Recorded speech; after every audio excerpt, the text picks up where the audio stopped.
The House will come back to order. Representative Basenecker. Mr. Speaker Pro Tem, I move for a call of the House. A call of the House has been requested.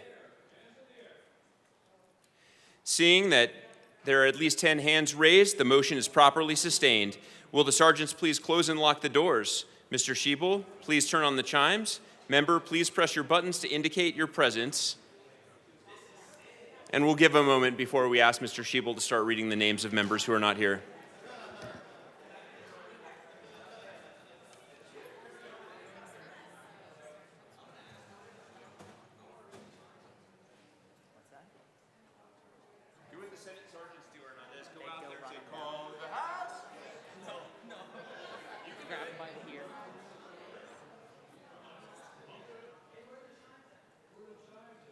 They're going.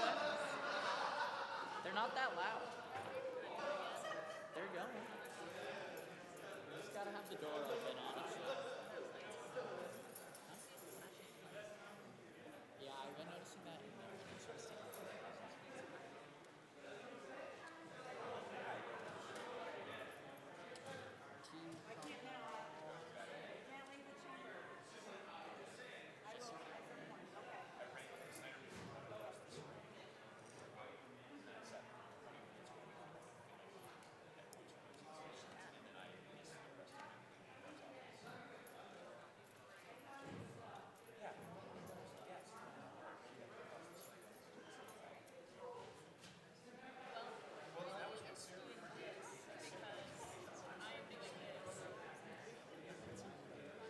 Interesting.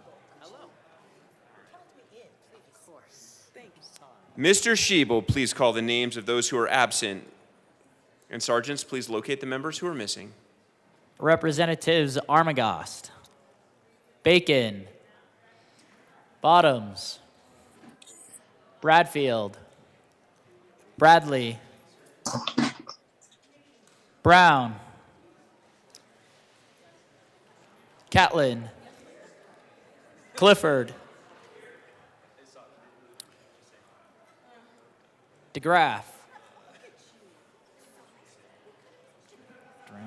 Epps, Evans, Garcia, Hartsook, Herod, Holtorf, Joseph, Leader, Lindstead, Luck, Lynch, Marshall, McLaughlin, Parenti, Puglisi, Snyder, Story, Taggart, Titone, Valdez, Wilson, Winter, Young,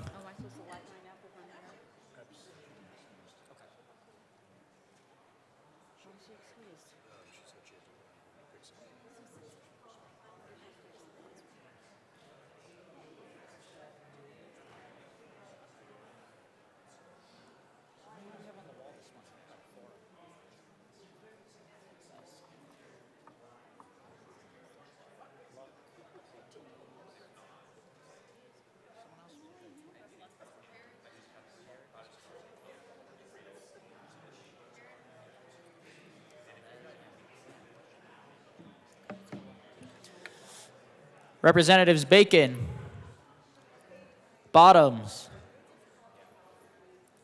Bradfield, Catlin, DeGraff, Garcia, Hartsook, Herod, Holtorf, Joseph, Lindstead, Luck, Lynch, Marshall, Parenti, Snyder. Story. Taggart. Titone. Valdez. Wilson. Winter. And Young.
No. Yeah, right. I think it's on that script. Representative Basenecker. Mr. Speaker Pro Tem, I move that the call of the House be lifted. Is that a... Seeing no objection, the call is lifted. Majority Leader Duran.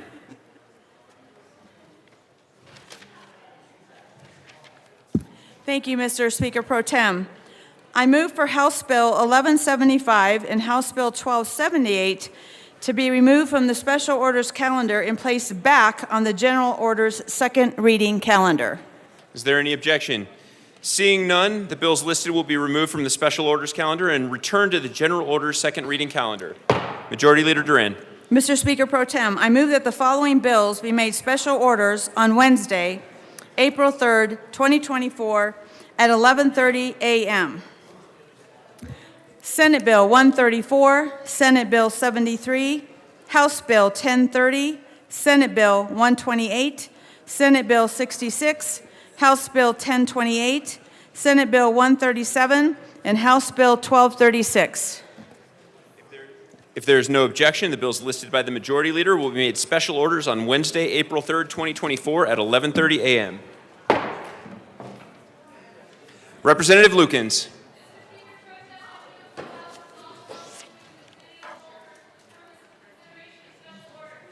You have heard the motion. Seeing no objection, Representative Lukens will take the chair.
know what to say. Let me get something The to say. Don't say something dumb. The committee will come to order. With your unanimous consent, the bills will be read by title unless there is a request for reading a bill at length. Committee reports are printed and in your bill folders. Floor amendments will be shown on the screen and on your iPads. Bills will be laid over upon motion of the majority leader, and the Cote rule is relaxed. Mr. Shebel, please read the title of Senate Bill 134. Senate Bill 134 by Senator Smallwood and Exum, also I know. Representative Wilford, concerning the operation of a home-based business in a common interest community. Representative Wilford. Thank you, Madam Chair. I move Senate Bill 134. And ask her to properly To the be bill. displayed. No, it's not got to be displayed. Well, we want to display. Thank you very much, Madam Chair. Members, so many incredible businesses that do innovative work started in somebody's home or their garage. This bill is a very simple bill. It simply allows home-based businesses to operate within an HOA.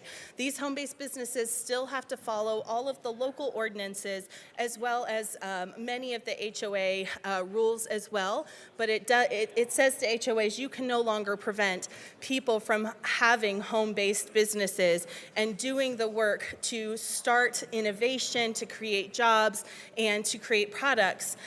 They can no longer challenge that. So this is a good bill. I was really excited about it when Senator Smallwood came to me and asked me if I would sponsor it with him, because I think about North Glen and we have some of the most incredible home-based businesses. I think a lot about a husband and wife who are chocolatiers and make fantastic little truffles. I think about my neighbor down the street that retools all kinds of different machines and keys and makes parts for machines, all in his garage. So this is a good bill that will help support innovation, again, in small businesses, and I ask for your aye vote. Representative Weinberg. Thank you, Madam Chair. It's an honor to serve with you. An honor to serve with you. Fellow colleagues, when I first got wind of this bill, it brought back some memories as to how I started my own company, which was out of my house. I had no idea in any way, shape, or form that there would be any hindrance to having a business in your home. Straightforward, common sense legislation, which is why we come down here. I want to thank my co-prime, Representative Wilford, for jumping on this bill with me. And I would urge an aye vote. Is there any further discussion? Seeing none, the question before us is the passage of Senate Bill 134. All those in favor say aye. Aye. Those opposed, no. The ayes have it. Senate Bill 134 passes. Mr. Shebel, please read Senate Bill 73.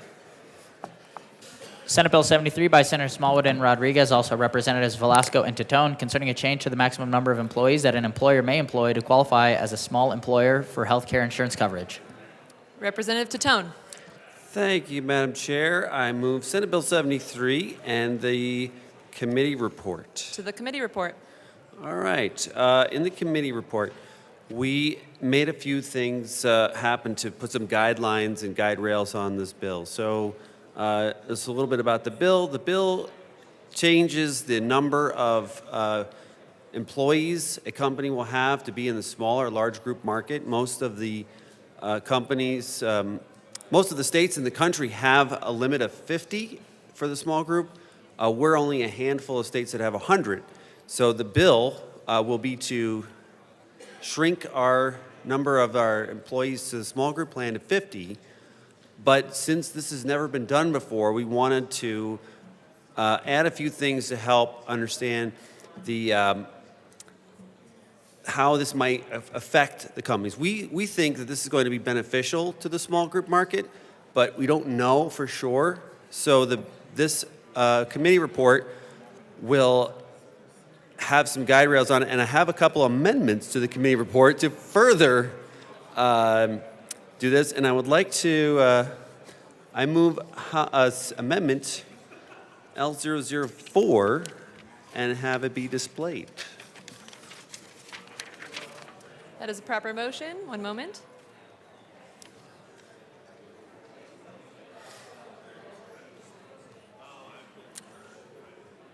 The amendment is properly displayed. Representative Tatone. Thank you, Madam Chair. So this amendment to the committee report will change. It's a little bit of a cleanup for the language. And it makes a clarification that an employer that switches between small group health plan must switch to the small group health plan only within one metal tier of where they're at. So if you are in a small group plan and you get kicked into the large group plan because you're 52 employees, then this will say that you can stay within your plan for 5 years, but only switch between one metal plan in your carrier. And that's what this amendment does, and I ask for a yes vote on this amendment. Is there any further discussion? Seeing none, the question before us is the passage of L004 to the Health and Human Services Committee report. All those in favor say aye. Aye. Those no. L004 passes. To the committee report, Representative Tatone. Thank you, Madam Chair. Members, this one is Amendment L005. This one is a few different changes to what are safeguards in this bill. We're going to change the amount of money that is going to be allocated. So in the bill, with the amendments in the committee report, it would have caused a fiscal note. And this amendment will change how this is funded for the actuarial analysis of what may happen to the plans. Members, it's pretty loud in here. If we could quiet it down. Thank you. Thank you, Madam Chair. So that's what this amendment does. It's going to change the effective date, adding in the safety clause. There's a few reasons for that. Because of the way that the bill was written, we had to have two different start dates and implementation dates for this bill to happen. And I also have another amendment to fix this amendment because there were some references that were incorrect. And we will have, we'll move, okay. So we'll adopt, we're going to move this amendment to the amendment, and then we'll adopt the amended amendment.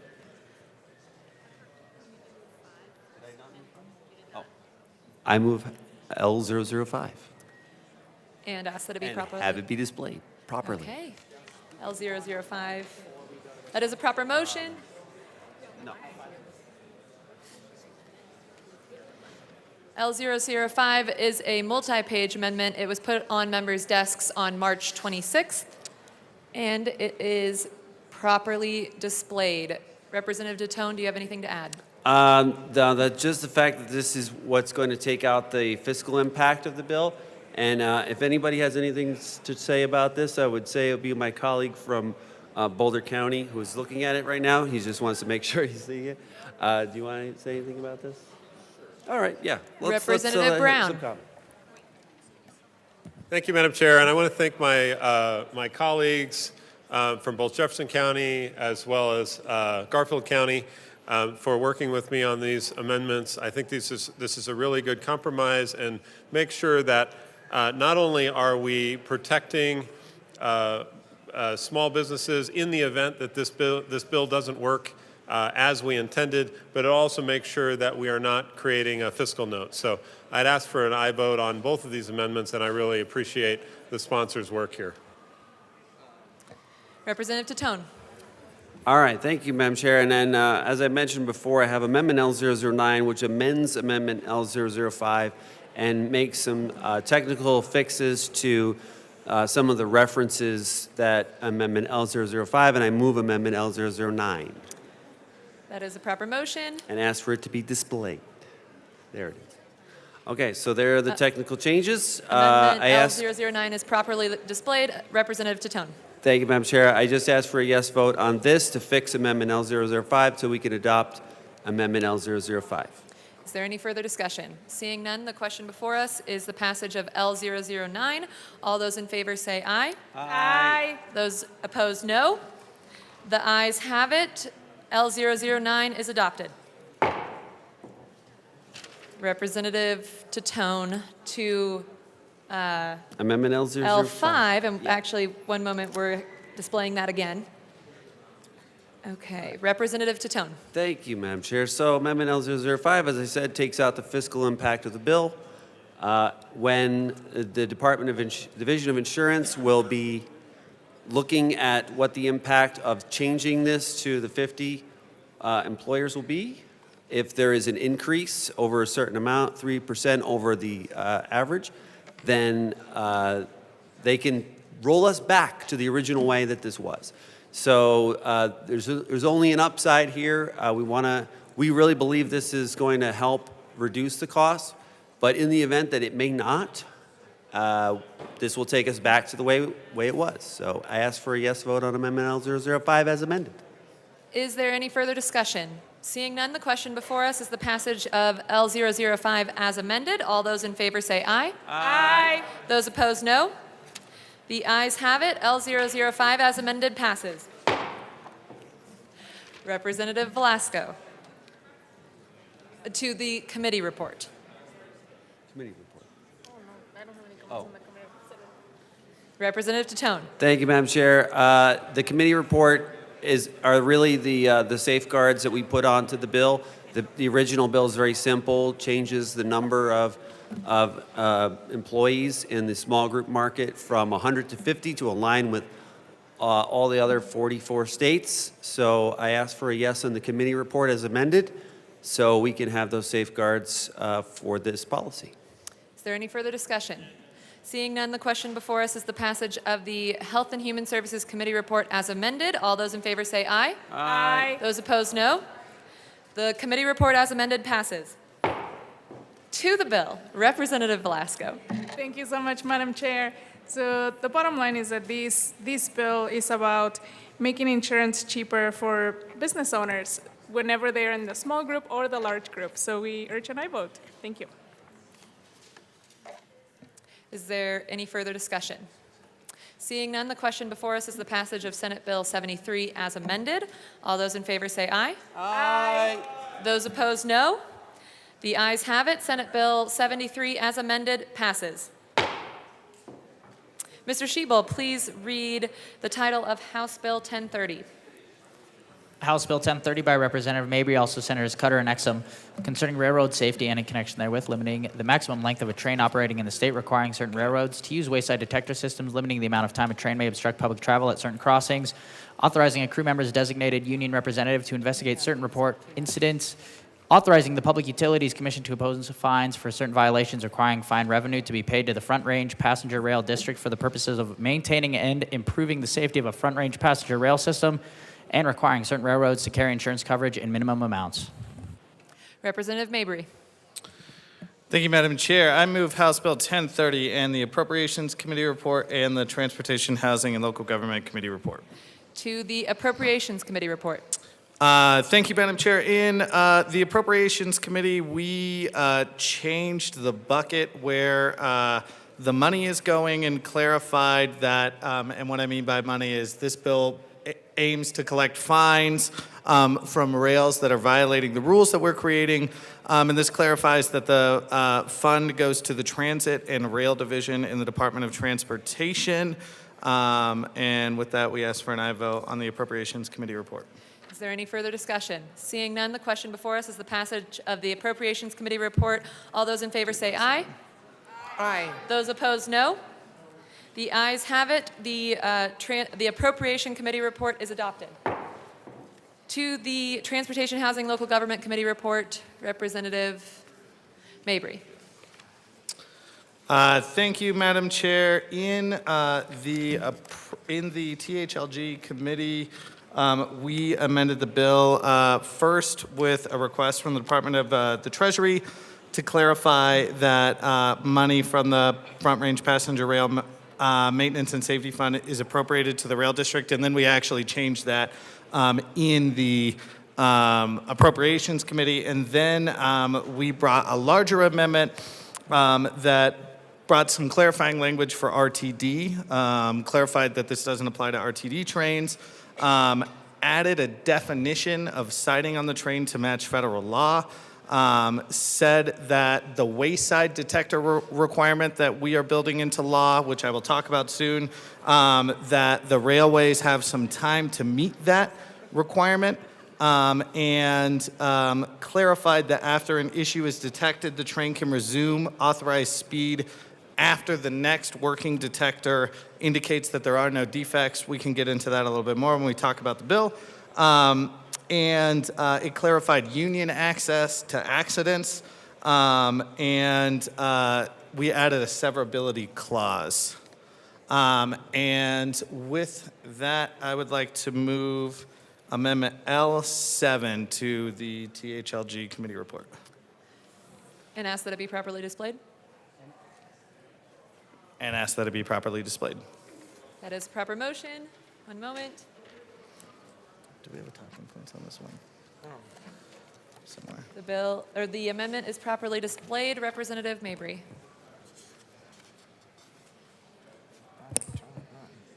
Your Representative Mabry. Thank you, Madam Chair. Amendment L7 is an amendment that we're bringing after collaborating with the Attorney General's office on blocked crossings. There was some concern that the bill as drafted regarding block crossings would have been preempted under federal law because the 10th Circuit Court of Appeals ruled that an Oklahoma law that was written just like ours on blocked crossings was not allowed under the Commerce Clause. And we are instead adopting some language from Florida on block crossings that has not been challenged. And basically, it ensures that communities are not cut off from each other due to block crossings, and clarifies that the requirements that are placed on the rail companies only go into effect during instances of emergencies. And with that, we ask for an aye vote. Representative Puglisi. Or Minority Leader Puglisi.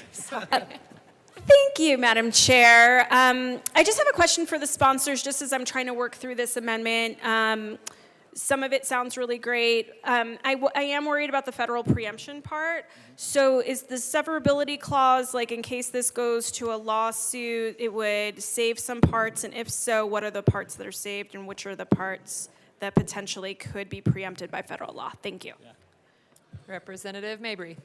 Thank you, Madam Chair, and thank you, Madam Minority Leader, for the question. So the severability clause issue is more to the bill, but yes, that is what we're trying to do. And the reason why we're trying to do that is industry made very, very clear in committee that rather than working with the state of Colorado to address some of these issues, that they are more interested in bringing lawsuits against us to prevent us from implementing things that they say they already do.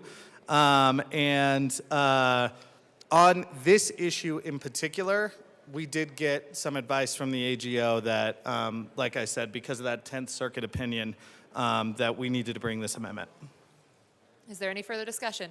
Seeing none, the question before us is the passage of L007 to the Transportation, Housing, and Local Government Committee report. All those in favor say aye. Aye. Those opposed, no. The ayes have it. L007 passes. Okay, great. Are they to the committee report? To the committee report. Do you have my? The question before us is the passage of the Transportation, Housing, and Local Government Committee report as amended. All those in favor say aye. Those opposed, no. The ayes have it. The Transportation, Housing, Local Government Committee report as amended passes. It's to the To the bill. Representative Morrow. Thank you, Madam Chair. It's an honor for me to be a part of this very important bill. I would like to thank Rep. Mabry, the prime sponsor, for all of his hard work and dedication to this. For me, this bill is really important because Front Range passenger rail is a big priority to me, and with that goes along railway safety. So I will speak briefly, just in the off chance that Representative Mabry can't. I just think this is a very important bill. When we're going to be adding passengers, not only are the crews that are already working on our railways extremely important and their safety, but also if we expand Front Range passenger rail, which is my hope, railway safety becomes even more important. So I ask for an aye vote on this bill. Representative Mabry. Thank you, Madam Chair. And members, if you'll bear with me, I do think it's important to lay a record on why this bill is important, especially in light of the fact that all the testimony we heard in opposition to this bill was basically a threat of a lawsuit. And so it's important that we talk about why we're bringing this legislation. So as we know, rail transportation is a critical component of our Colorado economy and provides efficient, cost-effective, low-emission moving of goods across the state. And as we're all aware, rail safety has been increasingly in the news in Colorado and across the country with recent incidents, and workers have been raising safety issues for years. In June of 2023, in Commerce City, there was a train derailment that forced the closure of Brighton Boulevard. In October of 2023, in Pueblo, there was a train derailment and a bridge collapsing over I-25 north of Pueblo, and a driver of a semi-truck was killed. In November of 2023, in Commerce City, a train caught fire. In November of 2023, in Gilpin County, a train derailed. In January of this year, in Fremont County, a train derailed. In January of this year in Weld County, a passenger train hit a milk tanker. On February 7th in Loveland, a train derailed where hundreds of gallons of diesel fuel were spilled out. So the rail industry collects, controls, and distributes all the data related to rail incident safety, train length, and they often do not release or publicize key data due to proprietary concerns. Data reported does not include near misses, trains that break apart, slip off the tracks, or roll away from crews with no one aboard. However, a recent article out of the New York Times reported that the 5 Class 1 freight railroads operating in the United States reported 256 accidents on their main lines last year through October, which was an 11% increase over the same period in 2022.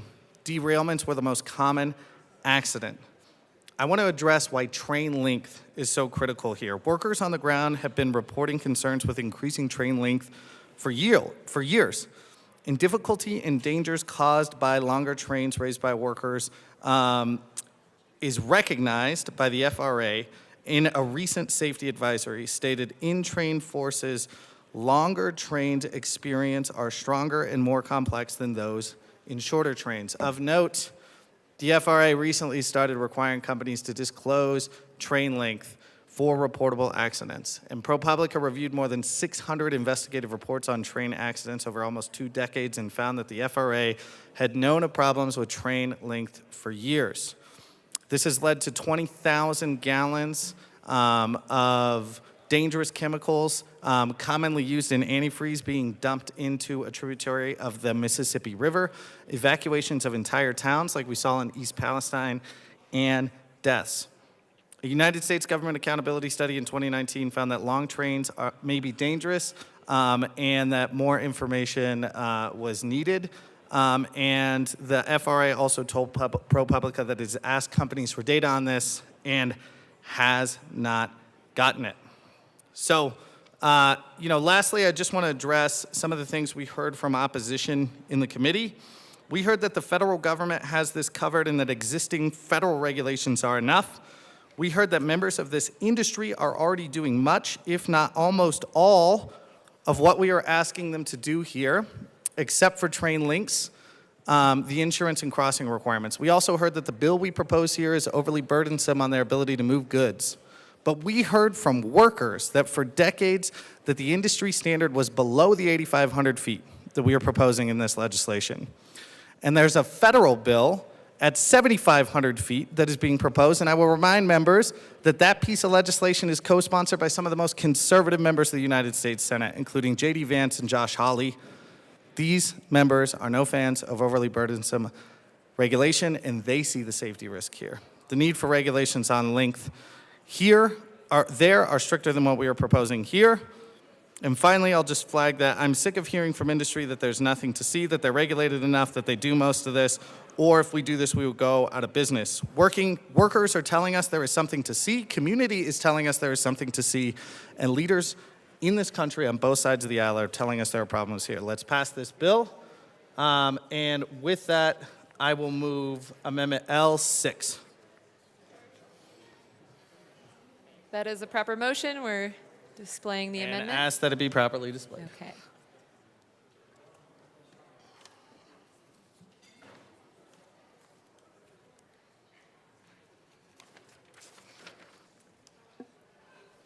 L006 is properly displayed. Representative Mabry.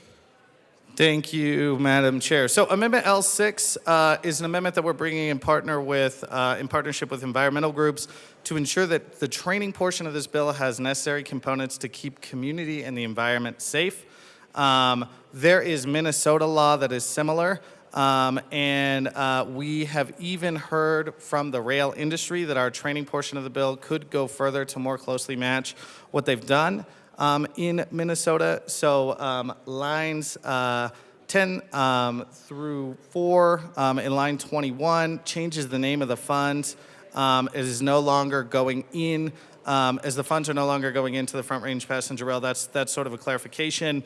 And then again, we're ensuring that the training offered by the railroad to fire departments includes training on public notification processes, environmental containment, response and resource coordination.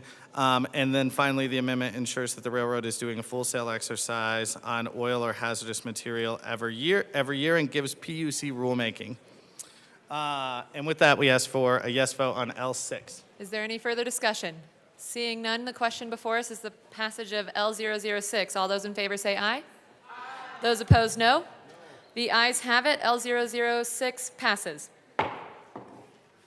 To the bill.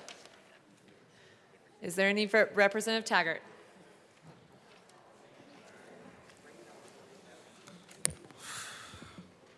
Thank you, Madam Chair. It's an honor to serve with you. And an honor to serve with you. For the bill sponsors, I have a number of questions that have to do with this bill. And I think you've addressed some of them, but I'm not sure that you've addressed all of them. So I'd like to go through and ask some questions, and if you bear with me, and I could finish my questions before you answer them.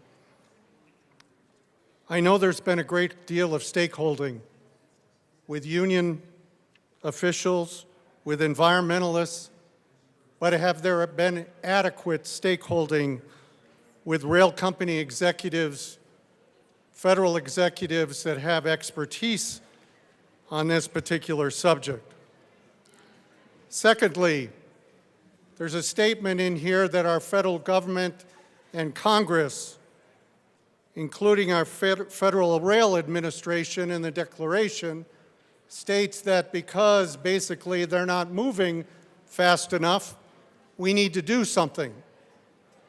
Yet, Madam Chair. Members, if we could lower our voices, please, or take our conversations to the side so that we can all hear Representative Taggart. Representative Taggart. So there's a statement in here in the Declaration, and I realize that the Declaration will in fact be stripped away from a bill, but it basically says, neither Congress nor the Federal Rail Administration nor the Association of American Railroads has taken action or specified a maximum acceptable train length. Yet, I just heard that our federal government is in fact, Congress is in fact, looking at a minimum length. So the question is, why are we putting a length in when in fact that is coming? The next question I would ask is, why the number of monitors? For hot bearing detectors, at present, the monitors are at every 40 miles. This bill increases that by 400%, 400% to every 10 miles. Why? Is there evidence proving that 10 miles is better than 40 miles? Again, were there stakeholder conversations to get an idea of how costly are those detectors and what impact could that have on freight charges? Also, dragging equipment detectors presently are at every 25 miles. Again, we're requesting in this bill it to be every 10 miles. Has this been checked to determine it's going to be more effective? And what is the cost to our rail companies? Beyond that, and I've already talked about the 10, already talked about it from a standpoint of the length of the train. Next that comes up as I read through this is that any fines are going to go to the favor of a fund for rail transit for Denver Metro Front Range Passenger Rail District for our Front Range. How is that fair to the state of Colorado? How is that remotely fair? We have rail lines that go through this entire state, both east to the west slope, north and south to the New Mexico border and the Wyoming border, and east to Nebraska and Kansas and Oklahoma. Yet we carve out that these funds can only be used in Denver metro area. How is that remotely fair to the citizens of Colorado as a whole? Add to this questions about speed limits. 10 miles an hour for hazardous materials if a detector is triggered. 30 miles an hour, if I recall, for other products. Again, where did these numbers come from? Is 10 miles an hour safe? I don't know, but there's no source of data in this bill whatsoever. Last but not least, wait times. How did we come up with the fact that a wait time can be no more than 10 minutes? I don't understand why that has to be the fact. I have a lot of questions on this, and I do not want to hear that because I oppose it, my view is silly. And that's what I just heard before. Our viewpoints on this important subject are every bit as important as the proponents. And the word silly, I take offense to and should be struck down when it's brought up. Overall, I have a question about the data and the details that are driving this. Because when I read the declaration on this is very subjective. I will not use the word silly. Thank you. Is there any further discussion? Representative Frizzell. Representative Mabry. Thank you, Madam Chair. Just to respond to some of that, the first thing is we have had very extensive stakeholder meetings with members of industry. Leadership has sat in on some of those conversations. We have met with them over and over and over again, asking them for language that could be a compromise so long as we keep the bones of what we're trying to do here.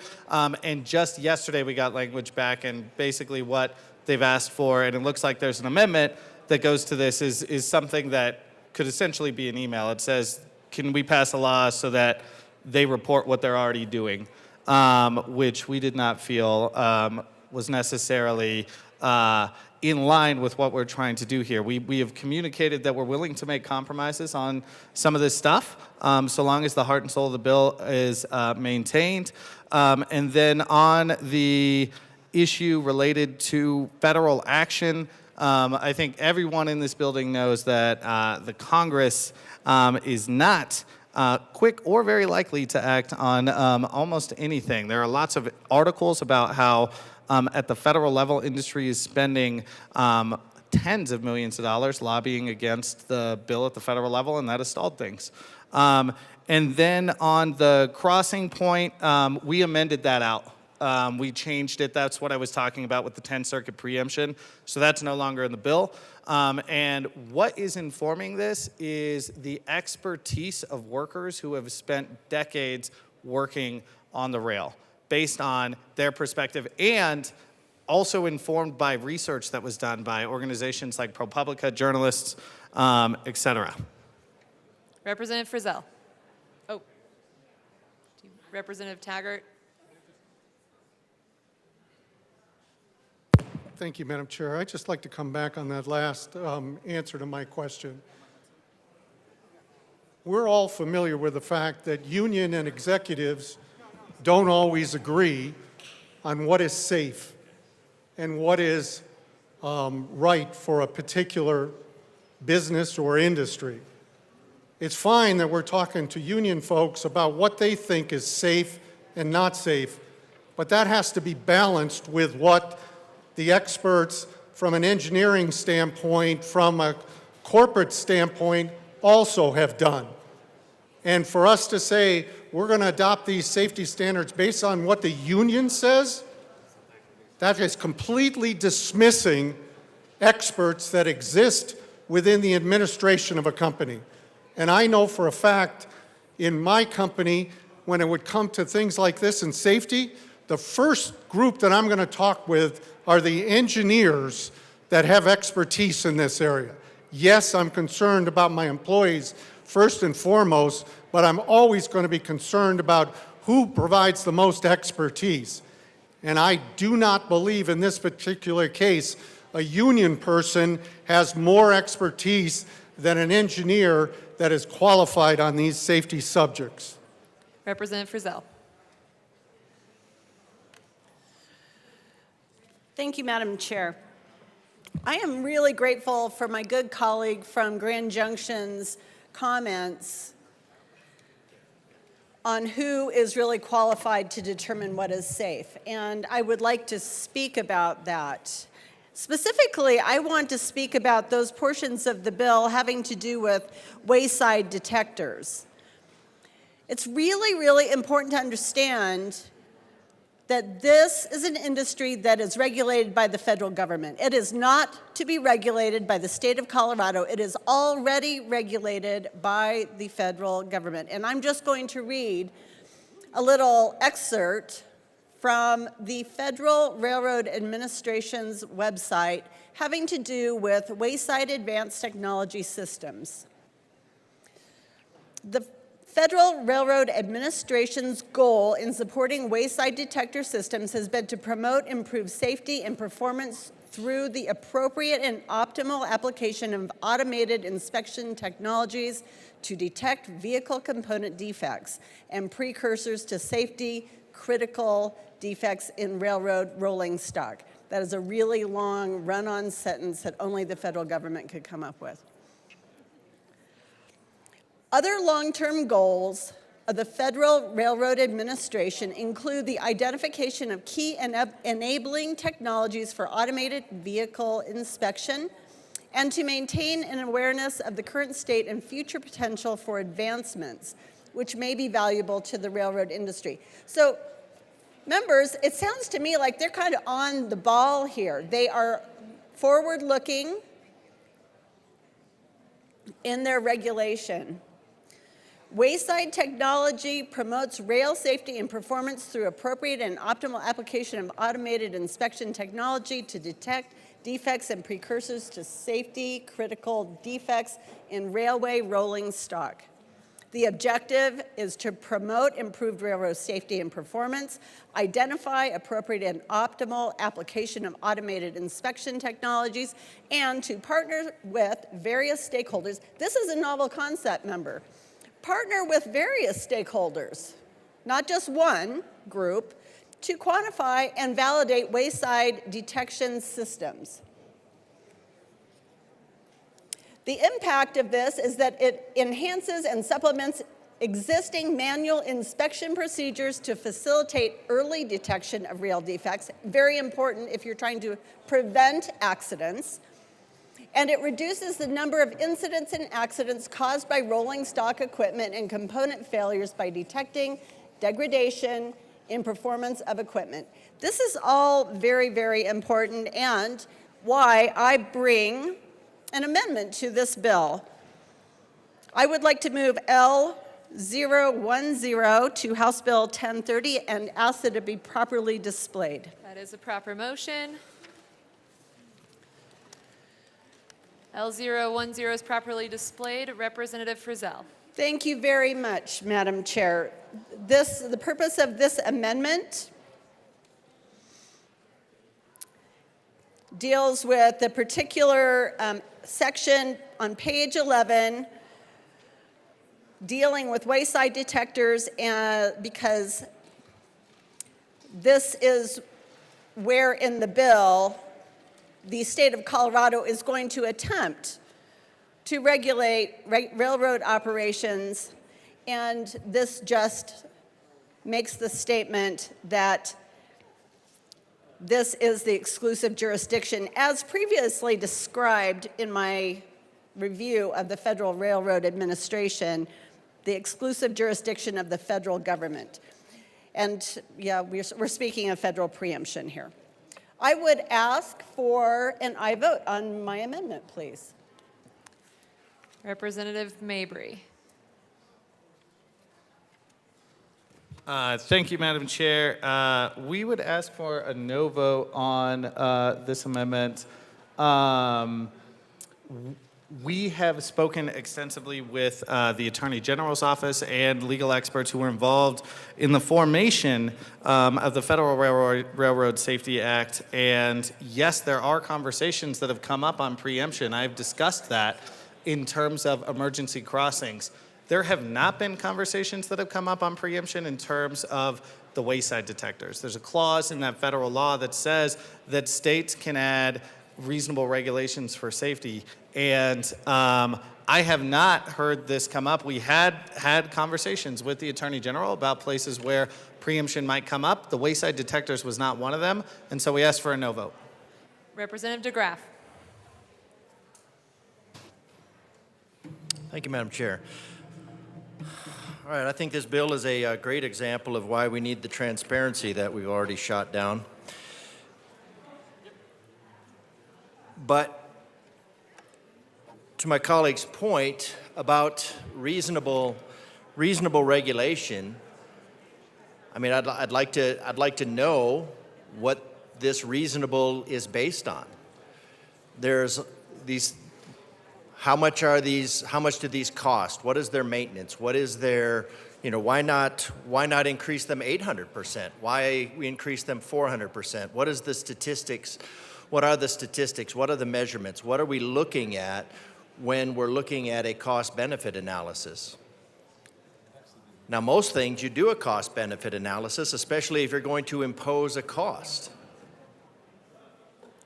And here, what we have is we have a one-sided conversation with the presumption of being correct, and you don't have the opposite pushback. And the basis is well, they didn't get back to us. Well, I don't know why they didn't get back to you. We only. I mean, everyone. I suppose everyone should know that this is legislation passing season, and everything goes fast and furious through here. And Colorado should drop everything that it's doing in order to be looking at all of the legislation that is coming out of here. So I don't know how anybody could have possibly missed anything, because what goes on in this building is clearly the most important thing. Representative DeGraff, to the bill specifically, please. Thank you, Madam Chair. But we have a one-sided conversation. So my point is that just because somebody doesn't get back to you in the time frame doesn't mean you've completed all the conversation, doesn't mean you've completed the stakeholdering. It's a stupid word, but you haven't completed it. You haven't looked at, this bill hasn't looked at the other side, admittedly has not looked at the other side of the conversation. There might be reasons. What are the statistics? What is the basis for this, other than just saying, well, I think more safety checks is better? Are those places wired for it? Are they going to need some more? What infrastructure are they going to need? What's the inspection schedule? What's going to go into this? That's what the gallery is for. That's what this room is built for. The gallery is up there so people can sit up there, watch, and see how this is made. Not show up with a bill, make major changes, and then say, well, everybody wasn't just paying sole attention to this, and they are off making the mistake of living their lives. This is a one-sided bill. I don't know what the agenda is here. Representative DeGraff, I'm sorry. Earlier I said to the bill, but we are on L010, so I just want to make sure we're talking about that.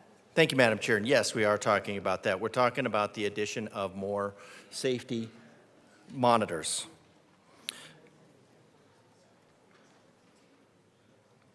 Wayside detector system required. So just in general, the sensors that we have to have. I think we need to have, I think this needs to be reviewed. I think this needs to have a thorough review, and I think we need to have a thorough vetting by the other side of the conversation on all these matters. So before we go changing things arbitrarily, I think we need to have the conversation, and we need to allow the people that are going to be impacted. So I think this is a good amendment. This is a good start to rein in the one-sided conversation of this bill. So I support this amendment. Representative Wilson.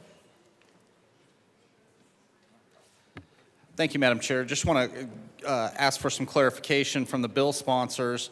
It was mentioned, and maybe I didn't catch all of it, but the discussion about wayside detectors has been discussed with the AG, but have wayside detectors been the subject to federal preemption challenges? And is it a matter, or is it still considered regulation of train operations? So I'd like to hear the response on that. Representative Mabry. Thank you, Madam Chair. The Federal Railway Administration does not regulate hot-bearing dragging detectors. And we had one of the drafters of the federal law come to committee and explain to us how if there's not something that is explicitly regulated, the law says that states can step in and adopt reasonable safety regulations. And to answer the question specifically, there have not been preemption challenges based on state law regarding wayside detectors. Representative DeGraff. Thank you, Madam Chair, and I'd like to continue the conversation because as a deliberative body, that's what we're supposed to do. So my question again is, what makes these a reasonable change? What is the,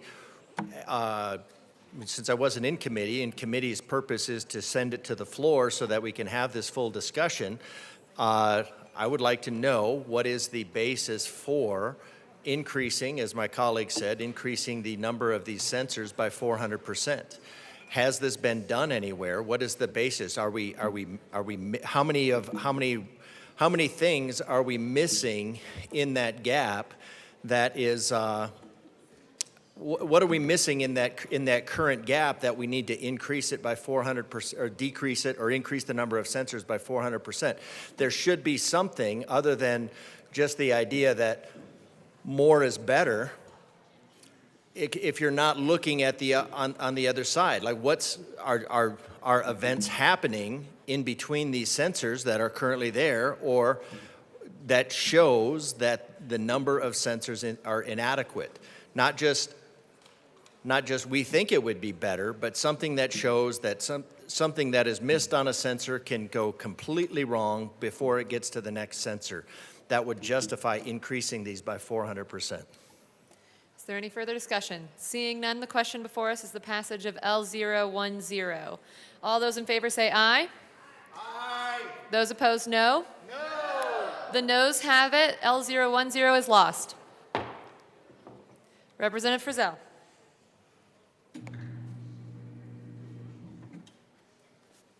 Thank you, Madam Chair. I think that this conversation around federal preemption is a very, very interesting one. It's one that we talked about a lot in the Transportation, Housing, and Local Government Committee when we heard this bill. And I'm really concerned. I'm really concerned that we here in Colorado, we here in this building have made some decisions that we are going to enter into a battle over federal preemption. Whose rights supersede whose. And so, Madam Chair, I would like to move Amendment L009 to House Bill 1030 and ask that it be properly displayed. That is a proper motion. L009 is properly displayed. Representative Frizzell. Thank you very much, Madam Chair. Members, this is a very simple amendment, but all it does is it inserts on page 18, after line 5, a new paragraph that says, notwithstanding any provisions of this Part 3 to the contrary, nothing in this Part 3 shall be construed to impose any requirement or prohibition on a railroad beyond those requirements and prohibitions imposed by federal law, regulations, and guidance. I would ask for an aye vote on this particular amendment. This amendment, I think, is important. I do believe that we in government should stay in our lane on many different topics, this just being one. When we have an industry that is heavily, heavily regulated by the federal government for consistency, and there's a reason for that. There's a reason why we don't have individual states making laws on matters that affect the entire country, because it creates a lack of consistency. What Kansas regulates and Colorado regulates could be very, very different. It is critical that we acknowledge those differences. And the federal government actually does this, and it's one of the things that they do well. I won't say that very often, especially in this chamber. So, members, I would ask for an aye vote on L009. Thank you. Representative Mabry. Thank you, Madam Chair. Members, we ask for a no vote on this because this amendment handcuffs. That was weird. The mic cut off for a second there. But this amendment handcuffs Colorado. Right now, the Federal Railroad Safety Act is permissive. It gives states the authority to go beyond what is explicitly stated. What this amendment says is we're going to tie our hands and say, nope, only what's in the federal law is what we're going to do here. I don't think the people of Colorado like that, and we'll ask for a no vote. Representative DeGraff.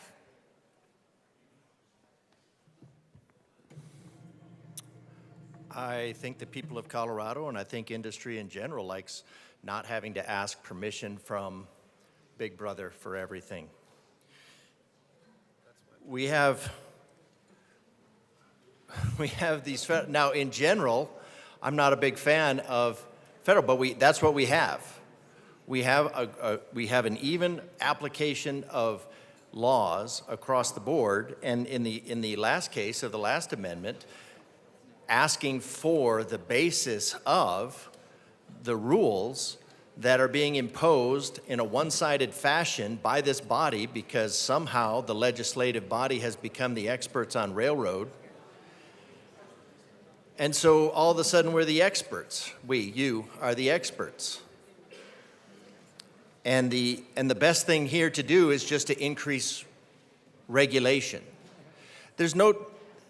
Yet the sponsors, when asked for specifics, don't provide any specifics. What are the specifics for? What are the metrics? What are the metrics? What are the reasons? Are we looking to increase the number of sensors on a grade? No, it just says that we want to increase the number of sensors by 400%. Is that going to improve safety? Well, we don't know. We don't know. We don't have any metrics, or the sponsor wasn't willing to provide any metrics for why this is better. Why do we need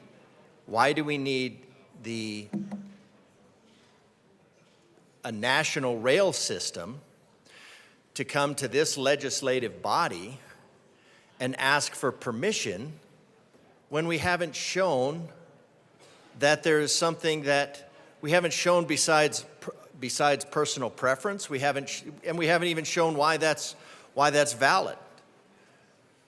We've just had some legislators, the bill sponsors, say we want it this way. We can do it this way. We should do it this way. Those are not logical results. So having this, I mean, to reject this amendment that we're just going to go in the face of anything that is already decided or anything. And when we look and say, well, Congress doesn't move fast enough. Well, I'd say moving not fast enough. Not fast is the best way for government to move. This body moves fast enough to be at the border of impetuous, just going off from whim. 500 whims a year. Hundreds of whims per year.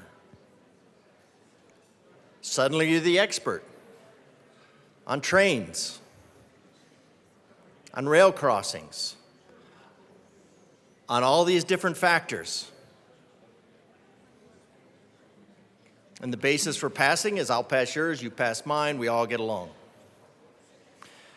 So I think we ought to slow the roll.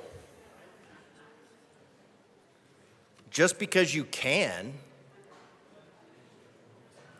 is rarely indicative of that you should.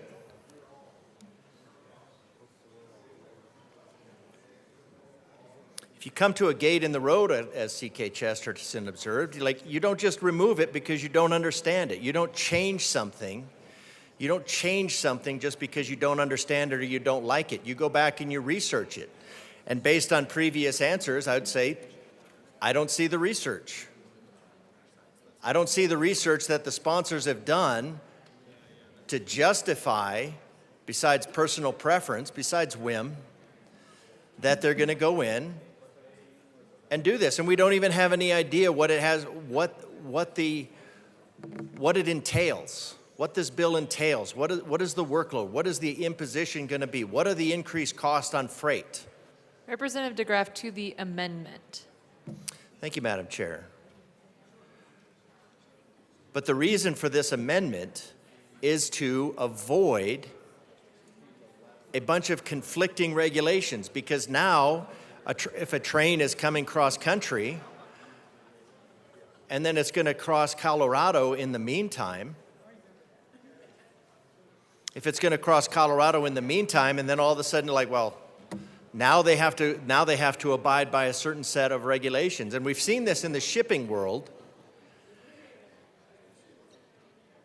where in shipping, impositions on different ports are put in legislatively to force the shipments around force the shipments around. So how do we know that this is not a bit of legislative warfare? Turn Colorado into a place where it's just inconvenient. If you want to get something cross-country and you go, Colorado. I don't want to go through Colorado. I don't want to have to take the train through the nanny state. So every time that this body has an opportunity to turn itself into a nanny state, it does. And maybe we ought to step back and ask whether there's any benefit, and ask what are the potential impositions, what are the potential ramifications of this? Because we probably don't know the ramifications, but I'll bet whoever brought the bill, they know what the ramifications are. Maybe they're good, maybe they're not good. We don't know what they are because we're not going to talk about them.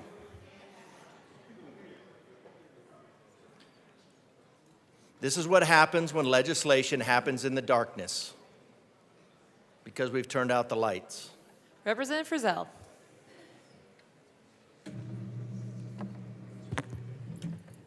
Thank you, Madam Chair. You know, members, I brought this amendment, and it's a serious amendment.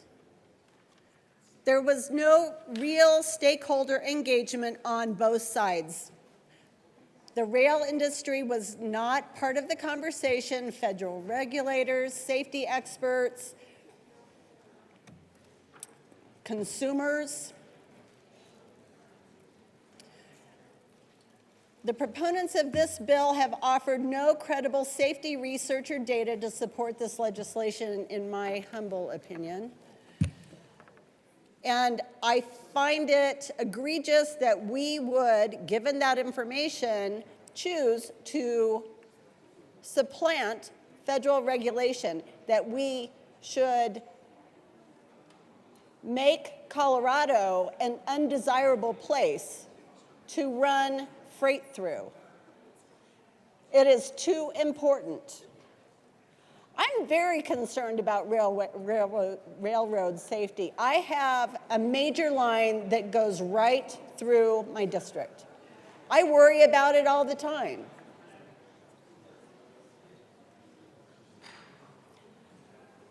But it is still one of the safest forms of transportation that we have to get products from point A to point B. And we cannot hamstring an entire industry when it comes to transporting goods through the state of Colorado. I ask for an aye vote on this amendment. Is there any further discussion? Seeing none, the question before us is the passage of L009. All those in favor say aye. Aye. Those opposed, no. No. The noes have it. The L009 is lost. To the bill. Is there any further discussion? Representative Hartsook. Thank you, Madam Chair. So it's interesting when we heard this in committee and we heard it again here on the House floor how the sponsors are sick and tired of the railroad industry doing what they're doing. And I find it interesting that the railroad industry is getting railroaded. We have an industry that does tremendous work, tremendous service, tremendous goods, everything we all depend on. Representative Hartsook, I'm sorry. If everyone could just lower their voices, it's getting quite loud. Thank you. Representative Hartsook. Thank you, Madam Chair. As I was saying, the railroad industry provides a lot of goods, a lot of services, a lot of jobs, everything that we need in this state and throughout this country. And it's obviously heavily regulated by the federal government. Railroads carry all kinds of goods and services, materials for construction, food, fuel, materials that are used in chemicals, healthcare, all kinds of things. Sometimes these things are deemed hazardous materials. They're classified accordingly, they have the markers on them, everything that comply with federal law. And yet Colorado apparently doesn't think that this is sufficient. Therefore, Colorado wants to change that definition and put its own definition upon what the federal government has under its purview and jurisdiction. We don't do that in anything else that we have out in the industry. We don't do it to the airline industry. We don't do it to freight, trucking, but we're going to do it to the rail industry. So I move Amendment L019 to House Bill 1030 and request it be properly displayed.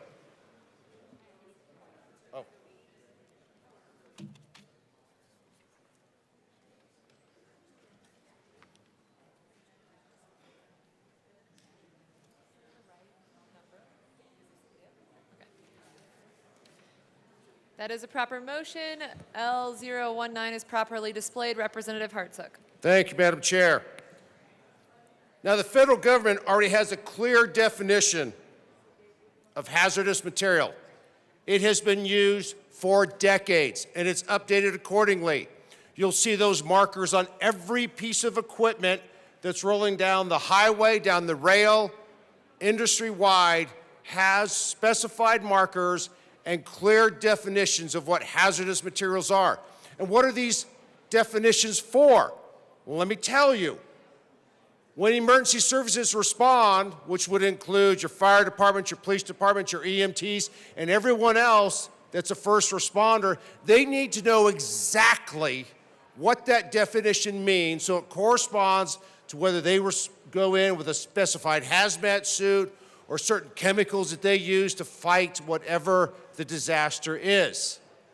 And why is that? so it takes care of our society and reduces the risk to the citizens. Yet the bill changes that. The bill wants to call something dangerous goods, and we have the federal definition of hazardous materials. Federal government is very clear, and yet the sponsors are sick and tired of the railroad and the government doing these things, so they want to change this stuff. I think that's a clear mistake, because then you've got all of these responding agencies of first responders, fire departments, EMTs, that will now have to go with 2 different definitions, and their job is hard enough as it is. So why are we, the state, think it's better to change something for our state that won't apply to 49 others that the federal government is using on railroads, that everyone else must follow?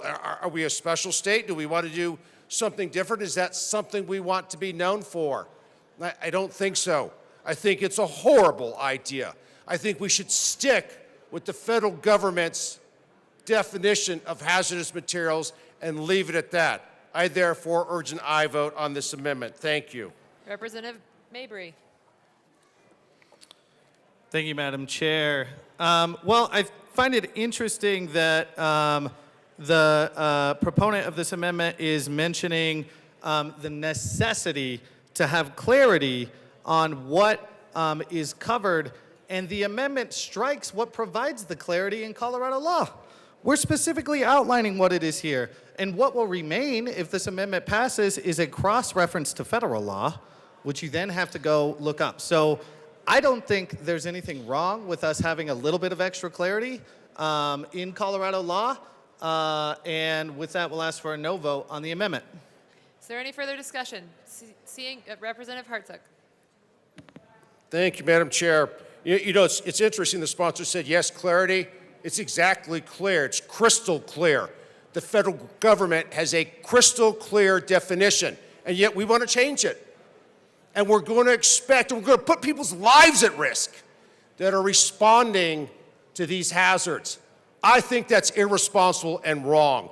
I don't care what it says in the clarity. We need to stick what the definition is, so we are not putting at risk our first responders that are going out there and have to look up a different definition. I urge an aye vote. Representative Mabry.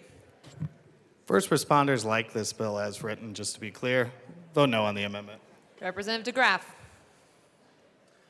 Thank you, Madam Chair. I put in a plug for the amendment just because if these are defined elsewhere, as they are in federal in other laws, then the only reason to have them here is so that they can be changed more easily, because otherwise you're risking any change. So then if there's a federal law change that says what a hazardous material is or a dangerous good, then we have to go and redefine it here.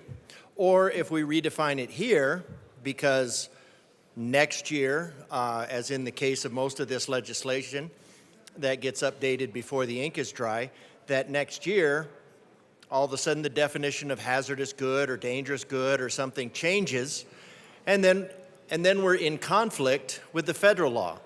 So the only reason to really have a separate definition is so that it can be changed more readily and made into something that is more restrictive. And then that puts us at odds again with all of the federal regulation, and then makes Colorado into a place where a lot of this is probably just not going to want to go. So I'd just be careful in trying to create the ultimate nanny state where everything is regulated and everything is done according to the expertise of the legislators in this room, which is none. And I'm curious on the when it is said that because I've seen this many times, when somebody says they're in support of the law or the bill, it doesn't necessarily mean they're in support of the bill. It just means that they've given up. They've given up, and it's as good as it's going to get. Doesn't mean it's a good bill. So again, we're looking at this one-sided, we're creating problems. The only reason for having a redundant definition is so it can be changed, made more restrictive, and make Colorado more of a nanny state. Is there any further discussion? Seeing none, the question before us is the passage of L019. All those in favor say aye. Aye. Those opposed, no. The noes have it. L019 is lost. To the bill.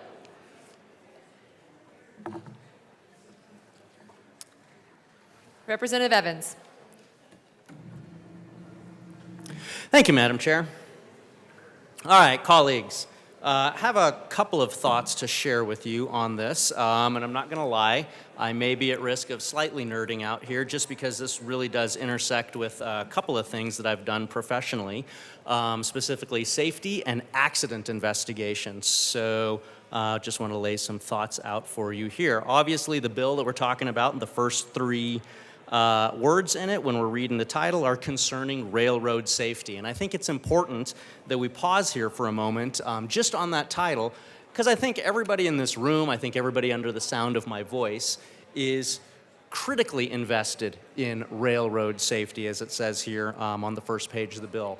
Accomplishing railroad safety, ensuring the safe transportation of goods, ensuring the efficient transportation of goods is critically important to our society, to our economy, to jobs, to people being able to make money, do commerce, do all of the other things that are associated with railroads and the goods that railroads move, and like it says here on the bill, that railroad safety. So I think it's incredibly important to lay that foundation because ultimately we all agree with what we want this bill to do. We want the railroads to be safe. We want to ensure that our communities are safe, and that's critically important to me and my community because my community has major rail lines that go through it. I represent the Highway 85 corridor from the edge of Commerce City up to the edge of Greeley, and that's paralleled the whole way by a major rail line. So as we get further into this bill and we talk about those at-grade crossings, under-grade crossings, over-grade crossings, what happens when we have a blocked crossing,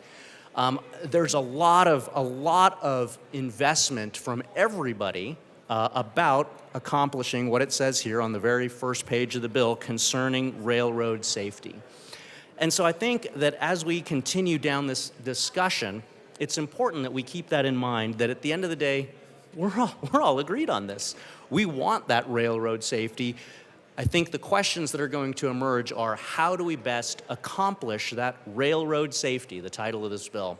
How do we accomplish railroad safety without having either unintended consequences or without having oversight or gaps in the program that we use to implement that railroad safety? Because as we're going to talk about, this is an incredibly complex area, and in ensuring that we accomplish railroad safety, there's a lot of things that need to be considered. So with that in mind, the first part that I want to talk about in this bill here is on page 3, where we're starting to get into the legislative declaration, where we're talking about, like it says, railroad transportation, page 3, line 8. Railroad transportation is a critical component of Colorado's economy, and it does provide that efficient and cost-effective movement of goods across the state and beyond. When you sit down and you look at the horsepower that's associated with the locomotives that are moving these trains around, it is exactly like it says here, page 3, lines 8 through 10. It is a very efficient and cost-effective way to move goods back and forth across our state. One of the reasons that it is such an efficient and cost-effective way to move goods across our state and to protect our economy, we get into it a little bit further down the bill here, page 3, lines 14 through 18, where it talks about these trains, they emit fewer greenhouse gas emissions compared to other modes of transportation, including truck tractors, trailers, semi-trailers, thereby making trains a desirable, climate-conscious option for transporting large volumes of weight and freight movement. And so the reason I know that's true, and the reason that we need to talk about this a little bit is, you guys all know I did cop stuff for 10 years. Well, one of the things that I did was accident reconstruction. The jurisdiction that I worked in had a lot of rail lines that went back and forth through it. And so we had to be trained on how to reconstruct accidents involving trains. And one of the first things that you learn in accident reconstruction that ties directly to page 3, lines 14 through 18 here, one of the first things that you learn in that accident reconstruction is what's called the coefficient of friction. Because to avoid an accident, you have to be able to stop, whether it's the car, the truck, the train, whatever it is, you have to figure out what it's going to take to stop that moving mass. And so when we're talking about trains, when we're talking about the efficiency of trains, like it says here, page 3, lines 9 and 10, trains are efficient because they have a much lower coefficient of friction than cars, trucks, all of those other modes of transportation. Off the top of my head, don't quote me, I'm sure some of the State Patrol guys that are listening will come and yell at me afterwards because State gets really enthusiastic about their accident reconstruction. But trains, they usually have a coefficient of friction somewhere around somewhere around 0.17. So what that means is that however much it weighs, 0.17 means it takes 0.17% of that force to either accelerate it or stop it.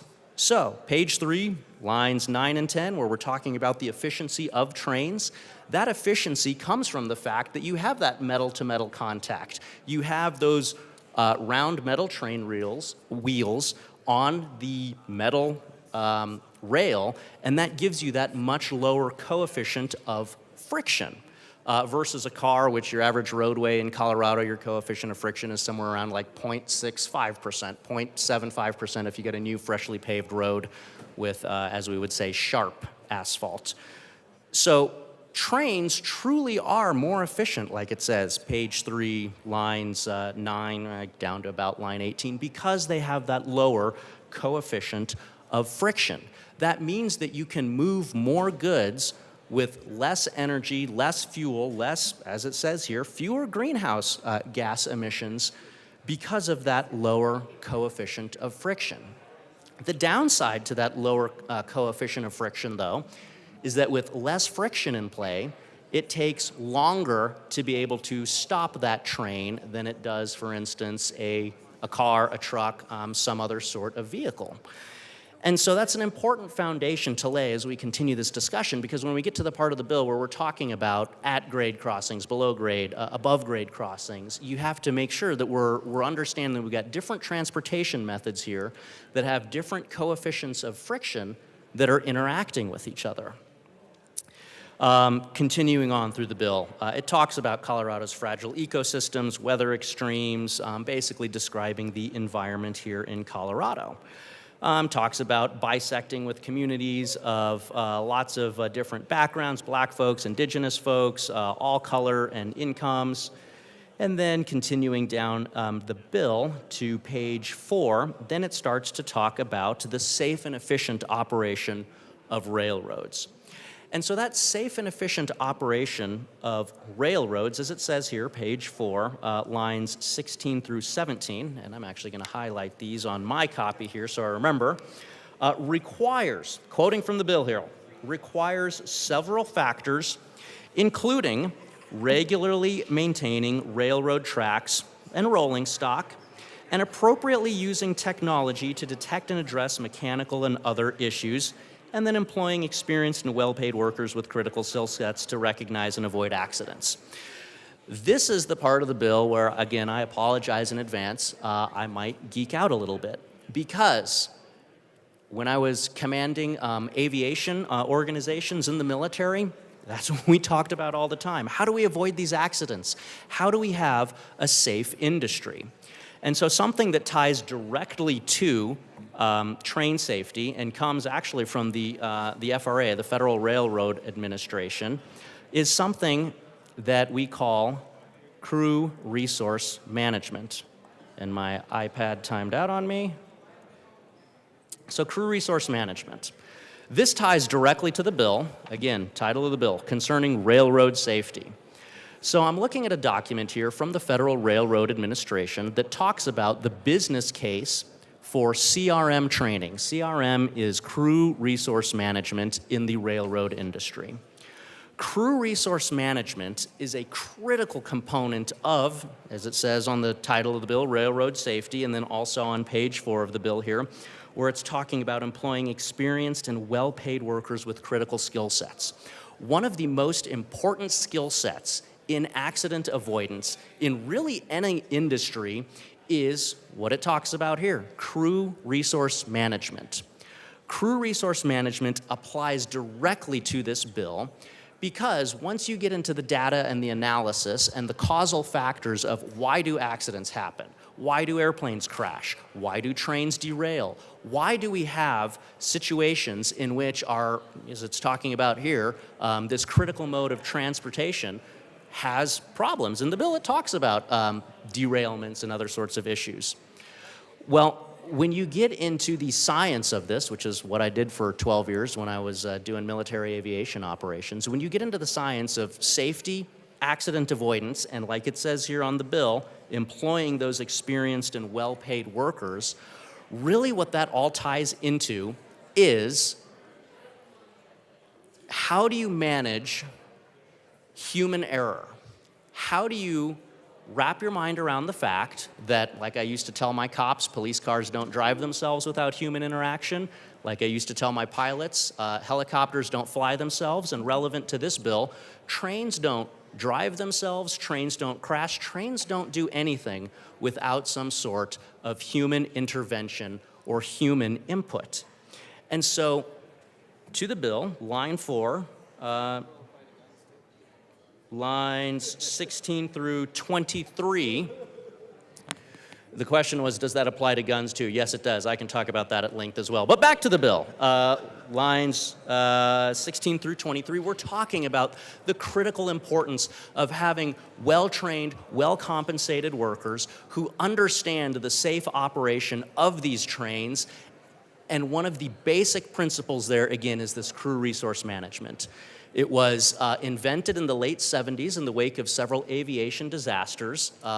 Basically, a big brain trust of folks came together and said, how do we mitigate human error?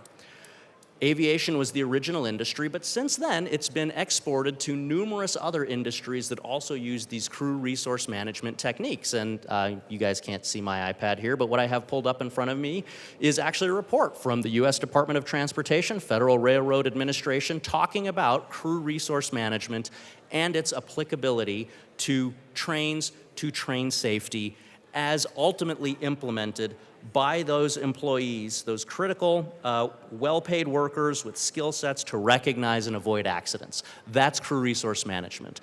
That's what crew resource management does. It accomplishes the stated goal here in the bill, page 4, lines 20 and 21, of giving folks the training they need to be able to see and avoid dangerous situations that could result in an accident, and to do it before that situation occurs. So when we're talking about railroad safety, the title of this bill, when we're talking about railroad safety, fundamentally what that boils down to is ensuring that we have well-trained individuals who are motivated to not take shortcuts, to perform all of the checklists, all of the safety measures, everything that's necessary to prevent human error from causing the disasters that we've talked about and that we've read about in this bill here. Going back to that FRA report that I was talking about here, I'm looking at the data right now. It talks about how human factors in train accidents, human factor was the cause of that accident 38.4% of the time. 12.9% of the time, equipment was the problem. 1.9% of the time, signal was the problem. Tracks were the second highest grossing category of errors in trains at 33.9% of the time. And then you have a miscellaneous of 12.9% of the time. Something else that didn't fall neatly into those categories was the cause of the train accident. So human factors, largest category, 38.4%. when you dig into this, because again, this is what we did in aviation. Aviation is the original industry that came up with this crew resource management and has exported it to numerous other industries because of its safety. By the way, that's why commercial aviation is still statistically the safest way to travel, because they do this. When you do the analysis of these accidents, what you find is that even in cases where there's material failure, that material failure often occurred as a result of human error, just human error on the maintenance side of things.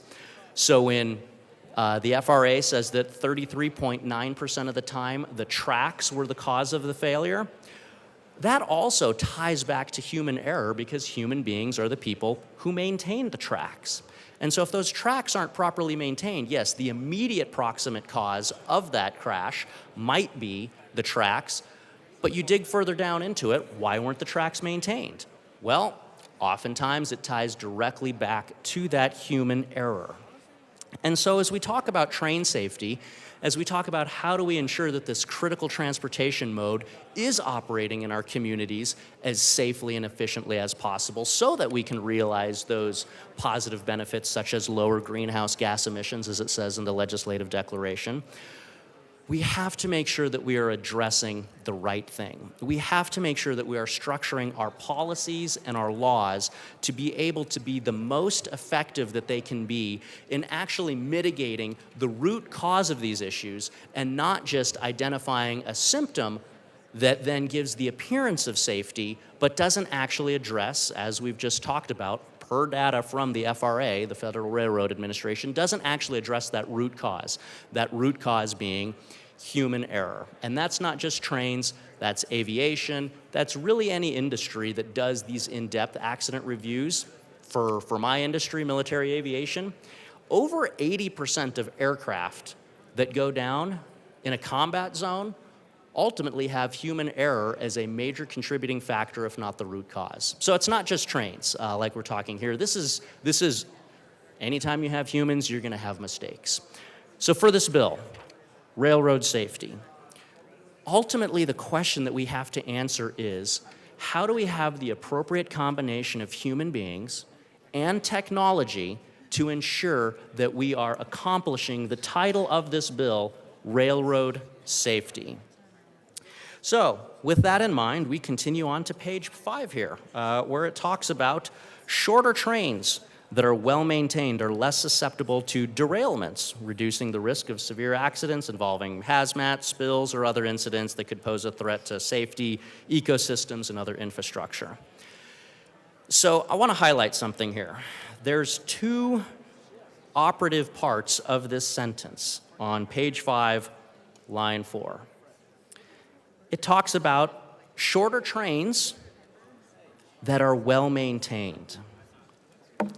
And so I want to expound on that for a moment, because the remainder of this bill talks about shorter trains. That's the overall direction of this bill, is those shorter trains. But as we see here, page 5, line 4, shorter trains in and of themselves aren't the sole solution to improving safety.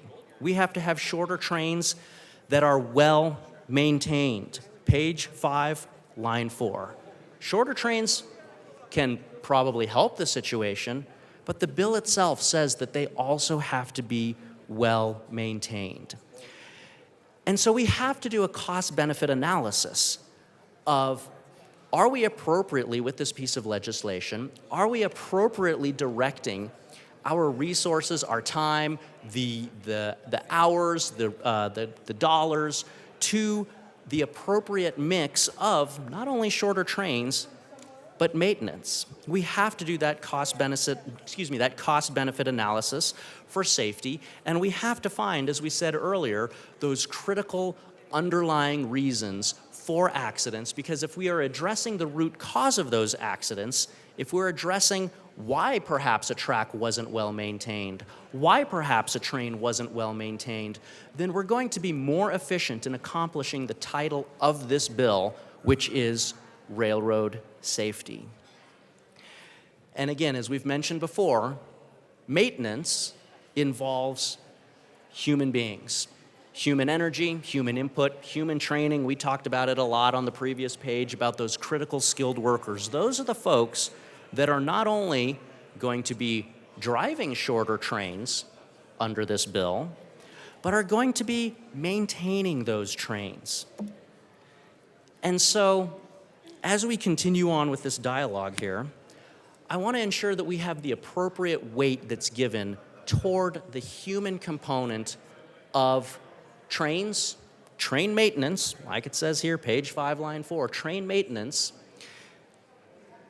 and appropriately allocating resources so that ultimately the human beings, that human factor that's involved in safely operating these machines, is being addressed to give us that positive result that we all agree on, which is train safety. And so as we continue on down the page here, it talks about, on the bill, page 5, line 16, it talks about absent any other federal body or other agency providing restrictions or guidance to railroads regarding a reasonable length, and particularly considering Colorado's complex environmental challenges, potential for catastrophic incidents, the General Assembly finds that it must take action to set a reasonable train length standard. And if I hadn't highlighted it before, I just want to readdress it. Because I think page 5, line 4 really is insightful. It highlights that shorter trains alone aren't going to make safety, that's not the single answer to safety. We have to have the maintenance. So keep that in the back of your mind in light of page 5, lines 20 and 21, where the bill now outlines where it's going and what its goal is, which is to set a reasonable train length standard. Continuing on, page 5, line 25, really through the end of the page. It talks about railroads utilizing numerous forms of available technology to detect and prevent various equipment failures, including these wayside detector systems. So when we're talking about wayside detector systems, you can turn the page to page 6. We're really talking about two things here. We have our hot bearing detectors, and those are things that use infrared sensors to measure the temperatures of the bearings on passing trains. And then we also have dragging equipment detectors that detects objects dragging along the track. So that's great. Like we've said before, we want to make sure these trains are well maintained. We want to make sure that we have the appropriate technology in place to be able to identify in accident avoidance and accident analysis what we call these decision points or these nodes. We want to have those things here. And so the bill postulates that by having these hot bearing detectors and these sensors that can detect dragging objects along behind the train in that track area, that will be able to improve safety, because that's the bill's title.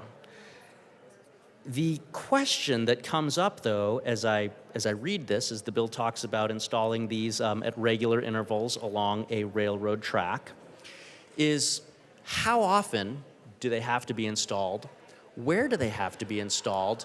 And again, going back to that, it's not a premise. It's been established through like 50 years of accident analysis, as, again, articulated by the Federal Railroad Administration. Going back to that ultimate fundamental cause of most accidents, which is human error, are there more appropriate places to put these hot-bearing detectors, these sensors that detect dragging objects? Is there a scientifically determined methodology to the placement of these to be able to identify those critical nodes, either where equipment is known to be more susceptible to failure or where human attention might be somewhat lax, and so we need to bolster human attention, human training, as it talks about earlier in the bill, those critical workers, where we need to bolster their good work with these additional pieces of technology, these hot bearing detectors, these objects, these sensors that can detect objects. So it's important to note that these are currently in use right now. As it says in the bill, the FRA recommends but does not require the placement of hot bearing detectors at intervals of 40 miles. So that's, again, I guess it's a recommendation that's been imposed by the FRA.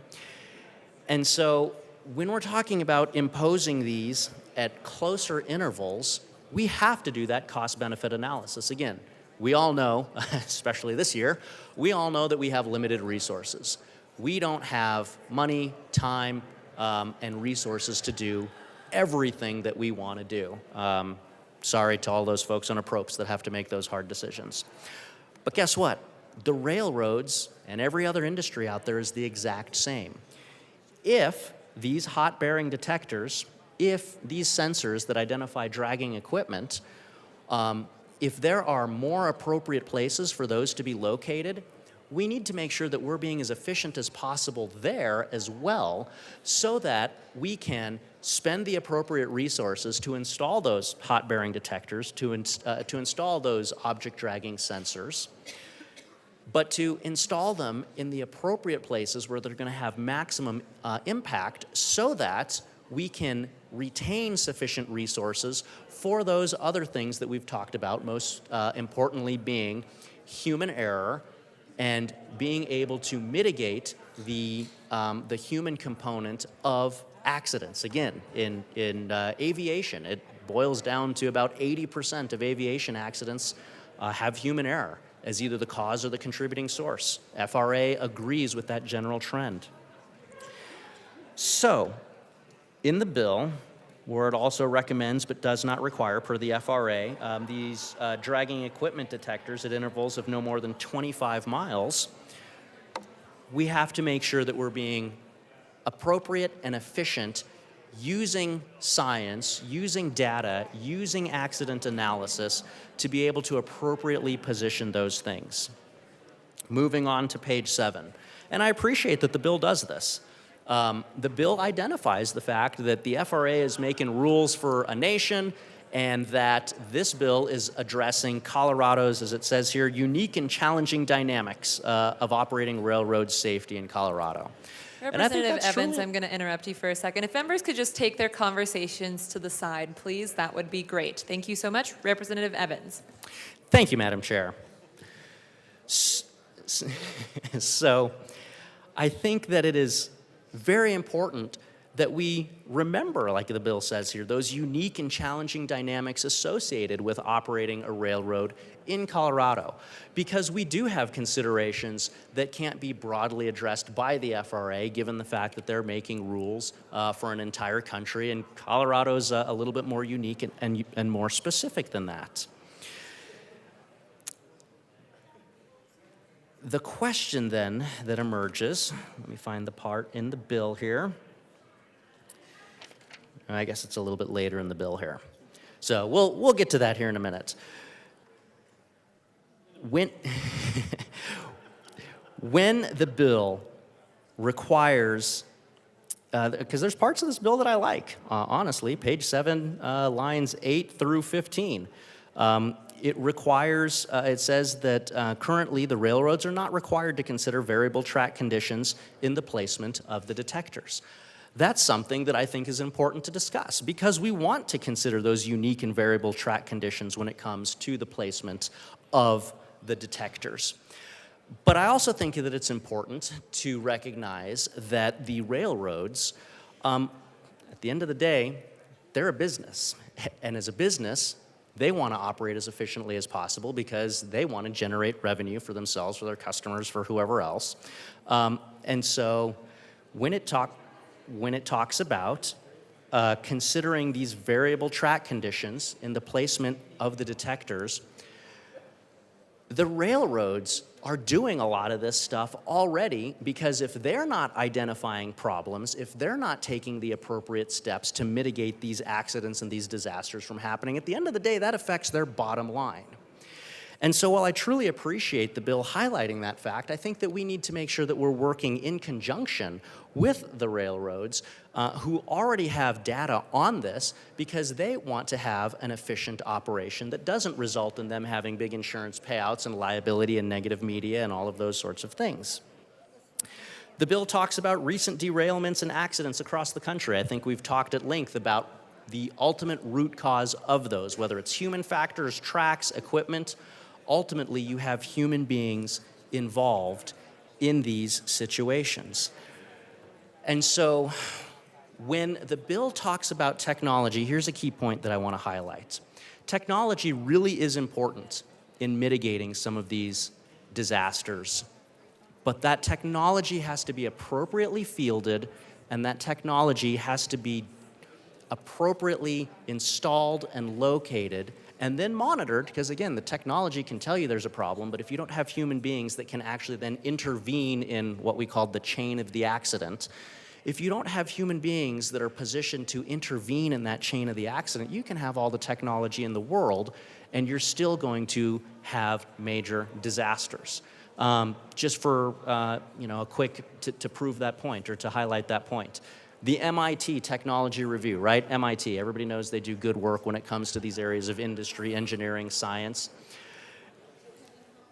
MIT talks about how technology failed in it's the Deepwater Horizon oil spill down in the Gulf Coast. And it highlights one thing that I think is applicable to this bill here, which is that failure occurred because of an over-reliance on technology and one piece of equipment in particular.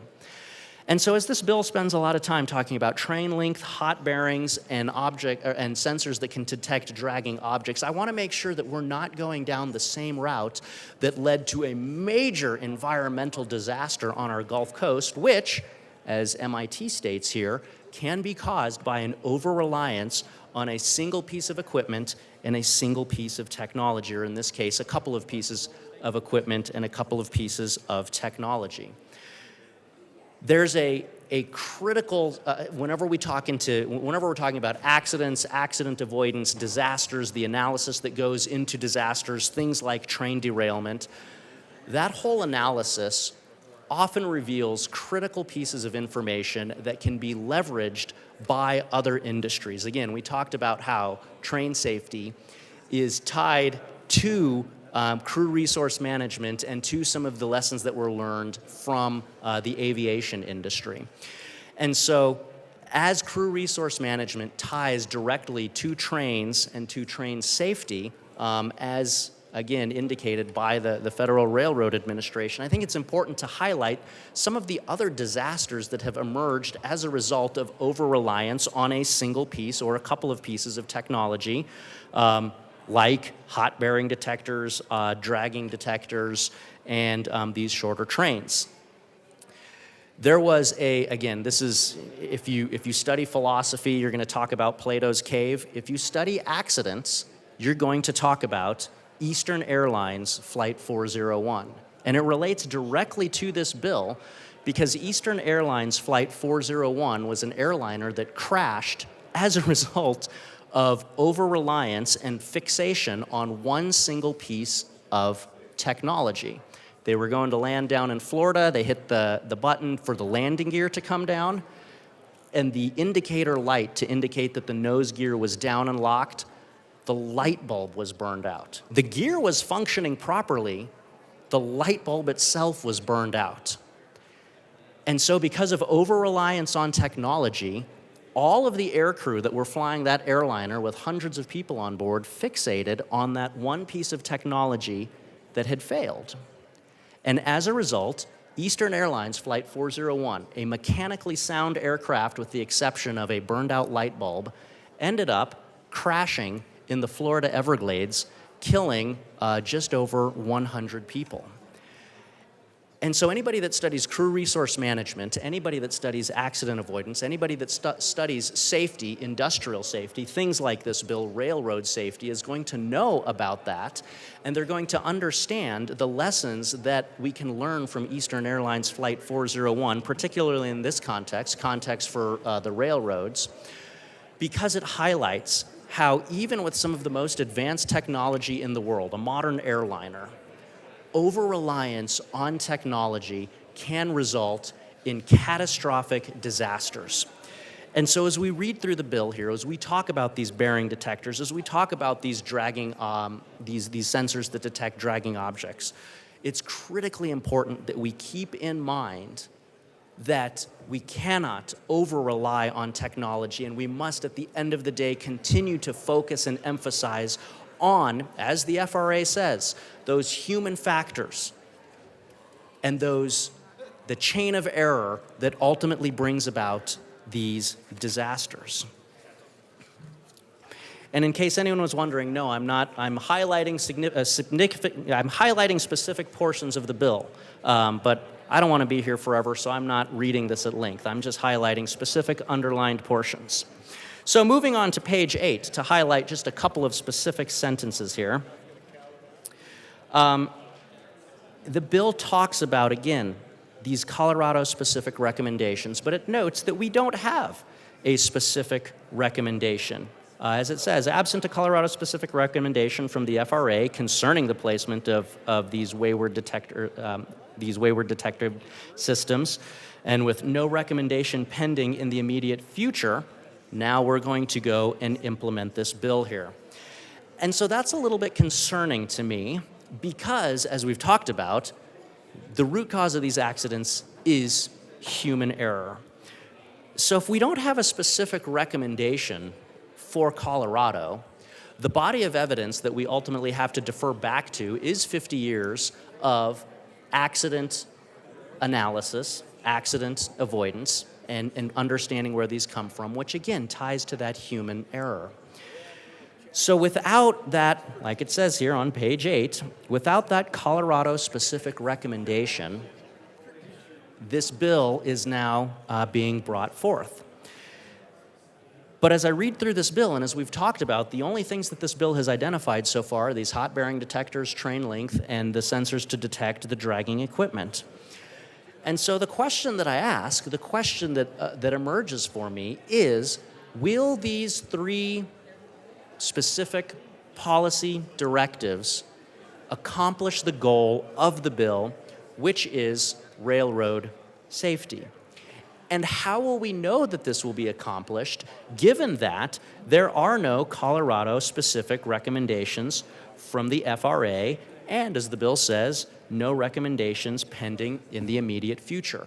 What body of evidence do we rely upon for being able to implement policies that accomplish the goal of this bill, which is railroad safety, and accomplish that bill with the emphasis on the root cause of accidents, which is human factors, and specifically human factors that might come about as a result of an over-reliance on technology, as we've talked about with Eastern Airlines Flight 401.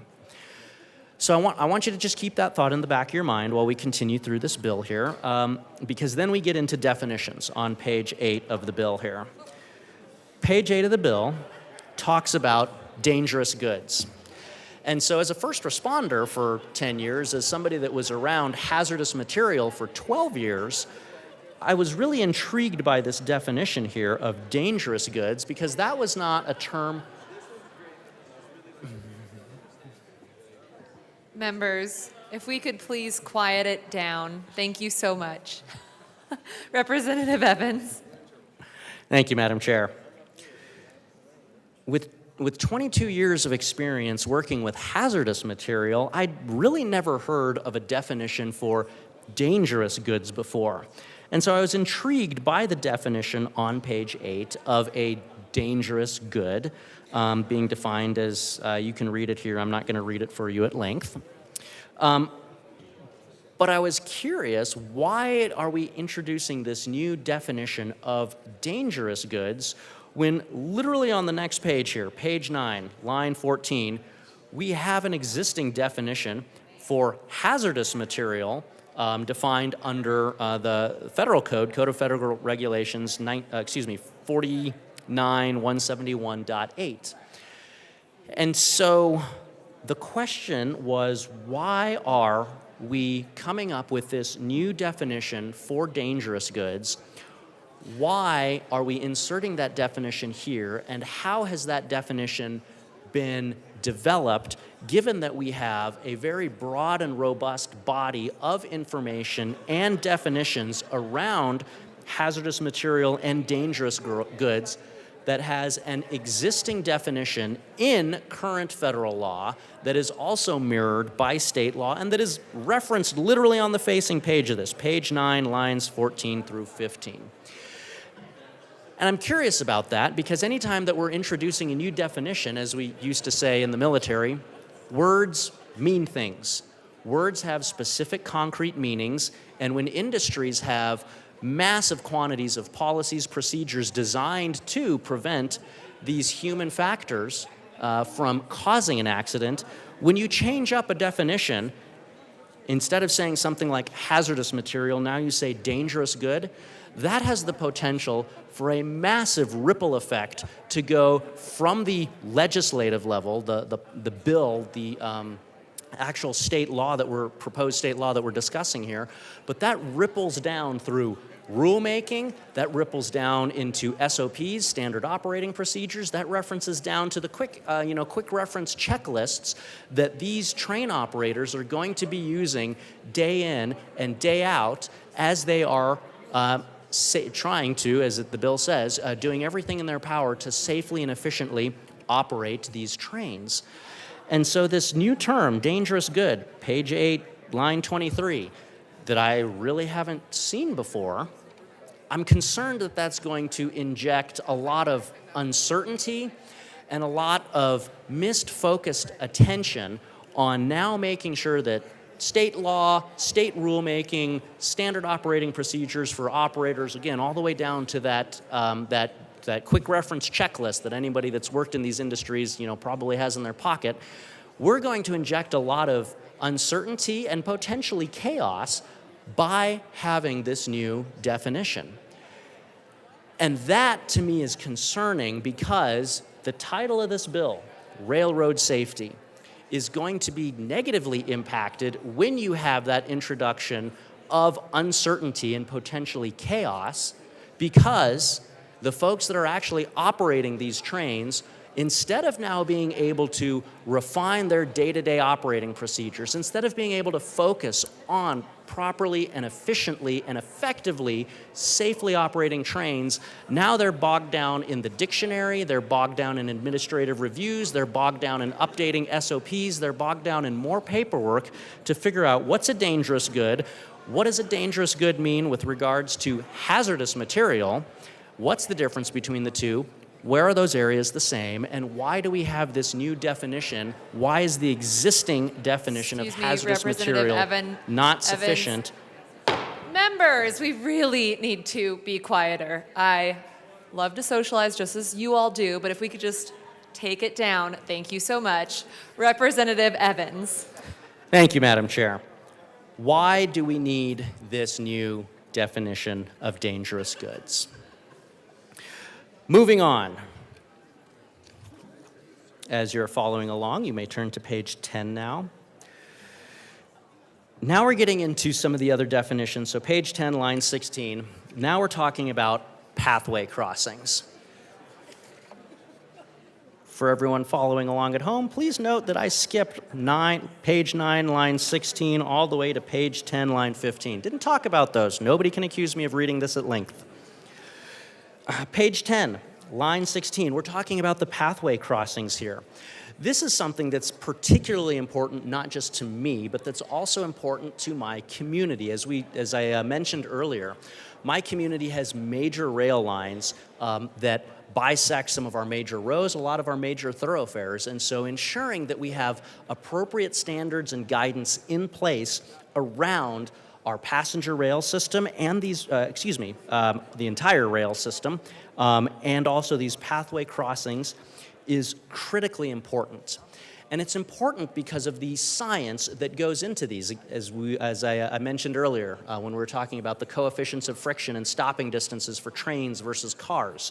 This is where this becomes important because as somebody who was trained to investigate accidents, particularly at-grade accidents for a major metro area jurisdiction that had a lot of train crossings, we had to understand the human factors associated not only with the operation of the train, but the operation of, now as we're talking here on pages 10 and 11, these pathway crossings or these public crossings where a railroad is crossing a highway or a pathway that's maintained now not by the FRA having jurisdiction over the railroad, but now you're imposing jurisdictional control over one another, because now you have roads that are maintained, as it says on page 11, line 4 through 5.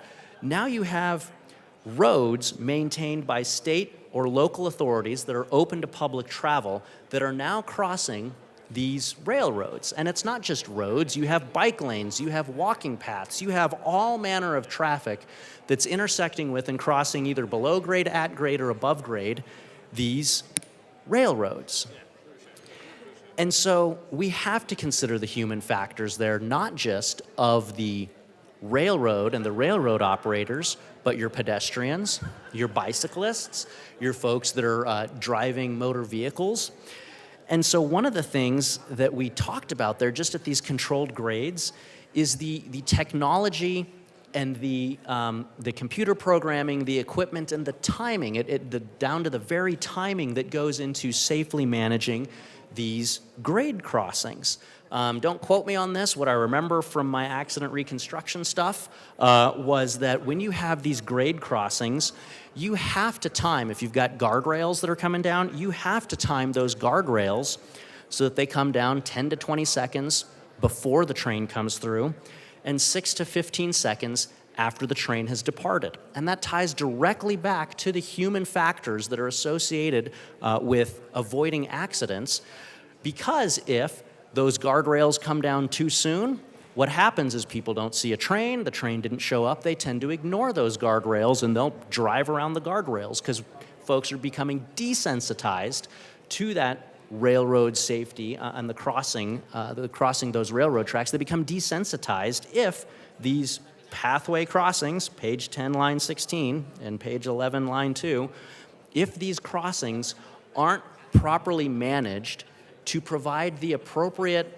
timelines for guardrails coming down and guardrails going up, people either go around them because they feel like they waited too long, or people will get injured if those guardrails and these controlled crossings, if those safety features don't kick in soon enough, and then folks don't have enough time to get off the railroad tracks, understand that the guardrails are coming down, and now we've created another major public safety issue by not appropriately managing the technology that helps keep everyone safe with public crossings, page 11, line 2, and pathway crossings, page 10, line 16. We have to ensure that the science, literally it boils down to psychology, because human factors, human error, ultimately that's psychology. We have to understand the psychology behind it, and it's not something that's easy to do.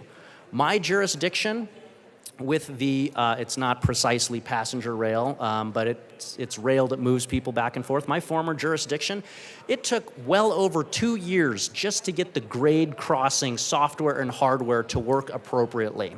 For 2 years, that jurisdiction had to have folks in these little plywood shacks sitting by the railroad crossings to provide that additional level of human review to ensure that those crossing arms were working in accordance with the timelines that had been established based on the FRA, based on the psychology associated with understanding how to safely manage the human factors affiliated with public crossings and pathway crossings.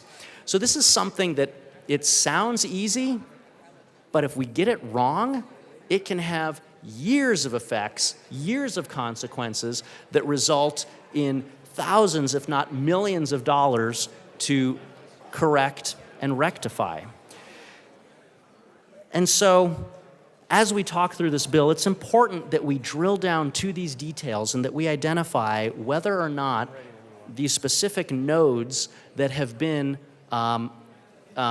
promulgated in this bill, specifically the hot wheel, or the hot bearing detectors, the dragging sensors, and the train length, do those appropriately address all of the other issues that go into avoiding accidents and disasters at public crossings and at pathway crossings?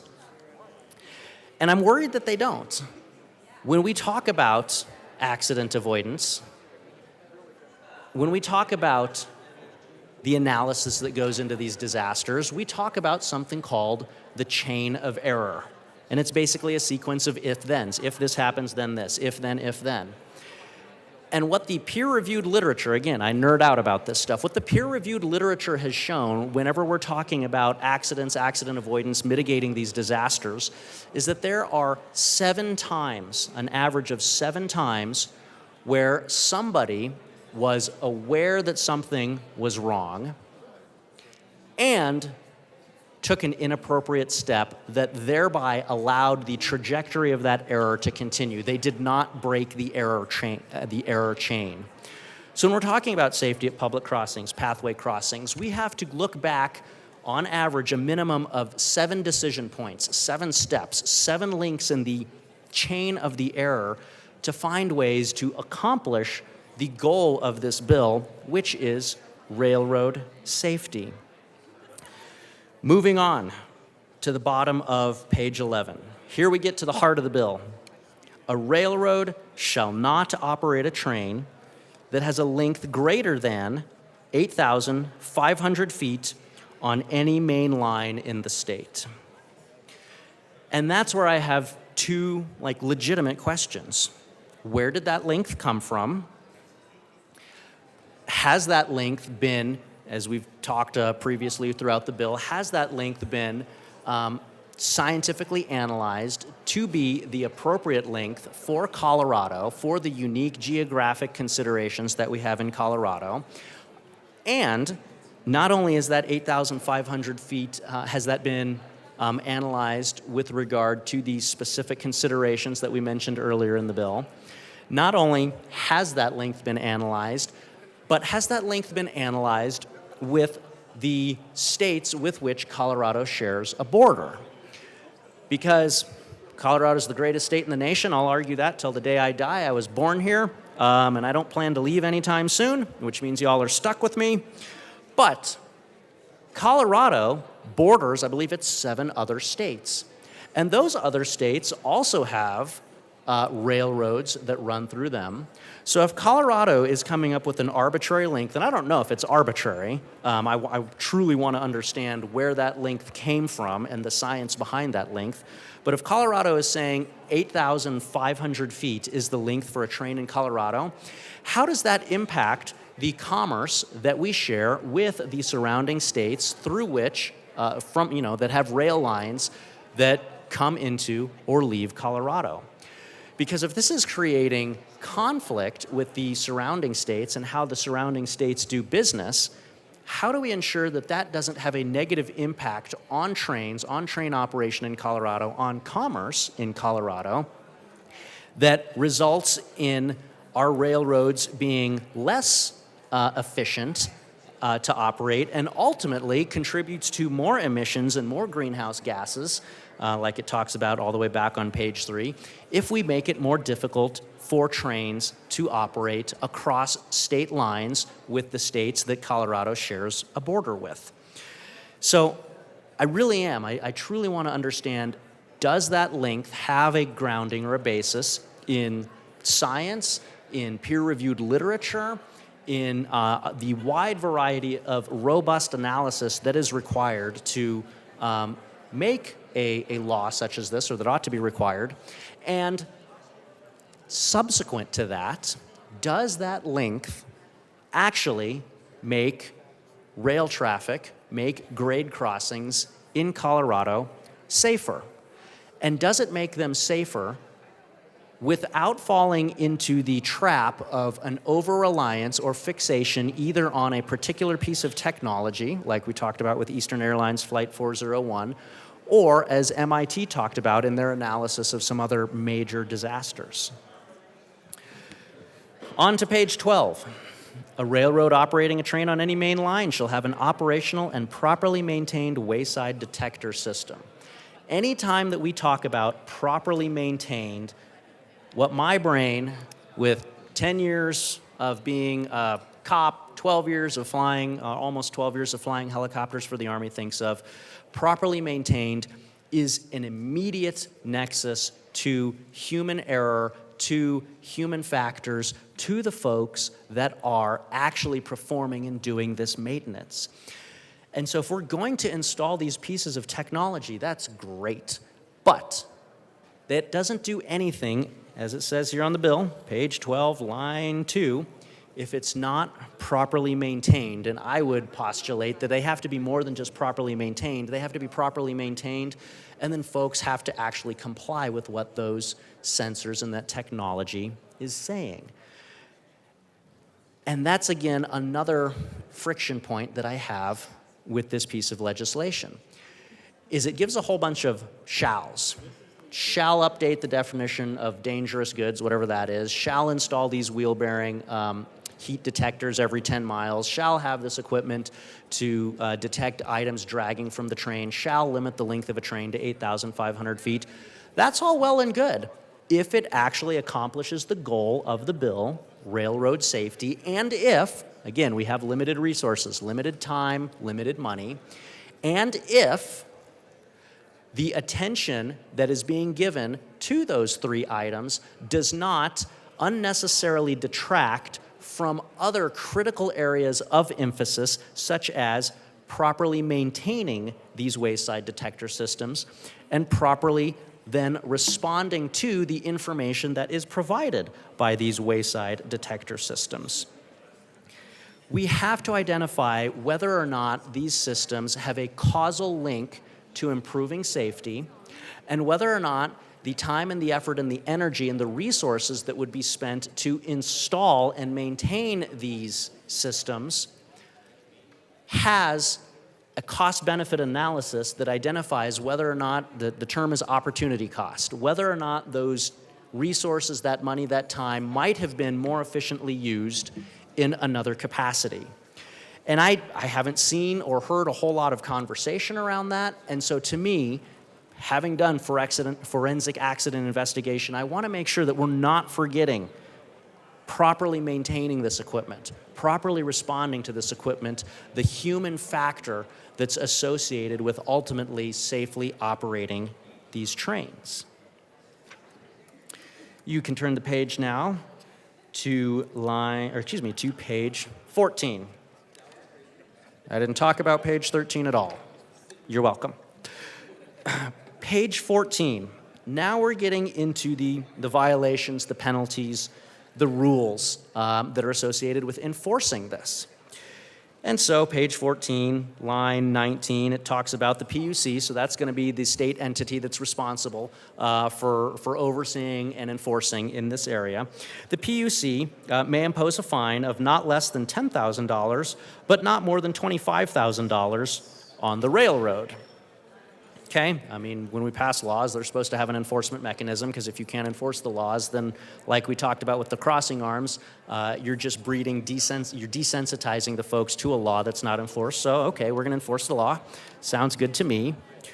But then you flip the page over here to page 15, where we're creating a new fund. The Front Range Passenger Rail District Maintenance and Safety Fund is hereby created in the state treasury. This fund is where these fines are going to be allocated. That's where they're going.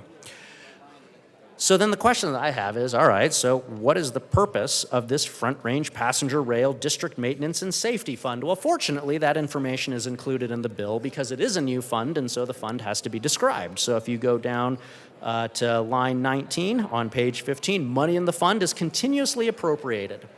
I'm usually suspicious about things that are continuously appropriated. And they're continuously appropriated so that they may be expended on very bottom of page 15. Safety planning and development during the research, development, and construction of a passenger rail system. The second goal of this fund, maintaining a passenger rail system and completing capital development projects to improve the safety of a passenger rail system. And so this is the part here where I scratch my head a little bit, because you all have heard me talk at length about how I have major issues whenever the government is picking winners and losers. Government is supposed to establish a level playing field so that the free market and folks, via their own innovation, can go out, create jobs, innovate, develop new technology, et cetera, and so forth. So when all of the fines and fees that are associated with violations of this bill are going to specifically passenger rail systems, I ask myself, what happens to the freight haulers? What happens to the folks who aren't operating a passenger system? Why are there fines and fees for safety violations? Again, if the point of this bill is safety, why are the fines and fees from safety violations going only to increase the safety of a passenger rail system and not all rail systems, to include those rail systems that are doing the critical work of hauling freight, hauling hazardous material, hauling dangerous goods? Continuing on, page 16. It talks about doing drills and training with first responders, with fire departments. That's well and good. Having been a first responder for a decade, I can tell you that it's going to be difficult, especially for smaller agencies like the departments that I have in my district. Some of my small towns that have major rail lines that go through them don't even have their own police department. They have to contract for police services because they're that small. So in an environment like that, where you have ever-increasing regulatory burden on first responders, even if the even if the railroads, per this bill here, lines 5 through 24 on page 16, even if they're offering this training to our first responders, that training, the first responders, with all of the additional rules, regulations, requirements, reporting, body-worn camera mandates, everything else that they have, they may not have the ability to get folks the time off to be able to go and do this training. The first responder thing is a little bit outside the scope of the bill, but I think it's worth highlighting that the rail companies can offer the training, but for that training to actually work, first responders have to have the ability and the time to be able to receive that training. And I'm concerned that our first responders they just don't have the manpower right now in many situations to do that. So, you guys have heard me speak before. You know I could do this all day long, as Captain America might say. But I think some of my colleagues here have some other thoughts for you. So the thought that I want to leave you with is, we all want rail safety. We all agree on that. There is no question about that. There is no doubt about that. But how to accomplish rail safety ultimately boils down to correctly identifying the root cause of major disasters. And what we know from 50 years of research, starting with aviation implementing and developing crew resource management in the 70s in the wake of disasters like Tenerife, which is the single largest loss of life in any aviation disaster in history. What that crew resource management identifies is that human factors and human error is the fundamental cause for the vast majority of accidents. And so as I read through this bill, what I see is a bill that is focused on the technology and not on the human factors. And so the concern that I have is that the opportunity cost, if you spend time on one thing, you can't spend time on another. The opportunity cost of this bill and the priorities and the direction of this bill could potentially have negative impacts on safety because it is not paying enough attention to the human factors and the human costs that are associated with rail safety, but are instead, as the MIT article said, potentially creating a situation in which we have over-reliance on a couple of key pieces of equipment and technology, and that ultimately will lead, or has the potential to lead, to other disasters and does not ultimately achieve the aim that we all have of rail safety.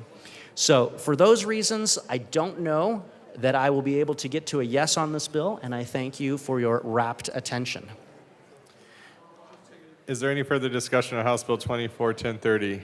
Representative Holtorf.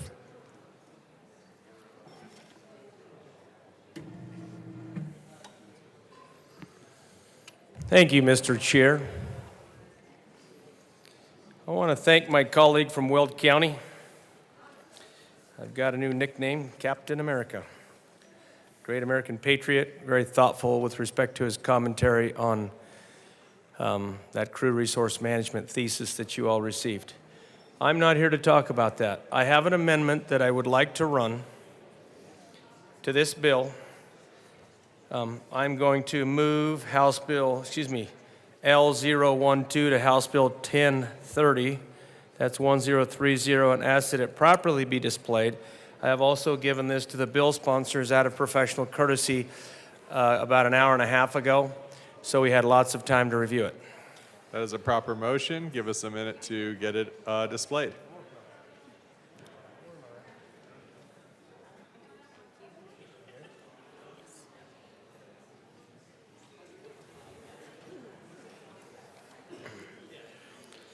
I'm going to start by talking about the bill sponsors' desire to promote train safety.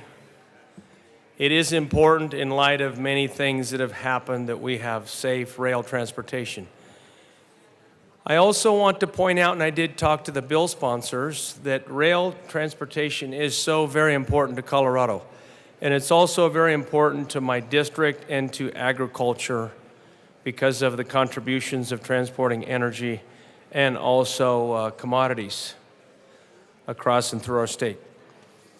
This particular amendment, if we look at the bill, and I'm going to ask everybody to get your bill folder out and turn to page 13, addresses two things. In the middle of that page, line 15, and I'm doing this just a way for people to really understand the amendment, because it's important that we understand what we're doing in this chamber. We're talking about extending, if we look at line 15 here, with respect to those waivers that are considered in the bill, the Class 2 railroad and the Class 3 railroad. We're also considering in this the length of the train, okay, as an exemption. Now, be clear, it's a longer, the exemption allows for a longer train. And I believe I discussed with the prime sponsors, and they said, well, maybe that's counterintuitive. And it might be. So I'm making that declaration up front because it's important that we understand that. And then the other part of this amendment, if you look at number 4, line 4 back here on the amendment, in line 16, we're talking about the speed of the train, and this actually increases the speed of the train from 10 miles per hour to 25. Considering that speed a little faster is still okay. So I'm offering this amendment on behalf of the industry, and I ask for an aye vote. Representative Mabry. Thank you, Mr. Chair. This amendment would carve out certain trains for the inspection piece that says if there's a derailment or a crash, that a representative of the workers gets access to the crash site, which is so critically important because there have been crashes here in Colorado and the workers have not known exactly what has happened.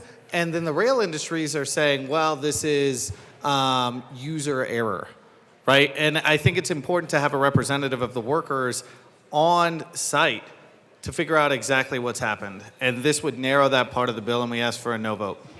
Is there any further discussion on Amendment L12? Seeing none, the question before us is the adoption of Amendment L12. All those in favor say aye. Aye. All those opposed say no. No. The noes have it. Amendment L12 is lost. Assistant Minority Leader Winder.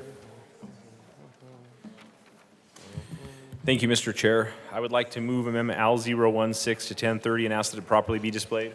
That is a proper motion. Give us a second to get that displayed. That is displayed. You may proceed. As you can see, this bill will amend printed, or this amendment will amend printed bill page 14 after line 15 insert, notwithstanding any provision of the section to the contrary, the section does not apply to agricultural lands. This is purely a private property issue. In the 2022 U.S. Supreme Court case Cedar Point Nursery versus Seed, the court decided it was unconstitutional to force landowners to accept access without being granted permission. I urge an aye vote. Is there any further discussion on Amendment L16? Representative Mabry. Thank you, Mr. Chair. We urge a no vote. Is there any further discussion on Amendment L16? Seeing none, the question before us is the adoption of Amendment L16. All those in favor say aye. All those opposed say no. The noes have it. Amendment L16 is lost. To the bill, Representative Frizzell.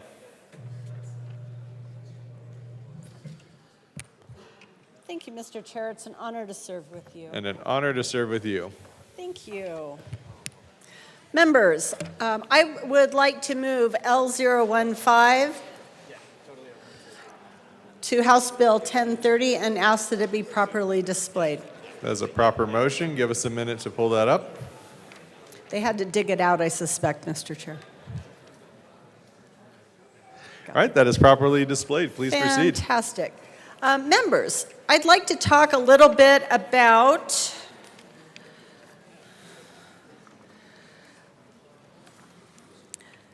page 16 at the bottom of the page, where we are going to require insurance coverage.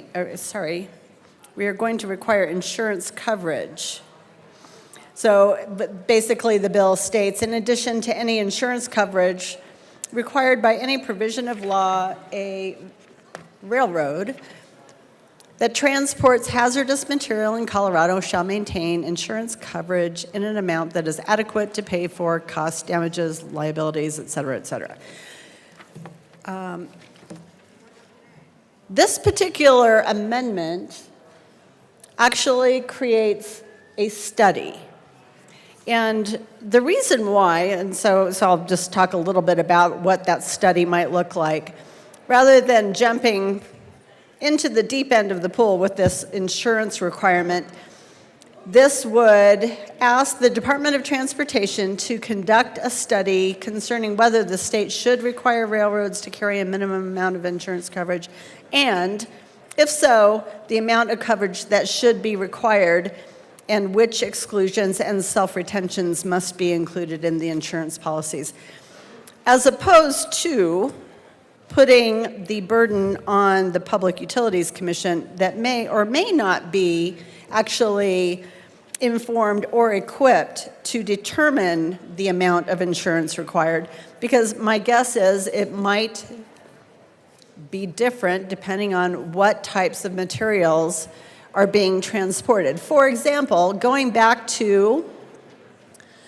the Federal Railway Administration's fabulous website, it actually describes what hazardous materials and dangerous goods are. So those include energy products, chemicals, hazardous waste, and radioactive materials. In addition, the Federal Railway Administration also oversees the movement of packages marked to indicate compliance with a federal or international hazardous material standard, even if the packages do not contain a hazardous material. Members, I think that it's really interesting that this particular website is talking about in great detail the transportation of hazardous materials because it happens so frequently. And in fact, it states, rail transportation of hazardous materials in the United States is recognized to be the safest land-based method of moving large quantities of chemicals over long distances. Recent statistics show that the rail industry's safety performance as a whole is improving. In particular, the vast majority of hazardous materials shipped by rail tank car every year arrive safely and without incident. And railroads generally have an outstanding record in moving shipments of hazardous materials safely. So members, I bring to you this really awesome amendment that I know that you're going to enjoy voting yes on, because it is a common sense approach to a problem that we don't actually know how big it is. It's important to study these matters. So, given that, I ask for your aye vote on Amendment L15. Thank you. Representative Mabry. Thank you, Mr. Chair. Members, we asked for a no vote. We think that the requirement for insurance here is really reasonable, especially given how disastrous these derailments and accidents should be. And to the study point, while I really appreciate the thought behind it, as we know, our JBC members have said this over and over again, there's not a lot of money to be appropriating to studies like this. And so for those reasons, we ask for a no vote. Is there any further discussion on Amendment L15? Representative DeGraff.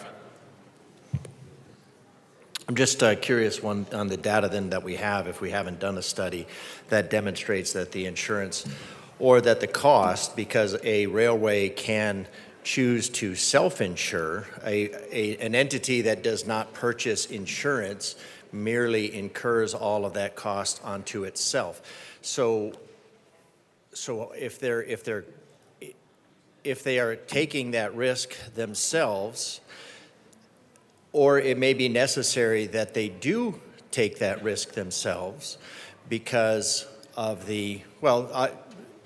insurance is a business. Insurance is not a nonprofit organization that just provides insurance for no profit. So it makes sense for a railroad to self-insure.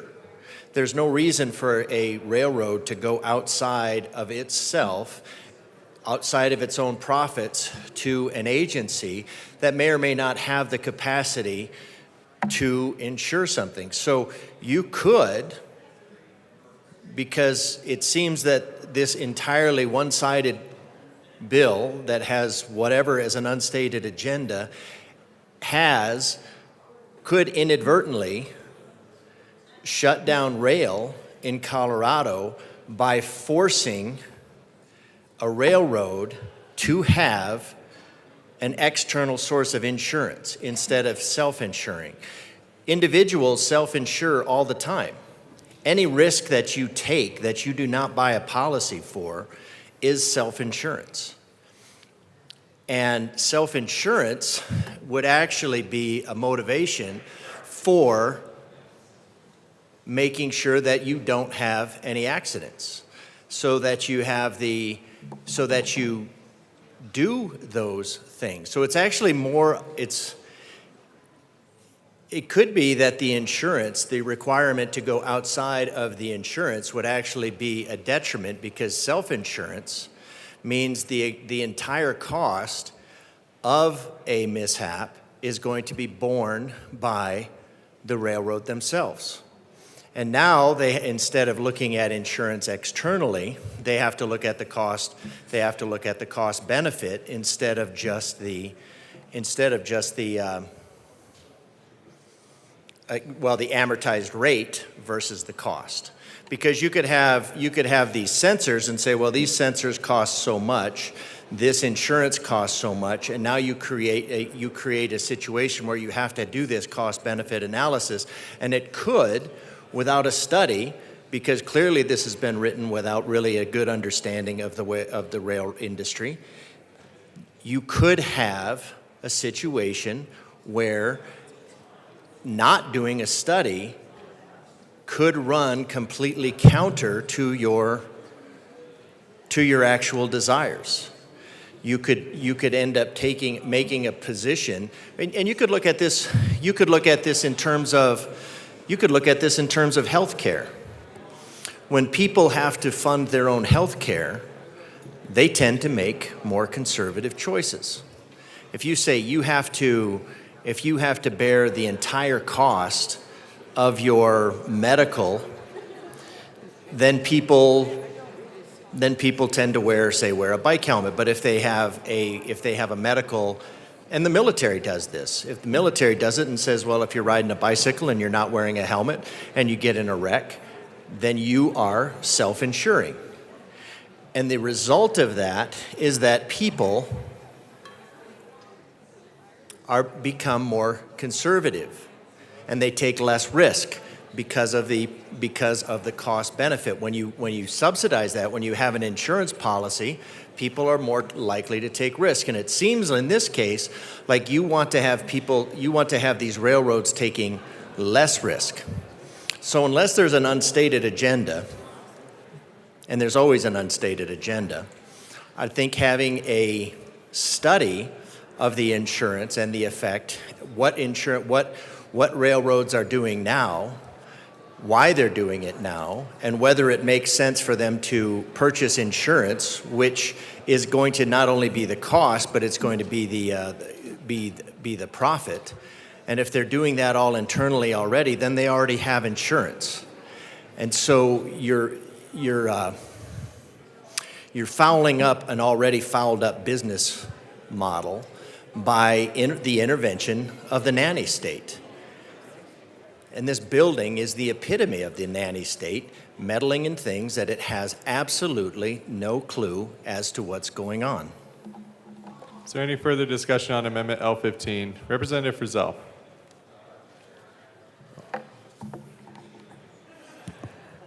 Thank you, Mr. Chair. Members,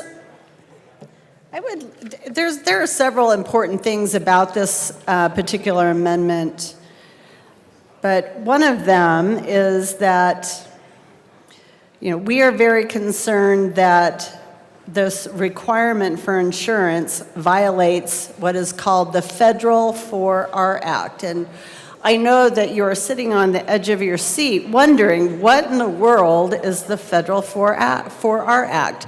And what that is, happy to talk about, is the Railroad Revitalization and Regulatory Reform Act that was passed way back in 1976 when I was only 16.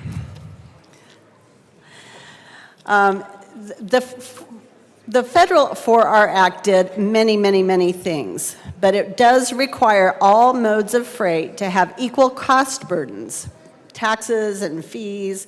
In order to comply with the Federal 4R Act, this provision of the bill, the requirement for insurance, must also impose the same, what I would consider vague, insurance requirements on all other freight modes, trucks, barges, aircraft.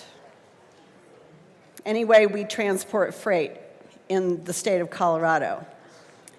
I really want to point out that the provision in the bill requiring insurance is so vague that it is going to increase the cost of moving freight to other shippers and hurt Colorado's economy, raising prices, because we really want our cost of living to go up more at this point, right? Railroads don't pay insurance costs. They are passed straight through as a cost of shipping. This is yet another bill, but especially this portion of the bill is going to make Colorado more expensive. We talk a lot about the affordability issues we have in the state. Please vote yes for this amendment, because this really is a common sense approach to determining what insurance requirements on railroads looks like. Thank you. Representative Catlin.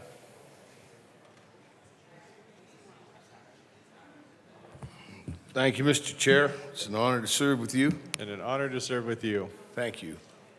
Members, I'm down here to talk to, looks like just a few of you. But I wanted to talk, facts, figures, documentation, those kind of things. I appreciate those arguments. But really what it boils down to is I wanted to talk to you about what it's going to do to you, to me, to the rest of the outfit that we're talking about, and that's the state of Colorado. If you're in the ag business, and all of you are in some way or another, so you go down to your local ag distributor, known as a grocery store, you look at the prices and you think, oh man, look what happened to the price of that. Part of what's going on with that is the cost of freight. Cost of fuel, cost of labor, all of the things that go into freight. So what I'm talking to you about this afternoon is that when we take a load of onions or a load of corn to the rail and put it on the rail and send it out to the market, what happens is we are paid less for that freight, for that crop, than what we should have been paid because we're paying the freight. And by the time you get to the ag distributorship known as a grocery store, you pay more. What we're doing in this bill today is guaranteeing that's going to happen even more. And with this amendment, at least it fixes some of those insurance costs, because insurance, as you and I know, continues to go up. And as vague as the insurance clauses are in this bill, we don't know where they will go, how they will be covered, but I can tell you, before it's all over, you and I will be covering that insurance bill. Think about these things when you decide to vote.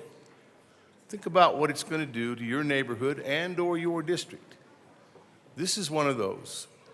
This is a good amendment. Vote yes.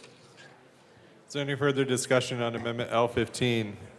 Seeing none, the question before us is the adoption of Amendment L15. All those in favor say aye.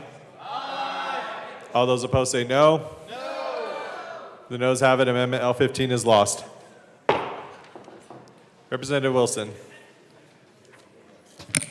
We have more amendments.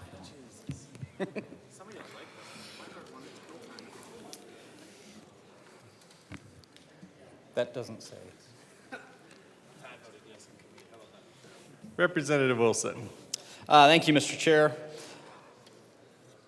Looking over this bill, one part that sticks out to me is Section 4020-304, reporting violations to union representatives, investigation, permission to enter. So this section allows for the crew member of a train operated by the railroad in the state may report to the crew member's designated union representative any violations, which clearly I would hope they would report a death on the railroad tracks. But my concern with this section is, when is it and why is it appropriate for the state to be doing something that is already in a union collective bargaining agreement? If this is between the union and the railroads, this is theirs to work on, not ours to decide, not ours to negotiate for the unions on what they're doing. I don't see that this is even necessary because, like I said, it's already in the collective bargaining agreement. And this makes it sound that the union has different rights and priorities in Colorado, even though they work for a nationwide railroad. So with that said, I move Amendment L020 and ask that it be properly displayed. That's a proper motion. Give us a minute to get that up. I cannot. Yeah.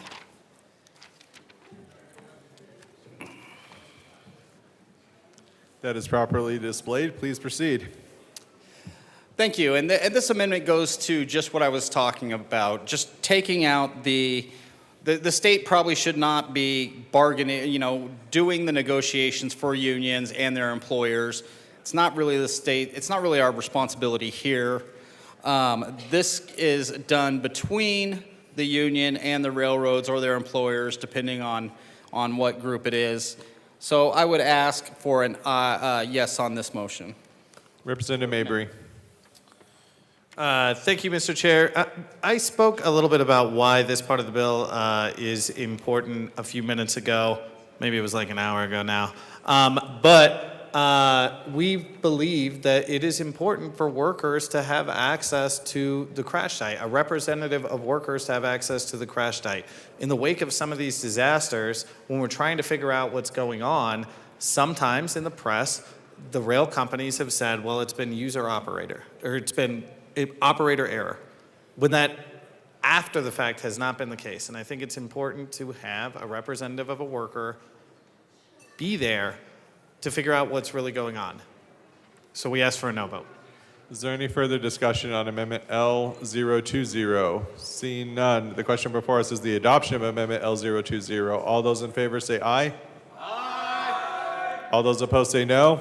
No. The noes have it. Amendment L20 is lost. Representative Wilson. Thank you, Mr. Chair. I move Amendment L022 and ask that it properly be displayed. That is a proper motion. Give us a minute to get that up.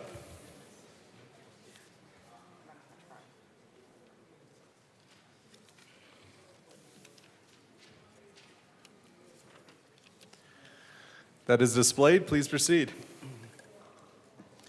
Okay, this amendment amends the section on page 14 about the penalties for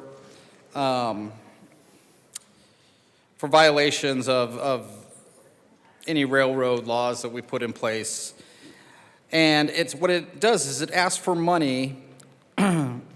Basically, it asks for money to be fined for unsafe railroad conditions. And this is now going to the Front Range Passenger Rail Transportation Fund and CDOT. So basically what we're saying is we should all invest in Front Range Passenger Rail because it's a great idea. By the way, we're going to fund it because the Front Range, the railroads we're going to be using are unsafe.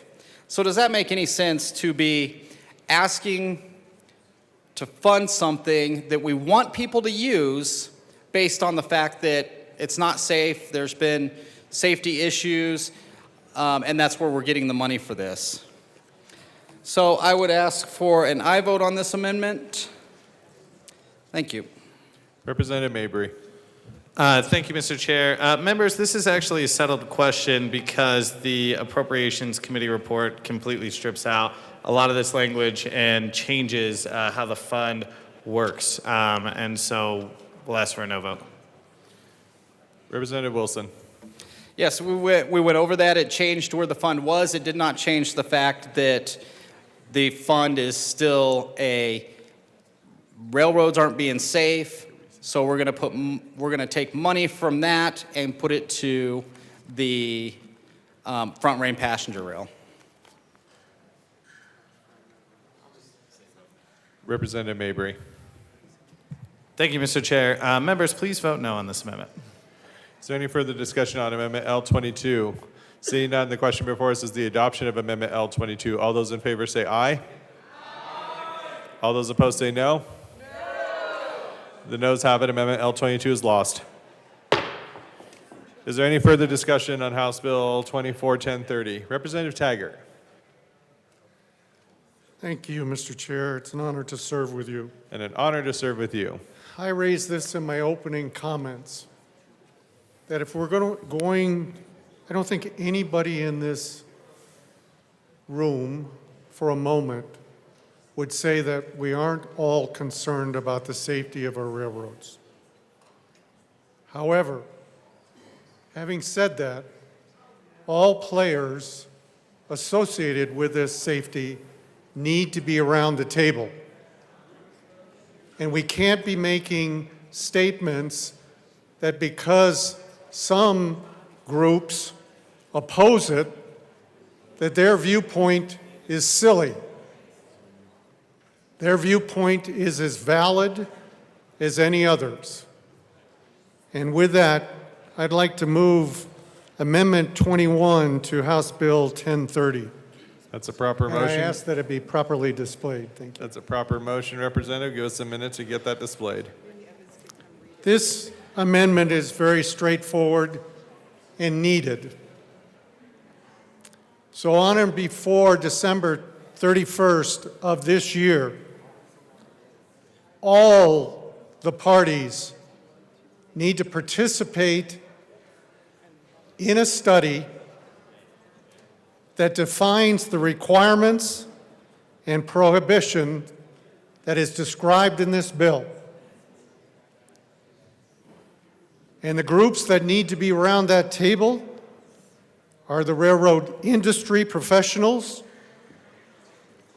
the representatives of the railroad employees unions, the Federal Railroad Administration, and any other individuals that the Public Utilities Commission chooses to have at that table.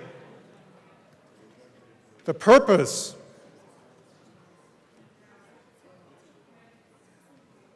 of having those folks around the table is to make absolutely certain that the details of this bill can be agreed upon by all the parties affected and all of the parties that have significant input to the safety of the citizens of Colorado.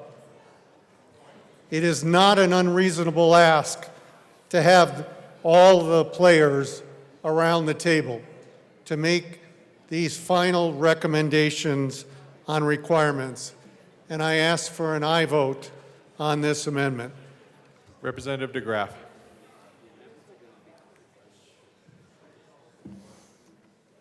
Thank you, Mr. Chair. I think this is a great amendment because this is what should have already been done. And by the admission of the sponsors, has not been done.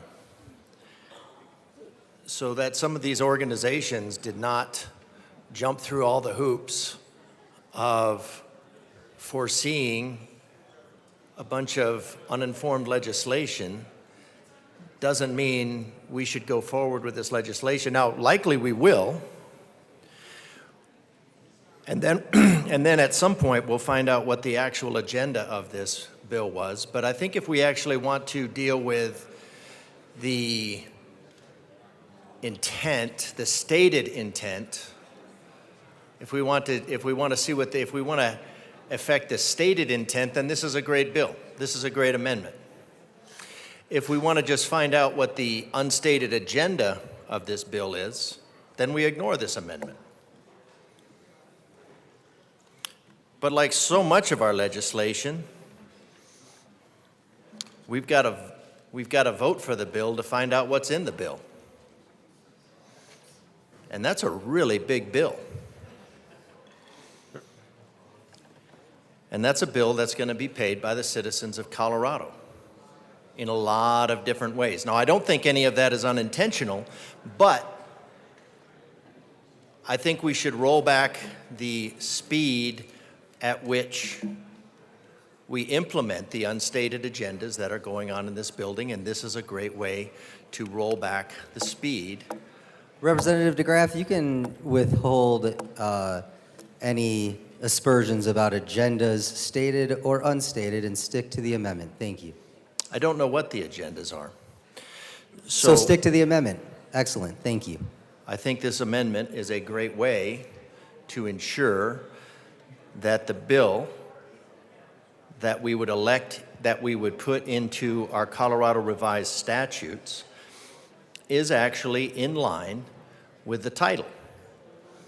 So if we're looking at making a bill that aligns with the title, then this is a great amendment. If aligning with the title is not the intent, then I guess you vote no. But this is a great way to make sure that we would be actually focused on the title of the bill as the intent. Representative Wilson.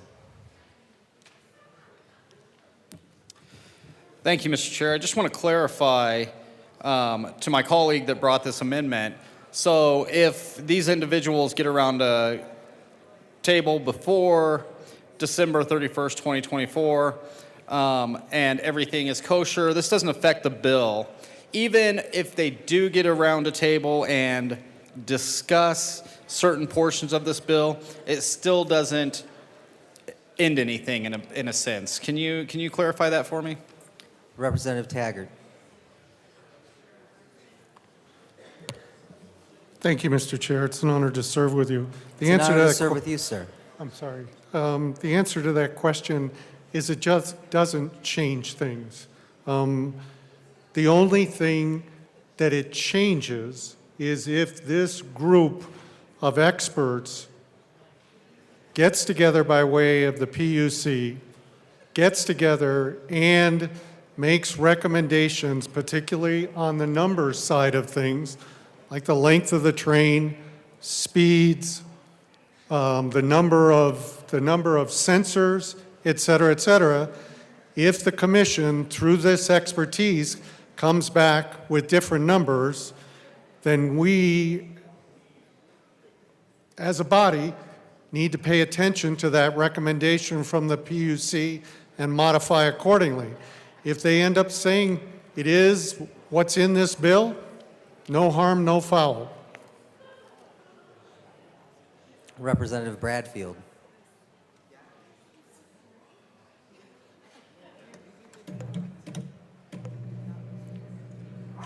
Thank you, Mr. Chair. I want to take a slightly different approach to this bill. The bill sponsors have claimed.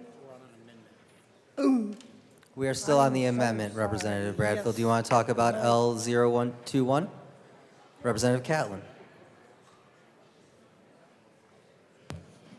Thank you, Mr. Chair. It's an honor to serve with you. It is an honor to serve with you, Representative Catlin. Thank you. Members, I'd like to just call your attention to this amendment. The sponsor of the amendment has said that it's not going to change the bill, but it's brought by a member that we have a lot of respect for, a man that has run international corporations, a man that works and serves on the JBC. We've watched the work that they produced. We agreed with a lot of the work that was done. Yet now we are today looking at an amendment that an individual with that kind of background, with that kind of expertise, and with that kind of resume brings in front of us.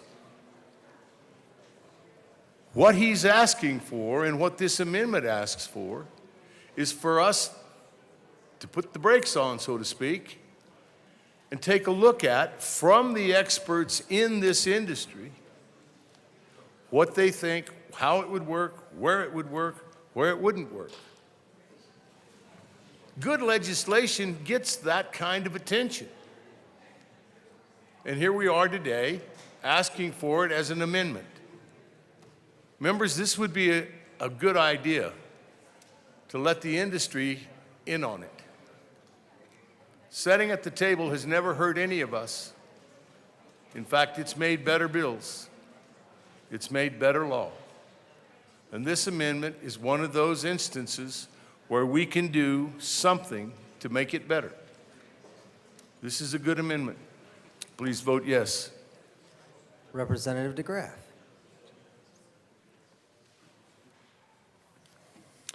I just wanted to check with drafters on some of the amendments, and most, if not all, the amendments that we presented have been presented by industry. So the industry that is trying to protect itself, the industry that the sponsors have said we're not responsive, well, I can't figure out why they wouldn't be responsive when we try to bring their voice here and it's completely shut down. So again, this amendment is what should have happened. It doesn't seem, if we're able to reach out to industry, or industry is reaching out to us and saying, hey, we would like these amendments, we would like some consideration here,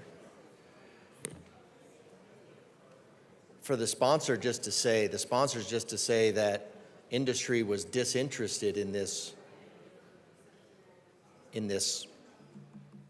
addition, in this insertion into our Colorado Revised Statutes. So industry does want to have a part in this. Industry is interested in this. So I think we ought to give industry a chance. Now, I know you won't, but I think you should. So I think you ought to vote yes on this amendment and do some of that real stakeholder painting that you say you do, and we'll get a better bill. Any further discussion? Representative Bottoms.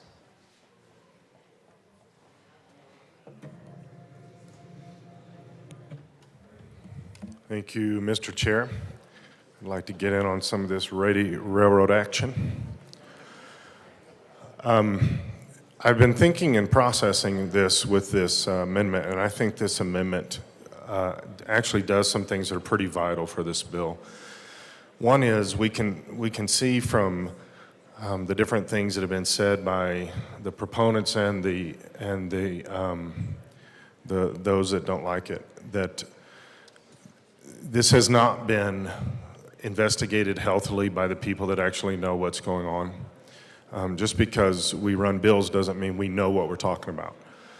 And so this one needs to be brought back to the people that know what they're talking about, that have been in this industry, understand it.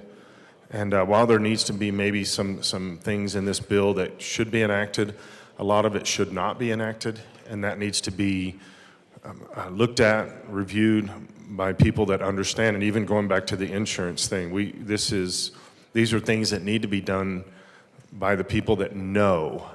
And as I'm reading through this bill, it looks to me, and I may be completely wrong here, but it looks to me like the bill was put together by people that don't know. And so I think it needs to be done by people that do know. And this is what this amendment does. And it also is an extremely vital industry within our state. And if we keep messing with that, it's going to hurt us in a lot of different ways.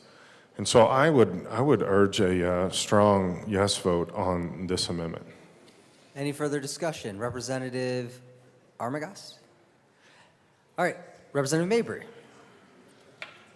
Thank you, Mr. Chair. Members, I just want to say one thing about this, and that is that this bill has been crafted by people who have decades and decades and decades of experience working in this industry and on these trains.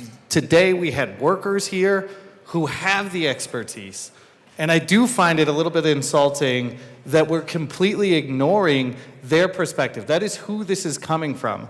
And I appreciate comments from our colleague from Grand Junction, making sure that we're also talking about the other side's perspective. We've been trying to have meetings with them, but to completely ignore the fact that workers who do this daily were those who were behind crafting this bill, I think is a little bit insulting. There is expertise here. It's the expertise of the people who have been working on the ground doing this work, and we'll ask for a no vote on this amendment. Representative Taggart. Thank you, Mr. Chair. I again will reinforce my statement before that I want all parties around the table. At no time, if you look at letter B, it says representatives of railroad employee unions. I will never be a person that speaks against this employee union or any other employee union. They have as much presence at the table as the executives. So please don't read in to something that's not there. I'm just strictly asking through this amendment that all parties be at the table to help with a study for recommendations on these requirements and these prohibitions. Thank you. Any further discussion on Amendment 021? Seeing none, a division has been called.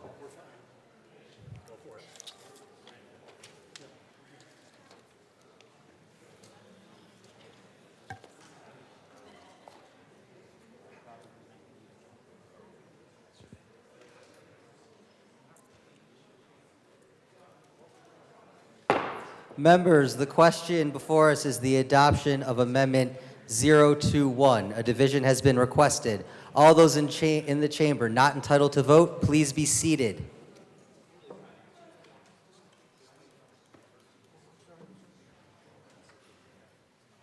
All right, members, all those in favor of Amendment 021, please stand and remain standing or raise your hand and keep it raised until the count is taken.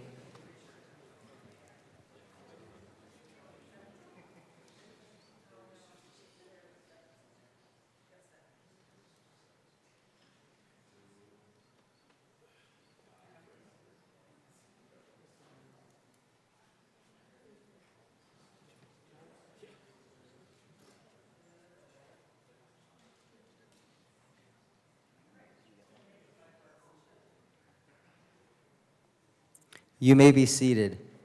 All those opposed, please stand and remain standing or raise your hand and keep it raised until the count is taken.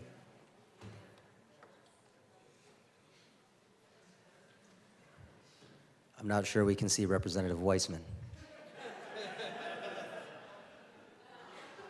Happy birthday.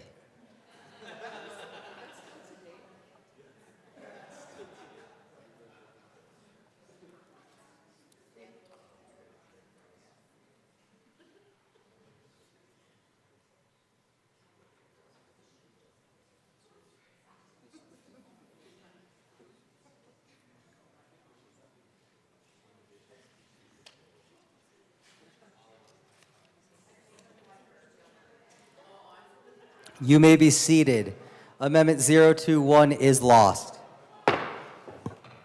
Back to the bill. Members, is there any further discussion on House Bill 1030? Representative Taggart.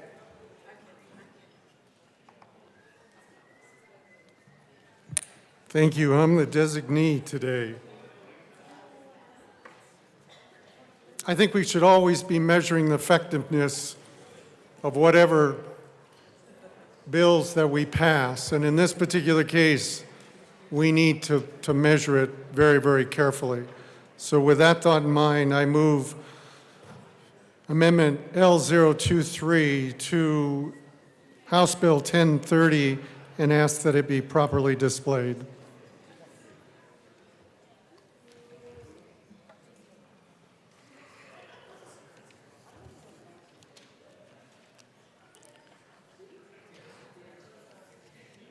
Amendment L023 has been moved and properly displayed. Representative Taggart. Thank you, Mr. Chair. This is a very simple amendment that requests that the Public Utilities Commission on July 25th or July 1st, 2025, and then every year thereafter, provides the committees of reference in the House and the Senate with a report on the effectiveness of this bill in its relationship to safety. And I ask for an aye vote. Thank you. Thank you. Any further discussion? Representative Mabry. Thank you, Mr. Chair. Members, today we will ask for a no vote on this. I'm actually open to this as a concept, but as the sponsor of this amendment, as a member of the JBC might appreciate, I think we need to see what the fiscal impact is as this goes through the process in the Senate committees. Open to accepting something like this, but today we'll ask for a no.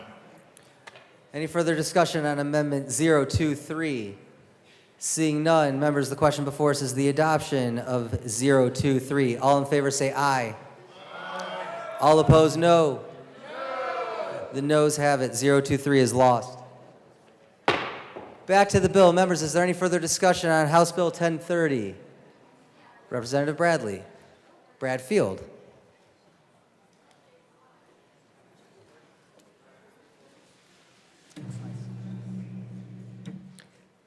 Thank you, Mr. Chair. I want to take a different look at this bill. I think is one important thing are the people who come forward and the industries that come forward and say that they are in opposition, in support, or monitoring of a bill. So went to the Secretary of State's website, and for this bill, I just want to point out some industries that are first opposing this bill. And I would like to know from the bill sponsors if these industries, these government units were brought to the table as stakeholders or not.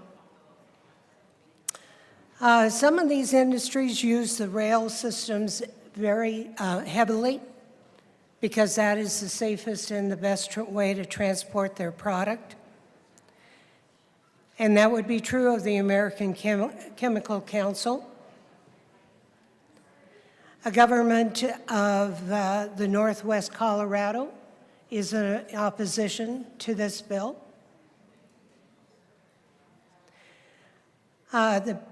Burlington Northern Santa Fe Railroad is in opposition. So I'm wondering, did the bill sponsors sit down with them? I'm not sure. The Colorado Mining Association is in opposition to this bill. They would use the rails a lot. Colorado Farm Bureau is in opposition. That's how crops and livestock get moved from one place to another. The Colorado Chamber of Commerce, one of the largest organizations in the state that represent businesses, both small and large, is in opposition.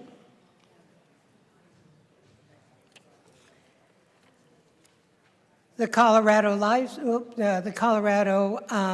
Motor Carrier Association, that moves a lot of vehicles from one place to another. Colorado Petroleum Association is in opposition to this bill. The Denver Metro Chamber of Commerce, perhaps they were not brought to the table, opposes it. Evarts, Rocky Mountain Steel, how do you think their product gets from one place to another? They use the rail, are in opposition. That's quite a list of big, heavy carriers that may have not been asked to come to the table. Okay, let's take a look at supporting. Blue-Green Alliance. Blue-Green Alliance unites labor unions and environmental organizations to solve the environmental challenges. They support this bill. Perhaps they were invited to the table. The Colorado AFL-CIO is in support. Perhaps they were brought to the table. We don't know. Colorado Education Association, not quite sure how they deal with railroads, but that is a union, and it was brought to the table, maybe? Maybe. Colorado Rising protects health, safety, and quality of life and the future of climate from harmful impacts of the oil and gas industry, is supporting. But you would think gas and oil would use the railroad, but this Colorado Rising is not in favor of that industry. Colorado Sierra Club is supporting. Conservation Colorado is supporting. Brotherhood of the Locomotive Engineers and Trainmen, that is a union, and it's supporting. League of Women Voters of Colorado is in support. Okay, I think I'm making my point here that there are industries that were probably not brought to the table, could have been brought to the table, should have been brought to the table, and that's, but we don't know because you haven't told us who is your stakeholders. So I urge a no vote, please. Representative DeGraff.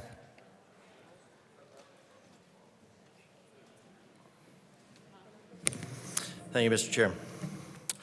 So I was questioning my questioning of the agenda, and so I thought I'd just speak to the agenda.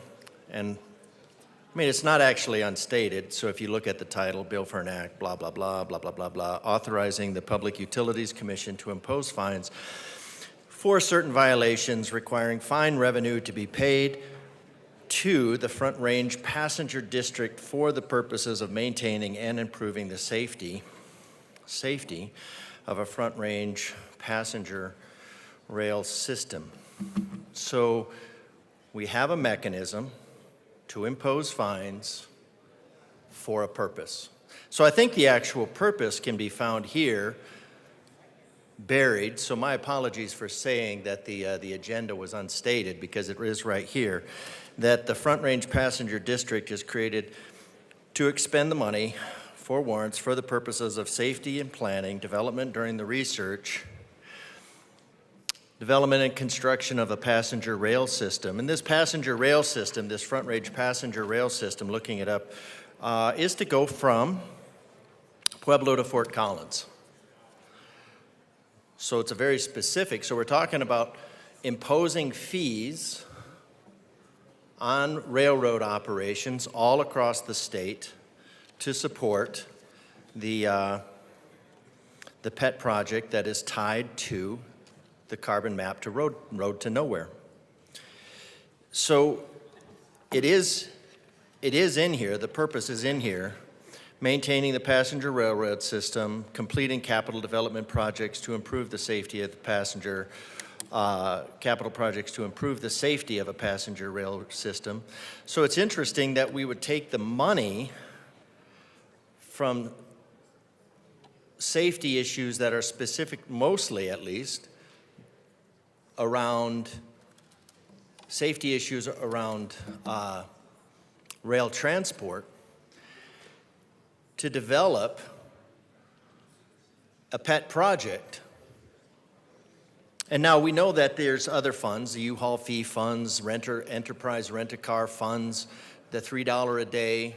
So all of these things that are being generated, all this money that is being generated for the purpose of the governor's PET projects. And in this case, the Front Range Rail. Now we know that currently rail and mass transit is subsidized by taxpayers at over $2 per passenger mile, so it's not exactly an efficient operation. Of course, we have ways of making it more efficient, like cramming as many people into houses and getting rid of their cars, but this is about funding that. And we're going to do it on the back of rail. Because even though, like we talked about yesterday, the government is in the last 5 years has decided to spend about $10,000 more per family than it was 5 years ago. So we're going to make the assumption that railroads are just acting wantonly. And so what are the fees that we're talking about? What are the fees? Violations, penalties, and rules, because I think, again, we're getting to the purpose. We're getting to the purpose of the bill here, as opposed to the excuse of the bill here, the excuse being safety. Because you always have to have the emotional hook in order to get the emotional bait, rather, to get the real hook. And then in this case, the hook is the fees. So denying any officer, agent, or employee of the railroad violates section this by denying entry to a place of operations, the Public Utilities Commission may impose a fine of not less than $10,000, but not more than $25,000 on the railroad each day. So this is about, so the way you get more fees to fund a pet project of the governor, to placate the carbon superstition, is to impose fees of $10,000 to $25,000 per day of a continuing violation. Each day of a continuing violation constitutes a separate violation. So you could say, well, that's only per violation, but every day is a new violation. Now, it does make it a little bit difficult. The railroad intentionally or knowingly violated. But again, this money doesn't go towards making rail transport more safe. It goes towards funding a pet project. And it will make Coloradan prices go up. The railroad's violation was part of a pattern practice, blah, blah, blah. Shall credit the fines to the fund. The Public Utilities Commission promulgates rules. So this bill isn't even written yet. So what are the rules? Well, we're going to form we're going to give you an executive rule-making agency more latitude to promulgate rules to fund a project, to fund a pet project of the executive branch. So we're going to give the executive branch of the government the authority to make rules, to impose fines that will cost Coloradans in order to pay for a pet project. And here's one of the some of the rules. Public crossing, not longer than 10 minutes. Is that going to be a problem? Well, if they're accused, then they'd have to go to a lawsuit. We already know about that. So you can't just dismiss it. But here's one that I find really interesting because we're talking about knowingly or anything else. A railroad operating on a train on any main line shall have an operational and properly maintained wayside detector system along each main line. The wayside detector must have a hot bearings detector and dragging equipment detector installed at least every 10 miles. Now that sounds like a great idea. But let's look at must. Because it says must have, because again, we're assuming that the railroads are acting wantonly and have absolutely no regard for the safety, because they need they need to be legislated by the nanny state into actually behaving safely. So we have shall have, must, every 10 miles, at least every 15 miles, if the natural train requires the increased distance. So what happens if you violate a shall or a must? Well, if you violate a shall or a must, you're going to be in violation. And that would be a fine of $100,000 per day, as best I can understand it, if the railroad intentionally or knowingly. So if they have, now we increase the number of sensors by 400%, trusting my colleague's math there. So we've increased the math by that they must have that, the railroad must have that every 10 miles. And it doesn't even say they must have that every 10 miles, that a railroad, that a train is going past it. It just says it must be operational every 10 miles. And so if that is not, so now we've increased that by 400% from 40 miles down to 10. And then you say, well, what if any of those are inoperative? Well, any of those that are inoperative, so now it's not a matter of that they're redundant, it's a matter of that each and every one of them becomes a source of a fine.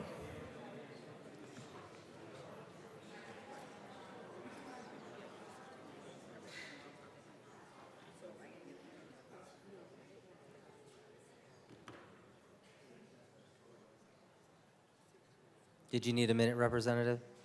Yeah, I was just gathering my thoughts. So you have 400% increase in the ability to fine by how much? By $100,000 per incident per day.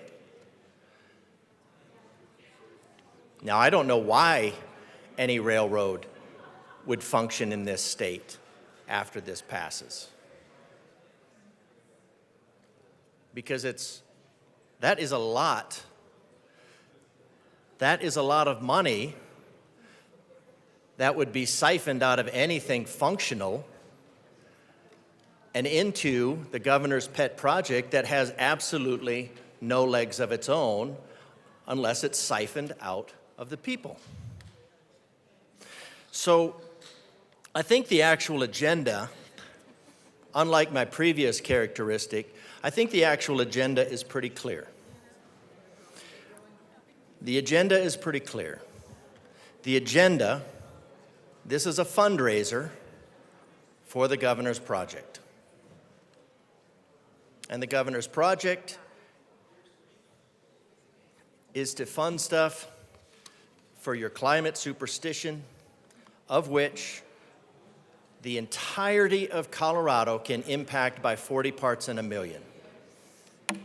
If we go to net zero, which this won't even take us to net zero, so 40 parts in 1 million of anything, we are looking at imposing these costs, $100,000 per day, per incident, on the rail. So, while I appreciate my colleague's very in-depth, from Weld County, his very in-depth safety analysis, I think it completely missed the mark because that's not what the bill is about. The bill is about sucking money out of rail and into a pet project by the governor.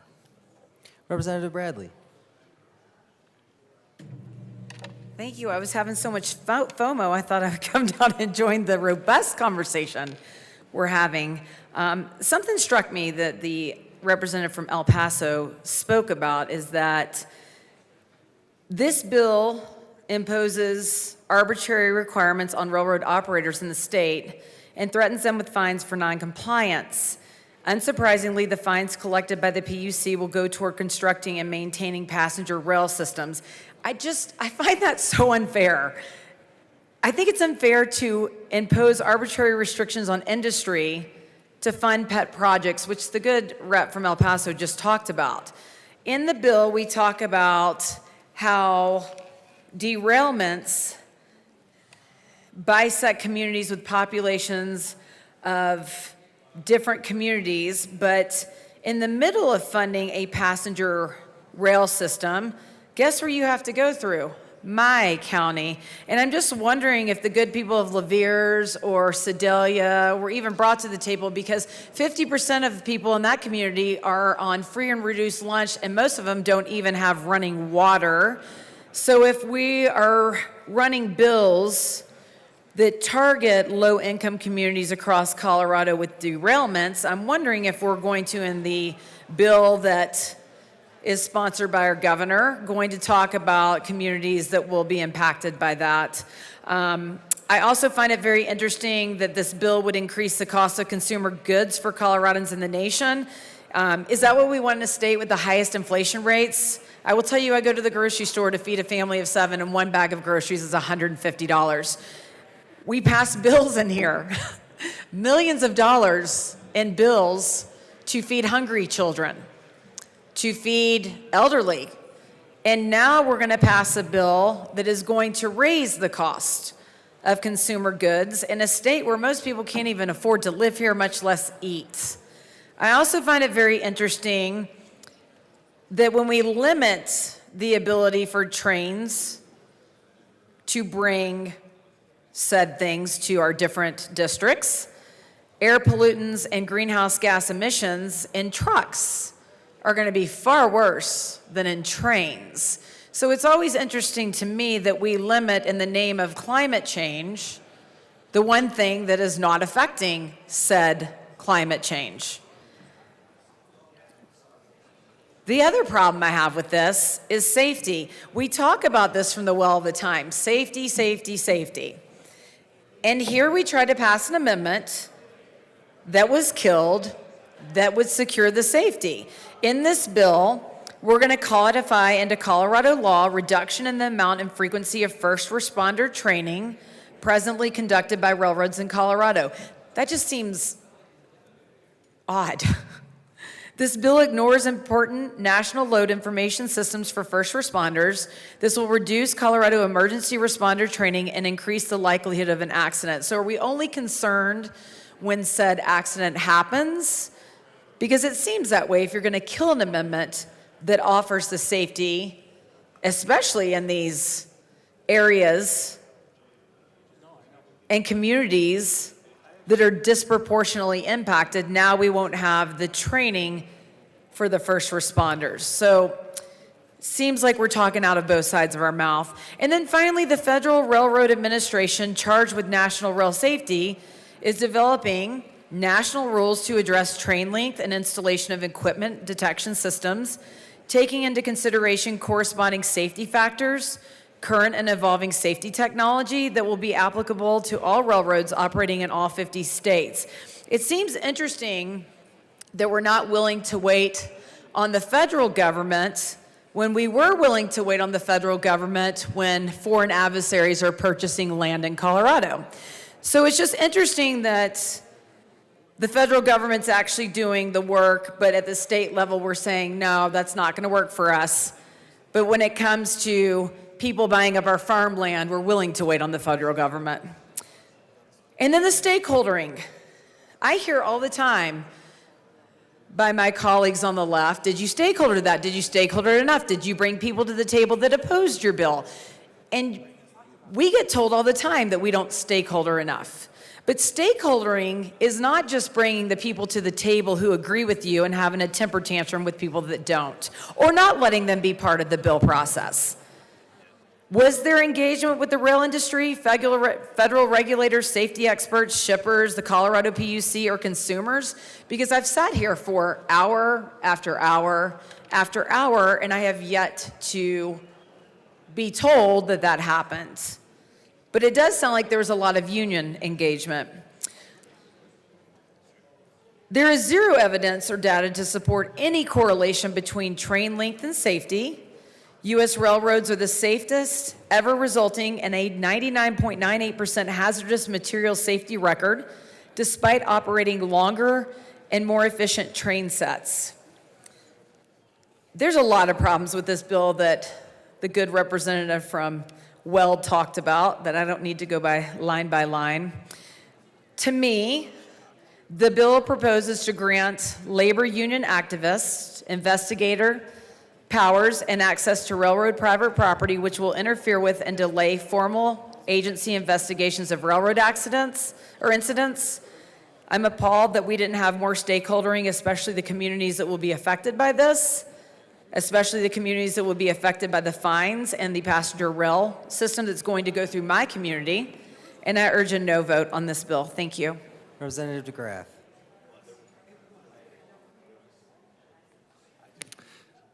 Don't worry, this will be brief. I just wanted to state, I think I figured it out. So the carbon map to road nowhere is to make diesel trucks non-viable, and that would push more stuff to trains. So we need to make trains non-viable, and that leaves the completely otherwise non-viable battery-operated trucks. So I think I finally figured out what the actual agenda is. Representative Soper. Thank you, Mr. Chair, and it's an honor to serve with you. It's an honor to serve with you, sir. I just have a couple of things to say about this bill.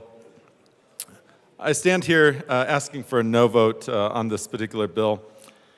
Number one, I believe this is unconstitutional, certainly when looking at different cases concerning the Commerce Clause. I mean, going back to a law school favorite, Navajo Freight Lines against Bibb, that famous 1959 case about mud flaps impacting interstate commerce. While the court there held that safety does carry a strong presumption of validity when challenged, there needs to be a clear benefit of the change and that it actually leads to reducing additional hazards.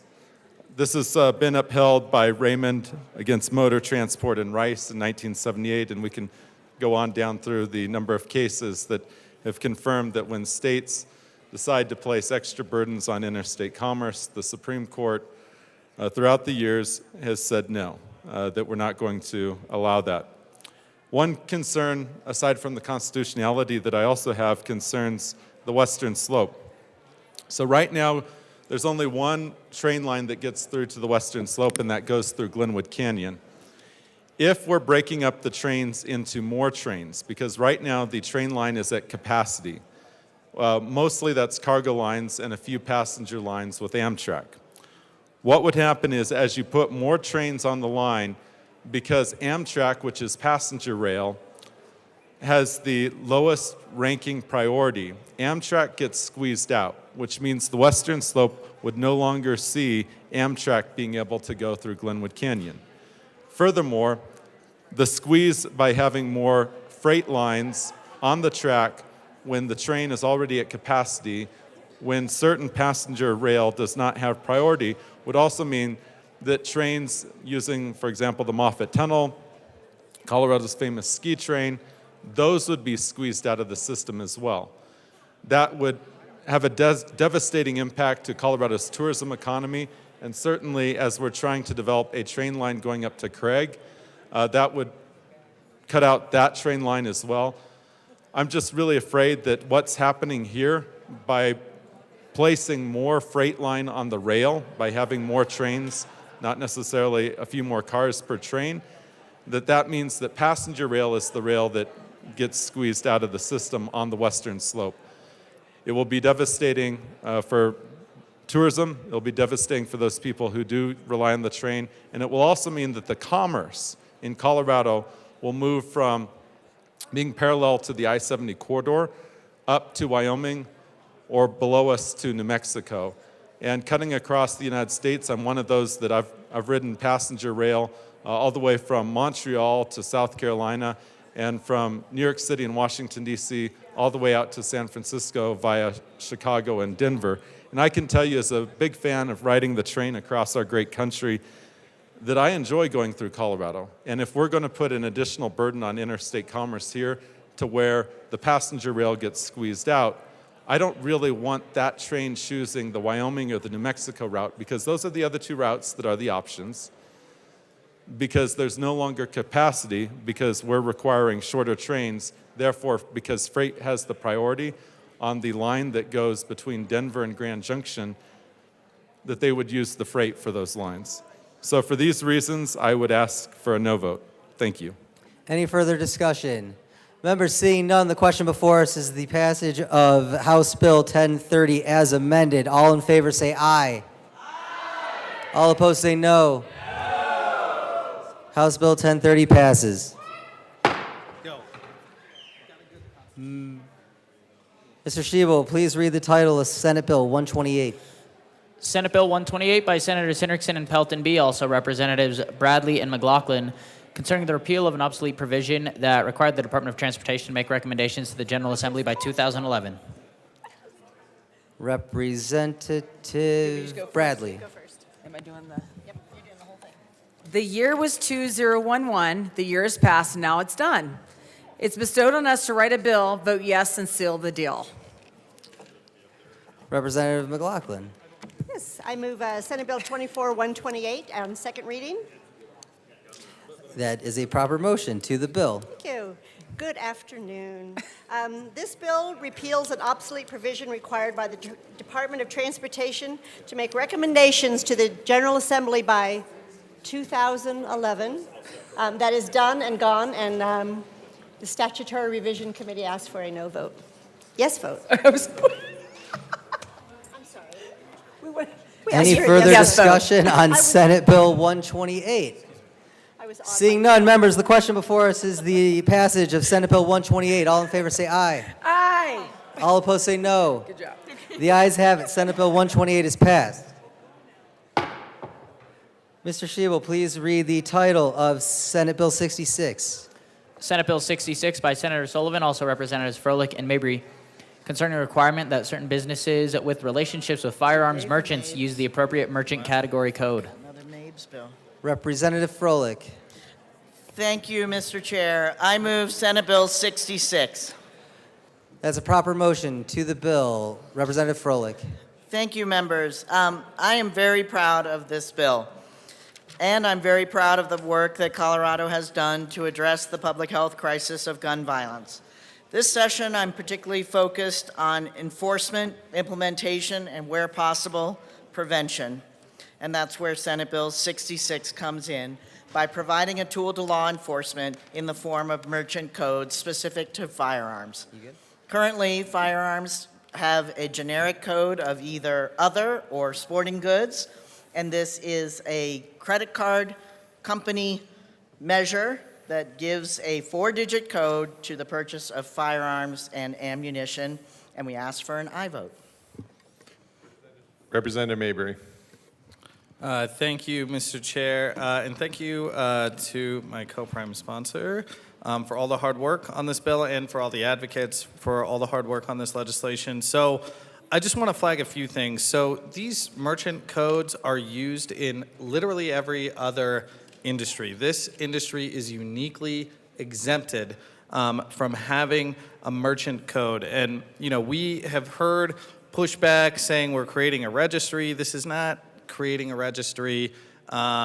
These codes simply identify the number of purchases and amount spent at an institution, and it is in line with how we look at other things. The other thing we heard was that this will place a burden on business. This has no impact on any business other than the credit card companies, and the credit card companies are neutral. So if you have a gun store today, this does not change anything for you. This only puts a requirement on the credit card companies. So banks already look at this sort of information, and maybe if you all of a sudden bought $20,000 in plane tickets when you have never bought plane tickets before, they might call you and say, hey, we think somebody might have stolen your identity.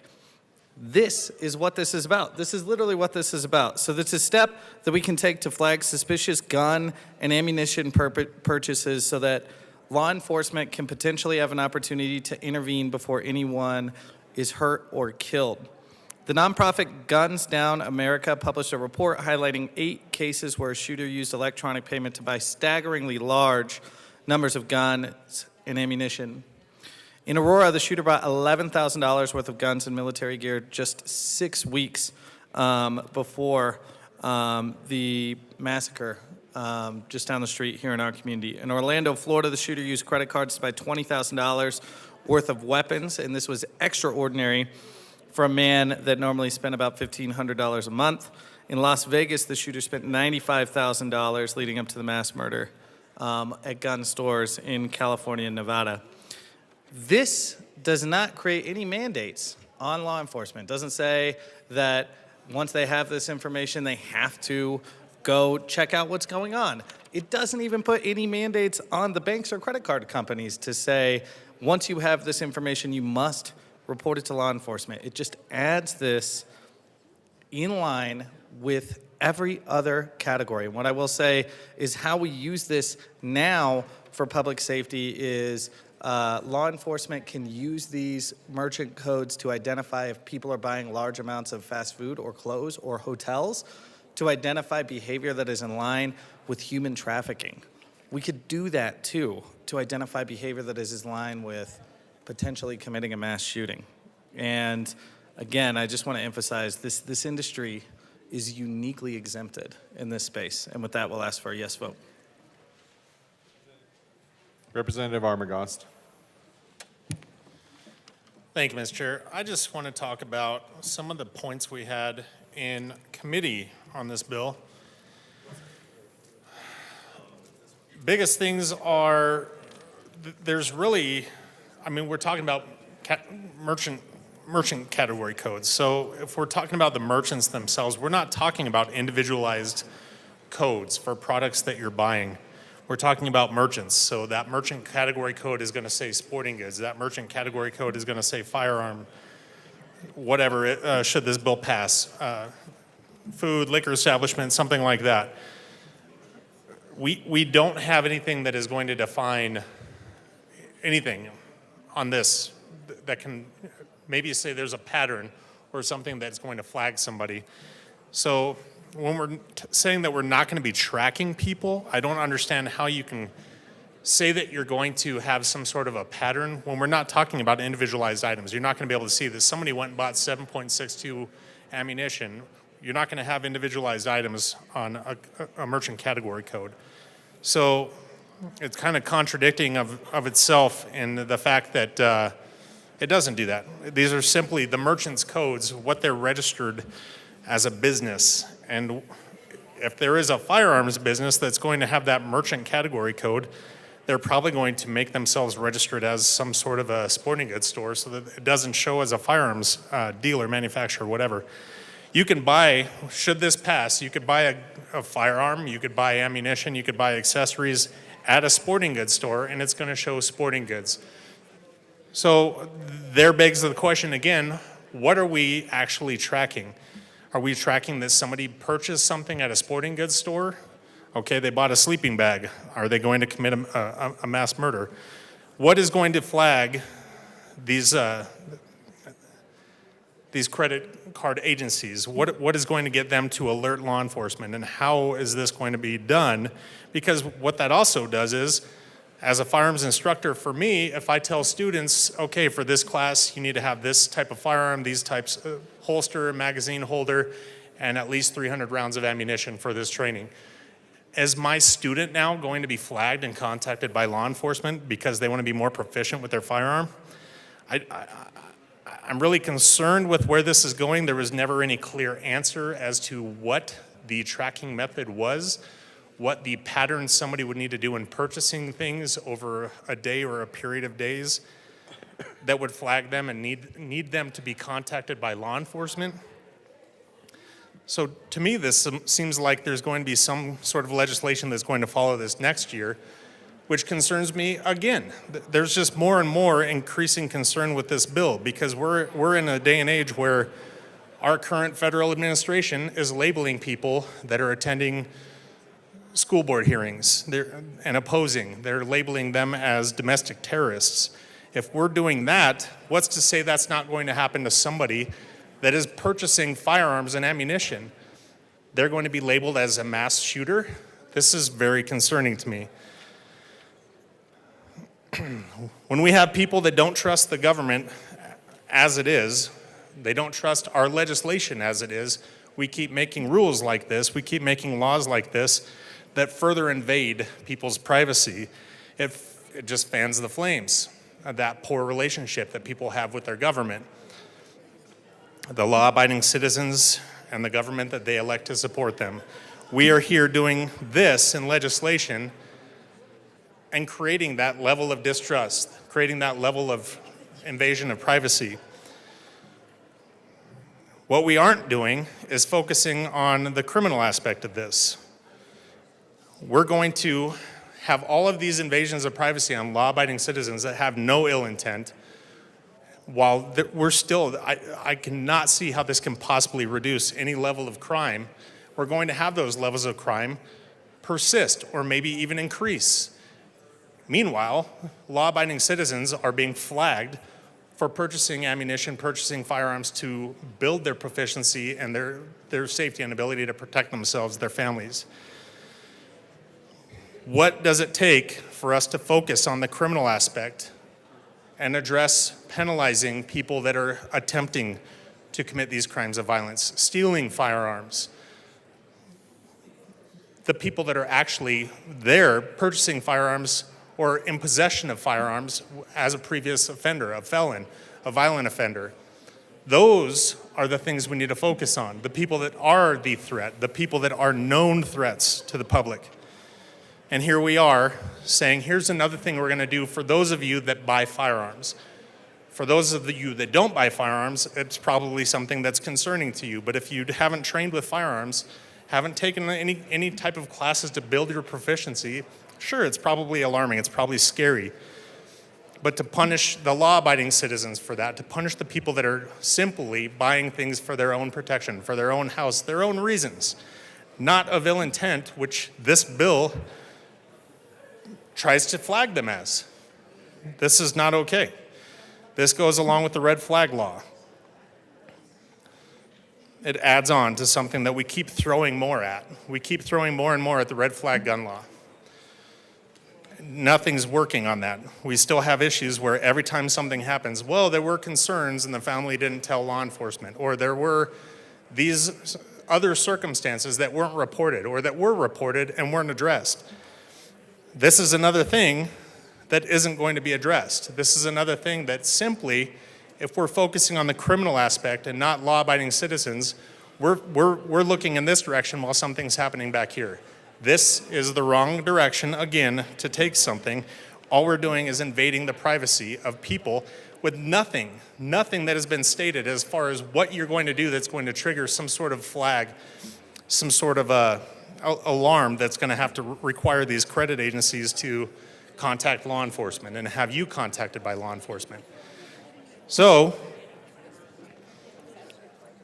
this was contested for many hours in committee by people that have these same concerns. I brought up the fact that we have an issue with drug problems in our country. Addiction. We have a problem with lots of different things related to illicit drugs, related to marijuana, related to alcohol.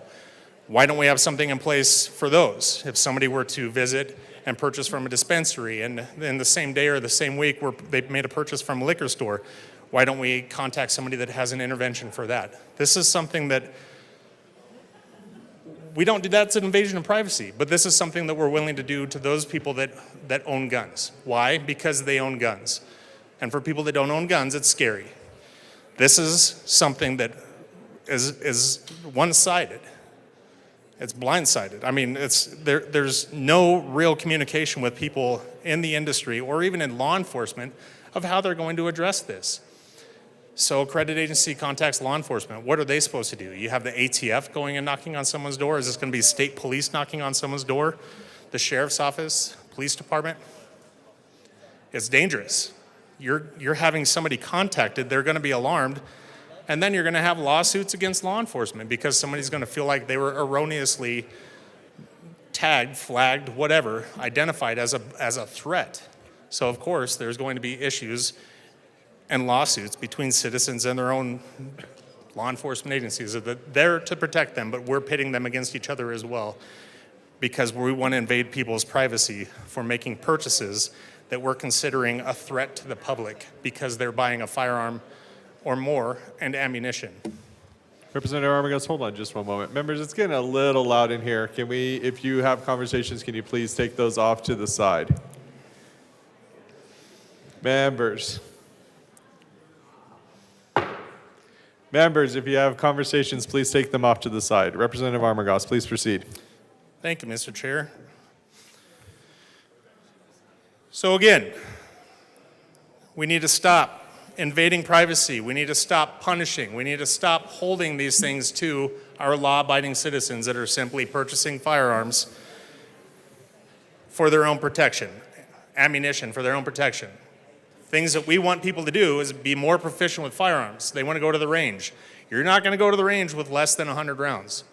I don't go to the range with less than 500 or 600 rounds. That's proficiency. If somebody buys that, are they going to be flagged? Again, there's been no communication, no clear answer as to what is going to flag, what pattern, what purchase, what anything is going to flag, what the purpose is for having a merchant category code for firearms. There's so many merchant category codes out there. Nothing is being flagged. There's nothing in this that causes somebody to get contacted by law enforcement.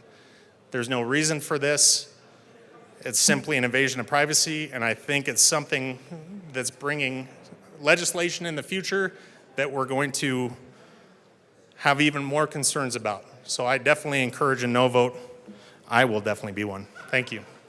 Is there any further discussion on Senate Bill 66? Representative Frizzell.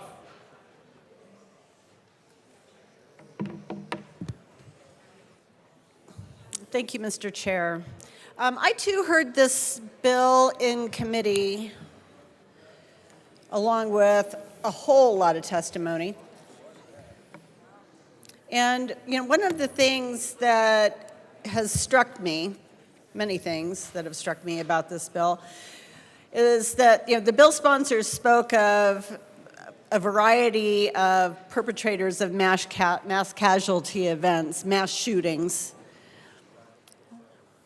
but they didn't necessarily address if all the weapons and ammo were purchased at the same time, whether we really would have been flagged by a certain threshold of purchase. And, just Just looking at the Aurora Theater shooting, that horrible tragedy, the perpetrator of that event bought his weapons 3 different locations, 3 different times over a month and a half. Would that have risen to the threshold that he would have been flagged? Probably not, actually, because most of his purchases were through a sporting goods store. You know, I tongue in cheek at the end, or in my closing statement in committee, said, hey, congratulations, firearm distributors, firearm sales, firearm stores who will be flagged by this. You know, think of all the credit card fees you're going to save because people are going to be paying cash for their weapons going forward in Colorado. Unless we make that illegal, I guess that's possible. Yeah, this doesn't flag the thing that you're trying to fix. This doesn't do what you're trying to do. Members, it's getting a little bit loud in here. I'd ask for you to take your conversations off to the side. Representative Frizzell. Thank you, Mr. Chair. Members, we have a real hard time in this building punishing people who steal guns. That was a bill that was run earlier and was killed. But you know what? If we punished people who steal guns, maybe they wouldn't do it. If there was a penalty, maybe they wouldn't do it. We don't punish people who possess lethal doses of fentanyl.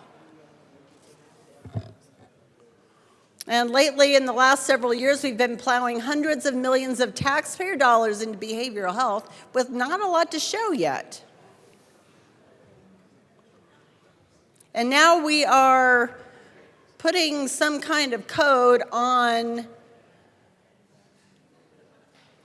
people who solely sell firearms, because this isn't going to apply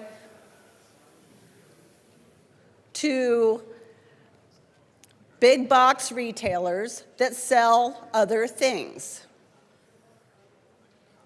If I go and buy a gun and camping gear, it's not going to be flagged.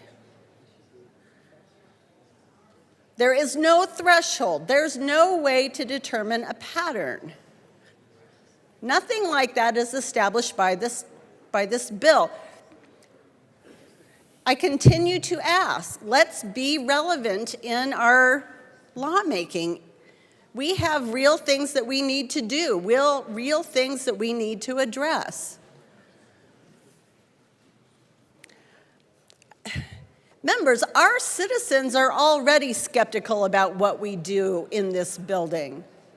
They are already skeptical about government. They are already skeptical about how relevant we are to their lives. And now we are talking about tracking law-abiding citizens who are doing nothing but purchasing a firearm, which is, according to our Constitution, a God-given right. We are talking about tracking law-abiding citizens' purchasing decisions with the supposed goal of catching bad guys. What we are really doing with this bill is we are infringing on the privacy of our citizens. And I will tell you that that is most definitely not the role of government.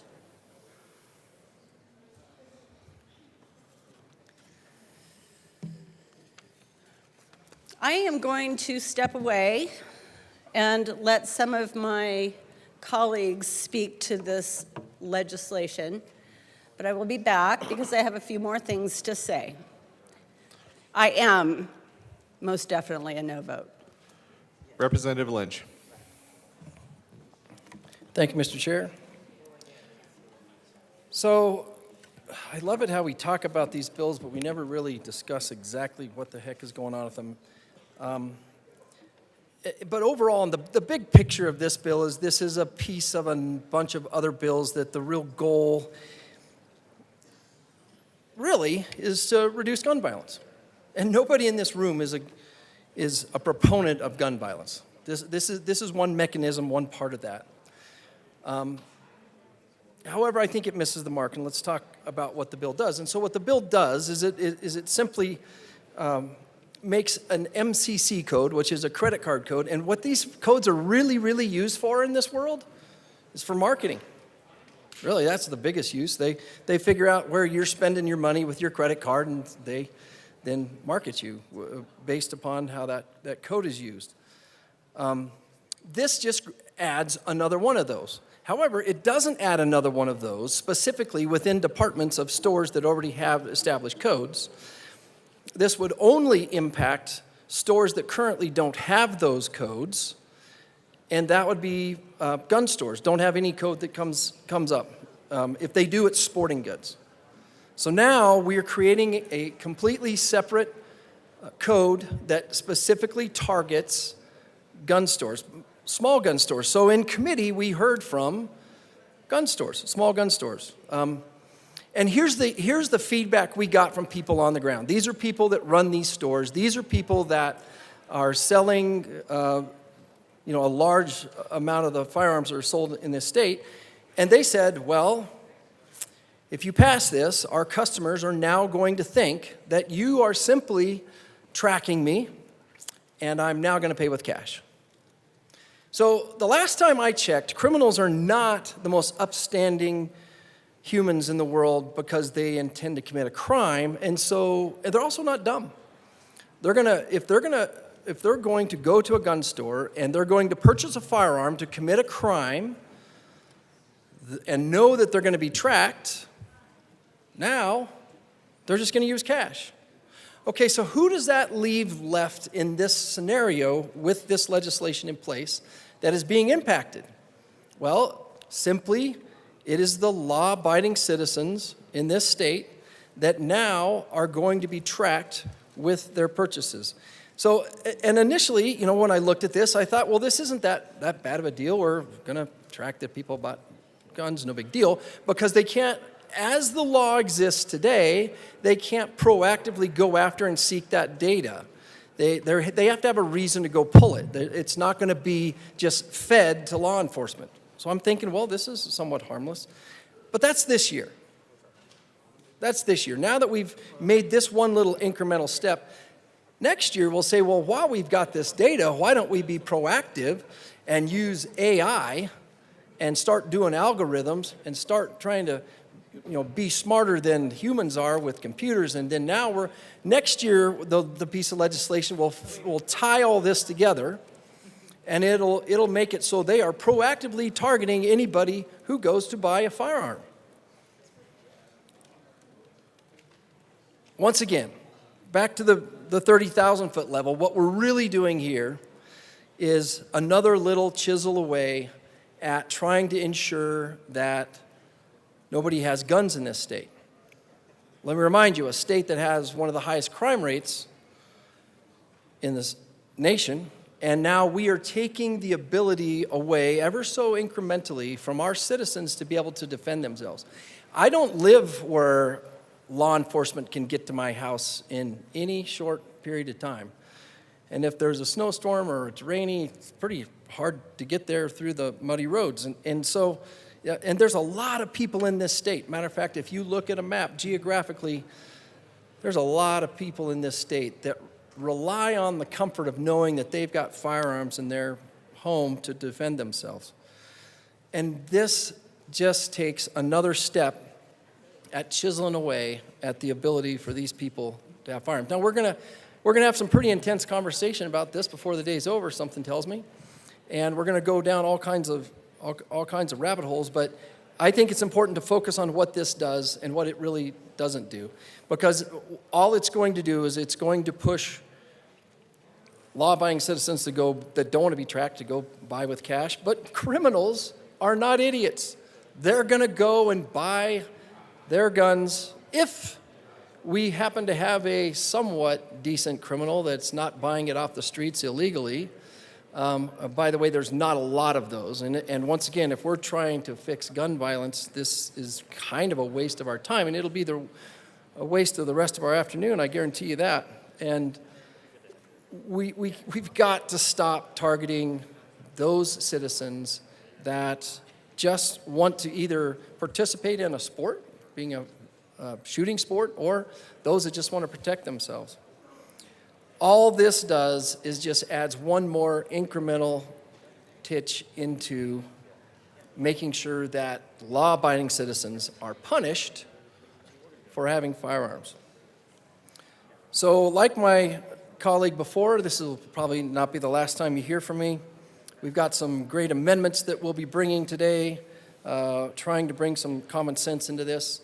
I want to talk about one more aspect of this, and what this will also do, it's got some very stiff penalties for credit card companies and banks if they don't comply with this. So now we're not just punishing and going after law-abiding citizens that want to have firearms. Now we're expanding that and punishing financial institutions that want to do these transactions. And so once again, trying to create a deterrent for banks wanting to do business with people wanting to sell guns. And so the goal, once again, back to the 30,000-foot level here, is to do whatever we can from this body to really impede law-abiding citizens from purchasing firearms. So that is a very long-winded way of saying, bad bill, vote no, but I'm sure we'll be back with more. Representative Taggart.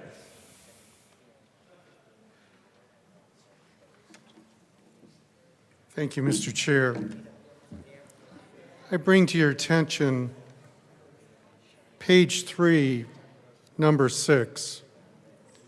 Merchant category code for firearms, or code means the merchant category code for firearms and ammunition businesses established by the International Organization for Standardization on September 9th, 2022. ISO is one of the most important international standards organizations in the world. And I'm proud to say that my company was ISO 9000 certified, which was a huge, huge endeavor. I want to read you what their standards and the purpose of their standards is for. And it is not for this.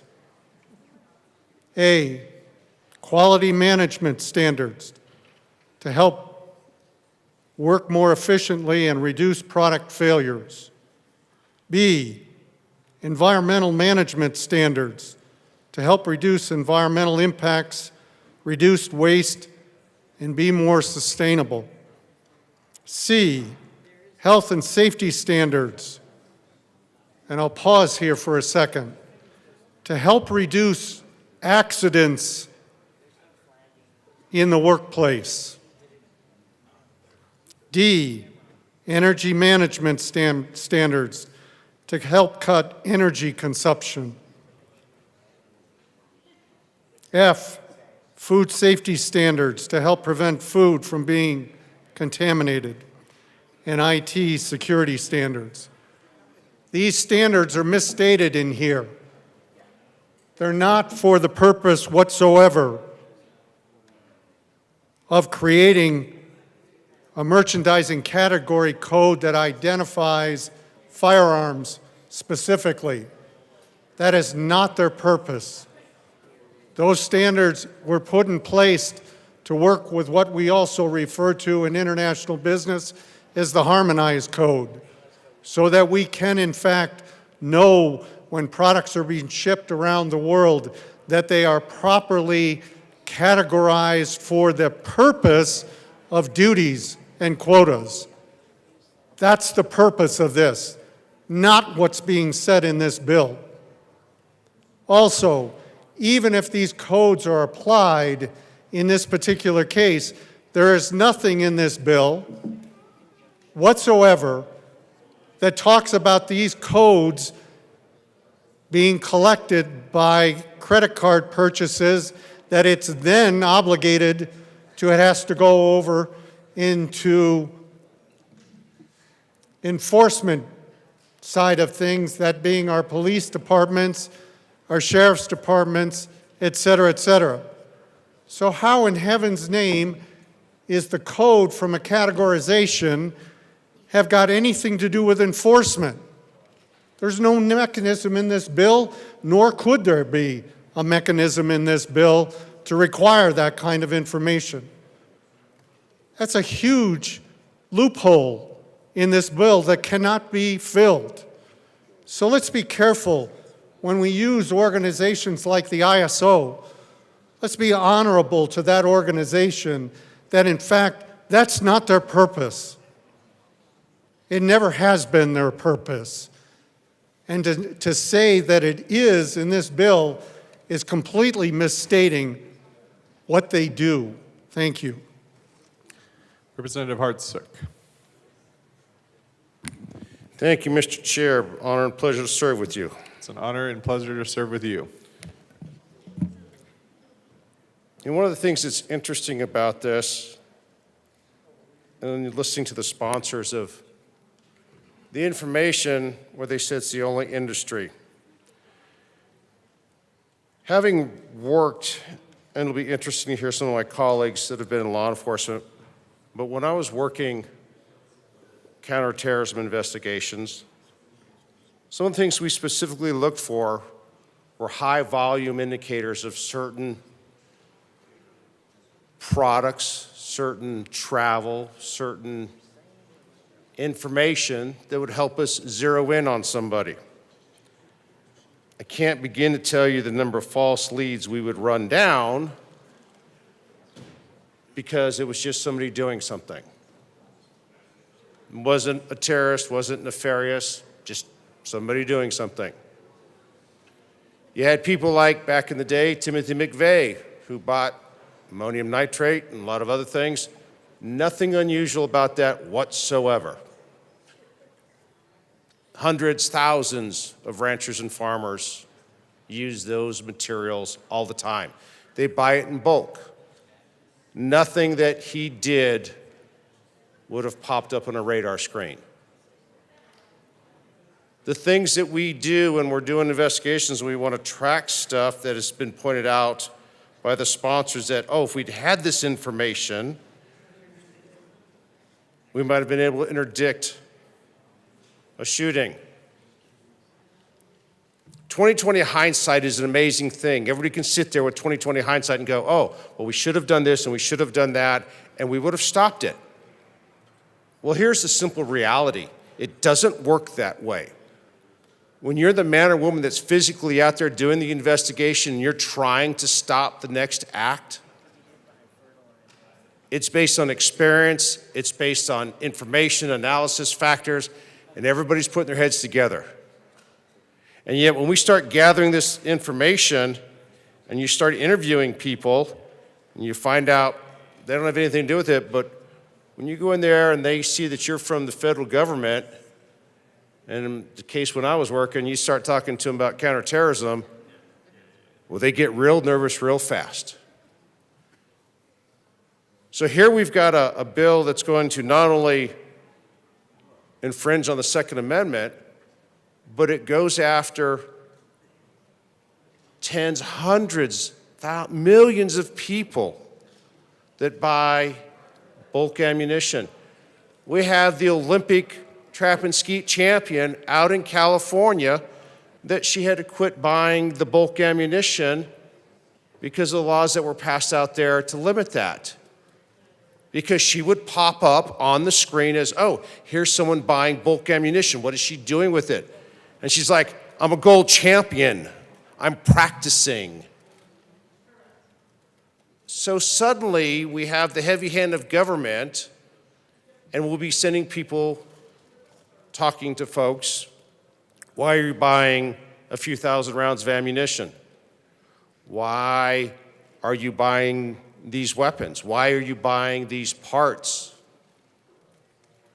Sometimes you do it if you're a gunsmith as a hobby, if you like to shoot a lot, and back when I had more free time, I would shoot. It was nothing to go out for a weekend with some friends and go through 1,000 rounds.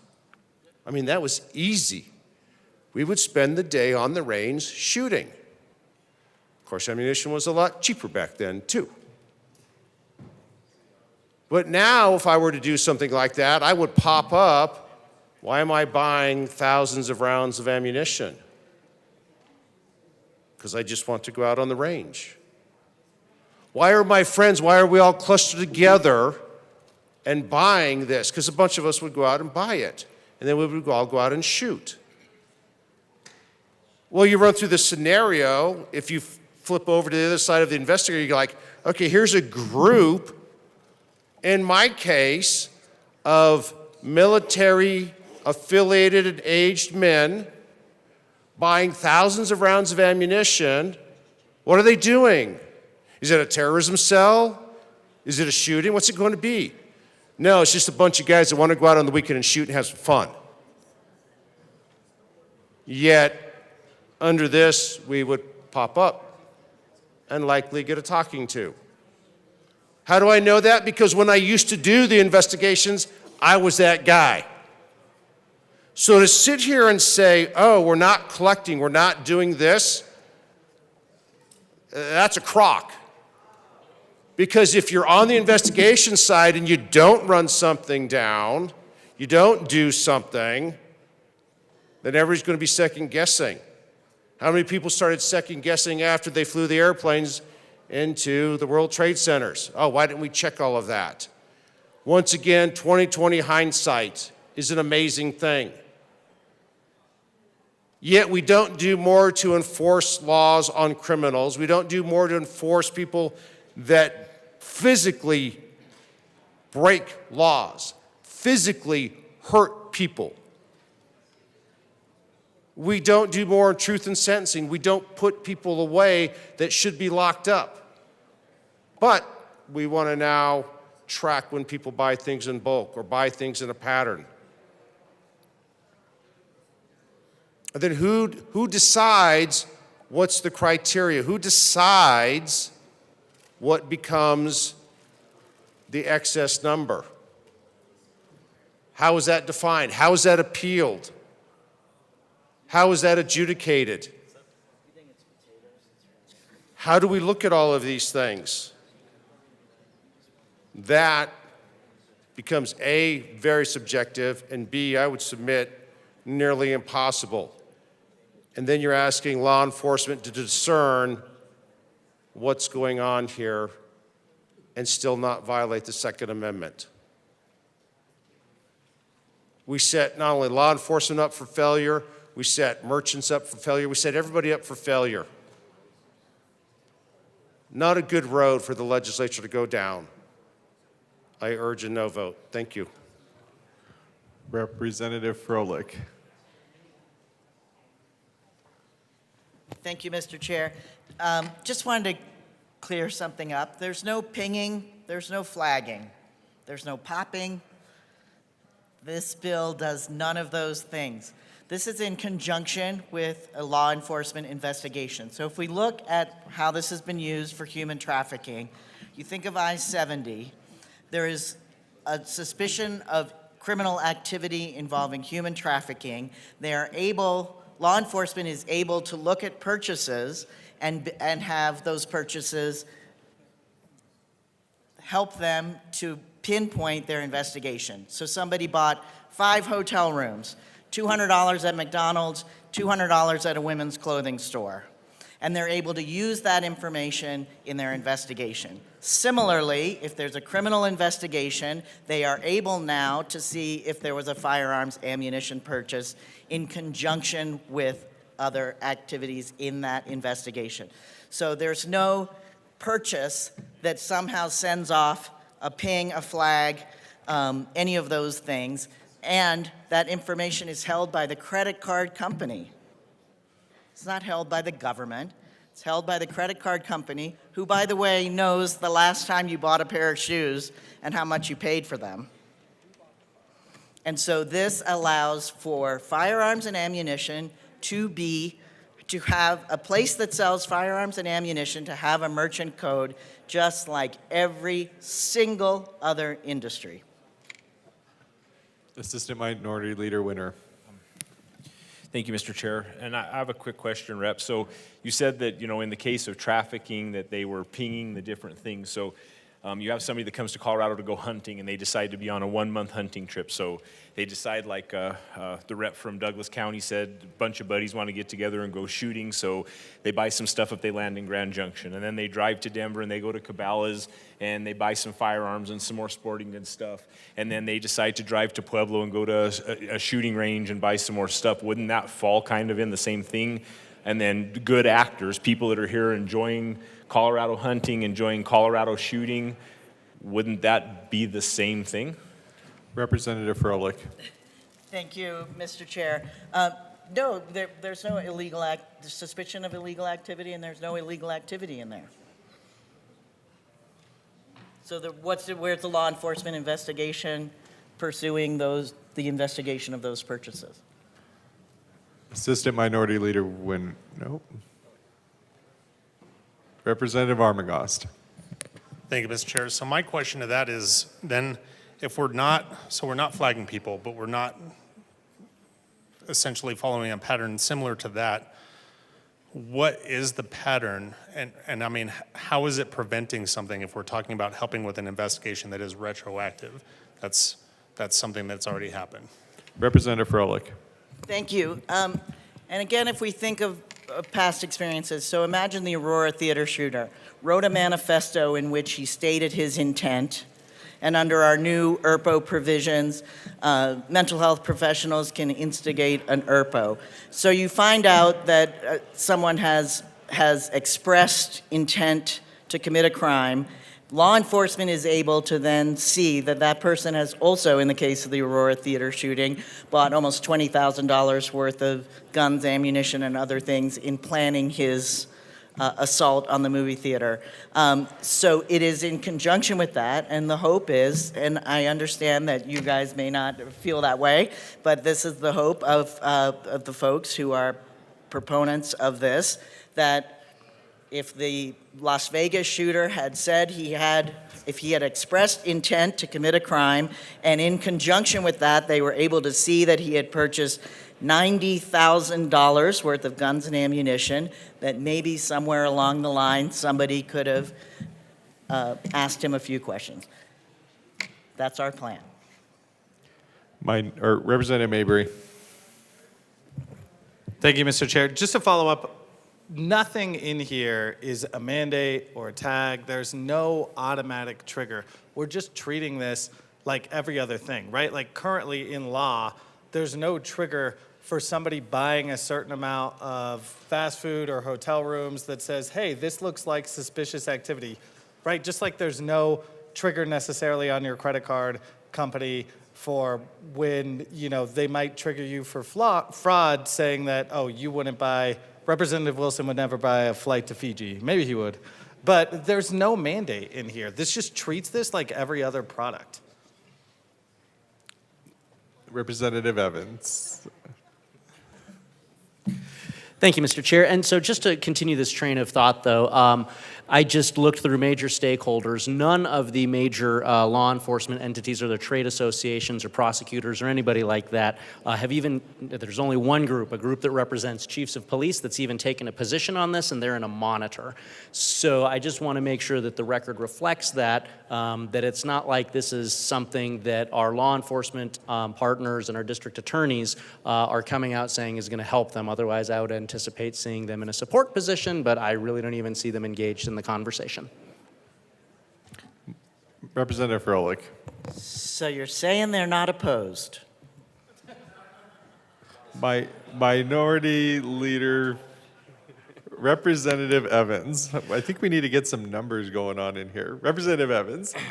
Thank you, Mr. Chair. So if we're going to talk about this in context of doing investigations, remember I did these investigations for a decade, we have to understand whether or not this is preventative or whether this is just retroactive, putting the pieces back together. So if this is just identifying a merchant category code to certain types of transactions that are happening, and it's not flagging anything, it's not triggering any investigation, there has to be some other sort of event that initiated the investigation that would require law enforcement to go write the warrant to where they would have to go look at these financial records and these different merchant category codes. And so these merchant category codes then, I don't know if it's been discussed or not, but they're not specific, they're not line items to purchase, they basically say where something was purchased from. And so if all we're saying is where something was purchased from, I'm just pointing out that it's not like law enforcement is coming out saying this is going to be the thing that's going to make or break this investigation here. If it was, if we are billing this as something that's going to be able to preventatively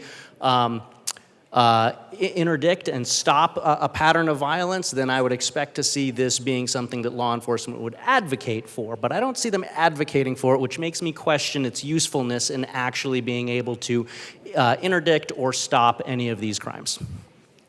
Representative DeGraff. Thank you, Mr. Chair. I just wanted to bring up a couple points of the sponsor, and that is that it treats it like any other product. And the sponsor also said this is not a tracking mechanism, and the sponsors also said the government knows how much you paid for your last pair of shoes. So this is a tracking mechanism. This is a de facto registration mechanism. And it's not only a de facto mechanism that goes in and is maintained by the government. This is a tracking mechanism for your Second Amendment rights that is going into the commercial realm. It's not data that is not available to the government because anybody can buy this data. So anybody can buy this data, anybody can know who's purchased a firearm, and anybody can know if they're in the realm of illegal acquisition of firearms, what house they should go shopping at next. So, and as far as the investigation goes, what the sponsors are looking at enforcing is something that is called future crime. It's crime that has not happened yet. It's crime that they think might happen and going in and invading people's privacy for that. Yes, that is unfortunate. But what we're talking about is a de facto, by the very words of the sponsors, we are looking at a de facto registration system, and there is a reason why gun purchases are out of there, because they are a very different purpose. They are a very different item than any other item because they are constitutionally protected. Now, the Constitution, well, most people haven't read it, does protect the Second Amendment of the right and guarantees that the right of the people to keep and bear arms shall not be infringed. So we're talking about very different things. The sponsor is talking about a registration program to deal with what they would consider future crime. Minority Leader Puglisi. Thank you, Madam I'm sorry. That was not intentional. Thank you, Mr. Chair. I appreciate the opportunity to speak on this. I actually have a couple of comments about the fiscal note. It talks about the violations, and then it says the Attorney General may file a civil action and injunction or equitable relief. Part of what I don't like here, it says if the Attorney General prevails in an action, courts may require the violators to pay reasonable attorney's fees. But if the people who have the action brought against them prevail, they don't get their attorney's fees and costs back, and I think that is unfair and inequitable. And so I do think we need to take a look at that. The other thing that I find really interesting about the fiscal note is we have all seen in our bills where, and I know I've asked this in committee, where I say, is there any opportunity for the departments to use existing resources and not increase the fiscal note? And I've always been told when I push back on the fiscal note that nope, they must have more FTEs, they must have more money, except in this case, they think that even if the number of cases are increased, there will be no fiscal impact and no there might be potential additional workload, but it's not going to cost anybody anything more. And I guess I just haven't seen a fiscal note like that yet. So I was curious why this is so different. The other thing that gave me some pause in the fiscal note is that it says, given the uncertainty as to the number of cases that may be pursued by the Attorney General and the wide range of potential penalty amounts, the fiscal note cannot estimate the potential impact of these penalties. And I think that's really interesting. I also think it's interesting that the civil penalties, up to $10,000 for each violation, is not subject to TABOR. So I think that's pretty interesting. But really, I'm just going to read this last paragraph because like I said, I find it really intriguing because I've yet to see a fiscal note like this. It says the Department of Law may experience an increase in workload to the extent of the violations and enforcements.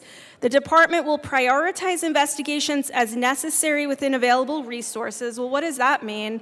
Are they or are they not going to enforce this law?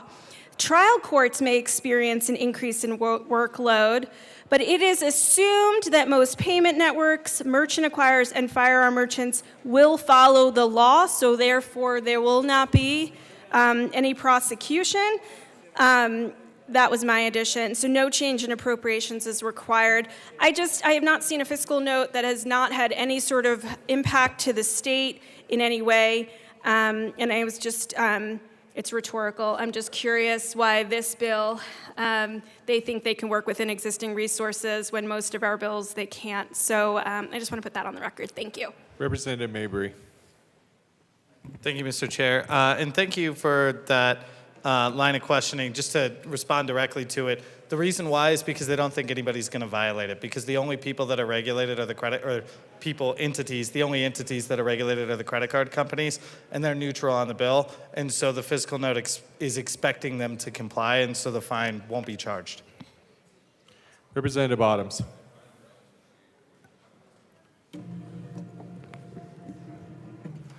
Finally, Mr. Chair. We need to get a number system established for the next bill. So I'm having so many problems, not just with the bill, but with the stuff that's being said up here. I sat and listened 3 different times last year when we were told that serial numbers on guns are not to be used for tracking and will never track somebody. That's not true. Why do you put a serial number on something? Because you intend to track it. Why are we doing merchant codes? Because it's intended to be tracked. And let me say it now so that when this comes up next year, it won't surprise everybody.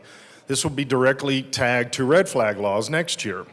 So that now we can use this information somehow because of the urgency of the danger, the imminent danger of this, and it'll be tagged to red flag laws by that time. If we say this is not to track or it's not to put people into categories where we know what weapons they're buying, then why is there a fine if the businesses don't do this properly? Somebody asked this question: if a grocery store accidentally puts tomatoes under shoes, are they going to get a $10,000 fine?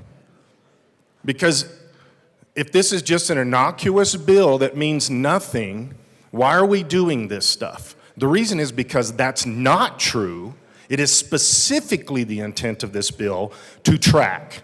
It's specifically the intent of this bill to tie a number to a person to a gun. That is the only reason that this would be done. And we want to make sure that we're tracking this. So we're going to fine these groups, these businesses, if they don't do this properly.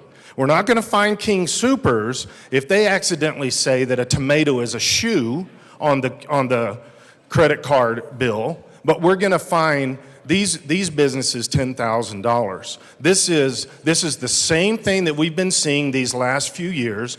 These are all intended to track people, to take away your Second Amendment rights. Anything that is not that, just read the bill. This is designed to make sure we know who has guns. Why? Because someday we're going to take them. That's the only reason we're going to put a number to a gun. If you never have intention of ever knowing who has the gun, and then you say, well, that's because they committed a crime. No, you're taking the numbers of everybody. If there's no reason, then why put a number to it? Why put a serial number to it? Why track anything? This is not so that groups can market. We know that because there is a fine. If this was marketing ability so that Facebook can recommend the next gun of your choice, you can't even put that on Facebook. That's not the point here. The point is we want to know who's buying the guns, we want to know where they're buying them, and we want to know any opportunity we can slide in there to try to shut down a gun shop or to hurt somebody else in the process. I've been to many gun stores in the last week and a half talking about these bills. They call me, and I come a-running because I'm going to explain to them. Last session, we went after gun owners. This session, we're going after gun businesses. That's exactly what this is to hurt the businesses and to shut this down. Now, the way that the person out there is going to get around this is they're just going to do this with cash. You've accomplished nothing. They're gonna purchase all this stuff with cash so that you can't track any of this stuff. In fact, I had somebody that's very close to me yesterday when we picked up her new gun that told me we will always buy cash from now on. I'm not gonna tell you who it is, but she's my wife. So I told her, you're right, we're gonna pay cash because the only reason for this is to try to figure out who you are and what gun you're buying and where you bought it. That is not constitutional. That's not okay in this country, and we're going to continue to fight against this stuff. No matter what is come up here and said, oh, this isn't about tracking. I don't believe any of that stuff. Read the bill. $10,000 fine, just because it's an innocuous, nothing bill that we're not going to do anything with this. $10,000 fine? That means all that we've heard is not true. Read the bill. This is to find you, to find the guns that you bought and close down gun shops and eventually come get your guns. That is the only reason that these kind of bills have been coming through this House. And I've been hearing this, oh, we're not tracking, we're not tracking, we're not tracking. Then stop these bills because they are tracking. That's the only reason they exist. This is against the Constitution and should be voted no loudly from every single person that actually believes in the Constitution. Representative Catlin.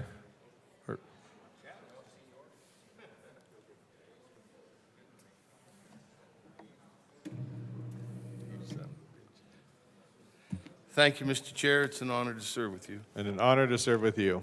Thank you. Members, you've heard a lot of arguments, and I agree with them. The idea that we're giving a merchant code, these type of things seems real foreign to me.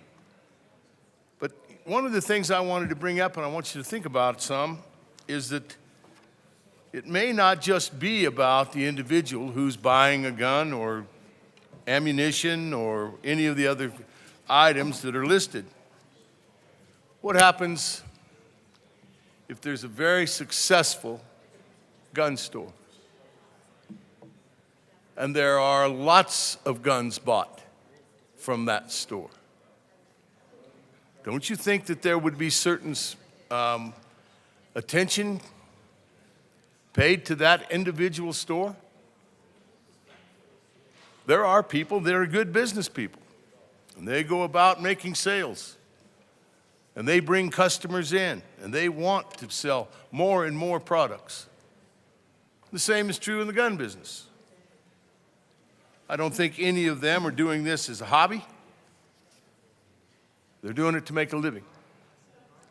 And in order to make a living, what do you have to do? You have to sell more product.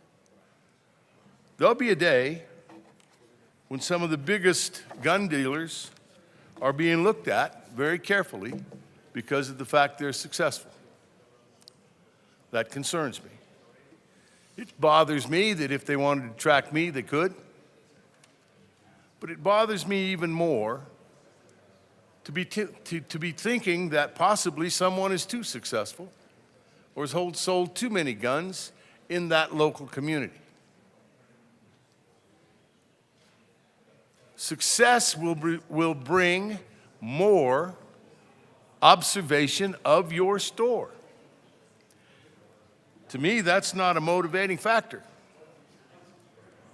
So what happens to that man and his wife and the people that have invested in that store? What happens? They keep getting more and more scrutiny. People thinking about what's going on there. Are they a specific spot where those of us who are good, God-fearing, and law-abiding citizens are buying a weapon? Well, it's a double-edged sword here. They're looking at me and my neighbors and the people that are in that store, but they're also looking at that store as though he and they are doing something wrong, when all they're doing is what's right. We're all in this to try and make a living, and I just don't think that's been talked about enough at the well today. I doubt if the margins in selling guns is very large. So part of the answer to that is sell more. Well, with this merchant's code, all of a sudden, if Mark's gun store starts doing really well, there's a question raised as to wonder why. What's going on there? I've been following the rules. I've been doing what was said, been turning in my reports, and all of a sudden now, the spotlight is on me. Well, one of the best ways to get rid of me is to go through everything I've done with a fine-tooth comb. And all of a sudden, the $10,000 fines start to add up. You know, I appreciate trying to do something about the crime, trying to head off something in the future. Folks, we're talking to people who follow the rules. We're not talking to the people who don't. There's no MCC on burglaries. Those weapons that I've now been registered to buy and being tracked can be stolen tomorrow night. And all of a sudden, there's no more tracking. These are the things that are happening. We could take this same effort and put it towards trying to take the weapons out of lawbreakers' hands and maybe accomplish something. But we're putting a lot of effort into things that end up hurting the people that are paying the tax, people that are trying to follow the rules, the people that are raising their kids right, the people that are doing the things they can for their communities. And that includes the people that are in the gun business, up and down main streets all over hometown Colorado. I don't think we need to spend any more attention on them than we've already done. They're trying to do their share. I don't understand why we continue to put so much effort into these type of bills, unless we're wanting an outcome that's not spoken of. Those are the kind of things that worry me. I'd ask you all to vote no on this bill. Representative Mabry. Thank you, Mr. Chair. I just, again, want to state that gun stores won't be subject to the $10,000 fine. The only entity subject to the $10,000 fine is the credit card companies, and they're good with the bill. They expect to comply. Assistant Minority Leader Winter. Thank you, Mr. Chair. And to build off of that is you're right, it is on the credit card companies. So in the sue-happy world that we're in today, we know that this will levy pressure against the credit card companies to quit allowing purchases of these products. Amalgamated Bank, Citibank, and PayPal already won't do business with gun companies, or even some of them won't allow the purchase of guns. And this bill will open up the door for citizens, for them not to allow them to use their credit for citizens. And what I want to know is how will this affect rural police, rural sheriffs, gunsmithing schools, gunsmithing students, and gunsmiths, especially in rural areas where a lot of these products have to be ordered and have to be ordered online for them even to show up for them to work. I mean, if your rural police and rural sheriff departments have to purchase ammunition to practice for training, or if your gunsmithing schools or your gunsmiths or gunsmithing students have to purchase this stuff, which most of these are in rural areas, and they can't purchase online with a credit card and get it shipped, everybody loves that fast 2-day Amazon shipping, get it shipped into them, how will it affect those agencies and programs? The main thing is if we're going to talk about the legislation, let's just talk about it at face value. There's no reason to talk about it in any type of veiled way. The plan is to shut down gun sales in the long run, and I don't know why we're just not saying that here. I mean, this is just another brick in the foundation. Before I was here, I watched this happen, and it's, this is for this. And well, in the grand scheme of things, I mean, gun owners, and most people can see this for what it is, can see the forest through the trees. And I mean, if we're going to have a genuine conversation, let's just have it. This is just one more brick in the wall to stop people from being able to access firearms, to be able to fulfill their Second Amendment right. And at the end of the day, this, along with every other innocuous, not gun control bill, this piece of legislation, along with others, lead to registration, which leads to confiscation, which will result in conflict. Just the simple fact of it. So when we have these discussions, let's just be genuine about what they are. Let's not let them be veiled. Like I said, myself, my colleagues, all the people that, adore and appreciate the Second Amendment, we see that this is just one more brick on the foundation to absolve them of their Second Amendment right. I urge a strong no vote on this. Thank you. Representative Clifford. Trying to alternate. I don't really know what to say. I am a gun owner. One of the things that concerns me the most with what I've heard today is something that I shared in committee. I wasn't really going to take very strong position on some gun bills, but I've been lobbied and lobbied and lobbied by the Rocky Mountain gun owners, so I'm now completely in this fight. This particular bill doesn't cause a gun store to do anything. They don't have to register to apply. They don't have to fill anything out. They don't change anything. This is direction to a credit card company. The credit card company does 100% of the work. They collect the data. Now, I'm going to talk to you about it from a law enforcement perspective for just a moment. You have a background check done by CBI every single time you purchase a firearm in this state. That documentation is kept forever. This is not some grand database you get to build. We have, for those people who would like to have concealed weapons in this state, they go to their sheriff, they apply, they have a concealed weapons permit. There's a database of that. Rep. Evans can tell you from his police car in Arvada, when he pulled up behind someone, he could run their license plate, and right on the screen, it would tell us if they had a concealed weapons permit. It's available. It's a database. It exists. This is not some pie in the sky, fly, whatever. What this bill does, however, it gives preliminary information for something that is massively unusual. And I've talked to quite a few law enforcement officers. I came out of the committee hearing in Business Affairs and Labor, and there were troopers in the hallway, and we talked about how awesome would it be if we could get a heads up that something crazy was about to happen with the purchase of $30,000 worth of weapons at one time on a credit card that you just applied for today. That's what we've had in the past. This gives us preliminary, potentially crime-stopping information that no one in this state has to do anything. And it's also the credit card companies that have to put this together. They are going to have to contact us and say, hey, you should probably check into this. Something is very unusual with some of these charging patterns. So, que sera. Is there any further discussion on Senate Bill 66? Representative DeGraff.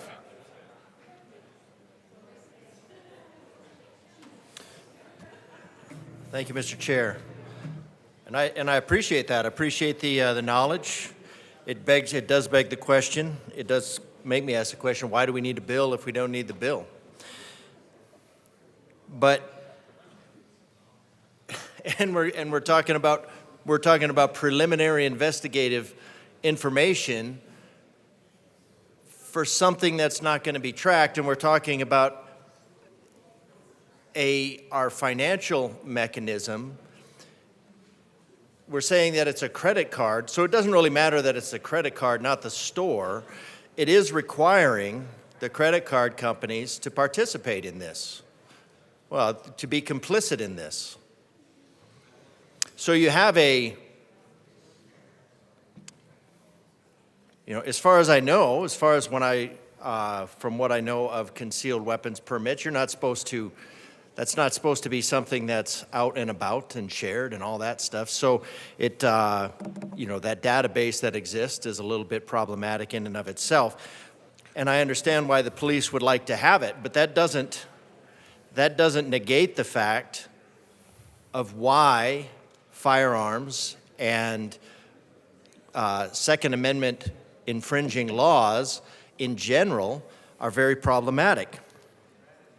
So you're looking at enforcing future crime, but then saying you're not actually tracking what's going on. So those are kind of opposite.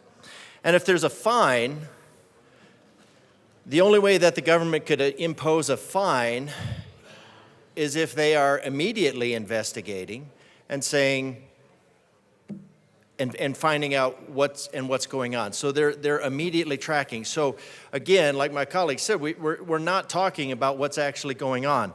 And anything that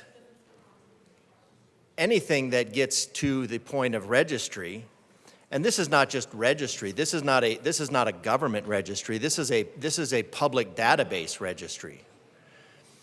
This is a registry for any marketing purposes that you could think of. These companies will sell the data. What level of scrub? Because now a private company owns that data. It's not the government that owns that data. It's not the police. It's not the sheriff's office that you would hope would be there to actually secure your rights. You're talking about this data being collected by private individuals, sold to whoever. Absolutely no protection of that data whatsoever. So history, it's written by the victors, remembered by the vanquished, erased by those looking to repeat it. So what would you do with so we're talking about future crime. So let's talk about future crime. Let's talk about future crime because history is a warning from the past, is a warning from the future, rather. And if we look at that history, we can say in 1929, the Soviet Union established gun control registration. From 1929 to 1953, 20 million dissidents unable to defend themselves were rounded up and exterminated. 20 million. Representative DeGraff, I want to make sure that we're talking about the credit card state or on this bill with the merchant codes. I appreciate the history lesson, though I think we should stake on the coding of firearms here in Colorado. Thank you. Well, Mr. Chair, I would have to I'd have to make the statement in that case in my defense that we are talking about that because what we're talking about is we are talking about not only a government registry, but we are talking about a gun registry. And gun registries have a history. This is not a law that happens in a vacuum. So we have a gun registry, we have a history of gun registry. And so if we're going to talk about gun registry in this manner, and that's exactly what this is a gun registry, gun, ammo, holster, everything that has to do with defending or in keeping up with your Second Amendment, this is a registry of all aspects of your Second Amendment.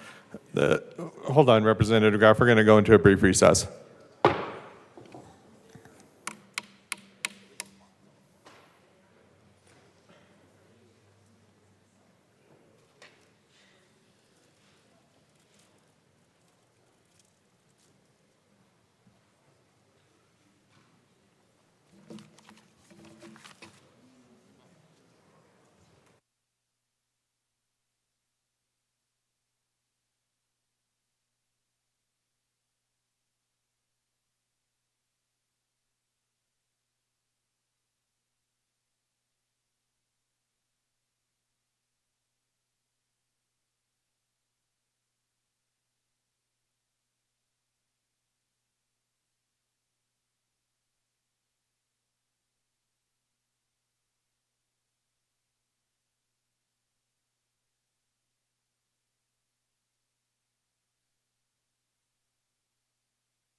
The committee will come back to order. Representative Holtorf.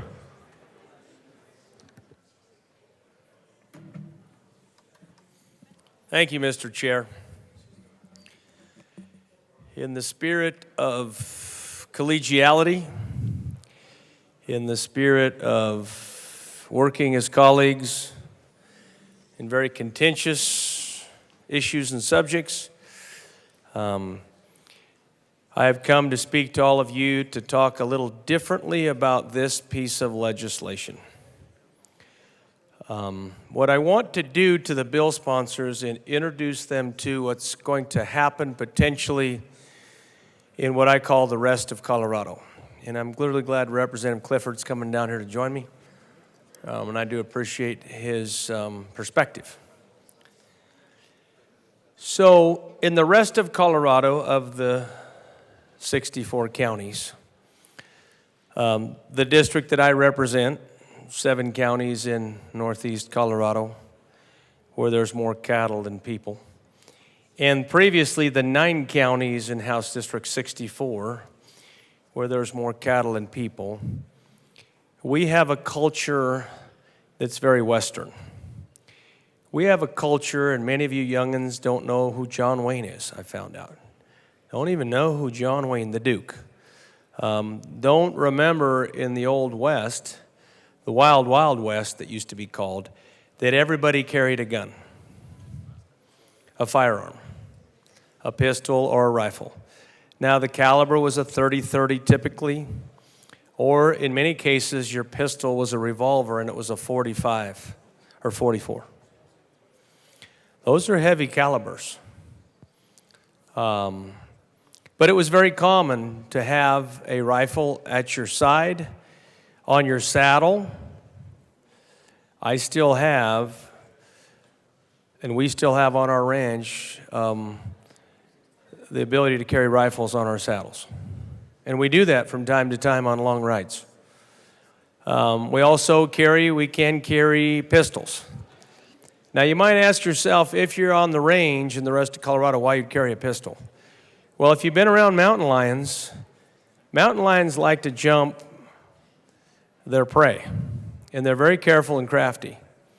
The only way you can protect yourself a saddle if a mountain lion does jump you, because the horse is going to try to get you off that saddle, because you know what? Then the horse doesn't have to worry about being the meal. The cowboy afoot now becomes the meal. And that's why you have either the rifle or the pistol, so you can defend yourself. But here's what I want to talk about this bill, Mr. Chair. With respect to firearm merchant category codes, what people where I'm from are going to do is they're just not going to pull out that credit card to purchase a firearm. That's it. It's not going to do it. A lot of those folks don't have a credit card because their wife has it. Seeing if anybody's paying attention. Well, there's about 10 of you. Thank you for that. And she didn't give it back to you because you didn't ask, and she's probably going to say no anyway. She's the one that's got to go to town. She needs that credit card. You're supposed to stay in the country and work. To add a little levity to the conversation, but the point is, there really is no need for this legislation, and it will not serve the intended purpose that you ask it to serve. Now, the people where I'm from are very concerned. They're very concerned with what I call traceability issues. You see, we want to own our firearms because we think it's our Second Amendment right. We truly believe that. We believe that constitutional right to keep and bear arms should be uninfringed. And that's to buy, trade, or sell. And to also pass down through inheritance, unrestricted and unabated. Now, how many people in this room have a granddaddy or a daddy that carried a rifle and it's still part of your family legacy? I'll raise my hand. And you someday would like to get that firearm just to remember your kinfolk. That person. You may never use it. You may never fire it. You might hang it up in your living room. You know, the old place you hung them was above your fireplace or above your doorway, because those were the two best places to have them if you needed them. By your fireplace in the winter, because you're always sitting by the fire, and if you're coming in and out of your house, above the doorway. Now, a little cowboy trivia, what's the best firearm to hang above that doorway? Can anybody tell me? For a $100 bill out of Whole Taurus wallet. That's what I thought. I'll get to keep it. How about a Representative stagecoach Holtorf, gun? Am I drifting, sir? Is the $100 bill tied to a firearm purchase? Well, I'm afraid, Mr. Chair, that it wouldn't get them close to buying this firearm, because what it is, it's a stagecoach gun. And back in the Old West, the stagecoach driver had what they call a shotgun. Remember the word shotgun? Well, you didn't get the answer, but you got close. So did you say a stagecoach? Did you say stagecoach gun? Ooh, I think she might have to get $100 to dinner. I think, she got it. I think she's got it. I don't Mr. believe Chair, that they I think had... she's got it. No, I'm gonna concede, because if she said that and she's got witnesses, you are going to the Capitol Grill, ma'am, with me, and I'll buy you that $100 meal. Since I don't think that they had credit cards back. I don't in even the know if we can Stagecoach do that days. according to the rules, Mr. I Chair. will- You better get control of this chamber. Well, Representative Holtorf, I don't think that we had credit cards back in the Stagecoach days, but we'll get on those purchases. So the real issue for the folks in my district is we don't want these encumbrances at all. We think there should be none. And it truly is not going to solve the issue of criminality to the degree that we think, or to any degree for that matter. Now, I'm not going to go into the 5-hour discussion about the state of society, the state of mental health within our society, different demographics, the amount of violence that is promoted through digital gaming and media that really affects people subconsciously. Just the violence that we have in the world and the confusion that we have in the world today. Because there's so many layers of complexity.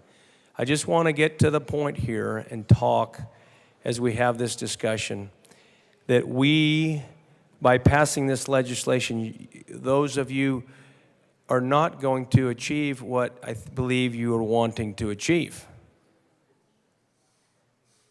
And there is even a constitutional question. There's even and this is a constitutional question of privacy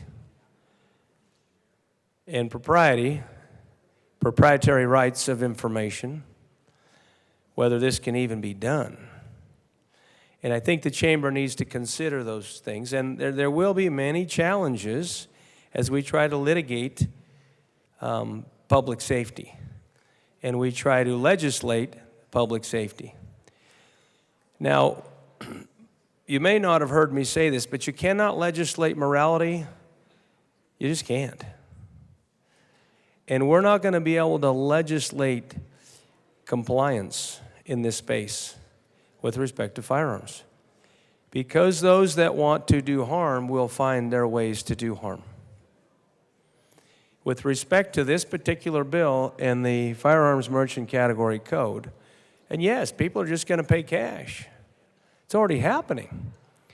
But for those people that don't, and this law, if it were to be signed, which I believe it should never be passed and signed, if you think you can backtrack and backtrace this thing back, there are already systems in place to identify a firearm, what its number is, its traceability. There's already ways to do that, where the firearm came from, where it was manufactured, whether it was legal or not, unless a criminal ground off the numbers. And it's already illegal to do that. But criminals do that. But this isn't going to have any effect on criminals, see? This is going to have effect on good, honest citizens trying to purchase firearms. And arguably, it's probably going to affect those in the urban and city centers much more so than folks in the country. But I want to mention that what is perceived that you want to achieve, or what the bill sponsor is trying to achieve and has been working on for many, many years, truly will be unsuccessful in the end. You won't be able to do what you're trying to do. You see, the gun isn't the issue. The firearm, the piece of hardware is not the issue. It's the hand behind that firearm. It's the intent of humanity, in many cases in its worst state, in its worst mental state, physical state, or place. And we're going to be talking about that a lot the rest of this session, I know. But what I want all of us to do is to not get into a tumultuous debate. I don't want us to start throwing spears and arrows as we have these discussions. But I do want us to have a very professional discussion about what the intent of this legislation is and what it can or cannot do. And I do think my colleague from Colorado Springs, also a military veteran, and if he's like me, he's a pseudo-historian, studied and learned in those military things, I'm sure very much related to the Army Air Corps, now the U.S. Air Force, but also in history. And history teaches us a lot of lessons. And I think my colleague is trying to let us know that there are a lot of historical lessons that we must learn from history so history does not repeat itself. And I'm going to only offer one history lesson before I depart this dais. And it's a trivia question for those of you that are history buffs. Can anybody tell me, and yes, the Japanese did invade the United States, and I know you know it was the Aleutian Islands, right? And I also know you know that we passed a piece of legislation that honored the one Medal of Honor winner who was killed in that conflict, in that theater in Alaska, in the Aleutians, right here. And he has a highway sign between Eaton and Alt that is dedicated. That highway is dedicated in his name, Joe P. Martinez. But why were the Japanese, Imperial Japanese, let's be clear, fearful of invading the continental United States? Can anybody tell me why? Well, if Representative Bacon was here, she could probably get another $100 because she's getting the answers tonight. It is because of our Second Amendment. It is because of the amount of firearms that the citizens in this country held and that they were not afraid to use them, not to mention military power and might. Now, some people say, well, that's just World War II lore. Prove that, Holtorf. Well, I will tell you that in certain discussions, there is a basis for that discussion and argument that is grounded in truth.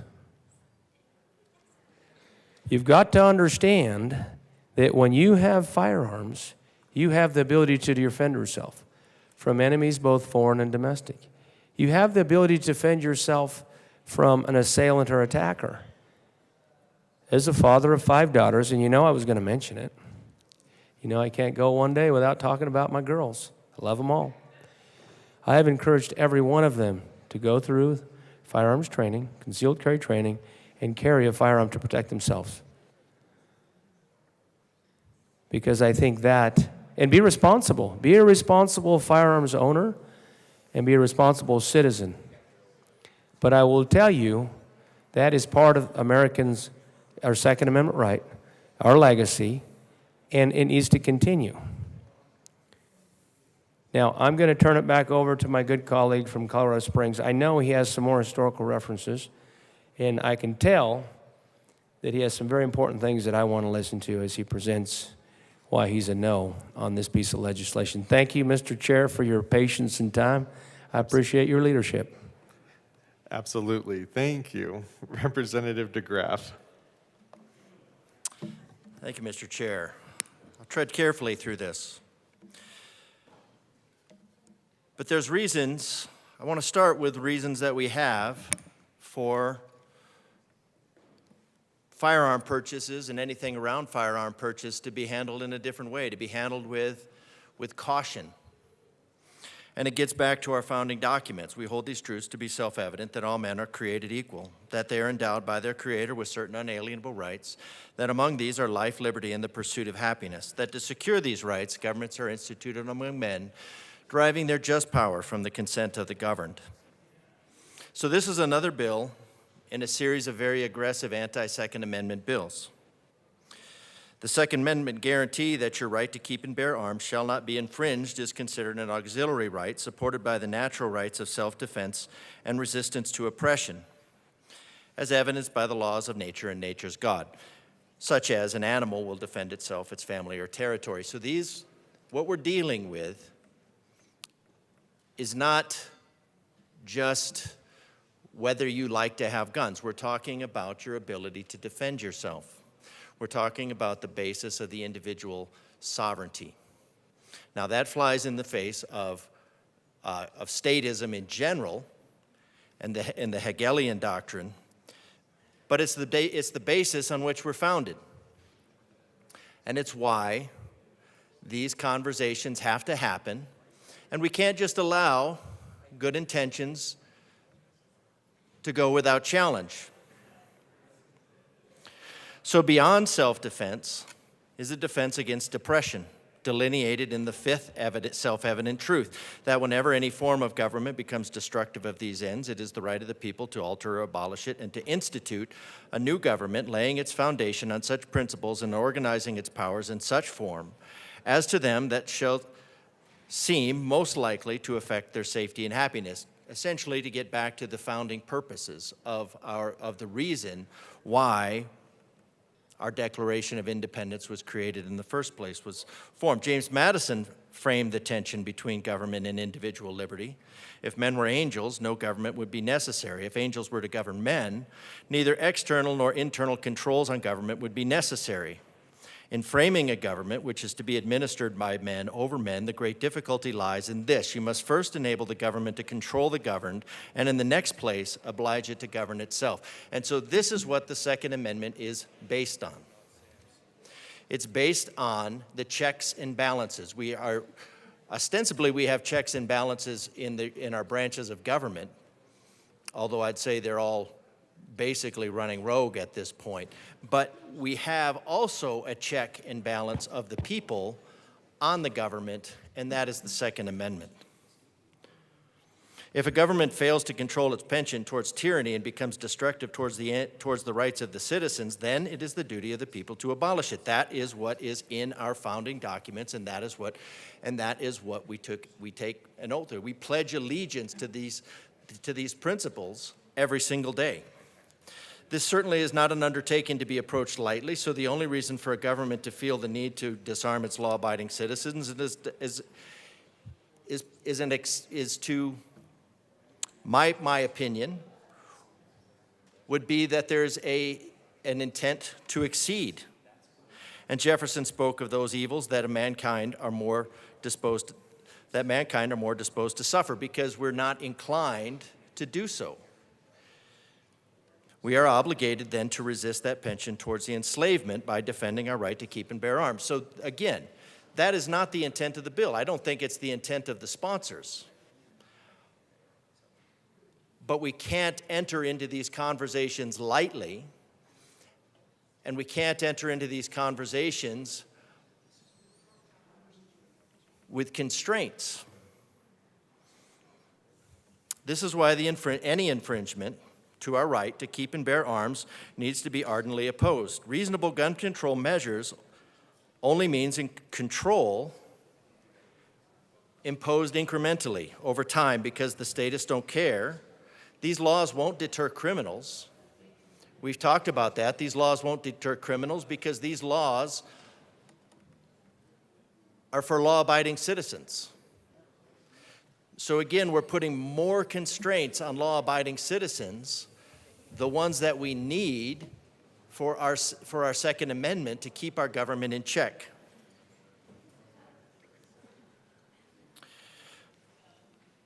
So what it becomes, if we implement laws that don't accomplish the stated objective, and in this case, the stated objective is a de facto gun registry that is made publicly available so that anybody can access it, anybody can see what you've bought, where you've bought.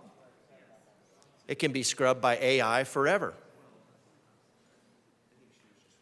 Artificial intelligence could go through wherever you purchased, how much it was, and figure out exactly what it was that you bought in about a half a second.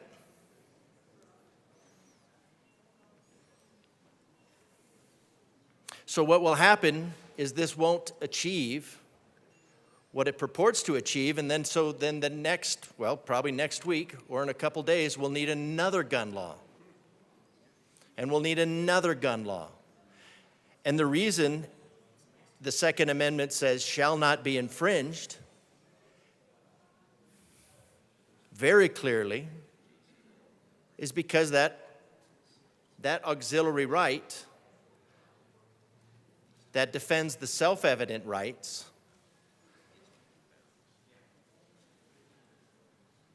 is what's important here. Because I think one thing that history shows us is that if the government says you don't need a gun, you need a gun. So when we talk about history, we can't look at a bill like this. We can't look at a bill, we shouldn't look at anything without trying to look at it through the lens of history. Now, history doesn't necessarily tell us what's going to happen. History doesn't tell us the intent. But if we learned from history, one thing is that we would learn that we never learned from history. But if we did, I think we would learn that history should be read like it's a warning from the future. And we should tread very cautiously on those areas. Because we don't want history to repeat itself. Because what is history that could potentially repeat itself? I say potentially because there's no guarantee.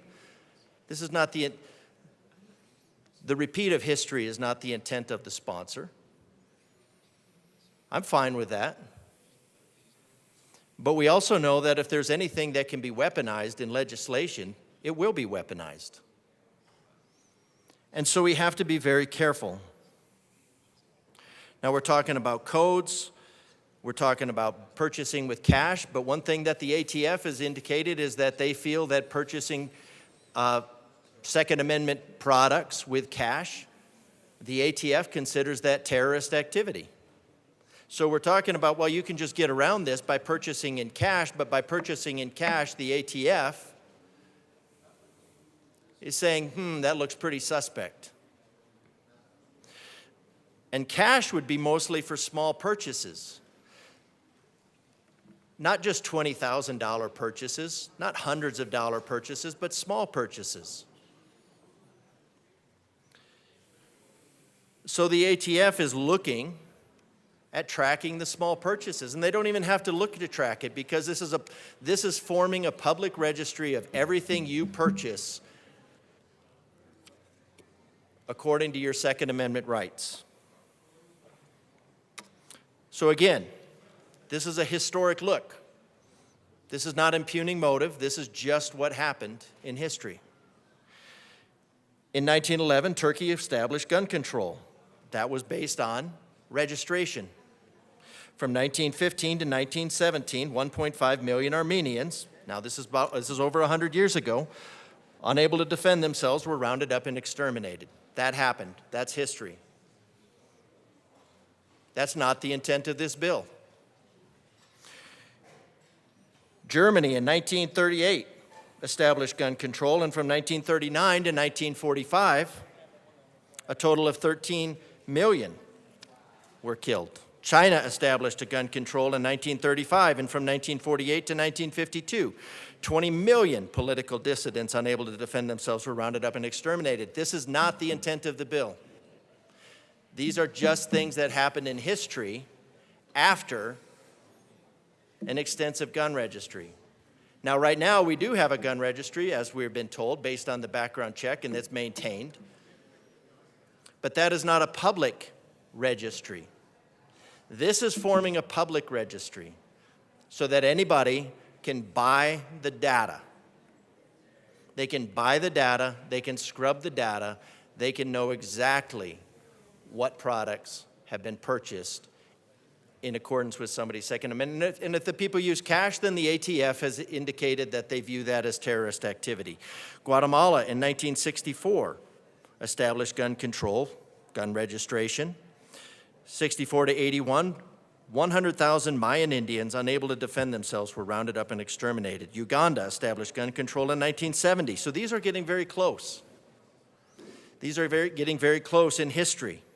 1971 to 1979, 300,000 Christians unable to defend themselves were rounded up and exterminated. Cambodia established... Representative Graff, I just want to make sure that you're implying that these do not apply to the bill or the motives of the bill sponsors, correct? That's affirmative, Mr. Chair. I think I've said several times, it felt like it was getting redundant that I said this is not the, I don't believe that this is the intent Just of want the to make bill. sure we're being clear as we go through. Please proceed. So I would like to state again that I don't believe that this is the intent of the sponsors. But again, when we read history like it's a warning from the future, these are some of the things that happened. Cambodia established the registration and control in 1956, and from 75 to 77, 1 million educated people unable to defend themselves were rounded up and exterminated. So these were the law-abiding citizens that registered their guns, then had them confiscated. And so we're rightfully worried in this House. We're rightfully worried about mass shooting events. But mass shooting events are 1.5 million, 13 million, 20 million, 100,000, 300,000, 1 million. Those are mass shooting events.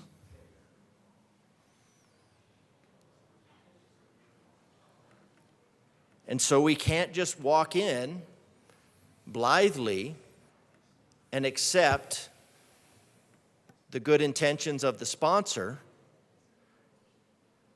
and say, well, the intent is good, because the intent in all of these instances was probably good. We need to reduce crime. We want to decrease violence. We want you to trust the government.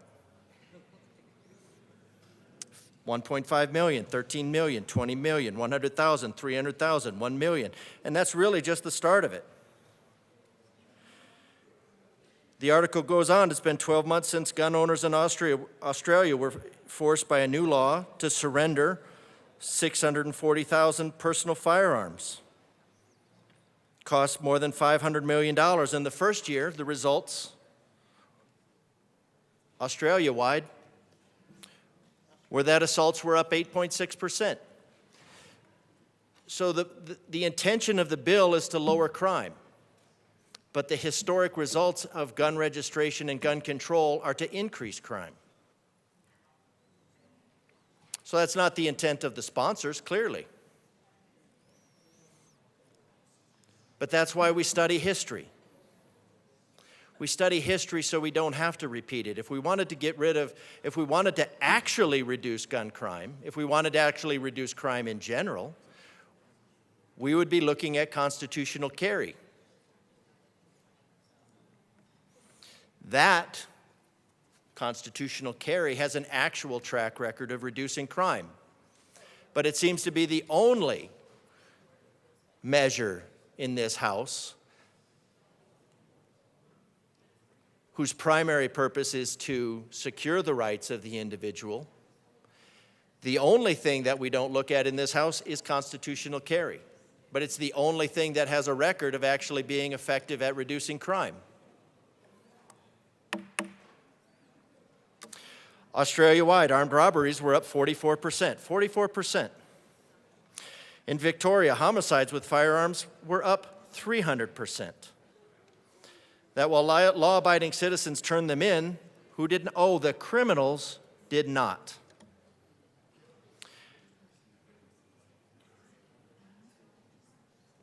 There has been a dramatic increase in break-ins, assaults of the elderly.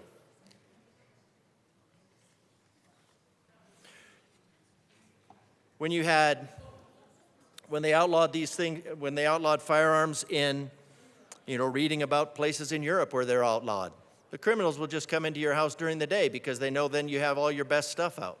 It's a lot easier. They can just walk in and take it. Now they'll have a registration that they can go to in advance, and they could see, say, what kind of safe you have. What are the security procedures around that safe? They can also see what kind of guns you have in that safe.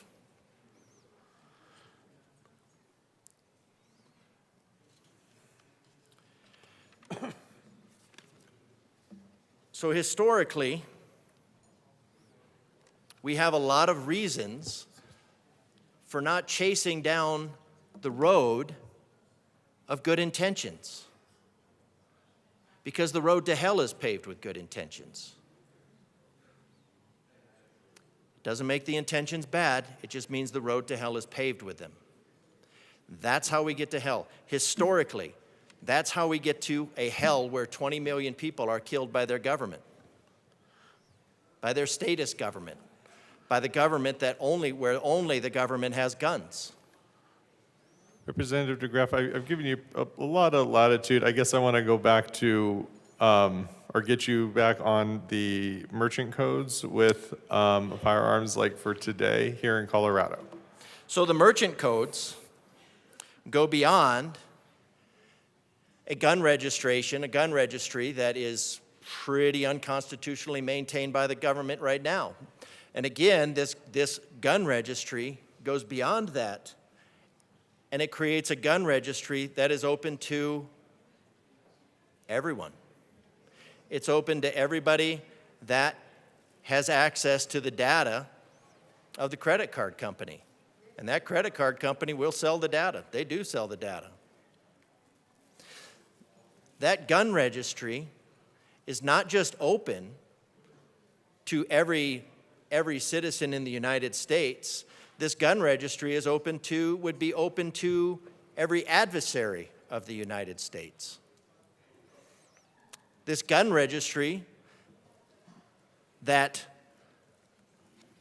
is not the intention of the sponsor, but is the de facto result, will be a firearm registry that is known to the entire world. Well, who's coming to take it from us is hardly the question, because we're also looking at things since the question was asked. We're also looking at things like having our law enforcement sourced out by mercenaries.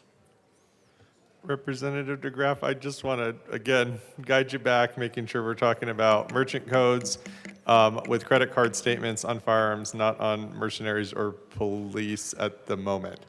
Thank you. Thank you, Mr. Chair, but the question was asked from the, I probably shouldn't say peanut gallery, but, so I won't. I would tread very carefully. Representative DeGraff, I've given you a lot of leeway so far. I'd like to continue this good conversation. Thank you. Thank you, Mr. Chair. The question was asked around my assertion that this makes a national firearm registry that is known to the world. And the question was asked, well, who's going to come and take it? And that's really not the, I think it is a very important question to ask, because you don't know who has what motives when they know exactly what has been purchased, where it's been purchased, etc. And so I think we need to be very careful. And as my colleague brought up with his question, that we don't know what we don't know. We don't know who would be looking at this data. We don't know why they would be looking at this data. But the data will be there. And this is a global firearm registry. Does that create a problem? I think so. I think it creates a big problem. Does it prevent future crime? Well, you never know with future crime because you just don't know. But if you're trying to enforce future crime, you're going to end up sweeping up a lot of people that would have never committed a crime. Based on what? Based on a psychological profile of some other thing that's going to scrub your Facebook account, that's going to scrub everything else, and then it's going to tie in with this data? We need to tread carefully. We need to tread historically. This good intention is the road to hell. Representative Frizzell. Thank you. Thank you, Mr. Chair. Members, I have a lot of concerns about this bill. I've already been up and spoken about some of them. I am very specifically concerned about the civil penalties up to $10,000 for each violation, and of course, as we've already discussed in great detail, this penalty is levied against the credit card companies. And I've been doing some research as I've had some opportunity to look into this. And back in September of 2022, the International Organization for Standardization approved the new Merchant Category Code, the MCC, for firearms and ammunition. And subsequent to that, there were a number of states that created legislation to fight that. These guns are more pro 2A than others.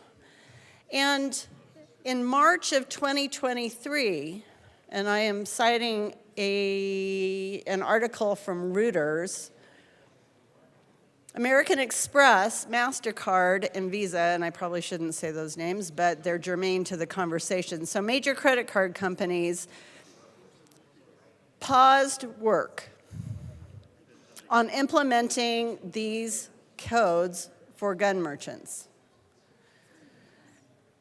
That's last March. That's a little over a year ago.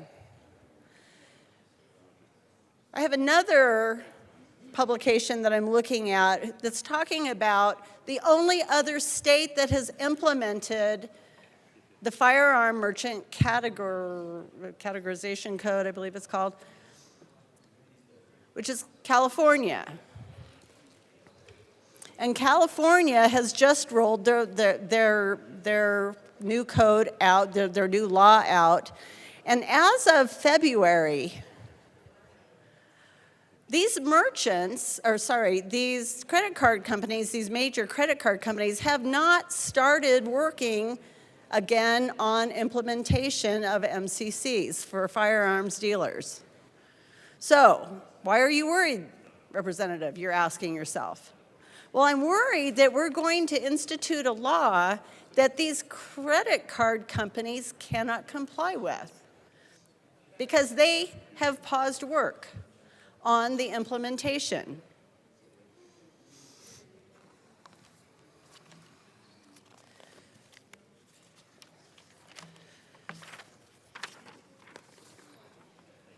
I would like to move Amendment L012 to Senate Bill 66 Has a proper motion, and ask that it be properly displayed. and give us just a moment while we get that up.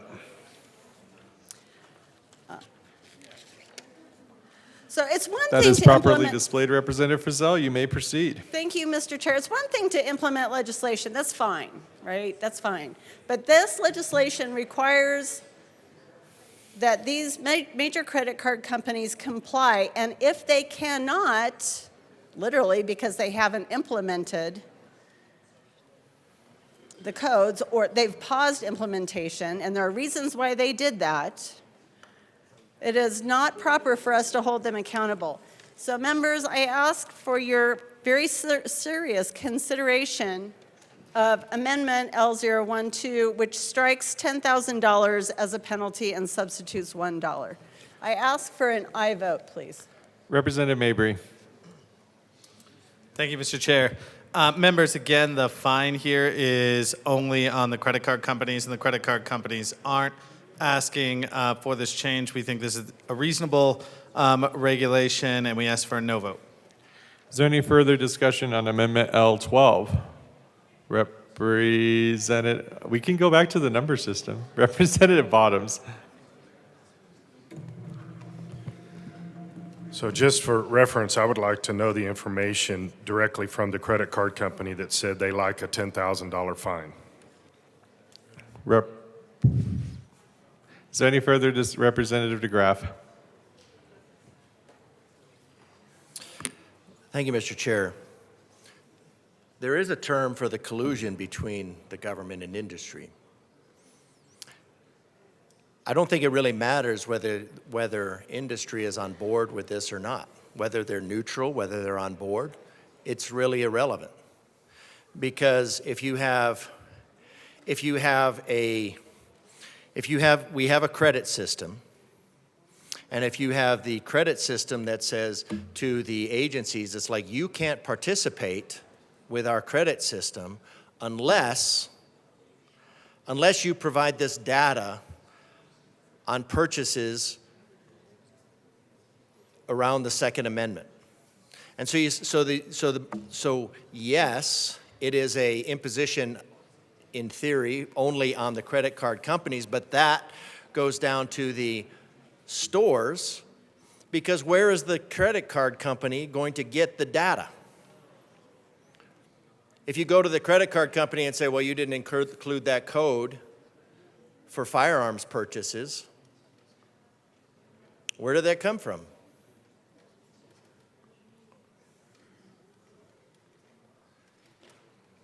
So it is forcing in a roundabout way, perhaps, but it's still forcing the compliance on the stores. It's an imposition on the stores.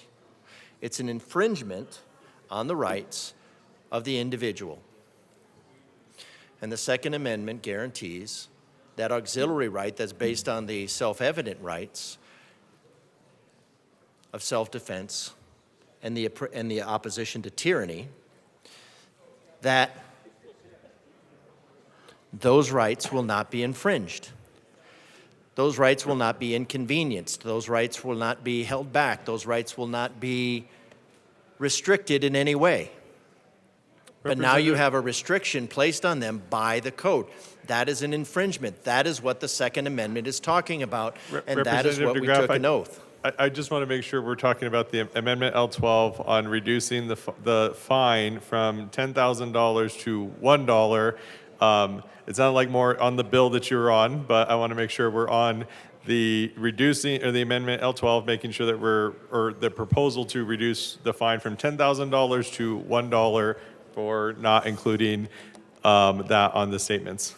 So a fine of $10,000 is not a matter of voluntary participation. That is a matter of coercion. So now we're not just talking about infringing on a right. We're talking about forcing market participant. The government is coercing participation in an international firearm registry, open to the public. That's what the government is forcing with this. I think a $1 fine is excessive. $10,000 is certainly it's compelling, but it's corrosive. It's not just coercive, it's corrosive to the Second Amendment. It's corrosive to what we say are our values. Again, I get it. This bill, good intentions. It's the road to hell. Is there any further discussion on Amendment L12? Seeing none, the question before us is the adoption of Amendment L12. All those in favor say aye. All those opposed say no. No. The noes have it. Amendment L12 is lost. Representative Frizzell. Well, darn, that was a really good amendment, too. Members, so I cited an article from Reuters that I found really interesting. And I just like to explain this a little bit more. What these credit card companies are thinking. So I'm just gonna read this. It's really short, so bear with me. A MasterCard representative said on Thursday via email that such bills, speaking of bills from different states in the country, would cause inconsistency in how the code could be applied by merchants, banks, and payment networks. It's for that reason that we, working together with other credit card companies, have decided to pause work on the implementation of the firearm-specific MCC, said MasterCard Representative Seth Eisen. American Express and Visa representatives also cited state bills as driving their decisions. There is now significant confusion and legal uncertainty in the payments ecosystem. I didn't know that was a thing, but okay. And the state actions disrupt the intent of global standards. Accordingly, Visa is pausing implementation of the MCC in a statement sent by a spokesperson. My point is, they have not resumed work on implementation. This bill cannot be implemented, at least from a penalty standpoint, which is why I move L013 to Senate Bill 66 and ask that it be properly displayed. That is a proper motion. Give us a moment to pull that up. That is properly displayed. Please proceed, Representative Frizzell. Thank you so much, Mr. Chair. So this, again, speaks to the penalty amount and strikes $10,000 and substitutes $5 instead. I ask for an aye vote, please. Minority Leader Puglisi. Thank you, Mr. Chair. I support this amendment because I'm still a bit confused. In the fiscal note, it says that it is assumed that the payment networks, the merchant acquirers, and firearm merchants will follow the law. So the Attorney General's office and the Judicial Department don't need any further money because everyone's going to follow the law. So if everybody's going to follow the law, why do we need a penalty? So for that reason, I would support no penalty, but I support this amendment. Thank you. Representative Froelich. Thank you, Mr. Chair. I'm glad to hear folks looking out for credit card companies and banks, but we urge a no vote. Is there any further Representative DeGraff? Thank you, Mr. Chair. So either the participation is compelled, or just like this would be just like the previous bill of being railroaded into compliance. Representative DeGraff, making sure we're talking on Amendment L13 to strike from $10,000 to $5. Yes, sir. I'm talking about that because we're talking about compelling participation. If a good intention was a good idea, it wouldn't need a gun. And right now we have this compulsion of $10,000. $1 was probably a little bit too much. $5, I think, is at least in the right direction. But any fees paid by the credit card company over a rejection of this infringement of the Second Amendment are going to be passed on to customers. So I don't think it's a good idea. So I think the compulsion and the coercion should be should be eliminated in general, but should at least be minimized or mitigated. Representative Frizzell. Thank you, Mr. Chair. You know, $5 is silly. I would just like to withdraw that amendment. I withdraw L013. That is a proper motion. Thank you. Mr. Chair, I would like to move L014 to Senate Bill 66 and ask that it be properly displayed. That is a proper motion. Give us a moment to pull that up. And that is up. Please proceed. You know, so I've already talked about this. This penalty, we are going to impose a penalty on credit card companies for doing something they cannot do right now. That makes no sense. This bill makes no sense, but this especially makes no sense. And so, members, we are just going to strike the $1,000 penalty completely and call it good. And I ask for an aye vote. Is there any further discussion on Amendment L14? Representative DeGraff. Thank you, Mr. Chair. I did bring this up, so it's a little bit of a repeat. But to secure these rights, governments are instituted among men, deriving their just power from the consent of the governed. So I'm always at a little bit of a loss when we have something that's compulsory in violation of the consent of the governed. These credit cards, I mean, I'm assuming they're US-based, not necessarily. But we like to put these fines in. So if this was a good idea, it wouldn't need to be compelled. But we're talking about compulsion. So if we're talking about compulsion, we're talking about a violation of the consent of the governed, and that is, by definition, outside the just powers of the government. It's outside the just powers of this building. So what we're talking about, now it doesn't say that that's the only powers that the government has. It just says that those are the only just powers. So for everybody that's interested in justice, the just powers are already defined in our Declaration of Independence. So again, the nanny state likes to impose, likes to mandate, likes to compel, likes to coerce, but that's the nanny state.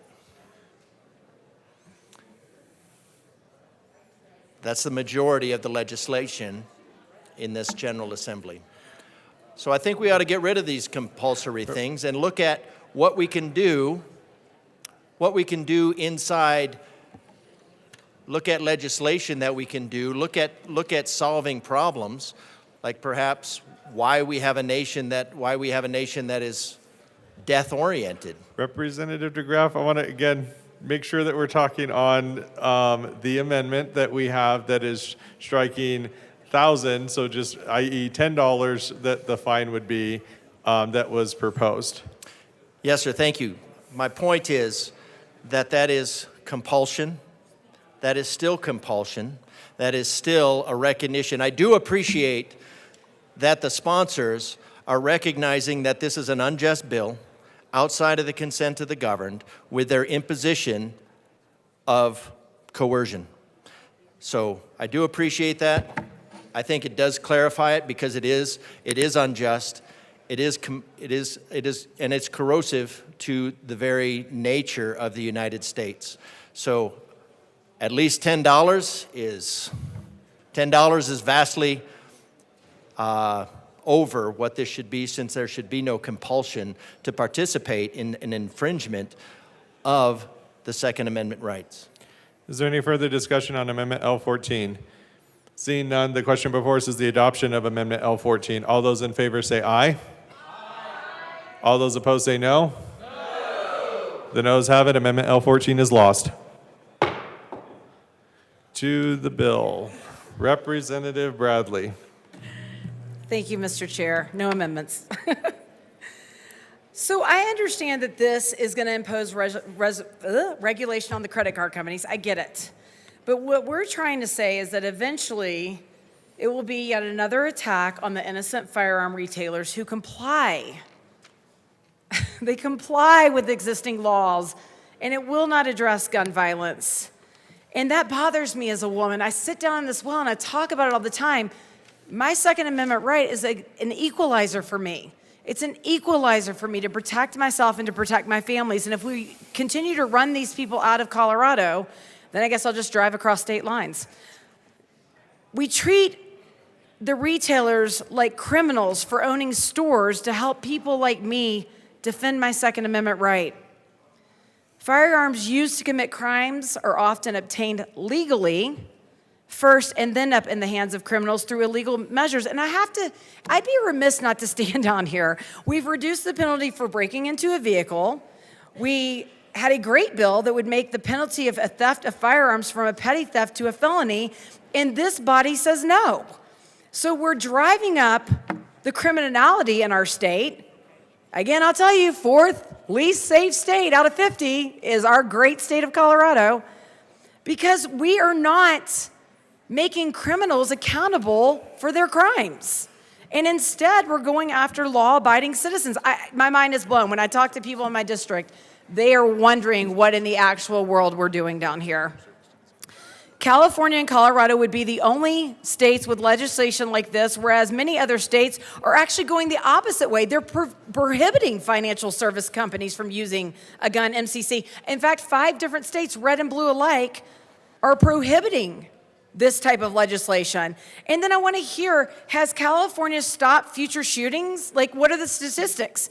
You have an MCC code and we're gonna stop the violence? Because we listened to testimony, and one of the testifiers said that after many online searches, she was only able to find one example, one of an MCC detecting a crime that led to a conviction. So I'm just wondering where this legislation is coming from if we don't even have any statistical evidence that it stops that, yet my privacy rights are being violated in the midst of this on what I purchase. This is a roundabout way to implement backdoor registration for firearms without explicitly saying it. In fact, one representative from this body actually said it on the record. Said that this was going to be a registration. Federal law already has restrictions on developing a national firearm registry. So again, we're usurping federal law, which sometimes we say that we shouldn't do, and then sometimes we run bills that say we should do, so my head's spinning, I can't actually keep up. Therefore, the state cannot do that, but they can use MCCs to create a database of retailers selling these items and those who purchase them. So now we've got a third party who owns it, not the sheriff's department, and now my data is out there for anyone that wants to buy it.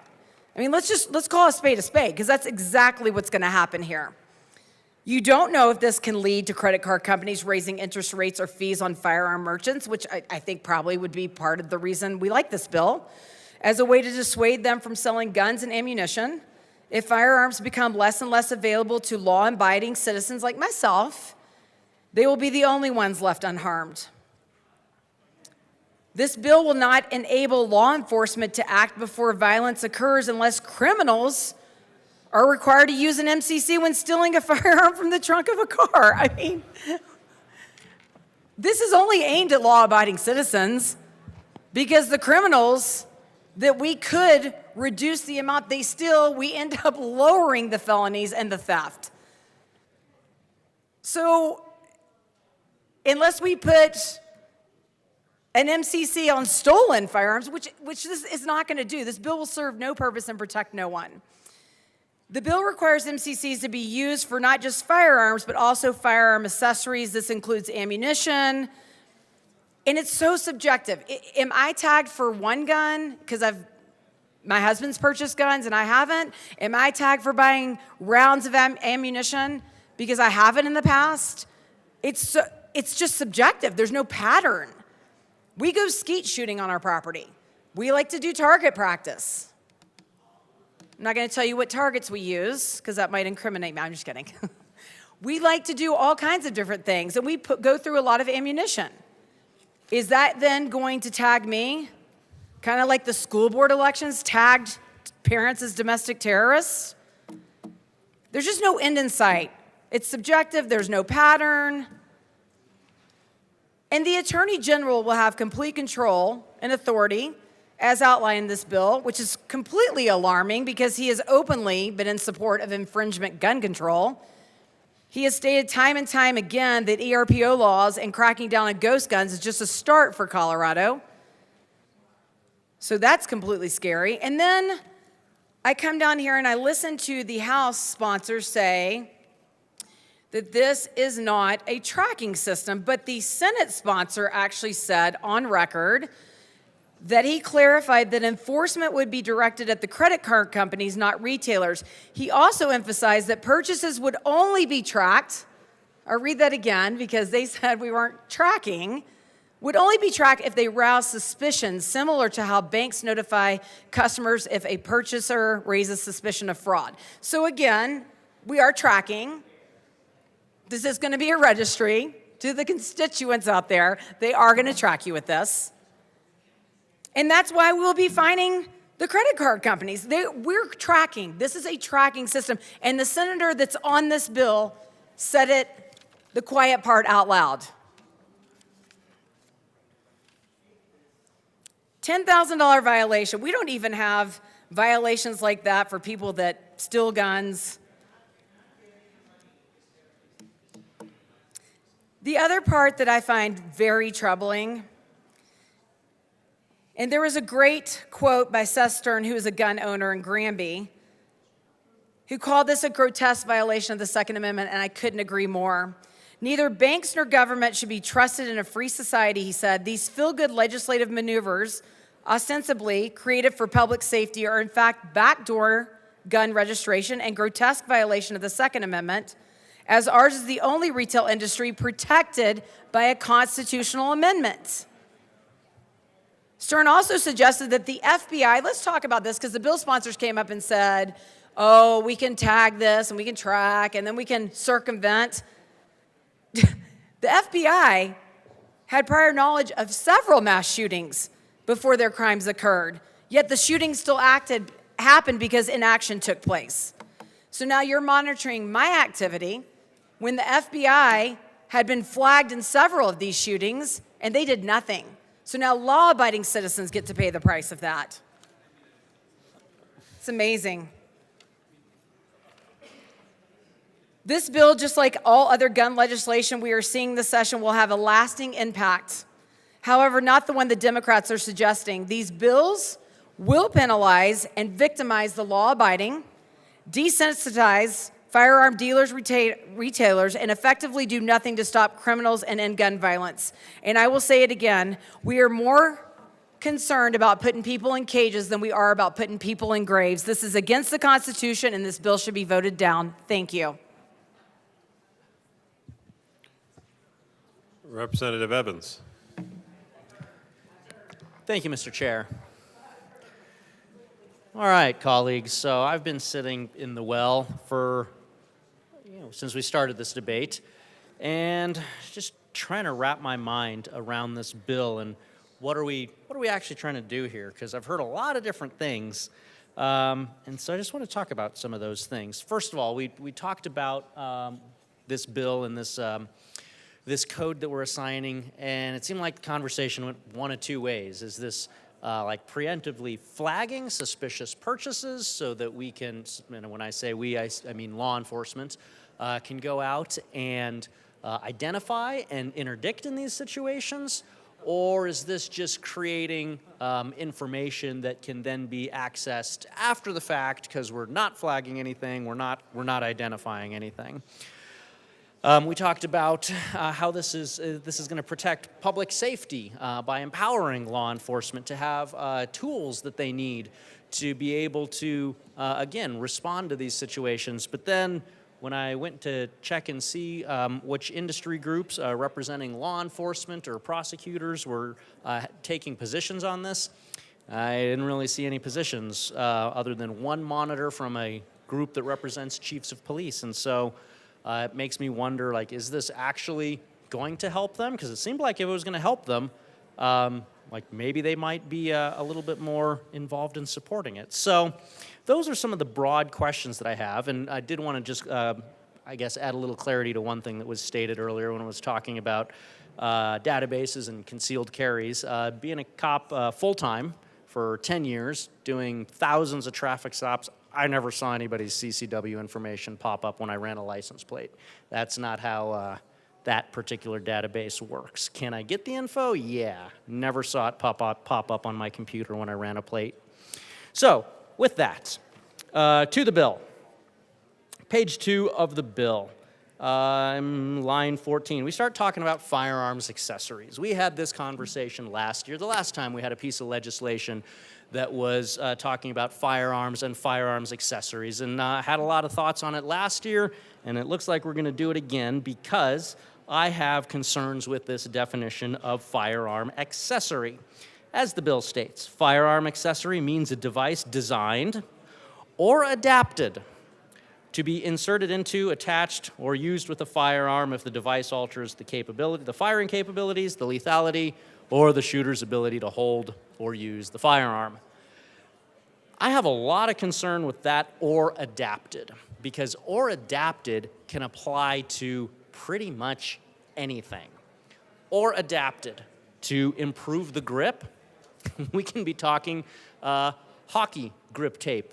You can wrap that around the gun. I've seen folks do it. Gives you a better grip on the firearm. So does that make that grip tape, that hockey grip tape, is that now a firearm accessory because, per the bill, it can be adapted to improve the shooter's ability to hold or use the firearm? Seems like a really broad definition. Rope, string. You can make a sling, you can make support braces, all sorts of stuff out of rope or string. Is that now something that can be adapted to improve the shooter's ability to hold or use the firearm? We talked about it last year. We're going to talk about it again because I do not like that definition where it's so broad that it says anything that can be adapted is now a firearms accessory. I can go to the store and I can buy a sponge. If I put a sponge on the butt, the back end of the gun, the non-business end, I put a sponge back there, this is now a recoil pad. Recoil pads, when I was a firearms instructor for law enforcement, recoil pads help some of my smaller framed officers be able to use the department-issued shotgun because it absorbed the recoil better. If I have a 110-pound cop, they really like that recoil pad. It helped them be able to control the firearm. So if I go completely, we'll use the word cheap. If I'm cheap and I go buy a sponge, duct tape that to the buttstock of my firearm, did I create a recoil pad? Is that now something that is adapted to be attached to a firearm that improves the shooter's ability to hold or use the firearm? What about pillows? We've all seen the movies. You shoot your gun through a pillow and it helps to suppress the sound. If I use a pillow, I adapt that pillow for use with a firearm. Does that apply under the definition of this bill? And as I read the bill, I think you can make an argument, and we've talked about this before. If an argument can be made, we know that lawyers will make those arguments. These things will be settled in a court, and it costs all of us money to be able to fund these things, particularly when it's legislation that comes from this chamber that's going to be hashed out using taxpayer dollars. A stick. If I go get a sharp stick and duct tape that to the end of my firearm, did I make a bayonet? Did that increase the lethality of my firearm because I taped a sharp stick to it? And I could go on and on and on about this, but I think I've made the point. I really, really have concerns. Did last year, did this year, and I imagine I'll continue to have those concerns anytime that we say a firearm accessory means a device designed or adapted to be attached, used in conjunction with the firearm. Because I think that paints entirely too broad of a brush. I think that inadvertently wraps a lot of things into this discussion that common sense would say aren't part of this discussion. I don't think any normal person would argue that a sponge is a firearm accessory. But we got to go with what's printed on the bill. And as I read this bill, because it says or adapted, I think that is entirely too broad of a definition. Moving on, we're talking about a firearms merchant. That means you got a business that's located in Colorado that acquires and sells firearms, firearms accessories, or ammunition with the intention of making a profit.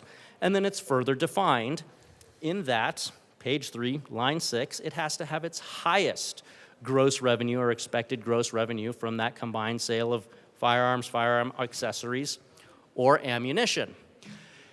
And so that's the second area that I have some concern with this piece of legislation, because if this piece of legislation is designed with public safety in mind, and it's supposed to be able to flag firearm purchases that are maybe suspicious, or allow law enforcement to retroactively be able to go back and try to identify those potentially suspicious purchases, it seems like there's a pretty large loophole there, because as I understand how these MCC numbers work, they're assigned to the merchant. And this bill's definition of what a firearm merchant is seems like it's got some holes in it, like a Cabela's, or a store that goes by the name of Cabela's that may or may not be named Cabela's. Sporting goods store, we'll say. Sporting goods store that sells lots of other things, to include firearms and ammunition, but they sell other stuff. They sell boats, they sell canoes, they sell life vests, they sell tents, all of those other things. So I guess my postulation for the public safety argument is this going to flag a purchase that is made at a sporting goods store as a firearm, or is it going to flag it as a sporting goods purchase? So can I just go down the road, and it depends on which merchant I select, whether or not, as it says in the bill, the highest gross revenue or expected gross revenue comes from firearms, accessories, and ammunition? Because that seems like it's specifically aimed at businesses and gun stores whose either sole or the majority of their business is selling guns. But that doesn't catch all of the retailers out there that sell firearms. And so that seems like it's a pretty large opening by which somebody might be able to purchase firearms, firearm accessories, or ammunition. And even with this bill, it wouldn't even be flagged as a firearm purchase. It's going to be flagged as a sporting goods purchase, depending on the type of store in which that purchase was made. I'm looking at, because I had to go figure out what these codes were, an MCC code. And so here's the definition that I found. It comes from a major credit card banking entity. And it says the bottom line for what these codes are, how they work, is whenever you use a credit or debit card to buy something, the card processor will assign the transaction an MCC number based on the type of merchant, not the items purchased, not a line-by-line inventory of what's on your receipt, based on the type of merchant. So it seems like this bill is specifically identifying some merchants who sell firearms, firearm accessories, and ammunition as being worthy of having this label attached to purchases and transactions made at their location, but not all. And those entities that do sell predominantly firearms, firearm accessories, and ammunitions, typically I've seen those as a lot of these smaller, locally owned, mom and pop gun stores, hunting and fishing stores, things of that nature. I have a few in my district. They sell guns, they sell ammunition, and they sell fishing supplies. So that, I think, would fall under the definition, page 3, line 6, of that firearms merchant whose highest gross revenue or expected gross revenue comes from guns or ammunition. And so that leads to my second concern, or I guess it would be third concern now. Even in such a situation, if it's the merchant that's being tracked, not the actual line item purchase, not a receipt, if it's the merchant that's being tracked, what happens if somebody is going on a really expensive fishing trip and they walk into my local hunting and fishing store? They don't buy any firearms, they don't buy any ammunition, they don't buy any firearm accessories. They buy a lot of fishing hooks and lures and rods and reels and fishing string. That could potentially get assigned this firearm merchant code because it was purchased at an establishment that does the bulk of its business in firearms and ammunition, but sells other things as well. So now are we creating a false positive where somebody is getting, I don't know that we've settled on the term here, where this code is being assigned to a transaction because it was made at a firearm merchant store, as defined on line 2, page 3, but the actual items that were purchased don't have anything to do with firearms, unless we're going with that really broad definition we've talked about before of anything designed or adapted to be used with a firearm, in which case it applies to everything under the sun. So I have a big concern about that, because it seems like every way I look at this, it seems like there's loopholes and areas in which firearms can be purchased that wouldn't be flagged, or in which somebody purchases items that have nothing to do with firearms that are flagged.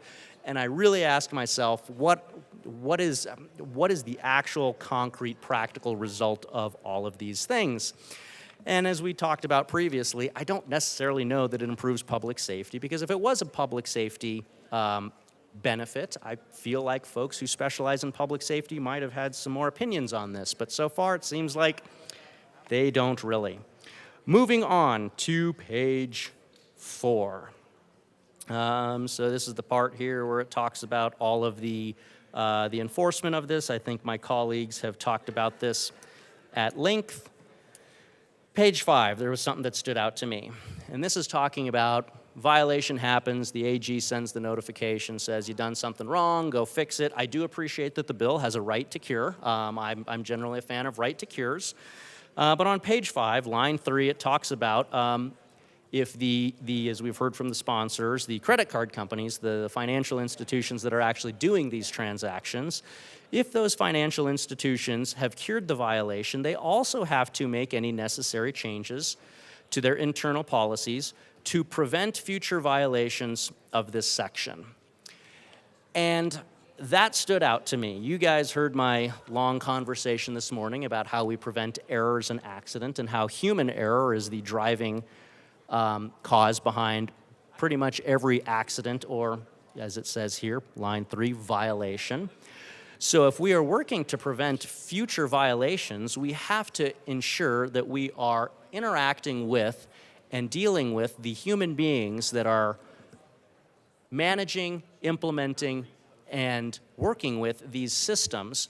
And I don't see that this language here takes that into account.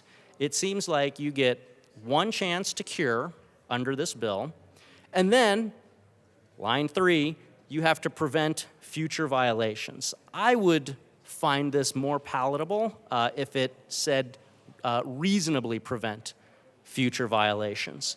Because the fact of the matter is, absent a lot of very, very robust controls, it's difficult to end up with a zero defect system. And it seems like line 3 here is asking for a zero defect system. You cure one, and then after that, you got to prevent all future violations. That's not how human beings work. So I wish it said to reasonably prevent future violations of this section.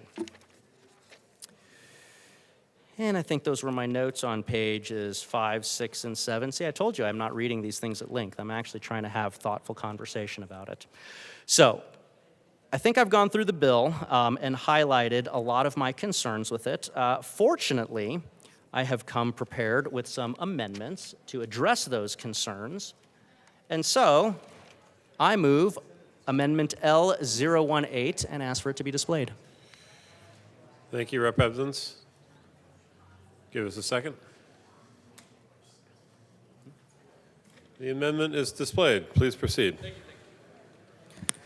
Thank you, Mr. Chair. So, as we've discussed, I really don't like that definition of firearm accessory. I think it's entirely too broad. I think it leads to entirely too large of a brush with which we're painting.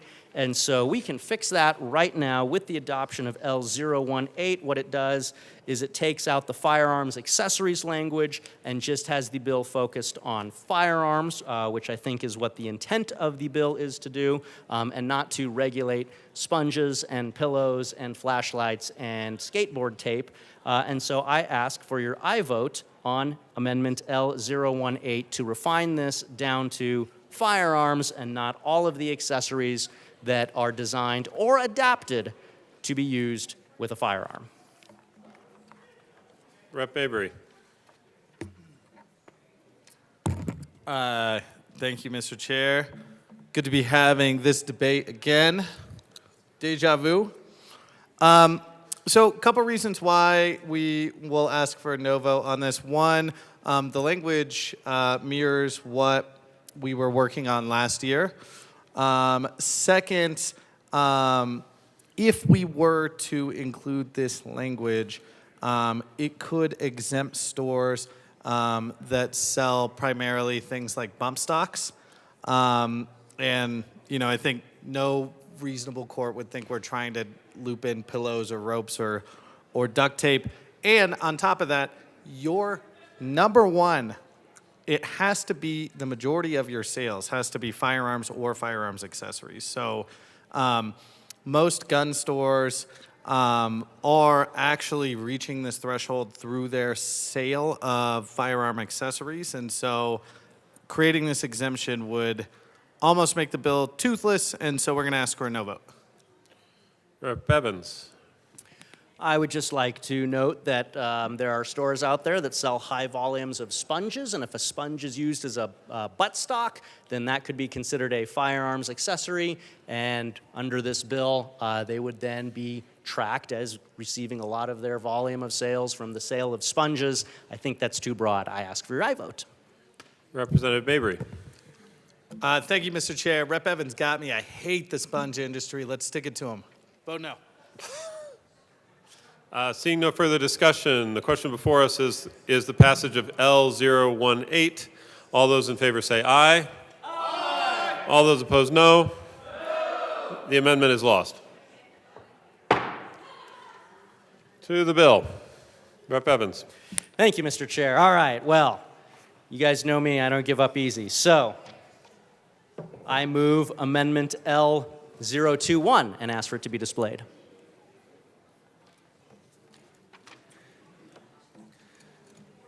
Thank you. The amendment is displayed. Please proceed. Thank you, Mr. Chair. So this is a narrower version of the previous amendment. This keeps the language of firearm accessories in there. All it does is it strikes two words, or adapted. So with this amendment, the bill would still apply to firearms accessories that are designed for use in conjunction with firearms, but it would save the sponge industry because everybody knows that a sponge is not designed for use with a firearm. This enables the bill to focus on firearm accessories, and we can save the sponge industry. I ask for your aye vote. Rep. Mabry. Thank you, Mr. Chair. For the same reasons, we will ask for a no vote. Seeing no further discussion, the question before us is the passage of L021. All those in favor say aye. Aye. All those opposed, no. No. L021 is lost. To the bill, Representative DeGraff. Thank you, Mr. Chair. Well, it's always good with the amendments to see what the bill is actually designed for. It kind of reminds me of the old saying, "Bring me the man, I'll give you the crime," because we can really find just about any crime in these bills. But I was looking at this. Rep. DeGraff, I just want to make sure that you're not talking about the motives of the sponsors. No, sir. I'm talking about the motives, perhaps, of people who will follow the sponsors, not the sponsors themselves. Thank you.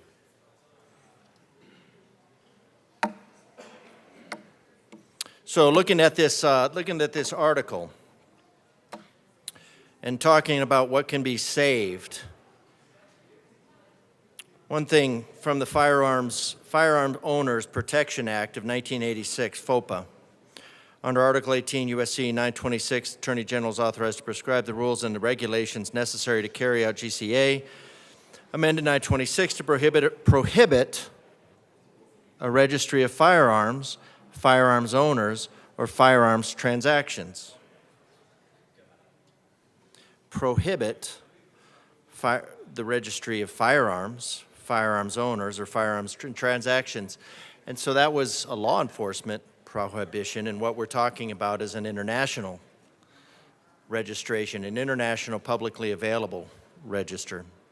So no such rule or regulation prescribed after the date of the enactment of the FOPA may require that the records required to be maintained under this chapter or any portion be recorded or transferred to a facility owned, managed, or controlled by the United States or any state or any political subdivision thereof. nor that of any system of registration of firearms, firearms owners, or firearms transactions, or dispositions to be established. Nothing expands or restricts the Attorney General's authority to inquire into the disposition of any firearm in the course of a criminal investigation. So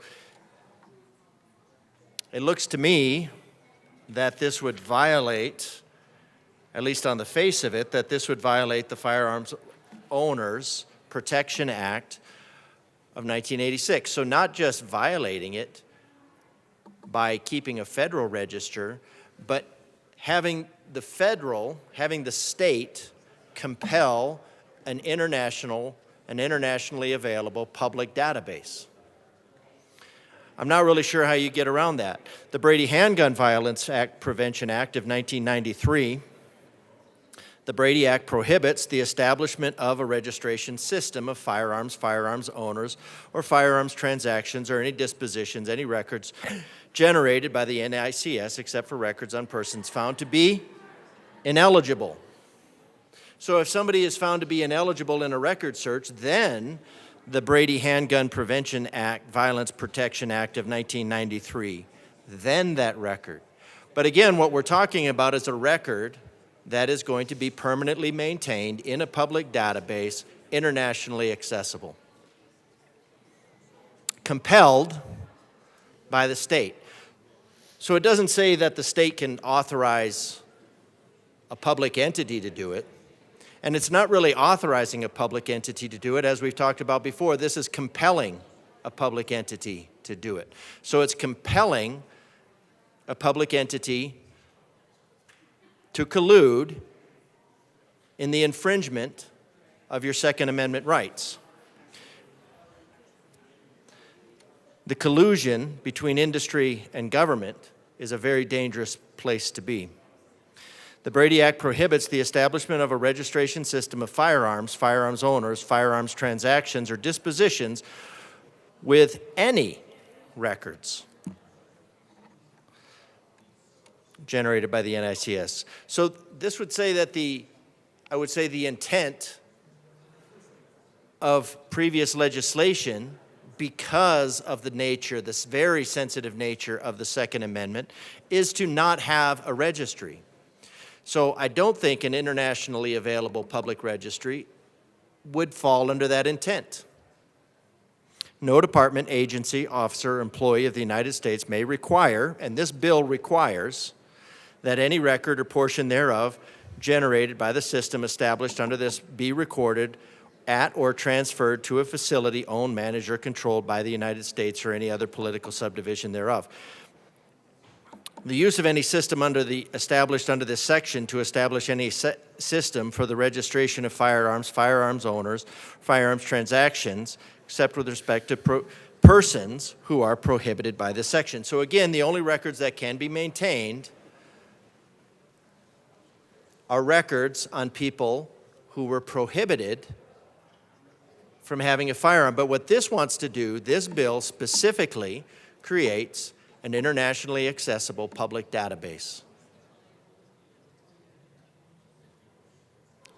which seems to be in direct violation, in this case, of the Brady Handgun Violence Protection Act.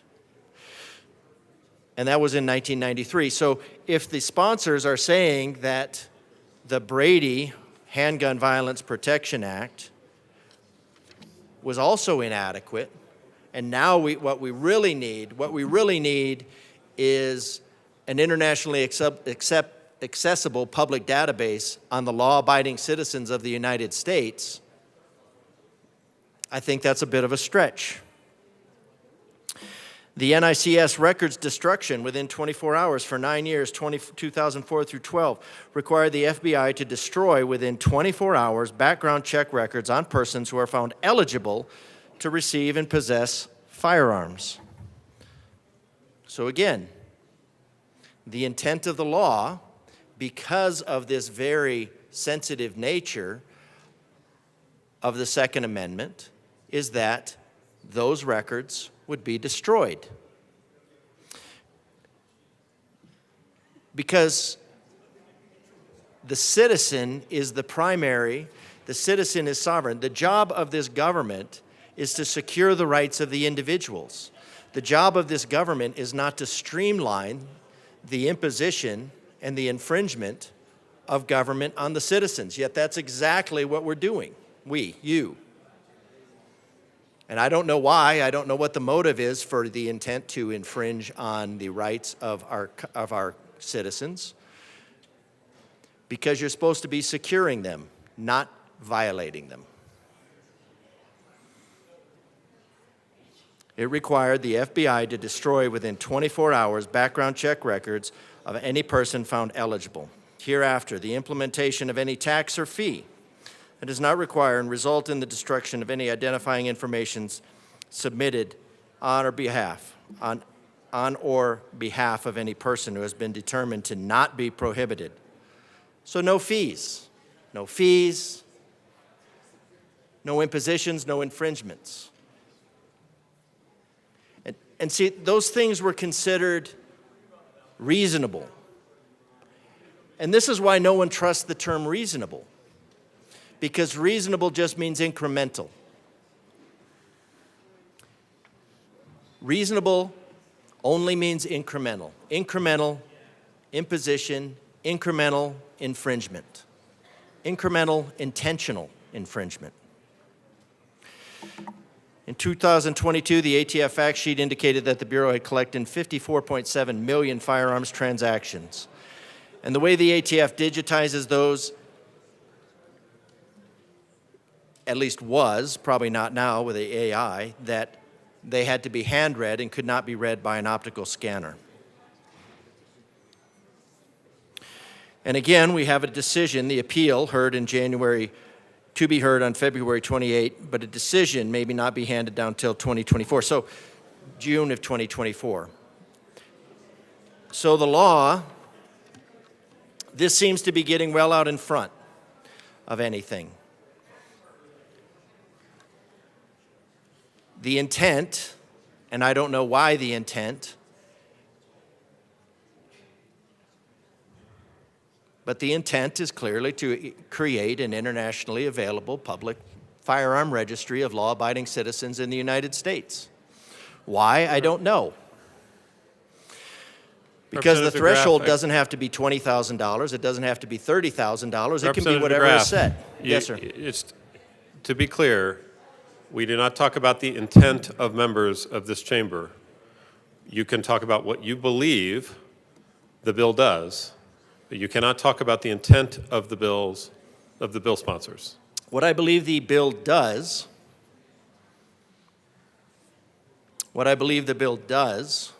regardless of the intent of the sponsor, so I don't know what the bill sponsor's intent is, but what the bill does, it does create an internationally accessible public firearm registry, which would be seemingly in gross violation of lots of laws. So anyways, moving on, I would like to move L019 to SB066 and ask that it be properly displayed. Give us a second.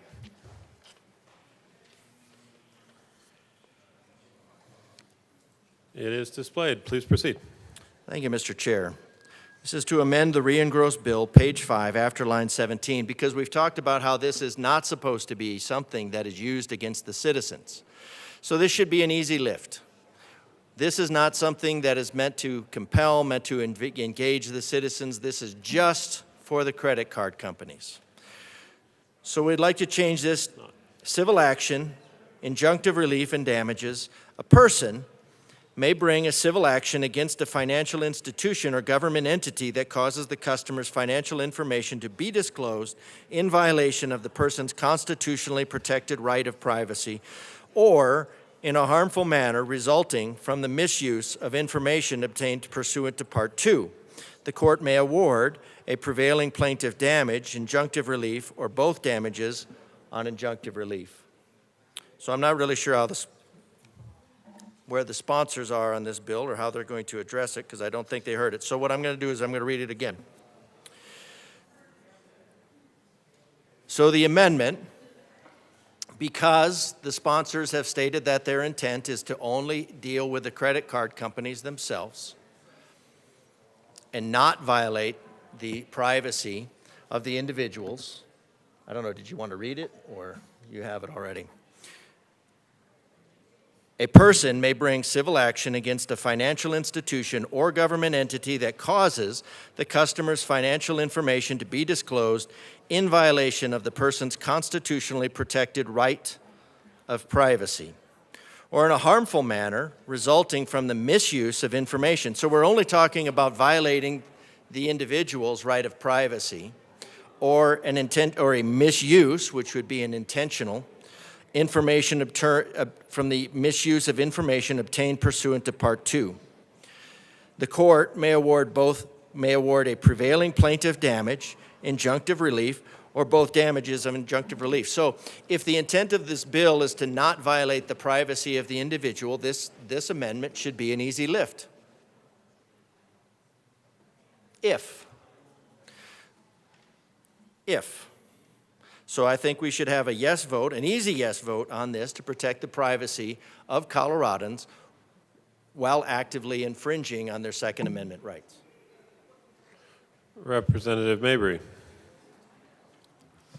Thank you, Mr. Chair. I actually do appreciate where this amendment is coming from. I do not believe that is necessary because there already are private rights of actions when your constitutional rights are violated. And for that reason, I will ask for a no vote. Although I am interested in this as a concept, let's talk about it for future legislation. But today I'll be asking for a no vote. Representative DeGraff. Thank you, Mr. Chair, and I'd just say, just to clarify, because we're talking about this bill right now, would be to protect the citizens right now and make sure that that we do not have inadvertent unintended consequences of tolerating the misuse of the information.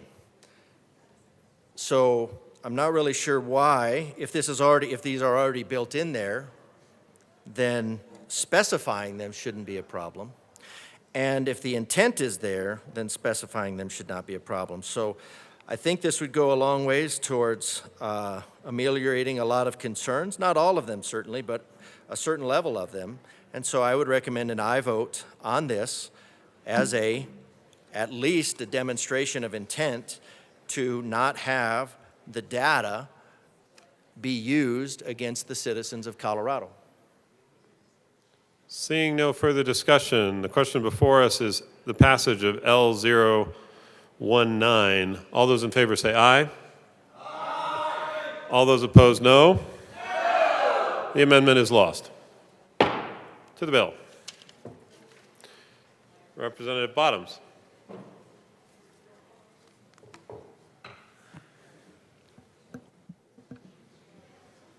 Thank you, Mr. Chair. In reading the bill, on page 3, line 2, it says firearms merchant means a business that is physically located in Colorado. And then we've discussed some of the rest of this. But this is focused on businesses located in Colorado. And then it says, payment card network means a person that provides services to route transactions between bank participants to conduct debit, credit, prepaid transactions for the purpose of authorization, clearance, or settlement. So we're talking about a business physically located in Colorado, and the payment card network is potentially international, worldwide payment card network. So then, line 21, it gives us the payment card network merchant category code.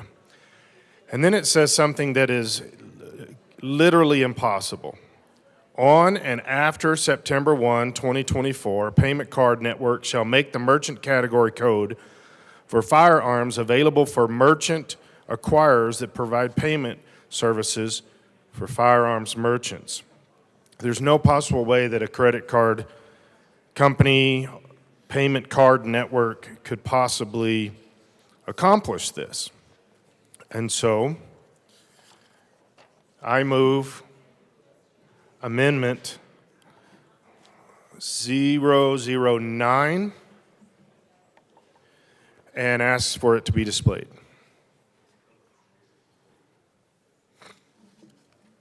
Give us a second. Thank you. It is displayed. Please proceed. So my argument here is there's no way they can do this by September this year. It's impossible, because we're not just saying just make this something that happens across all credit cards. They have to limit it to these physically located in Colorado businesses. So how are they going to even know for sure what all those are? That's going to take quite a bit of time. So I'm just trying to do something with an extremely bad bill and make it a little more palatable. So if we could change the, if we could change 2025 here, page 3, line 27, and substitute 2040 and do the same thing with the 2024 date, a few lines above that, I think this would actually make it possible for the credit card companies to comply with something that if they don't, they're going to get $10,000 fines for this. So to try to somehow make this even possible, because the bill is literally not possible. So I ask for an aye vote on Amendment 009. Rep. Mayberry. Thank you. Thank you, Mr. Chair. I appreciate the levity that this amendment is bringing, but we will ask for a no. Representative Bottoms. I think this is the problem with this whole thing today, is the sponsors are thinking this is levity, and we're trying to keep Colorado safe. We're trying to keep businesses alive. We're trying to stop this complete consumption of everything that is the Second Amendment. So no, this is not levity. This is serious, and I think that's been the problem with this whole thing. Seeing no further discussion, the question before us is the passage of L009. All those in favor say aye. Aye. All those opposed, no. No. The amendment is lost. To the bill, Representative Bottoms.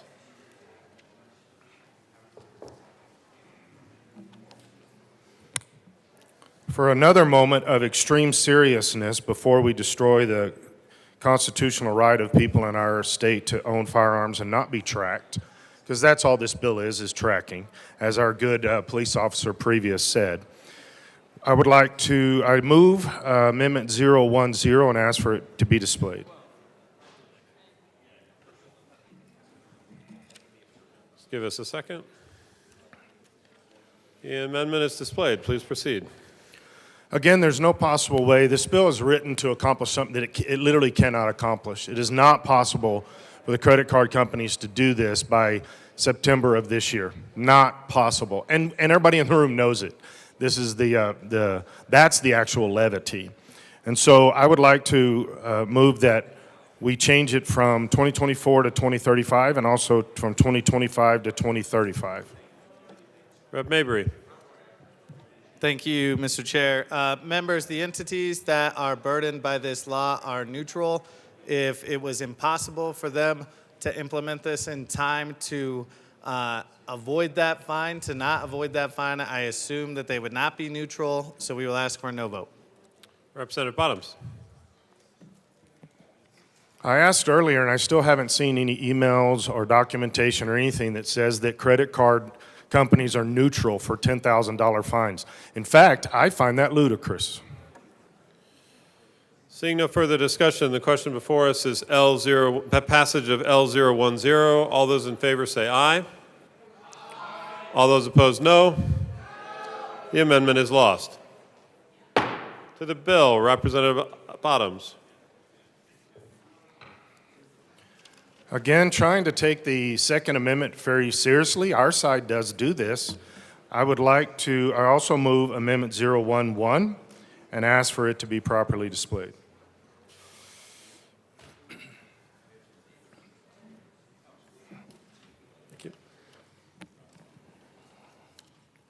It is displayed. Please proceed. I do believe strongly that in the Second Amendment, in fact, I believe the Second Amendment's the only thing that keeps our First Amendment alive. And I do think this bill is attacking these things and trying to track us.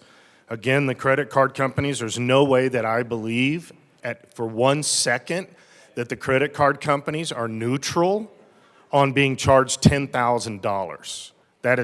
That is not rational thinking.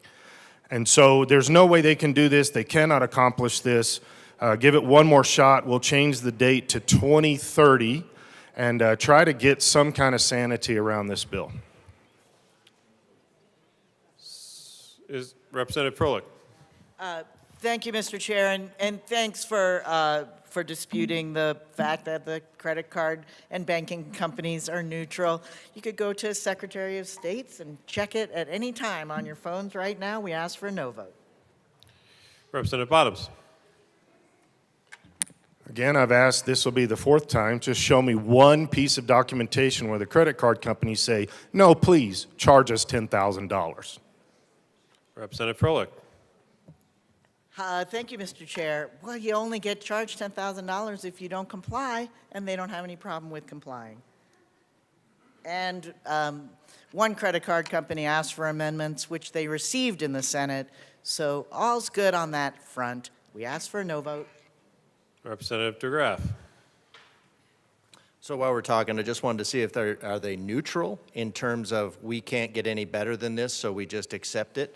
Or are they actually supportive and saying, yes, we like this additional requirement to violate the rights of our constituents? Seeing no further discussion, the question before us is the passage of L011. All those in favor say aye. Aye. All those opposed, no. No. The amendment is lost. To the bill, Representative Armagost. Thank you, Mr. Chair.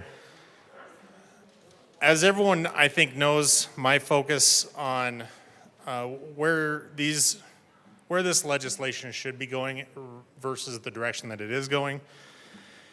I think that penalizing and holding criminals accountable is the most important part. So with that, I would like to bring this. I move L20 to Senate Bill 66 and ask that it be properly displayed.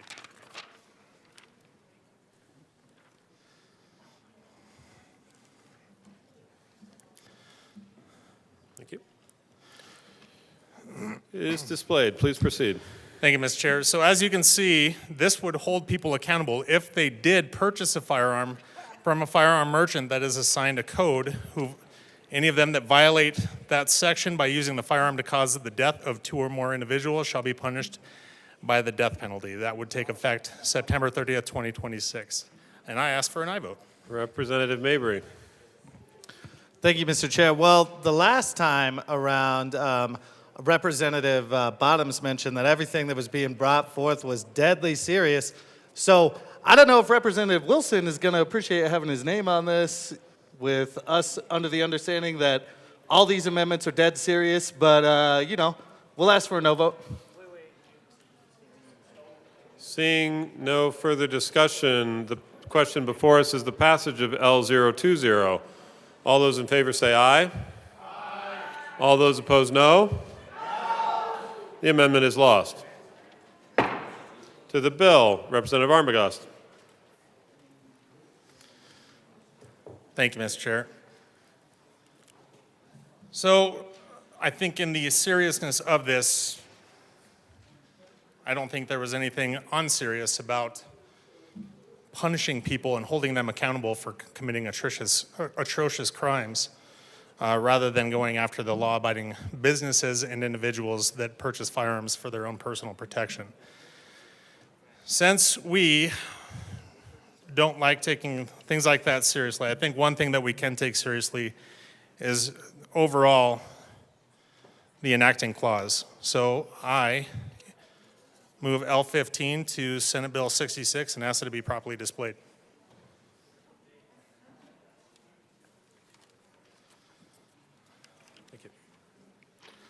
It is displayed. Please proceed. Thank you, Mr. Chair. So this strikes the enacting clause on page 2, line 1, and therefore removes that from this legislation. I would ask for an aye vote on this as well. Representative DeGraff. Thank you, Mr. Chair. I do support this amendment. I think it's the only thing that at this point can make the bill workable. So right now, every aspect of the bill is a violation of the rights. It's an imposition. It's not securing the rights of the individual. Again, it's creating an internationally available public database that violates all sorts of aspects. It violates current law. Even if you're not even concerned with it, it violates the rights of our citizens. So as we've seen by the rejection of the amendments, I think what we're witnessing is the type of stakeholder painting. What's the correct word? I think we're seeing the level of cooperativeness in creating this. This is an ideologically driven bill. It violates the rights of our citizens, whether it has good intentions or not. It's a violation, and the only way to make it better is to go back and start over, start with the concerns, start with the recognition that the citizens of Colorado are the reason that we're here, that we are here to protect their rights, to secure their rights. Now, if we want to make a government that is a population, encourage a population that is more has more value of life, then that'd be fantastic. But right now, we're trying to, since we're creating a culture that values death, we need to be able to allow our citizens to protect themselves. And this bill violates the citizens' rights on many levels. I ask for an aye vote and take the good intentions back to the drawing board, and let's see if we can find a workable solution that does not focus on violating the rights of Colorado. Seeing no further discussion on the question before us is L015, the passage of L015. All those in favor say aye. Aye. All those opposed, no? No. The noes have it. The amendment is lost. To the bill. Seeing no further discussion, the question before us is the passage of Senate Bill 66. All those in favor say aye. Aye. All those opposed, no? No. The ayes have it. The bill is passed. Mr. Schiebel, please read the title to House Bill 1028. House Bill 1028 by Representative Epps, also Senator Priola, concerning the authorization for a municipality to allow for the operation of an overdose prevention center within its jurisdiction.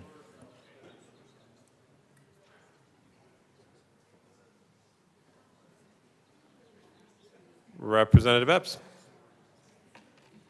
Thank you, Mr. Chair. Let's move Nice work. House Bill 24-1028. Before we start the bill. The committee will stand in a brief recess.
The committee will come back to order.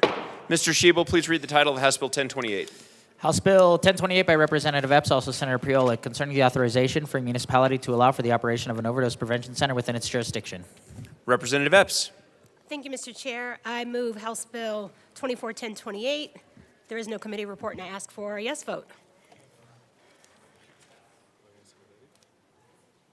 Is there discussion? Representative Armagost. Thank you, Mr. Speaker Pro Tem. It's chair for now, but whatever. Thank you, Mr. Chair and Speaker Pro Tem.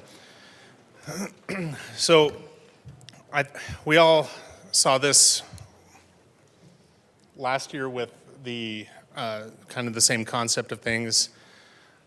This is just another extension of something that we don't need in Colorado. It's something that we've seen in other states and even outside of our borders where it has not worked. It has been something that has increased crime. It has increased the issues within those communities that have these sites and locations where there is a level of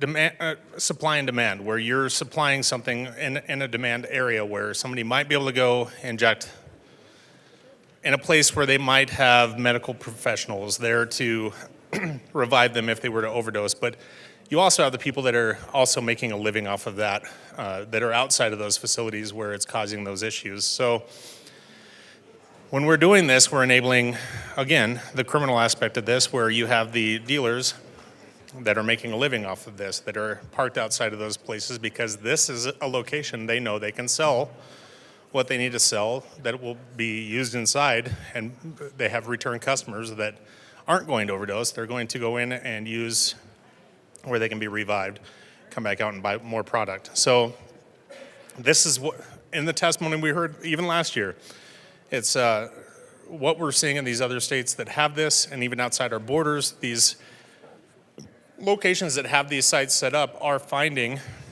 these issues. They're finding that uptick in crime. They're finding drops in property value. They're finding the issues they're having outside in those communities where a lot of them are in unsafe locations. I mean, it's in a place where you have facilities nearby that should not be anywhere near one of these sites. So this is a dangerous precedent. We don't need to start this in Colorado. It doesn't matter where we're talking about putting anything like this in place.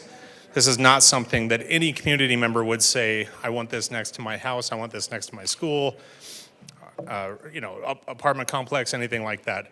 This is something that we need to go in the opposite direction of. I would encourage a no vote. Thank you. Representative Bradley. Thank you, Mr. Speaker. I had the pleasure of hearing this bill in committee, and I have big problems with this bill. Surprise, surprise. The bill sponsors relied on one metric, effectiveness, to support their claim that these sites will reduce overdose deaths. They also brought up different communities, so I'm going to talk about the research in those communities because it was brought up during the committee. They pointed to communities where these sites have been piloted, such as Vancouver, San Francisco, and New York's Harlem neighborhood, where they have not reported overdose deaths on the sites themselves. However, conveniently omitted in the data is showing that drug overdose rates have skyrocketed in the surrounding community. So no one's died in the center, but plenty have died outside the center. In Vancouver, where the normalization of such behavior has occurred over the past 20 years, deaths due to illicit drug toxicity have increased 840% since the first site opened in 2004. Incidents of heroin possession and trafficking have also risen by nearly 170% during the same period. Examining the overdose death rate alone should not be the sole metric used by consideration and whether these sites actually reduce harm to individuals struggling with addiction. The San Francisco's experiment with the safe injection site revealed that individuals revived from overdoses often continue to take drugs and overdose repeatedly. There have been documented cases of the same person being revived from an overdose more than 30 times, leading to toxic brain injury and frontal lobe tissue destruction. Enabling the disease through safe injection sites is far from a benign effort. Legislators must also evaluate the impact of these sites on surrounding neighborhoods. In Harlem, neighbors reported an increase in drug markets where dealers have easy access to customers. In fact, in Harlem, the PD, the police department was told you stand down. Stand down while drug dealing's going on, and stand down while people are using illicit drugs. The connection between site visitors and treatment programs must be considered as well. And in committee, I asked the question to the harm reduction centers. They're proud about giving clean needles. And I said, great. All the needles that you give, how many do you recover? How many are put in safe spots? And no one could answer that. But we do know that we are finding needles all over the streets and parks in Denver. So it's okay to give them out, but it's not okay to be accountable for the needles. And we're not even going to talk about federal law because we can go back and forth with that, and sometimes we care about federal law in this well, and sometimes we don't. San Francisco's site, the Linkage Center, was sold to the community as a taxpayer-funded way to link illegal drug abusers to treatment services. Dealers quickly realized the benefits of relocating to just outside the lucrative marketplace. Chaos and crime ensued, which left locals questioning city officials as to whether the promise of the site was being realized. The results were slow-walked but unsurprising. 0.003% of site customers assessed drug treatment services. Let's think about that. So we're going to let them inject drugs, and only 0.003% are going to drug treatment services. I think that is just despicable, to tell you the truth. Within 1 year of operation, the failed experiment was shut down. So San Francisco's already shut down within a year. New York City's 2 taxpayer-funded drug sites generated a similar outcry from locals. Not only did city officials choose to plop these sites into Harlem, they put them in Harlem, a community already struggling with significant social ills, but the Harlem-based sites quickly became open-air drug markets in which dealers flourished. Harlem's children now navigate sidewalks riddled with used syringes. Officials happily address neighbors' concerns with overdose reversal stats, but data on the number of customers assessing treatment services are always unavailable. Isn't it funny when we never have the data to support? These experiments, completely ignored by Biden's DOJ, were modeled after North America's first supervised drug consumption site, opened in 2003 in Vancouver. Vancouver officials excitedly share that 6,000 overdoses have been reversed since the site launched, but they are conspicuously reluctant to admit that fewer than 2% of site visitors access drug treatment of any kind. How is that empathetic or compassionate? Vancouver's illicit drug toxicity deaths have risen by 840%. I already told you that. Since the site opened. So how are we helping people? We come down here and we act like we're helping people. We're not helping people. 2% of visitors even go get drug treatment. The lesson from Vancouver is that overdose reversal is misleading as a sole metric of success. It distinctly omits the harm experienced by a site's surrounding community while ostensibly condoning prolonged harm to the addict. The Centers for Disease Control and Prevention classifies addiction as a medical condition, a brain disease that needs treatment, not enabling. Revived drug abusers often continue to abuse illegal substances, making them subject to toxic brain injury. With our nation's drug crisis at an all-time high, the nation can ill afford public policy ventures that reject human transformation and second chances. People struggling with addiction, as well as families and communities crushed under its weight, deserve a freeway, not a highway to hell. Texas will be leading the nation in constructing such freeways, legislation to ban supervised drug consumption sites, and I think that's a great bill to introduce next year. Supporters claim that allowing drug addicts to shoot up with clean needles in a supervised setting is the most compassionate way to reduce negative consequences associated with drug use. They argue these sites will address the nation's growing addiction crisis, which claimed the lives of 109,000 Americans in 2022, 44% increase from 2020. To the surprise of few who understand addiction, this article states that less than 1% request treatment once they are comfortably able to engage in continued drug use. Yet, as been seen in similar efforts in San Francisco and in Vancouver, there's little evidence that these sites reduce overall harm to the addict. We talk about this all the time, and they say there's data that this works, but the only data they're going to present today is that these people aren't dying in these centers. They're not going to tell you what's happening to these people outside of these centers. So make sure you listen for that. People who live near the sites have watched as their neighborhoods have become open-air drug markets where dealers openly sell drugs like ballpark vendors and children step over used syringes on the bus and in their local playground. Is that what we want to bring to our neighborhoods? And we had the Independent Women's Forum come, and they testified against this bill that healing and restoration is the answer, not sites that are known to increase overdoses, which are what these sites are actually known for. Harm reduction advocates in New York claim success is the reversal of 500 overdoses to date, but again, one metric's what we're guiding this on. For tens of thousands of Harlem residents who are experiencing more frequent encounters with drug addicts and dealers every time they leave their homes. Success cannot be the appropriate word to describe a parent witnessing the types of yelling and screaming, unwanted advances, and overdoses by emotionally disturbed people now commonplace in Harlem. And the statistics are, in Harlem, there's been a twofold increase in overdoses right outside the center. So they may not be happening in the center, but right outside the center, they're up twofold. There's an increase in drug dealers because they've told NYPD to stand down. There's an increase in addiction, and there's an increase in property crime. And no matter what they tell you, I have the statistics to show you that crime is rampant outside these centers. And then they quoted in testimony a JAMA article. But what they didn't say is that law enforcement, again, was told just to observe, not to arrest. So let me quote that article, because it was clear that we quoted it, but we didn't go through it. In the article they quoted, there was an increase in drug-related calls, abandoned vehicles, noise complaints, unsanitary conditions, homelessness-related calls, trespass-related calls, increased aggravated assault, and increased property crimes.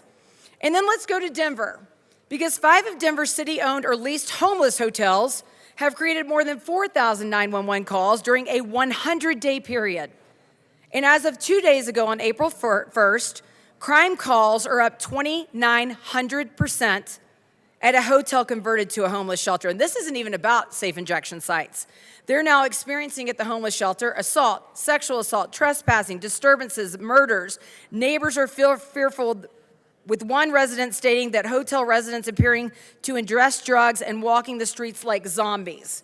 Can you imagine if we add heavy narcotics to that?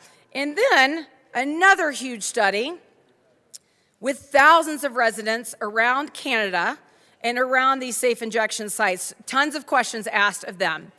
Discarded needles or syringes lying around. After the supervised consumption services site opening in the area around your home, did you see or experience an increase or decrease in this activity? Increased exponentially. The dark lines are what they said increased. Discarded drug paraphernalia other than needles lying around. After the supervised consumption services site opening in the area around your home, did you see or experience an increase or decrease in this activity? Significant increase. Walking an area during the day after the safe injection site opened, are you less safe than before? Increased exponentially.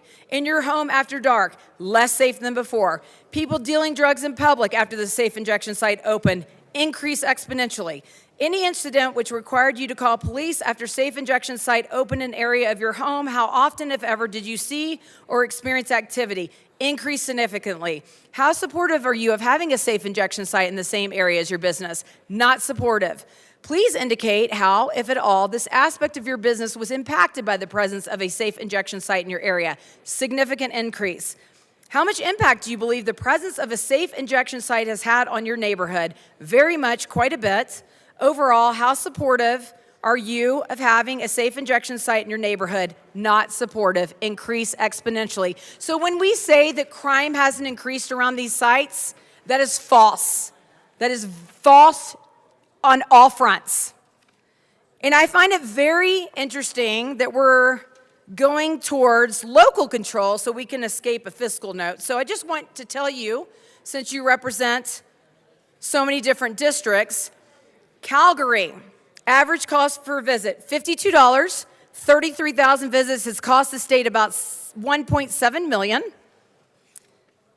Lethbridge, also in Canada, $25. Over 119,000 visits has cost the province almost $3 million. Calgary, $52 a visit, 33,000 visits, $1.7 million.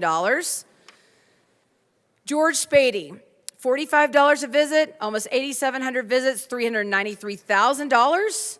And then Royal Alexandra Hospital, $339 a visit, about 3,000 visits, $903,000. So this is taxpayer funded and will cost your districts millions of dollars.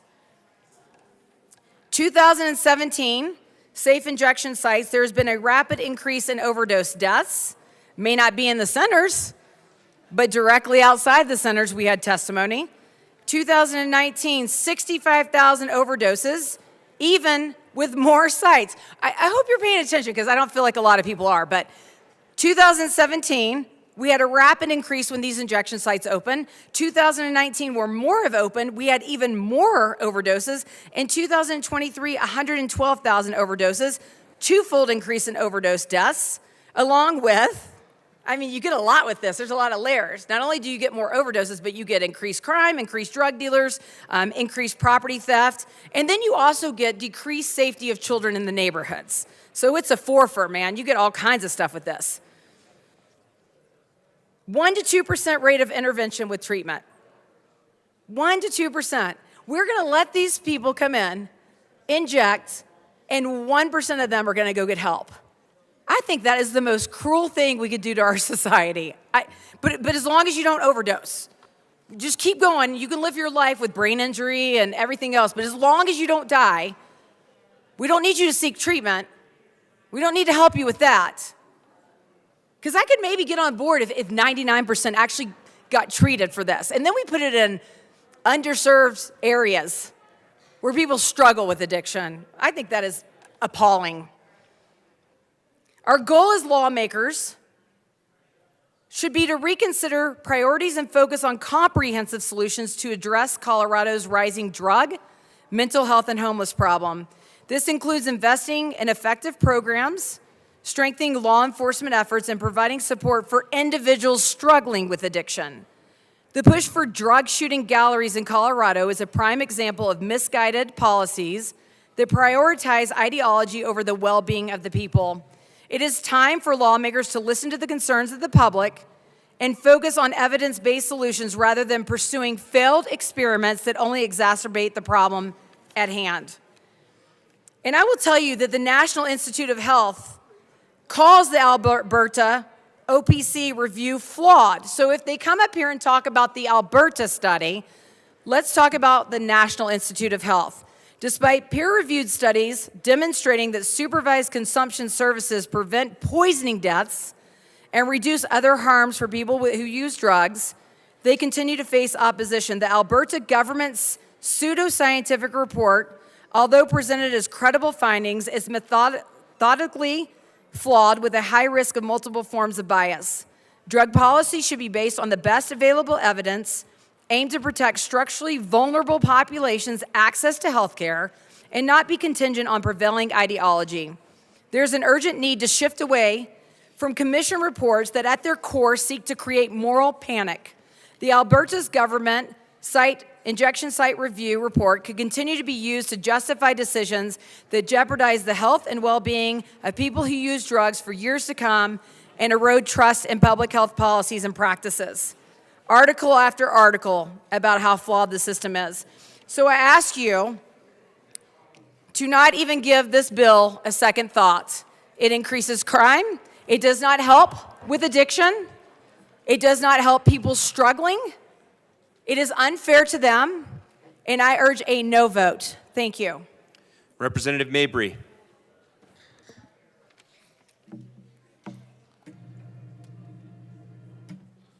Thank you, Mr. Speaker Pro Tem. Members, first I just think it's important to orient in what this bill is actually about. This bill is about allowing municipalities to open safe use centers if they want to. And I think it's likely that the only one that'll open anytime soon is in my community and in the bill sponsors community. And the people who live here in Denver, the people who represent Denver, I assume are going to all be voting yes on this legislation. This legislation that is about harm reduction and keeping Coloradans safe. I also think it's important to orient that the medical experts that work with this population universally support harm reduction over the over-criminalization of drug use. We should treat our siblings who struggle with addiction with basic humanity and love, and this legislation clarifies that our communities can do so by engaging in critical harm reduction strategies. Again, if they want to. We all know that we are in the middle of an epidemic. In 2021, more than 107,000 people died from drug overdose in the United States. That was a 15% increase from 2020. Far, far too many people have lost their lives, and far, far too many people are dealing with the loss of loved ones. In the face of this tragedy and overwhelming grief, why would we not try everything in our power to reduce harm? Why would we not listen to the public health experts? And especially work on strategies that have been shown to prevent overdose deaths. Overdose prevention centers reduce harm. The Cato Institute found that these type of centers prevent overdose deaths, reduce public injection, reduce the volume of shared or discarded syringes, and increase the number of drug users entering treatment. These centers save lives. One study found a 26% net reduction in overdose deaths in the area surrounding a supervised injection site. And a supervised injection site in Barcelona was associated with a 50% reduction in overdose mortality from 1991 to 2008. Over 100 overdose prevention sites have operated in Europe and Canada over the last 30 years, and the evidence base demonstrating that these services prevented fatal overdoses is strong, well-documented, and consistent. Evidence from Vancouver, in particular, demonstrates a significant reduction in overdose deaths in the area immediately surrounding an overdose prevention site. Today, I was talking with a friend of mine who lives in New York City, who works in government. And I was saying, hey, today we're going to be debating an overdose prevention site bill. And I see in your community, they've opened 2 of these recently. How is that going? And she said that the centers have been widely successful, and since they've opened, support for them has only grown. Research by the British Columbia Ministry of Health has found that overdose prevention sites are associated with benefits for individuals who use the centers and the neighborhoods where the centers are located. OPCs have been found to be associated with reduced overdose deaths, substance use-related harms, and all-cause mortality among people who use drugs, and to be cost-effective. And they've also been found, this was something that was addressed earlier, they've also been found to be associated with increased treatment engagement and a reduction of overdose deaths in the neighborhoods surrounding the neighborhoods that have the neighborhoods that have these overdose prevention sites. This is evidence from the British Columbia Ministry of Health. I don't know if the British Columbia Ministry, I'm hearing chants over here that I'm a liar. I don't know if the British Columbia Ministry of Health is lying about this, but I choose to both cite them and believe that their research is true. An evaluation of an unsanctioned United States overdose prevention center that operated from 2014 and 2021 found that high rates of center use did not correlate with an increase in overdose deaths. And again, for surrounding neighborhoods, these sites have been shown to be associated with reduced public drug consumption, litter of drug consumption equipment, and a reduction in crime. While I recognize that every community does not want this type of solution, we should allow the communities that do the chance to provide a safe place for people in the throes of addiction, and the opportunity to listen to public health experts who work in this area and are telling us that this is an effective strategy. Cities should have every tool available to save lives and to provide help and assistance to their community. Again, decades of research support the use of these centers as a strategy, not only to provide help, but also to make our community safer. Again, the evidence shows that this is correlated with a reduction in crime. When people have a place to go, the rate of public drug use decreases. People are not using in front of businesses and on street corners. Not only are lives saved, but communities are improved. One of the studies I cited earlier from Vancouver observed an abrupt, persistent decrease in crime after the opening of the supervised injection site. Again, this bill simply gives cities the ability to implement proven strategies to reduce harm. No one should die from a preventable overdose. An overdose prevention center saves lives. I also just want to refer to some testimony of a doctor, Dr. Keith Humphreys of Stanford, who testified to the National Institute of Health Research.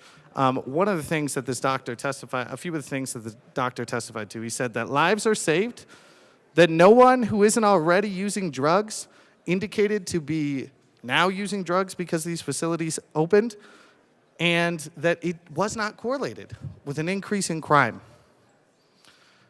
These centers save lives. This bill is about saving lives, and I hope that we do not cave to the fear-mongering and that we vote yes. Representative Wilson. Thank you, Mr. Chair. It's very entertaining testimony. There are a lot of studies that show overdose reduction sites reduce overdoses in the site. The statistics outside or in the neighborhood are quite different. And we all know where this bill's going. So I'd like to I move Amendment L006 and ask that it properly be displayed.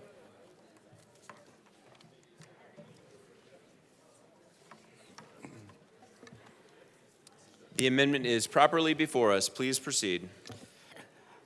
Thank you, Mr. Chair. This amendment works to protect and save Coloradans. This bill is not only encourages the use and sale of illegal drugs, it threatens the safety and well-being of our communities. And it does not address the real problem of drug use. So I would ask for an aye vote on this bill, and I request a division on this.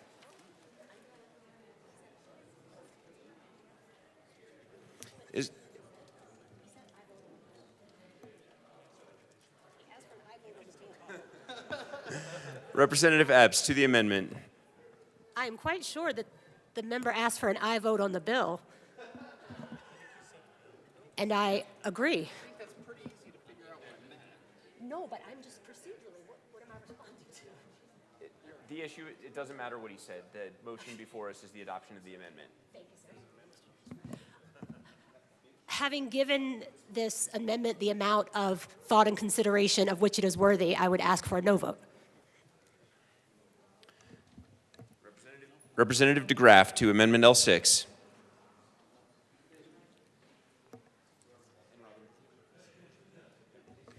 A division has been requested.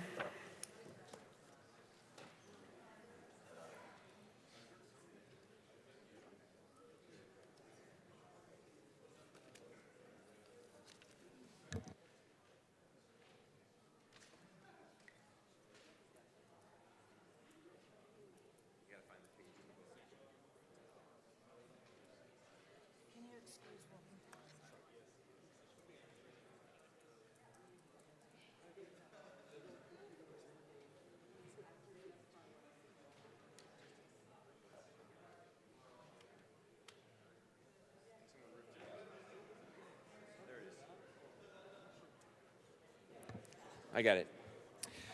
The question before us is the adoption of Amendment L6. A division has been requested. All those in the chamber not entitled to vote, please be seated. All those in favor of Amendment L6, please stand and remain standing, or raise your hand and keep it raised until the count is taken.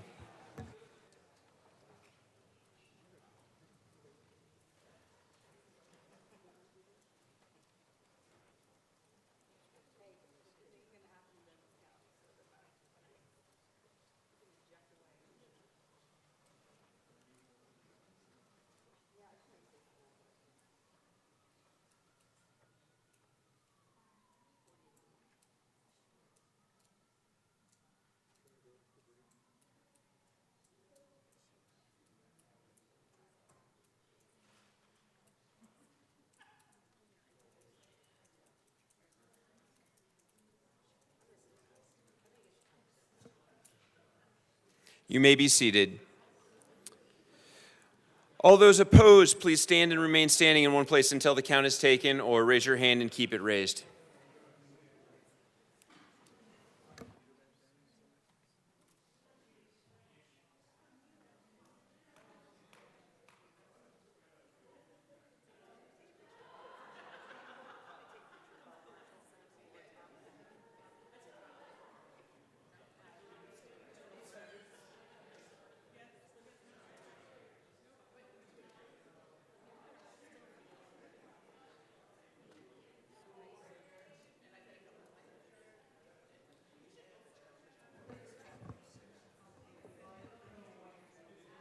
You may be seated. Amendment L6 is lost.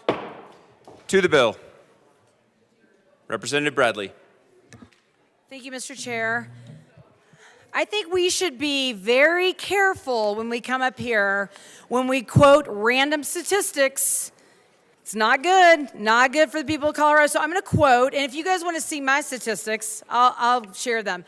Journal of Royal Society of Medicine, Canadian Journal of Public Health, flawed reports can harm the case of supervised consumption services in Alberta, both warning that these are not good for our society. I have them available for you to read. Peer-reviewed journals, and for people who aren't in the medical field, I know there's a bingo card going, yeah, I'm in the medical field, I'm pretty proud of it. Random control trials is what we consider the gold standard, and when it comes to safe injection sites, you should too. A peer-reviewed study shouldn't be what determines if you think this is going to be safe or not in your district. And I would also say, great. Overdose deaths don't happen in the facility. 1% get treatment, 1% get help. That's appalling. It's appalling to our underserved. It's appalling to the people who are addicted and need actual help for this. It's appalling that we will continue to let them suffer from brain damage. And it's even more appalling that people and peer review people will say crime doesn't increase. And when I quote you a survey that happened with thousands of people that have to live through this, tell us that they are completely impacted, it is wrong. And I think the first injection site should be across the street from the sponsor's house. Thank you.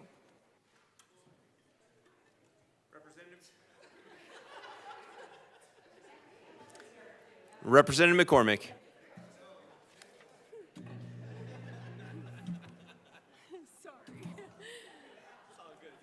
All right. I wanted to come down and share my thoughts on this bill and this proposal. I've actually been looking at this issue and reading about it for many years, just because I thought it was interesting from a public health standpoint.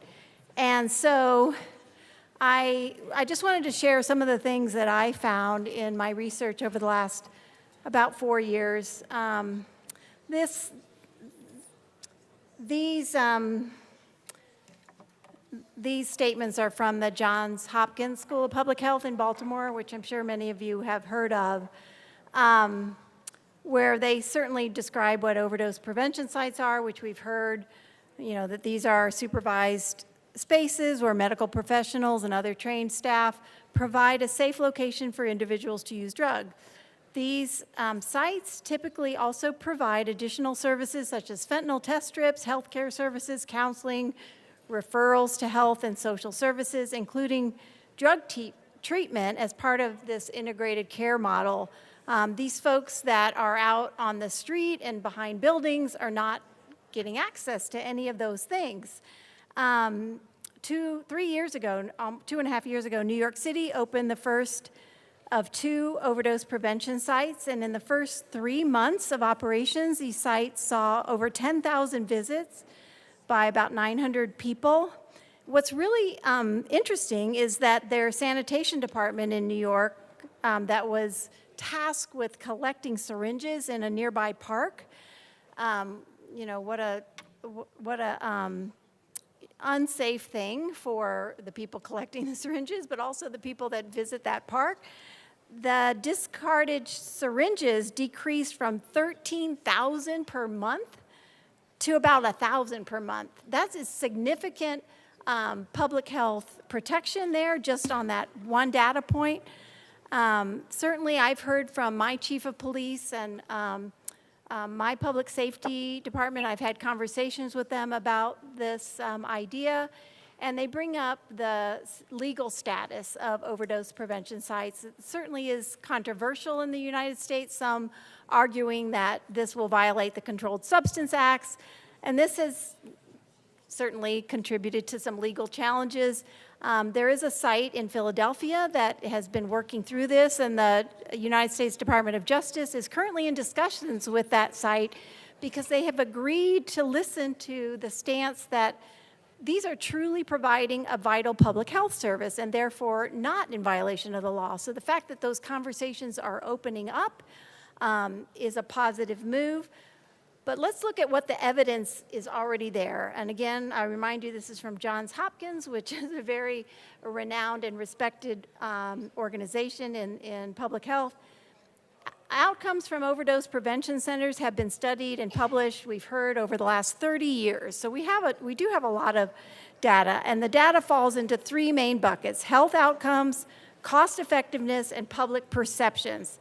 So we know that no fatal overdoses have been reported at any overdose prevention site, decreased fatal overdoses in areas immediately surrounding the sites. That goes to lead to quality of life for those neighborhoods, decreased in, as I said, the improper syringe disposal, no increase in crime, nuisance, or drug use in those communities, and the quality of life for the people who use drugs is improved because they do have better access to drug treatment and mental health services, decrease in HIV and hepatitis C transmission, and the cost effectiveness just in Baltimore has been estimated in the prevention of overdose that are coming into hospital emergency departments. And you all hear the ambulances around downtown Denver going to Denver Health night and day. So preventing overdoses, they've projected that just in the city of Baltimore, if they opened an overdose prevention site there, the city itself would see a net savings of almost $6 million a year. This is money that we're already spending in the public health sphere. And the last bucket there was public perception. So opinion polling suggests that people who use drugs view these sites as an opportunity to improve their health outcomes, and the relationship with the larger community improves, which wouldn't we all like to see that in the big city? Local residents and business owners generally support these services that the OPCs provide. And so that's just from Johns Hopkins. I'm going to move on to the American Medical Association, which is not the most progressive organization in the nation, in case you didn't know. OPCs from the AMA certainly they have evidence there that it is associated with increased treatment engagement, as I've already said, but also not associated with increased drug trafficking, nor is it associated with the initiation of substance use among people who did not previously use drugs. So it doesn't lead to more people using drugs when they hadn't before, nor does it lead to resumed use of people that are already in recovery.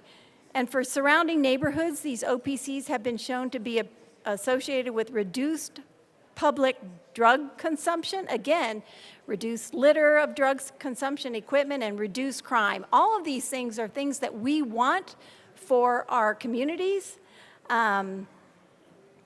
Let's see, what else does the AMA say?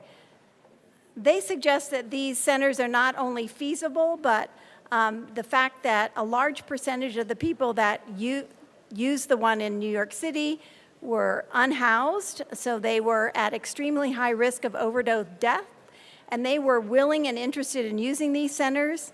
And the AMA sees this as a very effective strategy to reduce overdose deaths and reduce public drug consumption. So I would just say, and certainly I was on the committee that heard this bill, so I did listen to all the testimony that came. But for those of you that would prefer not to see drug use and overdose on your streets and behind buildings and sidewalks, should consider this evidence that we have 30 years of and support a policy that would only be optional for the cities that, or any jurisdiction that would like to give it a try. And so if we actually want to help more people in a compassionate way, we really should consider this as a policy that those cities that want to try will be able to try. And I think there's enough evidence backing that the public health improvements that we would see and the individual health improvements for these people would be great. And I think we should support this bill. Representative Taggart.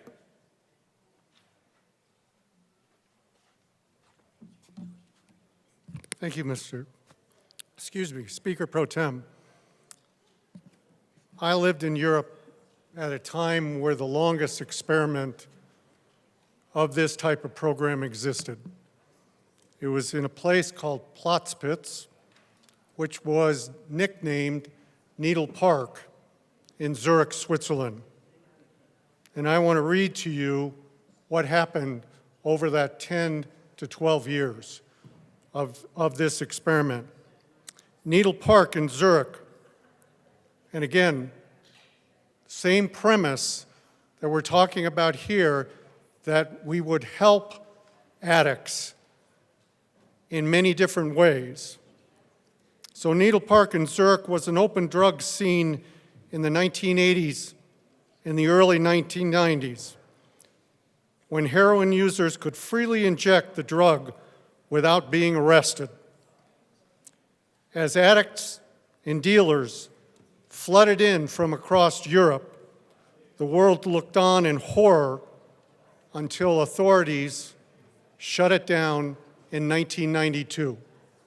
That is the longest experiment that has taken place on this subject for the very same reasons, and it failed. I just don't see how we think that we know better than something that has been tried at length and failed. Thank you. Representative Hernandez. Thank you, Mr. Speaker Pro Tem. It's an honor to serve with you. It's an honor to serve with you as well.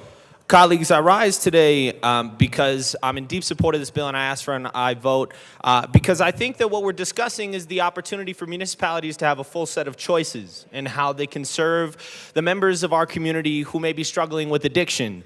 And so I represent Denver, the north and west side. The neighborhood I grew up in is the best neighborhood in the world, respectfully. And I get it. And so let me state for the record, I would absolutely love and would invite an overdose prevention center that would save my neighbors' lives to be built across the street from my house. I think that what's really important in here, and let me ground us very quickly because we heard this bill in committee. It was tense as the debate is today, and I appreciate our colleagues for sharing their perspectives. What we heard was what is happening on the chamber today.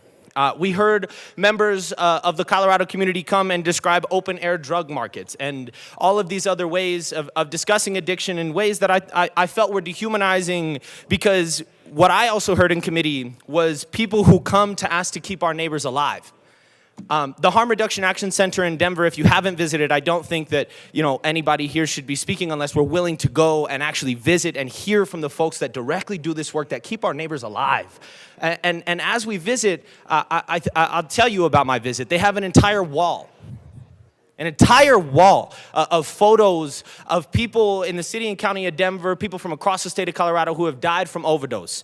And as you look at those pictures, let me tell you what you'll see. You're not just going to see one kind of people. You're not just going to see rich people, poor people, black people, brown people, queer people, trans people. You're going to see all people. Because I think that this is a very key way that our communities are responding to a crisis, because we understand that everybody is impacted by this. And the way that I come into this is as a teacher. And I work with unhoused students who do use banned drugs and students who have struggled with addiction in my time as a public school teacher. And so let me say again for the record that not a single person has ever died in an overdose prevention center. And what that means for me as a teacher who serves young people is that I would absolutely, 7 days a week, take an overdose prevention center that would keep my students alive than to not handle the issue. Instead, what we're witnessing in our debate today, colleagues, is that we are villainizing people who use drugs, that we are villainizing homeless people, where we are describing folks as zombies, where we are describing instances where hotels have been converted into homeless shelters, and all of a sudden that has something to do with overdose and death and all of these other pieces, which is unfair. It is villainization of not just the poor, not just the homeless, but also of addicted people. And I want to just comment for the record and close today by saying that I stand in deep solidarity with folks who need help. And our job as legislators is to create conditions that will help our neighbors stay alive. And villainizing addiction has never at any point saved anybody's life. And so I ask for an aye vote. Representative Taggart. Mr. Speaker Pro Tem, thank you. I never villainized anybody, and I never would villainize anybody. And B, I raised what I raised because I lived in just outside of Zurich, Switzerland, so I saw what was happening. It was a half a mile from the most wonderful lake of Switzerland. There was a pavilion. It was set up for the exact same purpose, to in fact help addicts. And it was just the reverse what it caused.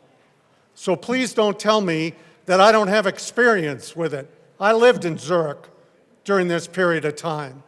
And if anybody says to me again that I villainized anybody, that needs to be stopped up here. I did not villainize anybody.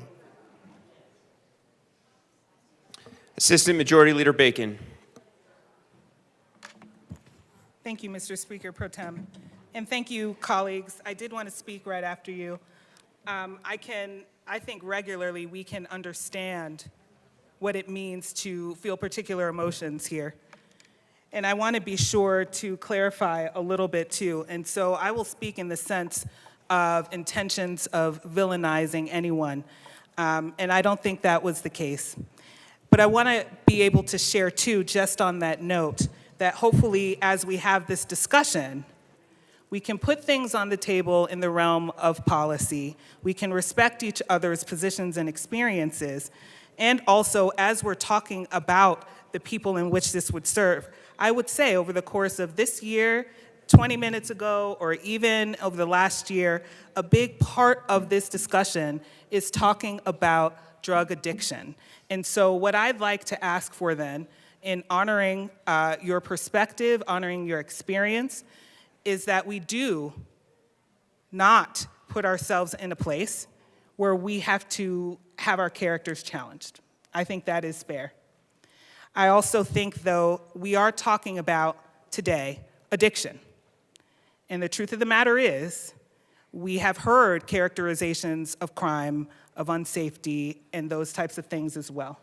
And so my request, and I did want to come down here and speak after you to be able to share this perspective, to not put anybody in a place to feel like they're challenged through their experience, is that as we talk about this, we also think about how we're talking about addiction and what approaches we want to take to it, because this bill is about an approach to addiction. It is also about municipalities ability to decide what kind of approach they want to take to addiction. And so with that, I hope we can talk about that too and talk to this bill. So thank you. Thank you for sharing what you have seen. I have learned from that. And I also hope that we can really think about those issues of substance abuse and approaches. Thank you. I'm sorry, I called you assistant again. Minority Leader Puglisi. Thank you, Mr. Chair. You know, I agree a lot with what the Assistant Majority Leader said, and I do believe in local control. With that, I'd like to offer Amendment L059 and ask that it be properly displayed.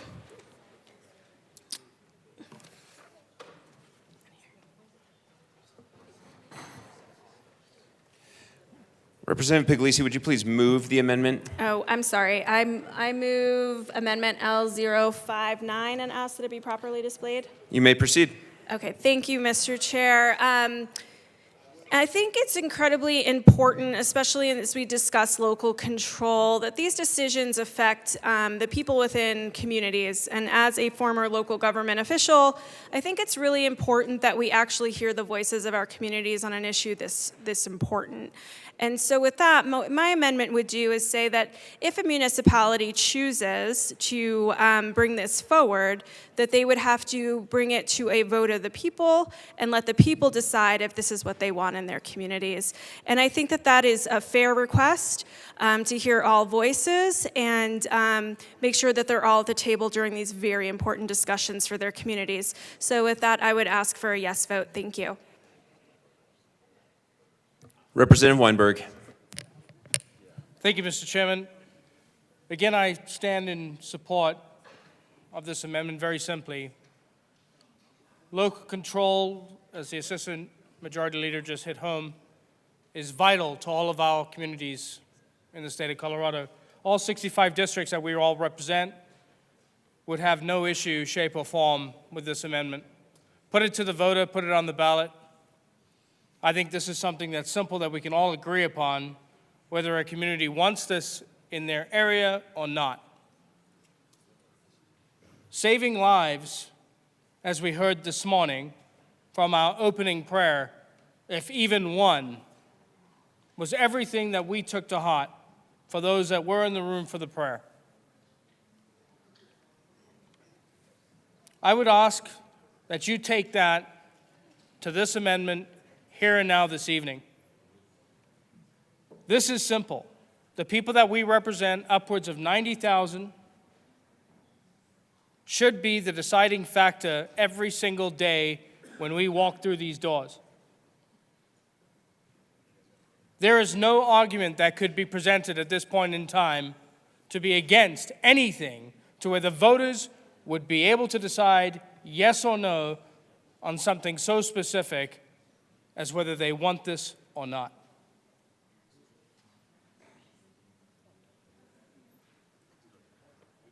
From what I understand, every time that we walk into this room with everything that we have and everyone that we represent, we have to listen to the people we represent. This is not a selfish decision made by an individual. This is about communities that we uphold and the people that we represent. Very plain and simple. Nobody can argue that. And I'd love to hear it. This should be embraced by both sides of this chamber with no complaints. Putting things to a ballot, letting our people have a say, is something that we should all hold true and dear. I look forward to the arguments against this proposed amendment, but again, I rise in support and I urge and I vote. Representative Brown. Thank you, Mr. Chair, and I appreciate this debate. I certainly appreciate the ability of local governments to put important questions to their voters. I'd ask for a no vote on this amendment because it is unnecessary. Under this bill, there is nothing that would prevent a local government from putting this question to the voters anyway, if they so chose. And these are the duly elected representatives of that particular municipality, so they are accountable to their voters. So this bill, this is unnecessary, and I'd ask for a no vote. Representative Frizzell. Members, I stand in support of this amendment. This amendment is all about why we are here. The thing that we've been talking about so far in our dialogue on House Bill 24-1028, we've been talking about those who have substance use disorders. We have been talking about people with addiction. We haven't said a dadgum word about the people living in these communities where these safe injection sites are. It has been very well documented that these communities have significant increases in drug dealing around the sites, crime around the sites. I've read article after article after article. So why aren't we talking about those community members? Why are we just looking at one side of this equation? Because we are. We have got to look at both sides, and that's what this bill, this amendment does. This amendment says, community members, it is up to you. It is not up to a city council. It is not up to county commissioners. It is up to the voters. That's how this has to be decided. It is not up to us in this room. It is not up to elected officials. It's up to the people who actually have to live that life. I support this amendment. Representative Lynch. Thank you, Mr. Speaker Pro Tem. I want to echo what my colleagues have said. You know, this whole concept, and we'll talk more about the bill later, but this whole concept is really an ideology. This is really an ideological idea that these sites actually work or do anything. And so we run the risk in government of having people that really dwell in the world of ideology that end up getting elected and get into positions. And those folks need to be backed up by the vote of the people. So this amendment actually gets those voices in there, removes, I believe, that ideology, and if that ideology prevails in that community, well then, they can put their site there. But that's why, you know, the whole nature behind this concept of safe injection sites really needs to be backed up by citizens, and I encourage a yes vote on this amendment.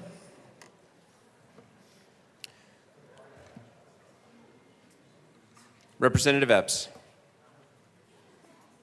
Thank you, Mr. Chair. There was some discussion earlier that it might be proper to always call you by the highest title. I'm going to ask for a no vote on this amendment, but I do want to share a little bit more than I will on future amendments. For folks who are watching, and I actually know that some folks are watching right now, you'll notice that the amendment number is 59. I'm not going to necessarily have a lot to say if there are 58 or 57 other amendments, but I want you to understand that there's a specific reason why we're asking no. If this amendment made a better product, made a better bill, then it would be one we would accept. There is, as far as I know, and I've checked again today, one municipality, right, where a municipality is a city, town, or city and county combined, but not a county on its own. There's one in Colorado that has an authorizing statute that is on hold, waiting for state action to allow that municipality not even to open an overdose prevention center, but to have the opportunity to consider starting a pilot. And that one municipality is Denver. It has been 6 years Since the City and County of Denver passed Council Bill number CB18-1292 from its Safety, Housing, Education, and Homelessness Committee, and then from the full body, and in that three-page, very detailed proposal, it already outlines what the pilot would be. In the City and County of Denver, we elect our mayor. In the City and County of Denver, we elect our city council.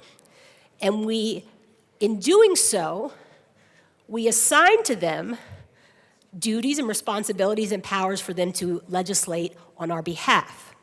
We do not then need to necessarily send every issue that the council has debate on back to the voters. So understand that the relevant election has already happened here. This is not an amendment that in any way sets an appropriate safeguard. Local control matters. This is a bill where it really does, and I'll ask for a no vote. Representative, there's three of you raising hands. I don't really have a preference. Representative Lynch. Thank you, Mr. Chair. I'm not sure what I just heard, but what I think I heard was that citizens are not the right safeguard for regulation. I could not agree with that more wholeheartedly. When we take an issue to the citizens that is as controversial as this, it needs to go to the citizen. That is where this needs to go. I can't believe what I just heard. Representative Bradfield. Thank you, Mr. Speaker Pro Tem. I encourage a yes vote on this amendment. I have to echo the words of Representative Lynch.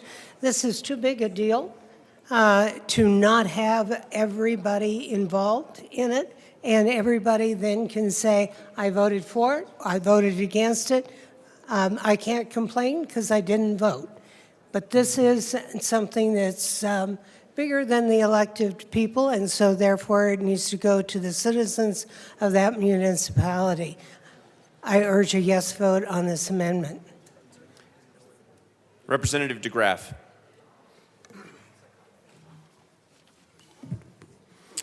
Thank you, Mr. Chair. I do, Speaker Pro Tem, rather, I do appreciate... Chair was correct. I stand corrected, quite literally. I do appreciate the rep from Denver volunteering his neighborhood. I think that's for the first safe injection site. So I think that's about the first really ingenuous thing that I've heard. What I'm hearing a lot of is these sites are good over there. It's good for us overall over there. It's not necessarily good where I'm at, but it's good over there. Now, the problem with just saying it's good over there, and like I said, I appreciate the rep saying it'd be great to have in his neighborhood, but when it's good over there, there's somebody else over there. And you can't just say, our job in this body is to secure the rights of the individual. Our job is to secure, and some of those rights, life, liberty, pursuit of happiness, that right to secure that which is for your own greatest good, that to have and maintain and protect property as a basis. That's what equity comes from. When you're talking about equity, you're talking about building a value in property, not whatever the nonsense is we've made up about that word. But we're talking about building equity in property, and that is a way to establish a stable community, an actual stable community. And then when you say, oh, we're going to put a safe injection site somewhere here, you can't do that without impacting somebody else's property. Now we have studies cited that say, hey, we think this is a good idea and it's good overall. But it seems like the studies of the people in the neighborhood all say no. And they say, I don't want it in my neighborhood. But then somebody else says, I want it in their neighborhood. We are supposed to be protecting the rights of the individual, not voting on some greater good, because what we know from history is that for the greater good never is. So you have to look at the rights of the individual. So when you talk about the counties, when you talk about municipalities, and you talk about saying, okay, well, we're going to authorize this, we're going to push this down to the counties. Oh yeah, it's got local government control. And then you say, oh, but next year what we're going to do is we're going to offer this perverse incentive for the counties to have one of these. And where are they going to cite it? They're going to cite it in some place. They're going to cite it in some place, not in the gated donor communities. They're not going to, these are not going to be cited in the gated donor communities. These are going to be cited in distressed communities. And you're going to say, well, this is where all the drug action is. And it is going to be where all the drug action is, but you're going to impact somebody's property. You are going to be violating, not securing their rights. To secure these rights, governments are instituted among men, deriving their just powers from the consent of the governed. So if you take this and you say, well, we're going to put it in your neighborhood because that's for the greater good, that's a violation of the just powers that are supposed to bound this body. So whether you volunteer, and I think that's commendable, that volunteering your own neighborhood for this site, that's commendable, but I think you probably ought to ask the rest of the neighbors, because it's always something that's good over there. So that's the first I've heard that it would be good across the street from the good representative from Denver. So if this happens, I hope that is something that the county is able to make happen.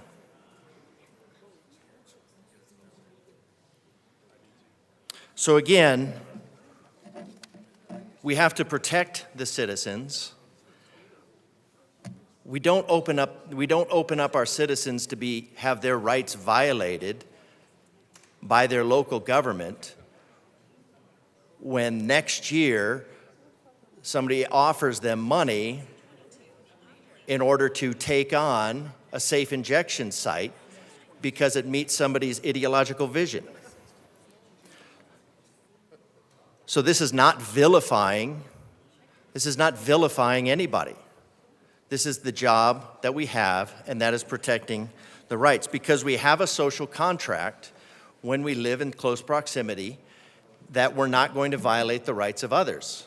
And if somebody can't abide by that, then we need to come up with something else. We don't just say, well, now you can violate somebody's rights even more. And we're looking at people who are engaging in actual self-harm, looking for keeping them on the street, when we have bill after bill of taking law-abiding citizen and then trying to figure out ways to lock them up. These people are actually engaged in self-harm, harming themselves, harming their communities, harming the environment. And yet our goal for these people, these individuals, and they are individuals and they do have rights, but our goal for them is to keep them on the street. Our goal for law-abiding gun owners is to lock them up. Not mine. We have a responsibility among our citizens. We have a responsibility as government to protect the rights of our citizens, not violate them because it feels good and we can do it in somebody else's neighborhood. So this is actually at least approaching what we should have in terms of protecting the citizens, not this nonsense of this bill. Representative Hartsook. Thank you, Mr. Chair. It's kind of interesting to hear that it's not necessary for the people to decide this. There's 65 seats in this chamber. 65 representatives that are here that represent 6 million, give or take. And this amendment says the people get to decide in their communities. Now, I don't know about you all, But where I come from, we have a job to represent our people, and we owe it to them to decide if this is what they want. This absolutely should go to the people to vote on. In my district, we have a place called Valley Hope. It's a rehab center. You go through drug testing and everything else. They had to go through a lot of permits and everything to get it. And the people support it because it's getting people off drugs. That's the requirement there. So if you want to pass something like this, then we absolutely need to take it to the people and let them decide, because they're the ones going to be living next to it. If you want to have that in your community, then by all means, go out and campaign and tell all your friends and neighbors you want to have a safe injection site in your community. And if you can get them to pass it, good on you. But you do not have the right to tell the rest of the people in this state that they have to have it in their community. Local control goes both ways, so if you get to say it goes out of local control, then they get to have the ballot and decide. So absolutely in support of this amendment. Thank you. Representative Mabry. Sorry, Representative Joseph. Thank you, Mr. Chair. Thank you for the conversation. And actually, I don't see the sponsor of the amendment. I had a couple of questions as to what stakeholding has been done and which municipalities or county clerks were part of that conversation on how this particular amendment came about. As a former council member, and as I read this bill as well, if any of the sponsors are here and they could respond to the stakeholding that they have done, I would really appreciate that answer. And as a former council member, when I read this amendment, it's going to cost money. And council members are elected by the people to make decisions on behalf of their community. So to me, I do believe this particular amendment is redundant, and as far as I read it, it's an unfunded mandate. And I would ask for a no vote. Thank you. Representative Armagast. Thank you, Mr. Chair. So this rings to my ears in the way that it did in my district. One of my communities had a sober living home that had popped up, and that sober living home had offended some of the neighbors. And we're talking about a sober living home where people are living sober, they're drug tested, they can't have anything on the premise, off premise, anything. They're regularly drug tested and everything else. After they decided to be clean, whether it meant spending a couple nights in the hospital, detoxing. If they had some sort of offense, they had to spend a couple nights in jail. Either way, when they got out, they would have somebody there to help guide them into sober living. That was controversial in the neighborhood. The neighborhood had misunderstandings. The neighborhood needed clarification. The town council, all the trustees, board of trustees had issues with it. They came together as a community and had multiple meetings on a sober living home, and then came to decide that this was something where that sober living home ended up, it's still controversial in that community, in that neighborhood at least, but they were granted certain things to function, and that's a sober living home. The controversy that a sober living home brought to that community was unmeasurable. It was loud. I was contacted. Everyone in the community was contacted, in leadership. All of the government officials, all the way to the state level, were contacted over a sober living home. If we're talking about putting a safe injection site in a community based on elected officials saying you need it here, whether it's us or whether it's a community, that deserves the attention of those community members to be able to have their voices heard of why they do not want it in their community, why it should not be in their community. This should be brought to the municipal level where it is allowed to be discussed and heard from those community members, not just the elected officials that are there or the elected officials that are here making that decision for people. It is not up to us. It is not up to the state. It is not even up to the elected officials in that municipality. It is something where the electors that are putting those people in the positions to make those decisions have the right to have their voices heard. They deserve the seat at the table just like they do here in the people's house. However, we're making decisions that affect everyone. We need to put it at the municipal level. We need to let this happen. I encourage an aye vote, and we need to understand every municipality is different. And for everyone that was a yes on making this, like was mentioned earlier, over there, as long as it's not in my neighborhood, it's over there, I support it. When we're telling people it's over there, which is your community, and they don't get a say in it, that is wrong. We don't leave it up to elected officials to make that decision. I don't care if they were elected. I don't care if I was elected to make those decisions for people. Those people deserve to have their voices heard in their communities. I encourage an aye vote on this amendment. Thank you. Representative Mabry. Thank you, Mr. Chair. Members, our constituents have their voices heard in elections for city council. And in my city council members who are sitting on the city council right now ran openly supporting harm reduction strategies like this.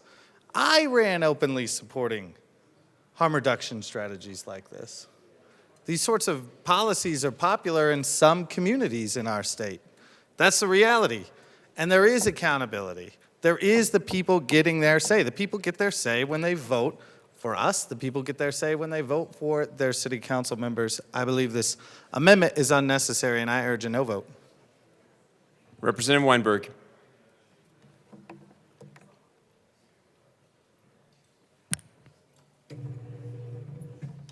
Thank you, Mr. Chairman.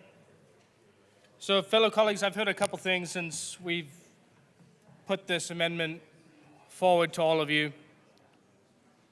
I don't see city councilors endorsing this. I don't see city councilors, county commissioners, I don't see anybody endorsing this in any way, shape, or form. So when you come up here and tell me there's an elected official that has the say to do things, I've got no problem with that unless you have a controversial topic, which, as we can all agree on, why we're still here at 8 o'clock in the evening, this is a controversial topic. There is nothing at all that wouldn't put this forward to put it to the vote of the people, which is what the amendment says. I get it. In all other instances, I would agree with you. We've been sent down here, city councilors were voted on, commissioners were voted on, they have to make the tough decisions, and the people that voted for them have to live with those decisions. But most of the decisions that have to be made are not in the controversial scheme of things. And that's where I see that we have to take this seriously.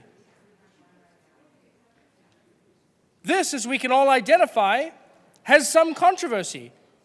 My colleagues on the other side of the aisle have presented their arguments, as we have presented our own, which automatically deems the issue to have some controversy attached. Everything else we've discussed today,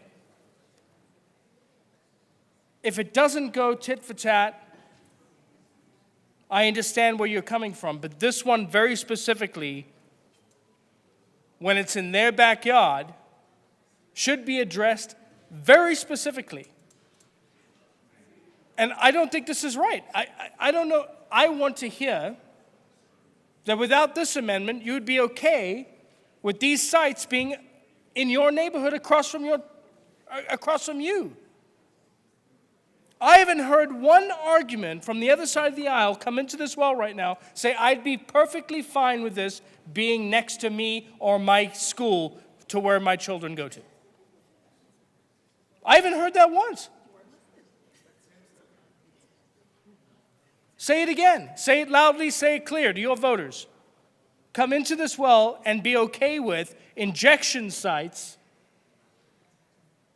next to your children, to your school, where your 6-year-old and 8-year-old go to.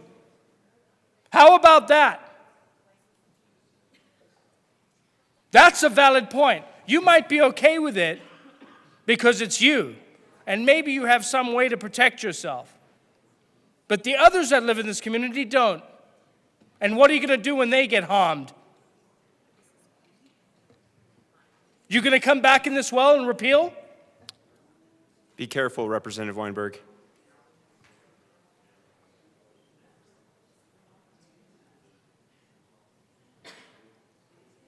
I am quite frankly getting sick and tired of legislation that does not have the approach for the majority of people that live in the state, which are families. This piece of legislation will not help families in this state, and no family that you represent would be okay with this. I have not seen one email, not one phone call that endorses this amendment. Would at least blanket and protect the people you represent.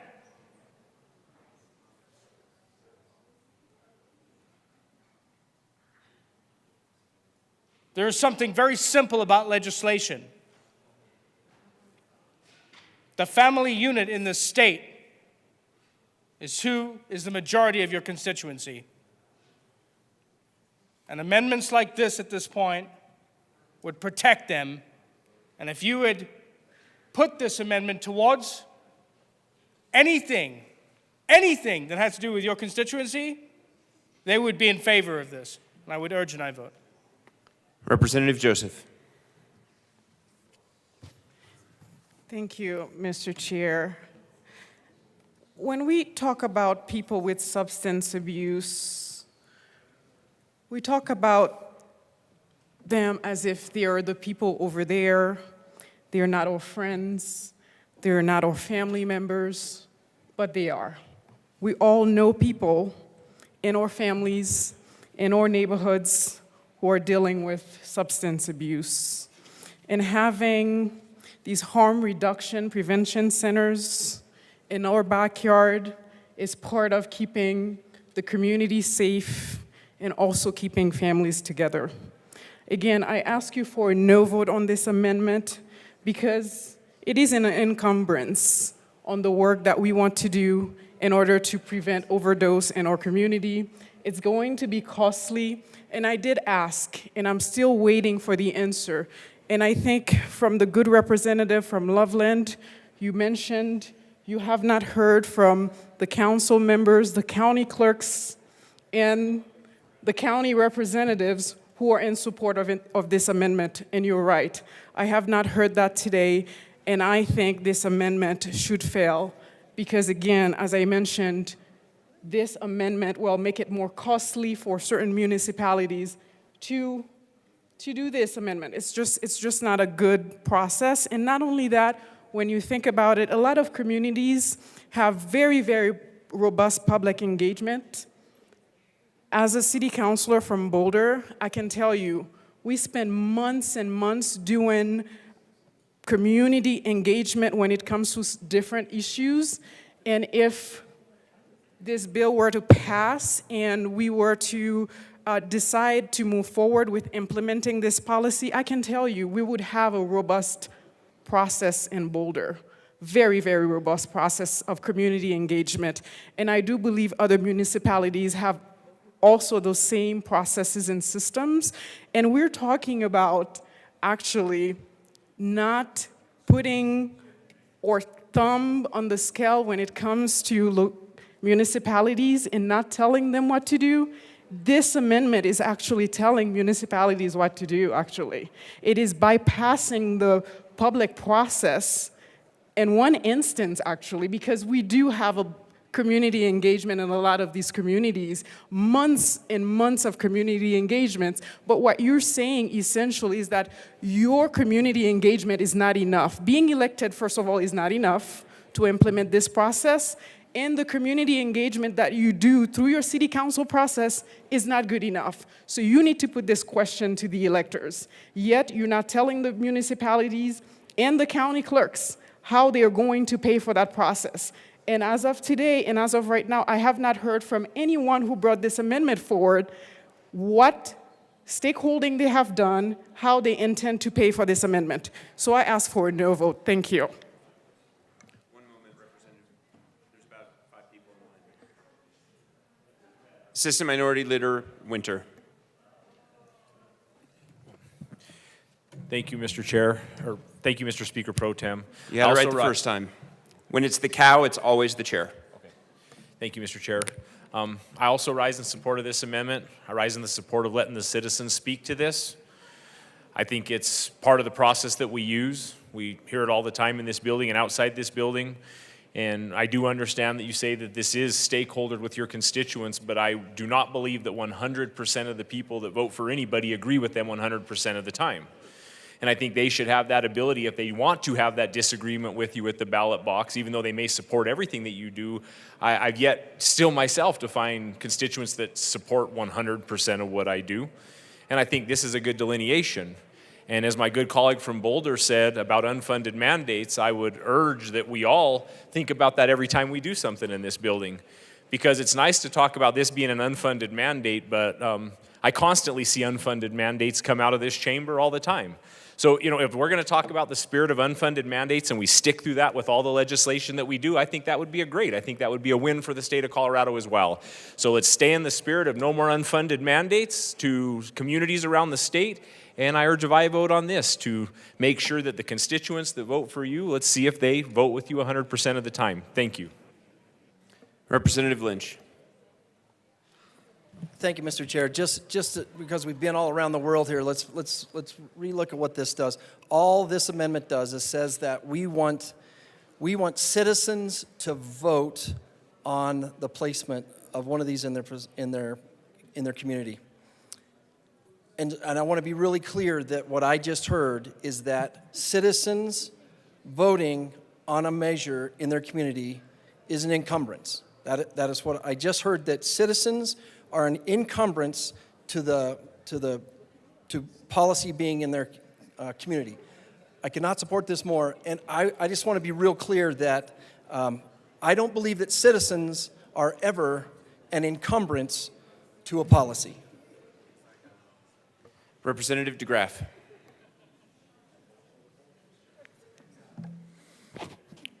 Thank you, Mr. Chair. I think I'm curious, and I've asked the question, I haven't got a solid answer yet, but as to whether the municipalities are fully on board. Do they want this? Not whether they're neutral about, okay, we gave the local municipalities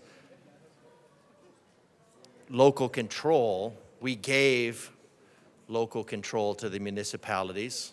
It's very ironic. They should have that in general. But municipalities also don't have the right to just go and override the property rights. That's what we're talking about here. We're not talking about whether drug addicts are good or bad people.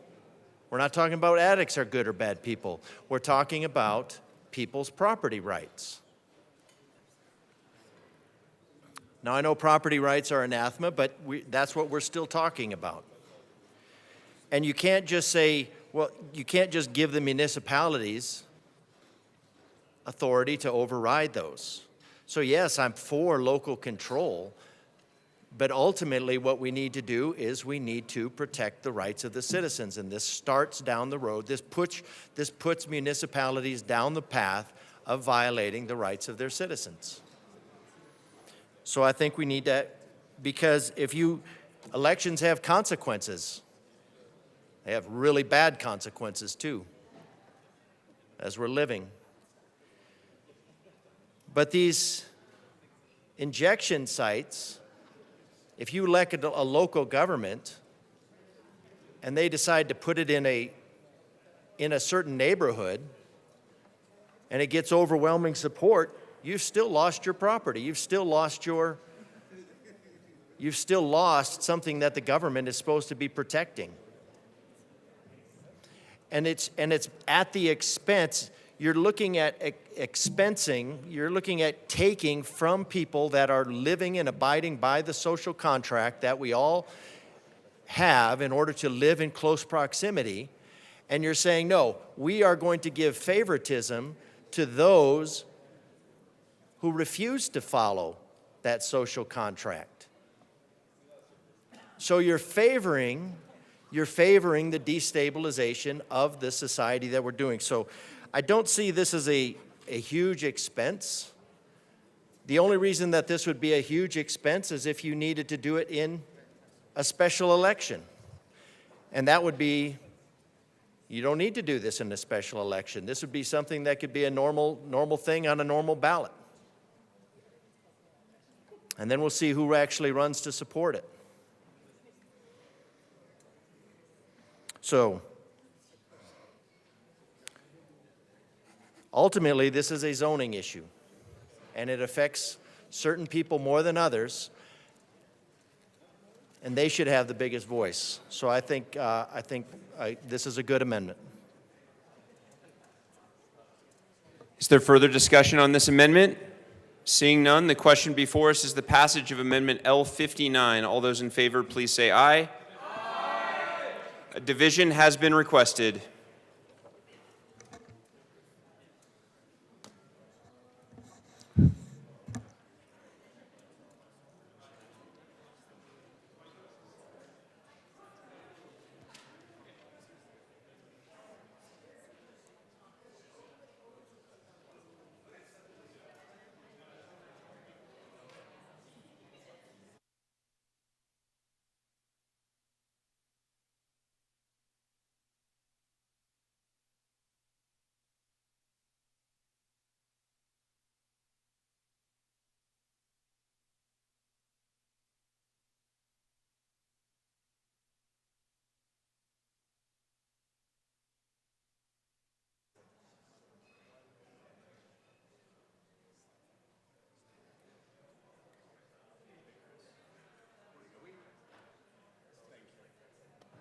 The question before us is the adoption of Amendment L59. A division has been requested. All those in the chamber not entitled to vote, please be seated.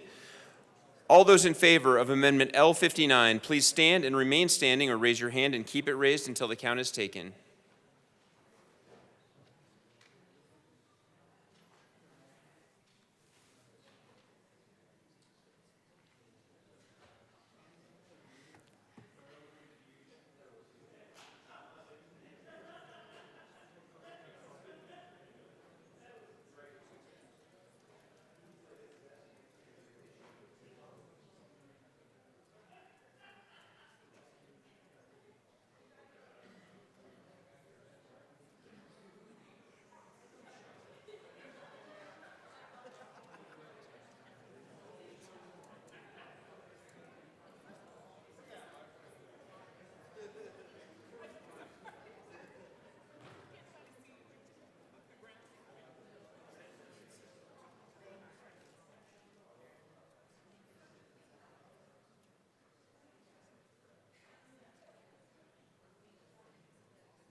You may be seated. All those opposed, please stand and remain standing or raise your hand and keep it raised until the count is taken.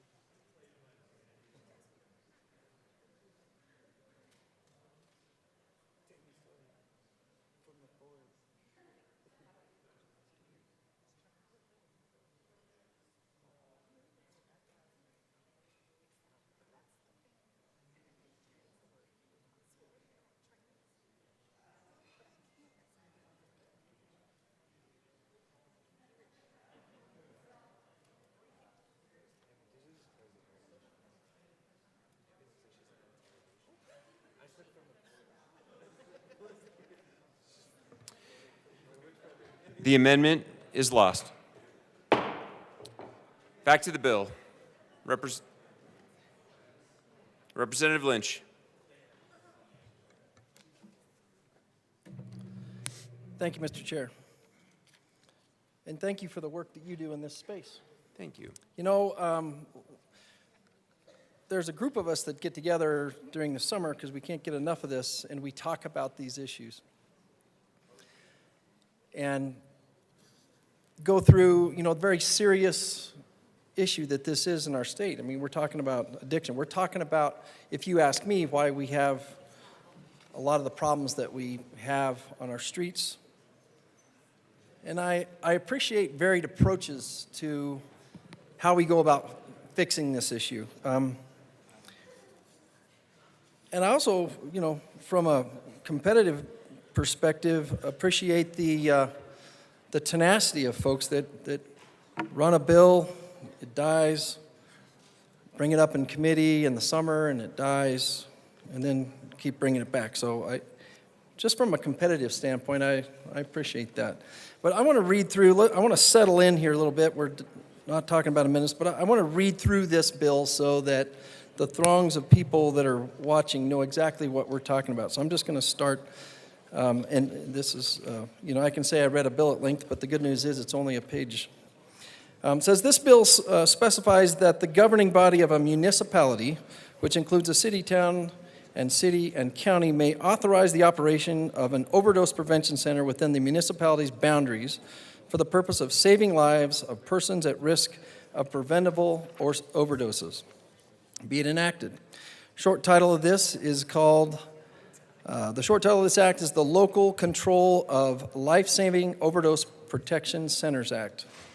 In Colorado Revised Statute, it's going to be in 3115-906, authorization of overdose prevention centers definition. So we're defining what this is. As used in this section, overdose prevention center means a facility that is designated to provide a space for individuals to use previously obtained controlled substances.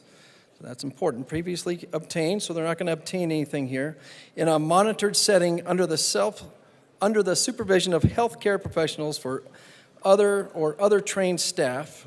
We don't know what that is. I don't know if we've got a definition for that, which we don't. For the purpose of providing life-saving treatment in the event of a potential overdose, and B, sub B, life-saving support to individuals, including access to sterile consumption equipment, tools to test for the presence of fentanyl, counseling, referrals to substance use disorder treatment, and other harm reduction services. Those are provided but not mandated. And then we finish the bill off, and it's got a safety clause. We won't go through that. But the governing body of a municipality may authorize the operation of an overdose prevention center within its boundaries. So what we've asked for just a minute ago was the ability for that to actually be controlled by the citizens. And we were told that that was not appropriate. But I want to kind of pound through this. The first real part of this is a space. So that means we've got to put this somewhere. This has to go somewhere in someone's community. And then there's some ambiguity about who's going to be there to help them out. Life-saving stuff. So we actually already do this in Denver, the sub B, where we have access to sterile consumption equipment, tools. Anyway, I want to tell you through one of those summers that we've studied this, I actually went and I saw why we would think that this might be a good idea. Because I went over on 8th Street, toured the facility where they're currently, right now, as we speak, handing out sterile needles. And, you know, there's components to that are very impressive. The biggest component of that that's impressive is the gal that's running it. So we have found, like a needle in a haystack, somebody that can actually do this, and I will say does it well. But now we think that government can replicate that, and we just can't. I really think that person that's running that facility is 1 in a million, if not. But I digress.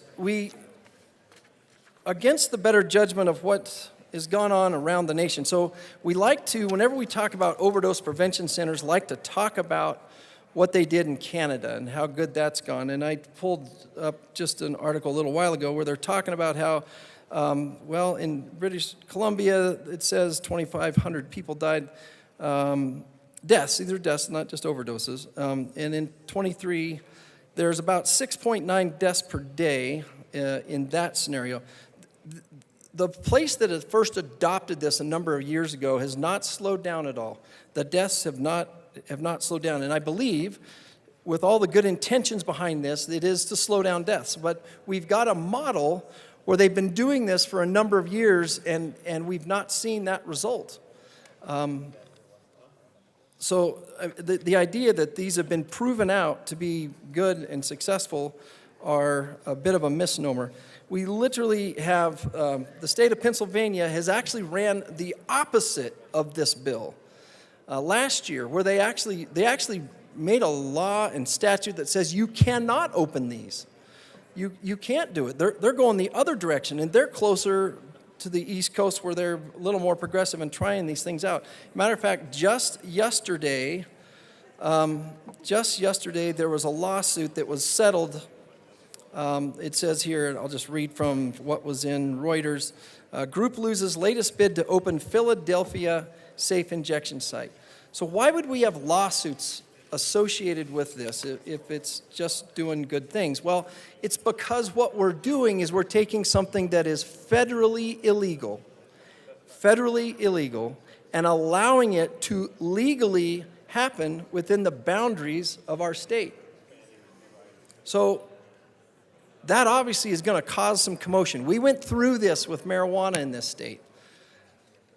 And now we're trying to, you would think that we would know better, but now we're trying to interject this into our state again, doing something that is federally illegal and bringing it into our state, and what will come out of it is a bunch of lawsuits. So even if we were to get this through, what we can look at, and we have a horrible time about doing this for some reason. We go to committees and we hear these people and they talk and they tell us all these things that are going to happen, but we say, you know what, I didn't really hear that because I want to get that bill through. We are not listening on this piece of legislation to what's going on around the country. So I would like to move Amendment L007 and ask that it be displayed.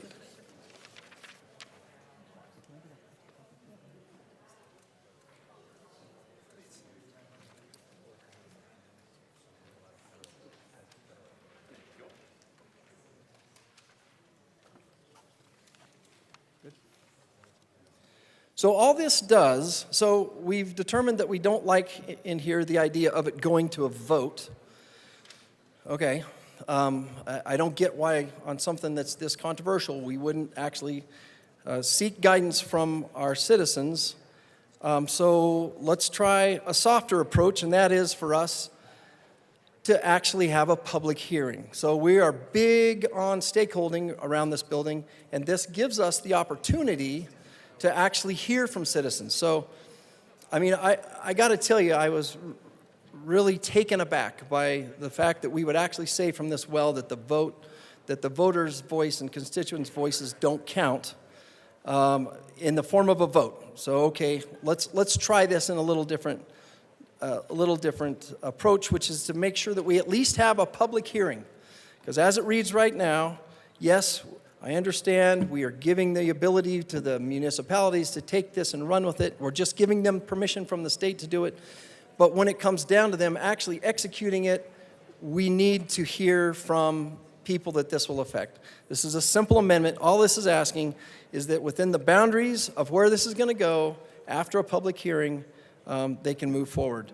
I think it's essential, especially, I mean, this is not like any other piece of legislation. We're in our third year of trying to get this thing through here, and the voice of the people have been heard so far in that they don't want this to occur, but in the event that it was to occur, we should at least hear the voices of people through a public hearing before this is allowed to occur in a neighborhood. I would encourage a yes vote on the amendment. Representative Epps. Thank you, Mr. Chair. I see part of our work here as being conduits of information to our constituents and helping to inform the public discourse and I'm looking at some of the teachers in our caucus, civic education about this process. It is a fair question to ask, why would we not accept an amendment asking for a public hearing? There's several reasons why. The first is local control. Remember, there is one municipality in the state that has authorizing legislation and ordinance permitting a pilot site. In CB 181292, Denver's ordinance, it already says, I'm skipping over some things to get to the relevant positions, under the section about board rules and regulations and stakeholder input. Denver's Board of Public Health and Environment may make such reasonable rules and regulations as necessary for the purpose of administering and enforcing the provisions. Goes forward to say, before approving any location for supervised use, the manager shall create methods of obtaining stakeholder input. These are detailed. They talk about who and where, and it clarifies the Board of Public Health and Environment shall hold a public hearing, that is already Denver law, as to whether the pilot program promotes the protection of the health of Denver residents. After the public hearing, and it goes on and has other prescriptions. We may not all share the value of not growing government. I very much care about not growing government unnecessarily, not creating redundant rules, not creating duplicative statutes. Denver law already prescribes, PRO, scribes public hearings. Give our municipalities a little more credit, y'all. Local control means that your boards of health are going to be able to set rules that are appropriate if you decided to pursue an overdose prevention center. Of course, that includes a public hearing. And in the only place in the state that has authorized it, that's already law. We don't need to add this. Appreciate the suggestion. Take the time to read Denver's ordinance and you'll see it's already a part of our rule, which is yet another reason why we would ask for a no vote.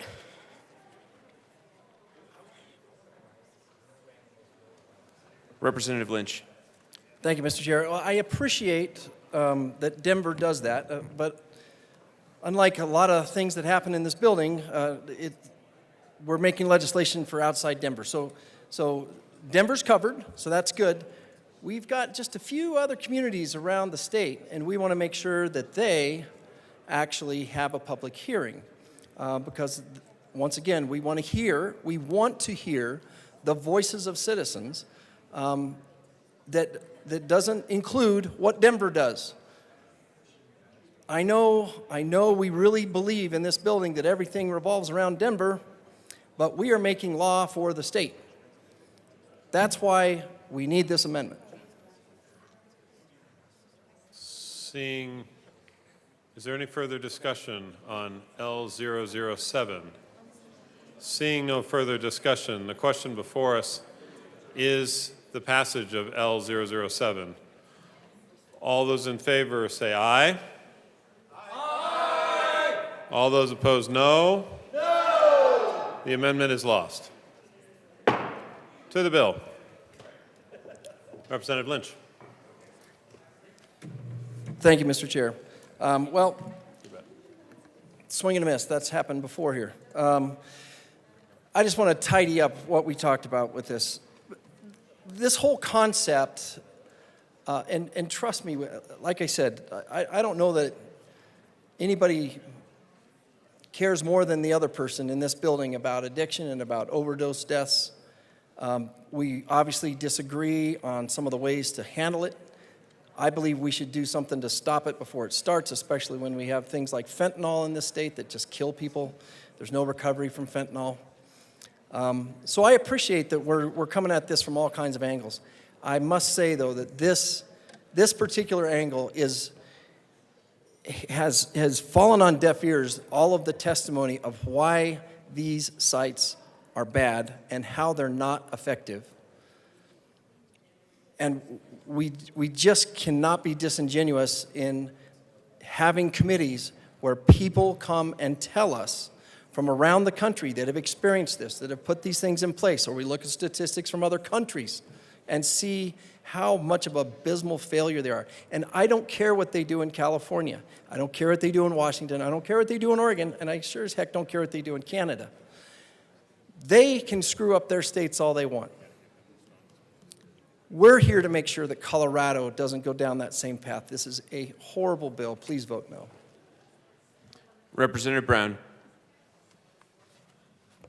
Thank you, Mr. Chair. I really appreciate this bill. I wanted to rise in support of the bill today and ask everyone for an aye vote because I, as many of you know, approach bills from a public health perspective.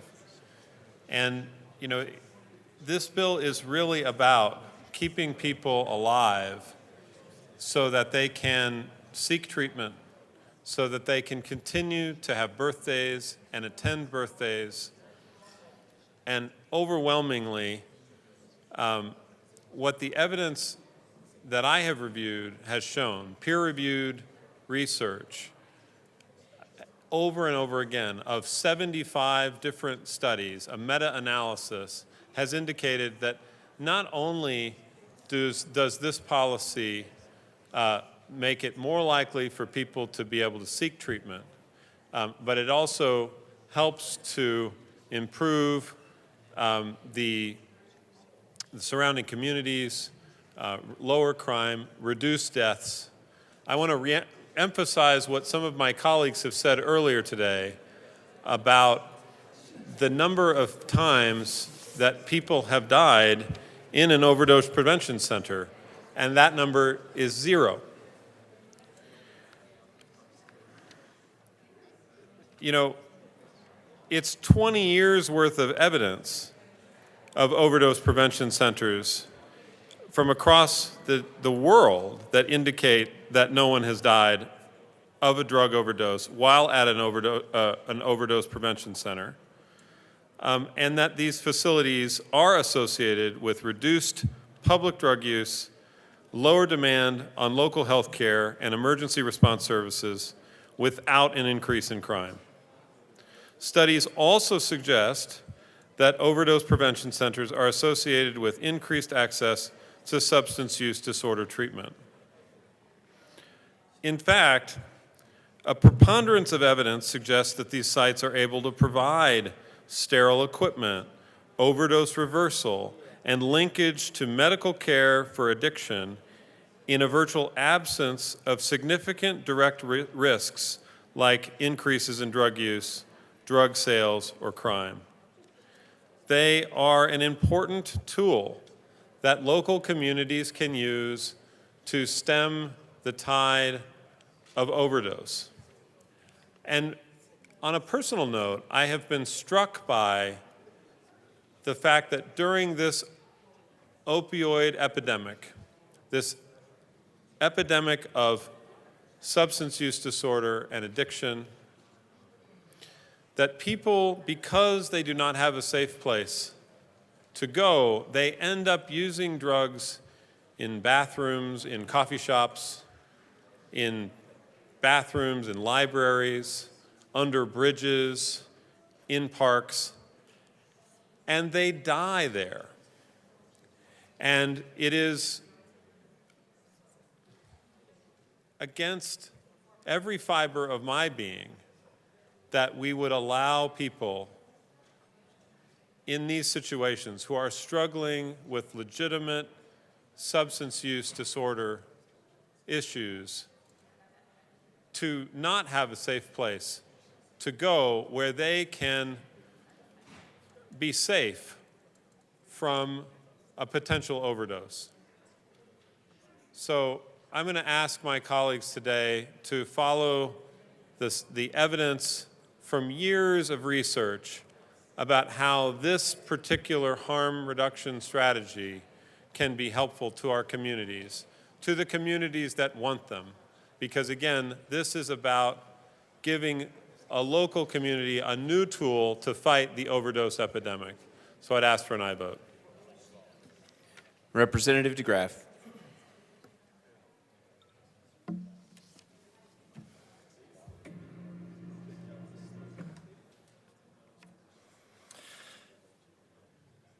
The Oedipal mother is the devouring mother, the caring more than everybody else. I care more. It's kind of where you get, I think, the idea of the Karen, the person that cares more than everybody else, that I can impose my will on you because I care more. And yes, we're talking about addiction. We're not talking about the root cause of addiction. I think the root cause of addiction is probably actually more of hopelessness. When people can't see that they have a future. And I think the biggest cause of people not being able to see the future is probably when every couple of years we increase the burden of government by $10,000 on their family. And we drive them out of their homes, we drive them out of their business, because we care more. Not we, you. I care. But you drive them out of their homes, you drive them out of their work, you drive them out of their future. People lose hope. So we don't want to deal with that. We just say what we need to do is we need to impose more on the law-abiding citizens. Now, when somebody we have all kinds of things like red flag laws, any law-abiding citizen, somebody comes from all over the place, anybody and their brother can name somebody, and then all of a sudden the full force of the law will roll in on them. But now here, where somebody is actually engaging in self-harm and societal harm, then we don't look at dealing with that issue. What you do is you look at imprisoning the law-abiding citizens and saying, you must sacrifice. So yes, we're talking about addiction, but we're not talking about the cause of addiction. We're not getting to the root cause of this.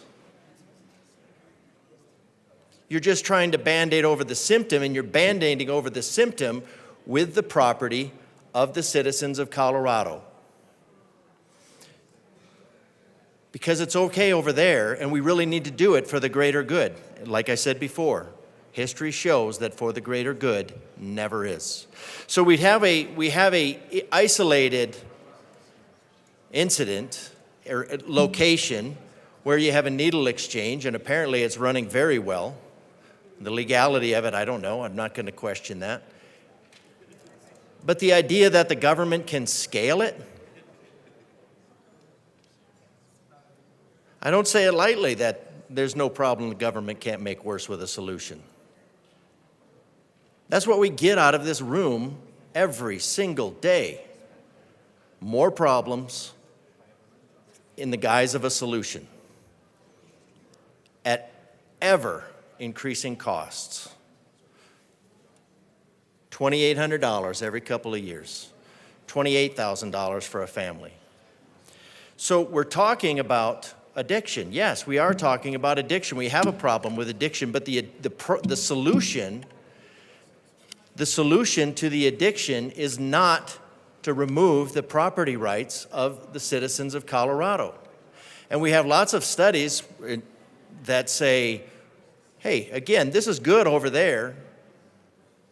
This is good. We should have this in our community. Not in my neighborhood. I mean, one volunteer for their neighborhood. As far as I know, a couple down here, I think, volunteered your neighborhood. You're good with your neighborhood? Okay, actually good. The sponsor of the bill is good with one of these being in her neighborhood, so that's fantastic. Not everybody is.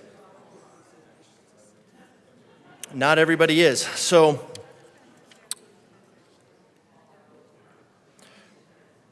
So earlier the year, the Democrat-controlled legislature wisely rejected the bill that would have allowed local governments to authorize the operation of these injection sites in their communities. It's disheartening to see that the lawmakers are determined to revisit this ill-conceived idea under the guise of harm reduction. And I don't think it's really harm reduction. I think it's harm perpetuation, because only, as we've talked about, only 1% of the people actually seek help.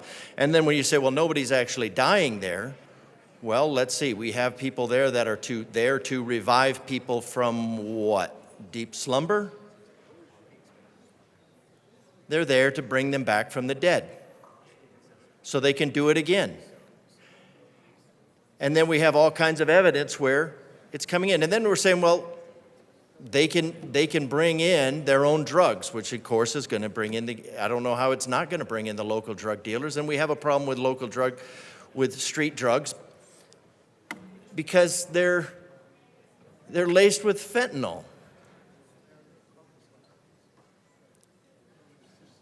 And so instead of intervening, we're going to set up a government compassion program to watch them die, and then bring them back, and then watch them die, and then bring them back. And we're supposed to just say, well, this is not going to have a negative effect. But we've seen, I mean, there's examples. How many examples do you need? Do you need all examples? Do you need where these injection sites, and you have people standing around like zombies depending on the drugs that they're taking, stumbling out into the street? How much of that do you need before it becomes a problem? Because it's usually in somebody else's neighborhood.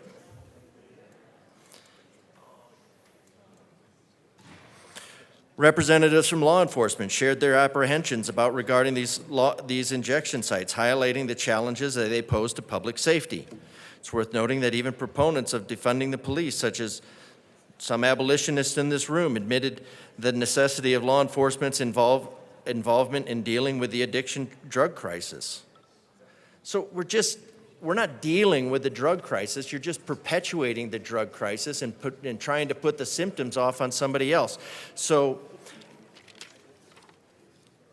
And I don't think pushing this down, I do appreciate the local government control, but I don't think that the local government should just have the ability to violate the rights of their citizens by putting this someplace in their community for the greater good. We already see that some communities, for the perverse incentive of tax dollars, are engaging in the human trafficking element that's going on in this state.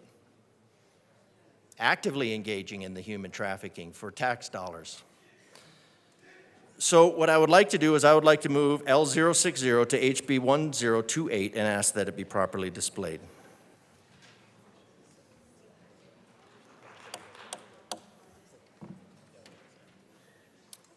The amendment is properly before us. Please proceed. All right.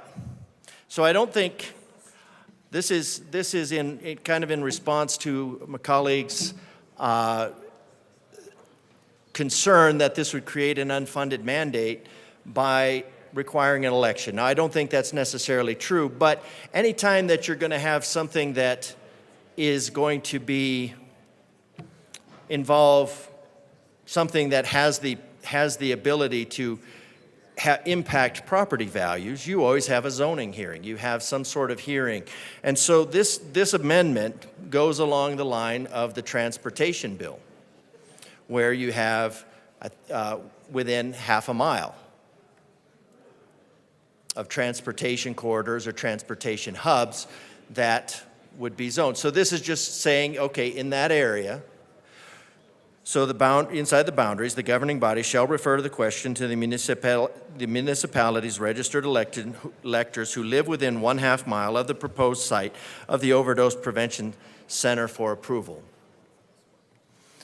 So this gives a little bit, this takes it out of the cost of an entire election. This would just require a vote of everybody that's within 1/2 mile of the proposed site, and I think that's fair, because the people that are within 1/2 mile of these sites are the ones that are going to bear the brunt or the benefit. I mean, they obviously, the sponsors shouldn't have any problem with this, I don't think, because everybody's talking about the benefit. So we should actually, by the sponsors' reckoning, have zones that are clamoring for these safe injection sites just for all the benefits that it will bring to their community. So I think it would be a little disingenuous to vote no on this proposal. Representative DeGraff, please don't suggest what the motives of voting for or against this amendment would be.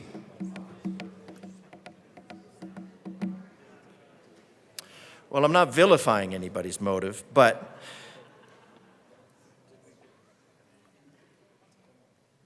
the sponsors have said repeatedly that this is a benefit for the community. The community that is going to be most impacted by this is going to be within a half a mile of that site. So I think what you should see, and this is a fair representation because within a half mile, if they perceive that it's going to be a negative, but as the sponsors have basically said, that the community should be overwhelmingly in favor of the safe injection site being in their community inside about 2,500 feet, 2,600 feet, somewhere in there. 3,000 if you're using nautical miles. So I think this is an easy ask. It recognizes that elections are a little bit more costly. It recognizes that not everybody feels the same way, and it gives the community that's most impacted, most potentially impacted, the opportunity to fully embrace and demonstrate their full eagerness to have a safe injection site within a half mile of their home. So I think that's an easy ask. I think that would alleviate a lot of our concerns. It precludes down the road having the state provide incentives, perverse incentives for government intervention. So I think this is a good solution. It solves the community problem, and it gives the community within a half mile the opportunity to fully embrace the benefits of a safe injection site within 3,000 feet of their home. Representative Epps. Thank you, Mr. Chair. This is not how local government works, should work, or will work. We would ask for a no vote. I say we, by the way, because there keeps being references to sponsors, so I'm leaning into the plurality. We ask for a no vote. Representative DeGraff.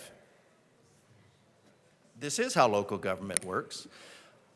For properties that I've owned and owned in the past, if there is something that is going to go on with a property that's in a certain zone that's considered to be affected, then you would have a zoning, you would have a hearing, you would have a zoning. So this is being put to the election. So this is absolutely how local government works.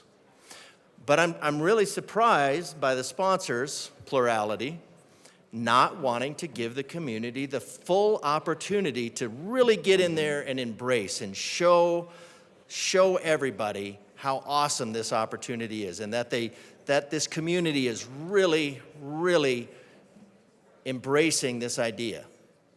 So if the community, I think this is how local government works. This is a zoning decision. This is a decision that has the potential of impacting property values, crime.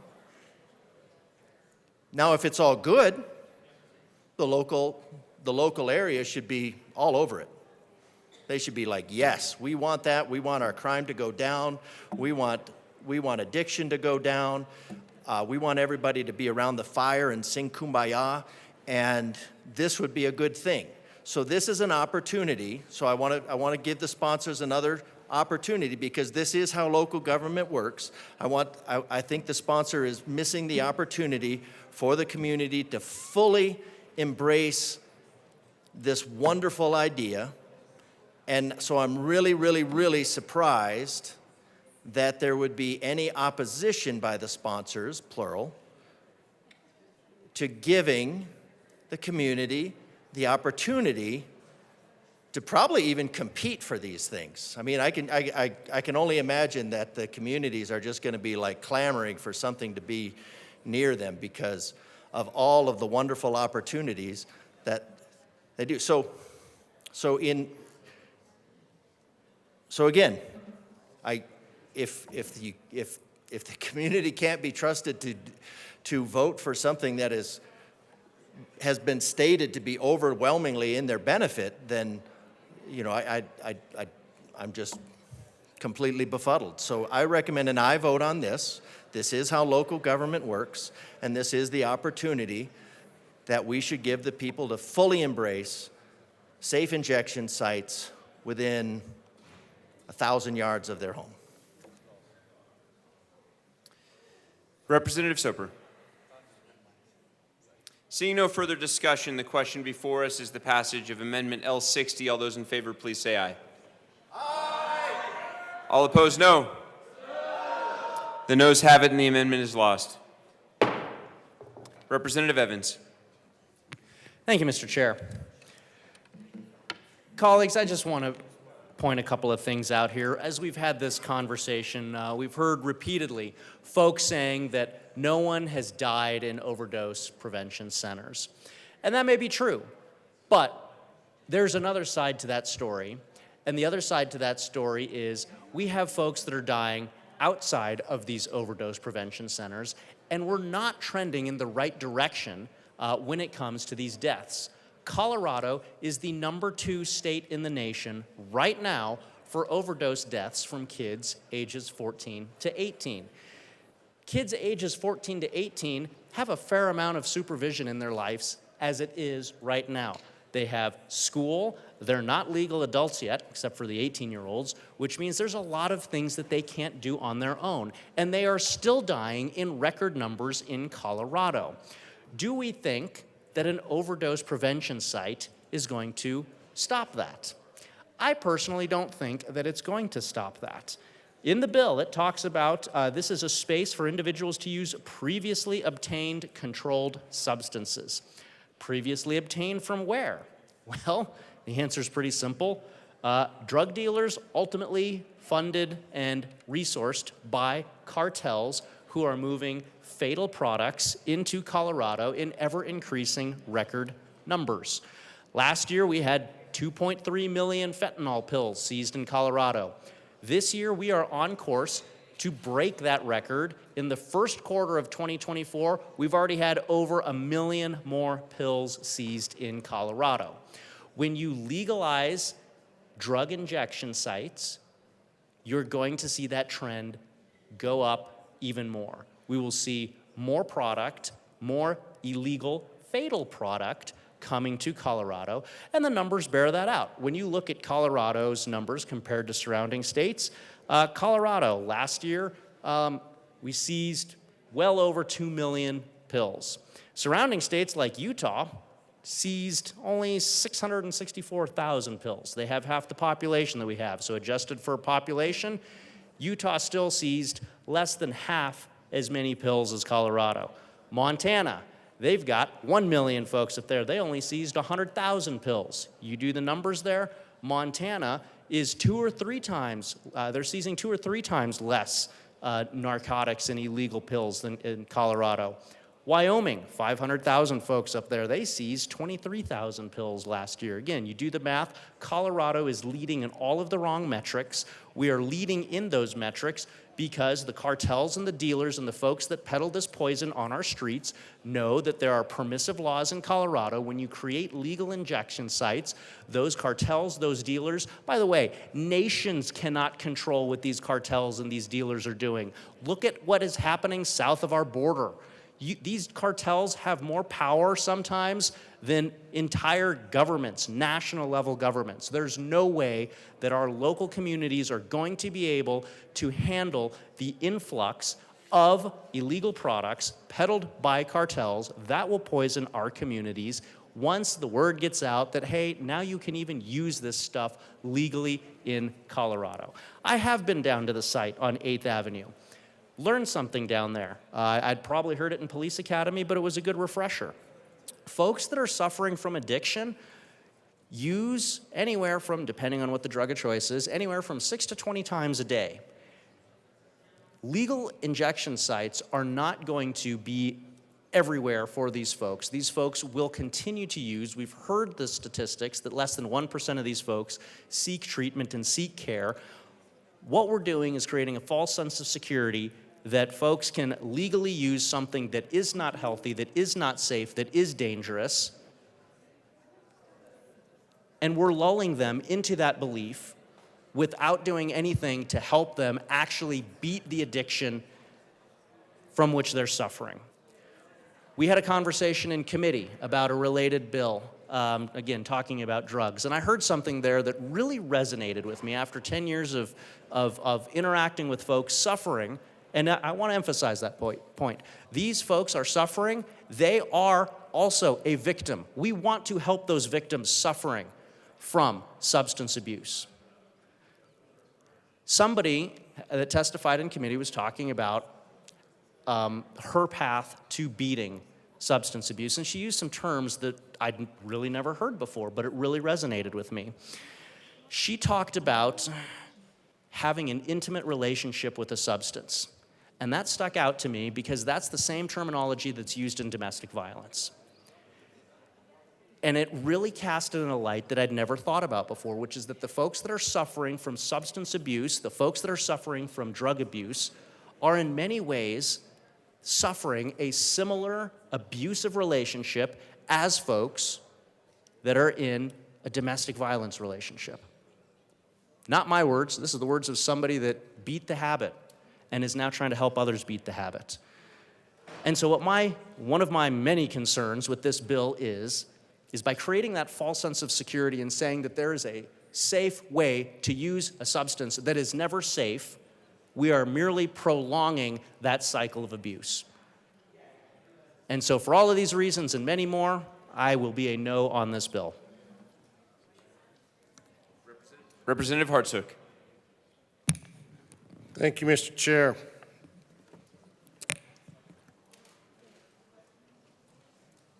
So, one of the things that's interesting, aside from no numbers on a fiscal note, but no one has talked about the cost.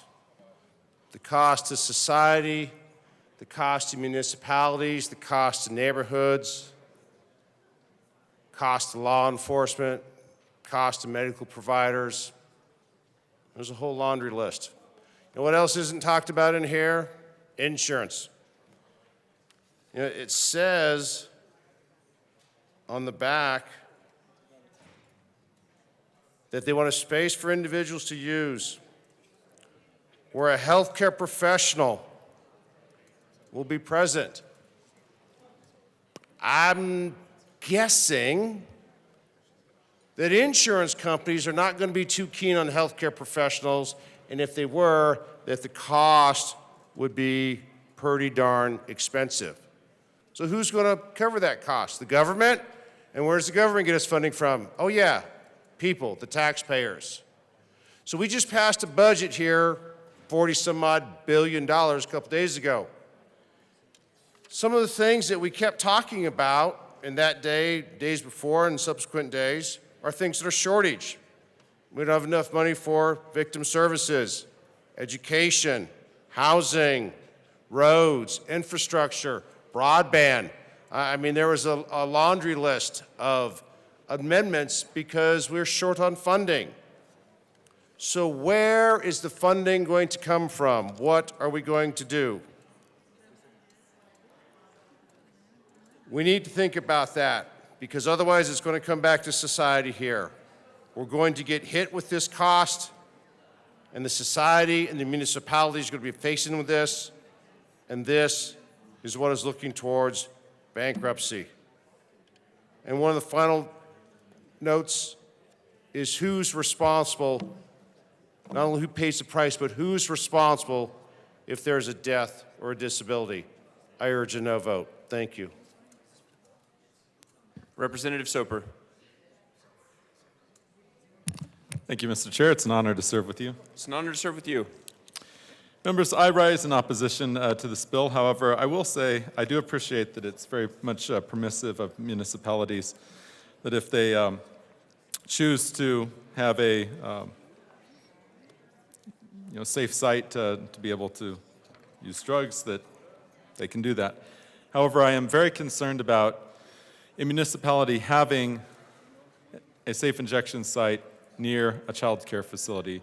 And because of that, I move Amendment L062 and ask that it be properly displayed.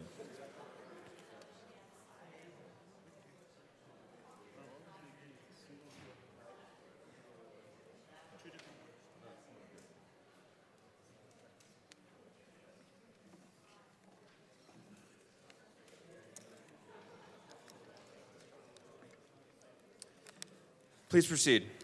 Thank you, Mr. Chair. So as you can see on the screen, members, this prevents a governing body of a municipality from opening up a overdose prevention center within 2,000 feet of a licensed child care facility.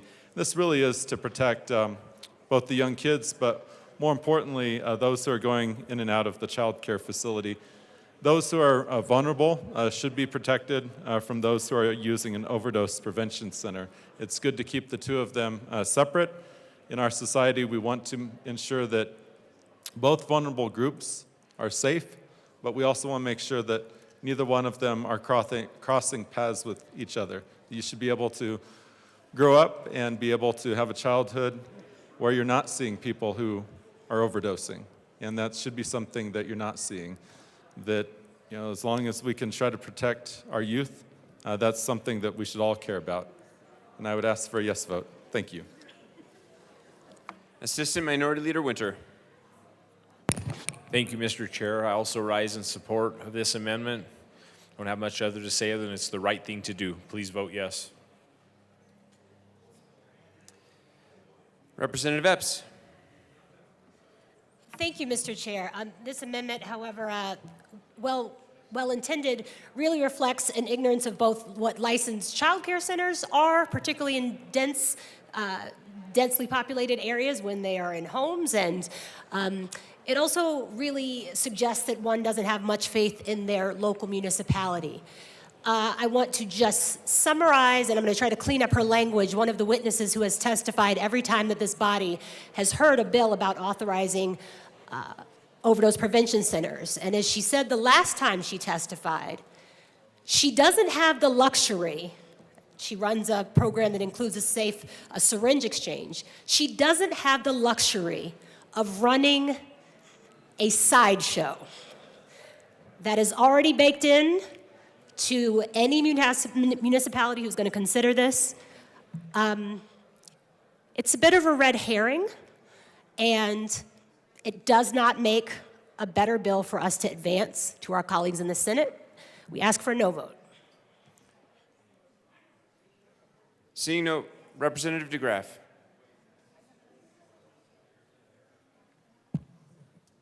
Given the problems that we've seen or that other communities have seen and cited, staying away from a child care facility seems just like a pretty easy solution. So I don't see how this is a red herring. It's not meant to distract from the main event. This is just to make a bad bill less bad. So I recommend an aye vote.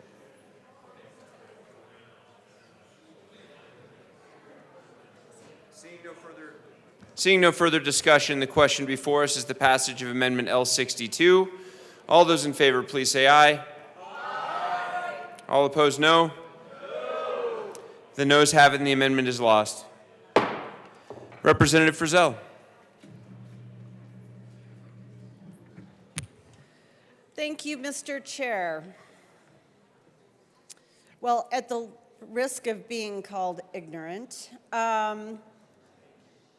I would like to make a comment on something that was said at the very beginning of our debate on this bill, and that was that this is about keeping Coloradans safe. Seriously? What about the community members who are not participating in illegal drug use? What about them? The other half of the equation to which I referred to earlier. And I'm sorry that this body does not feel that a licensed child care center is specific enough. So we're going to get a lot more specific. Members, I move L024 to House Bill 1028 and ask that it be properly displayed.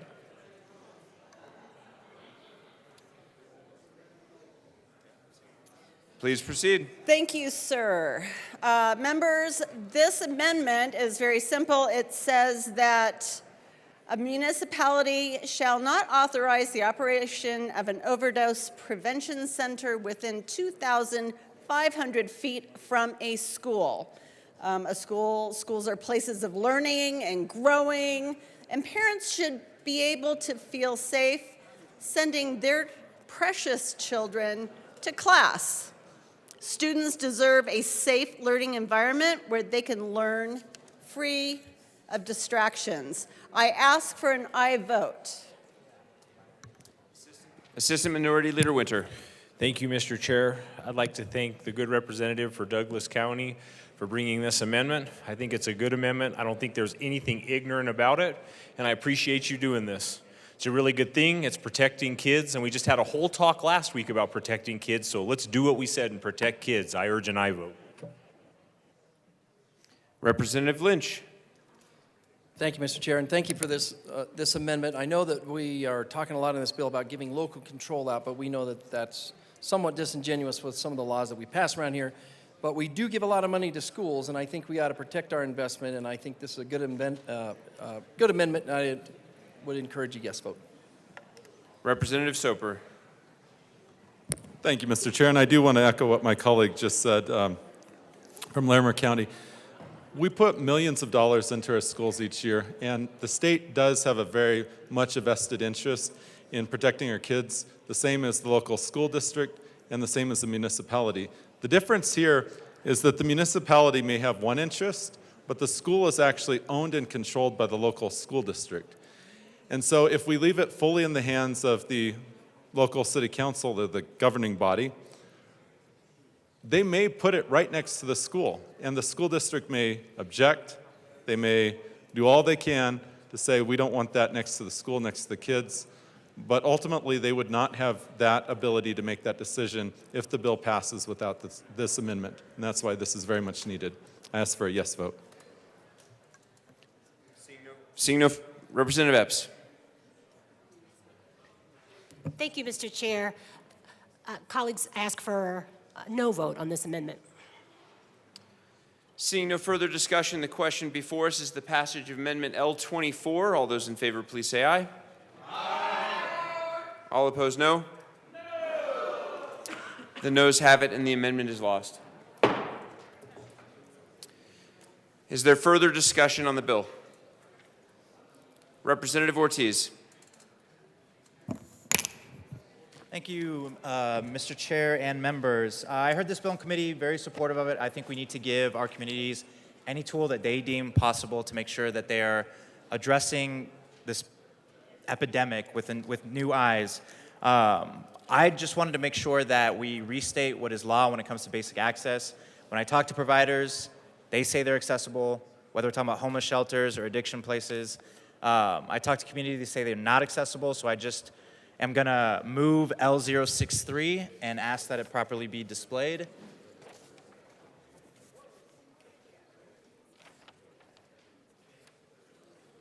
Thank you. Please proceed.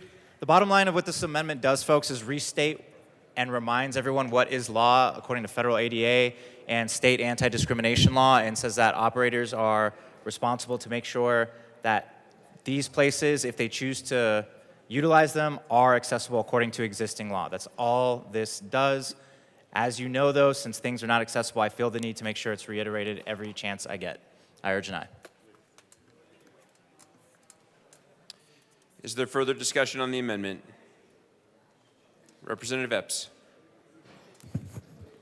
Mr. Chair, I don't know what the procedural ask is to need to talk to my colleague for a minute. I'm happy to put the committee into recess briefly. Thank you. The committee will stand in a brief recess.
The committee will come back to order. Representative Ortiz. Mr. Chair, for some reason I'm thinking that Taylor Swift song, Anti-Hero. I'm the problem, it's me. Okay, members, after much deliberating, working with 3 lawyers, we finally got this where we need to get it, so I'm going to withdraw this amendment and move L065. I move to withdraw L063 and now I'm going to move L065 and ask that it properly be displayed. Please proceed. Great. So I'm just going to bottom line this if the sponsor or anybody else wants to come up and talk about the technical flash on what we did here. But all this is doing is making sure that providers, if communities choose to do this, that providers are responsible to make sure that they're following the law when it comes to accessibility. That is what this does. Representative Epps.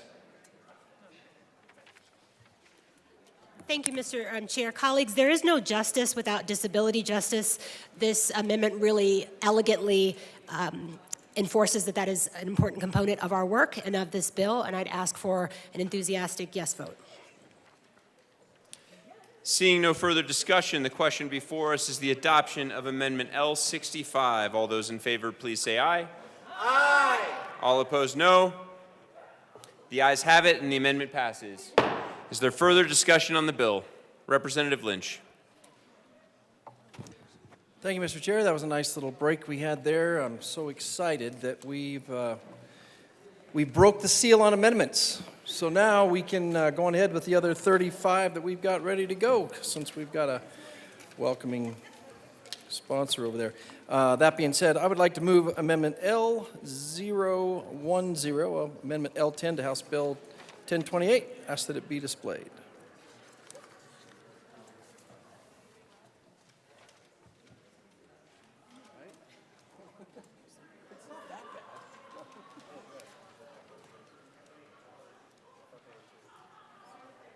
Please proceed.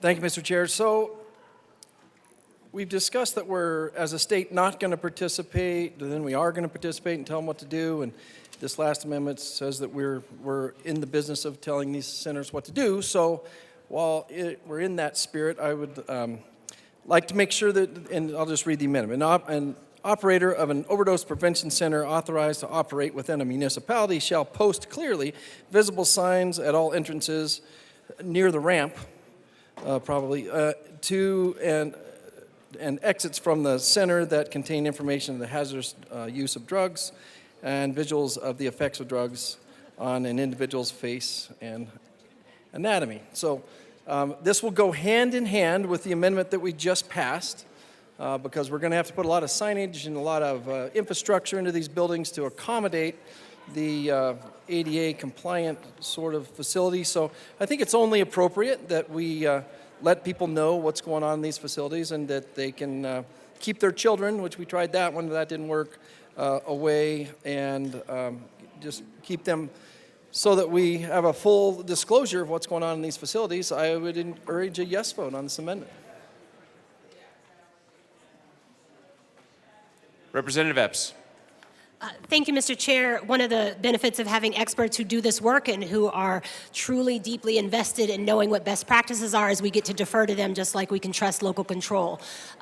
This is not something that public health advocates are asking us for, and so accordingly, we'd ask for a no vote. Seeing no further discussion, the question before us is the adoption of Amendment L10. All those in favor say aye. Aye. All opposed, no. The noes have it, and the amendment is lost. Seeing no further discussion, the question before us is the passage. Was there further discussion? I'm sorry. Representative Epps.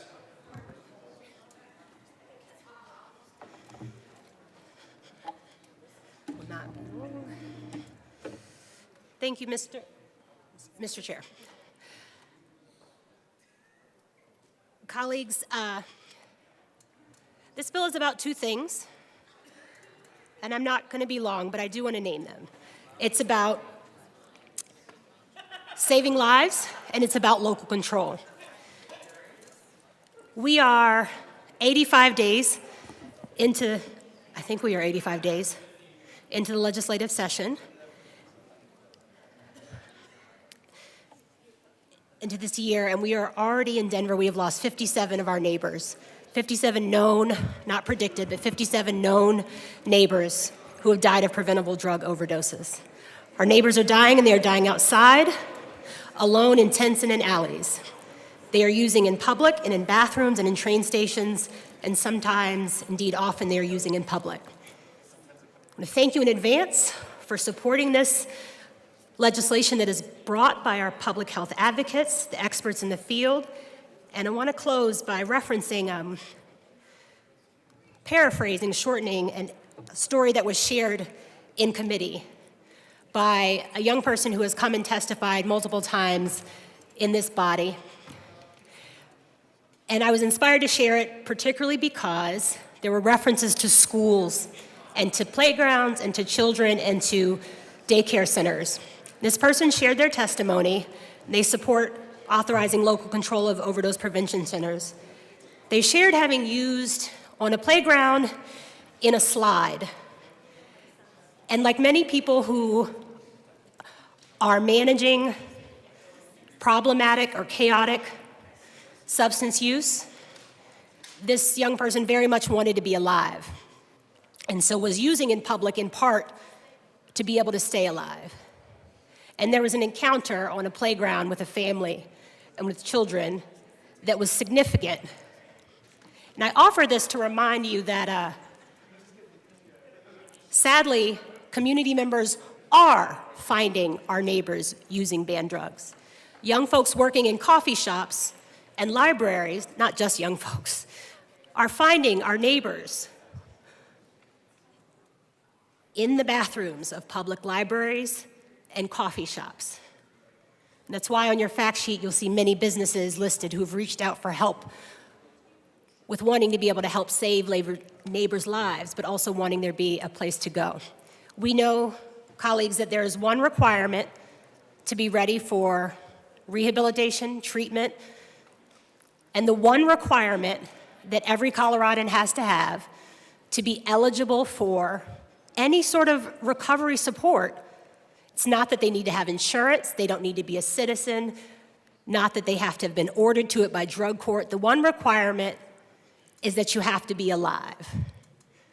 Overdose prevention centers enable people to stay alive and to stay with us as they get to the next stage. I ask for a yes, and as I do so, I always try to be delicate. There's an elephant in the room. When we talk about overdose prevention centers, those of us who are of age can legally drink. We all have, many of us have been at overdose prevention centers for some drugs of choice. A bar is a safe use site. There are chuckles, but right now, those of us who have lived and loved people with addiction, it is incredibly triggering, the odors of alcohol in this moment, in this place that has become a safe use site.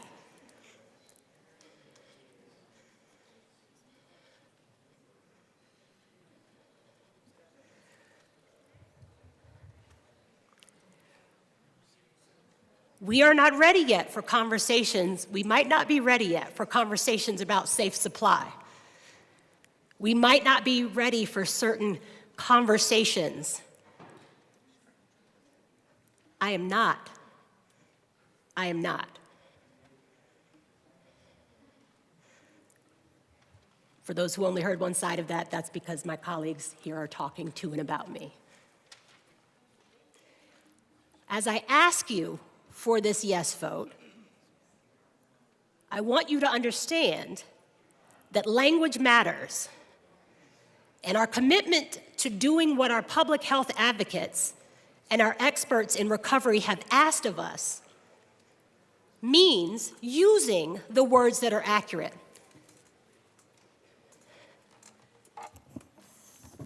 The reason why we don't say safe injection, it's not just about stigmatization.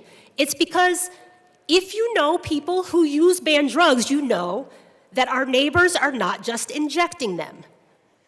And so not only is it reductive and stigmatizing, but it is inaccurate. People consume banned drugs in other ways. Other people's drug of choice may be alcohol. And when you can use a safe supply, meaning you can use without a high expectation of risking injury or death, and you can be safe when you use at your workplace or at a bar or at home, that is a version of an overdose prevention center related to the drug of choice of alcohol. And it is difficult to navigate these very serious conversations when in my city and county that gets maligned so much at this well, but we're tough, that we've lost 57 of our neighbors. In the park, you can see out of our beautiful window, the view. Last week, our care workers were supporting 3 folks overdosing at the same time. So the access to care that people in this chamber have,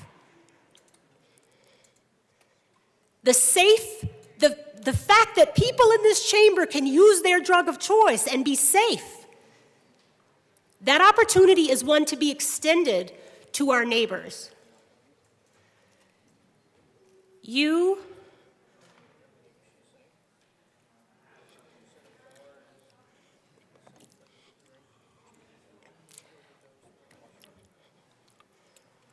I understand that folks listening can't hear what I'm hearing.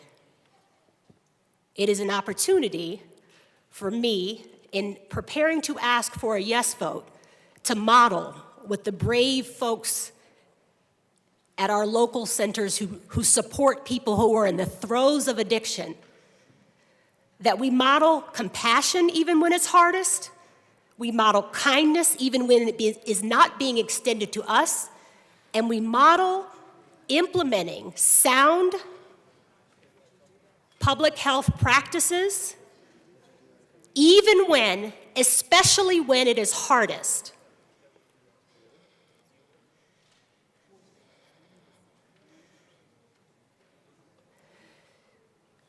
This is the 3rd time that I've had occasion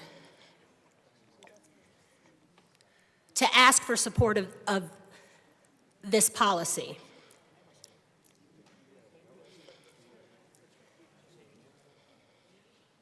It's not only been 3 times that this body has considered it. 2017 and 18, a bipartisan in a significantly less liberal overall body advanced legislation to approve overdose prevention centers. And some 6 and 7 years later, this body, this workplace is not immune from the same things that many workplaces face. With respect to our friends at PETA, there's an old saying about hit dogs and hollering.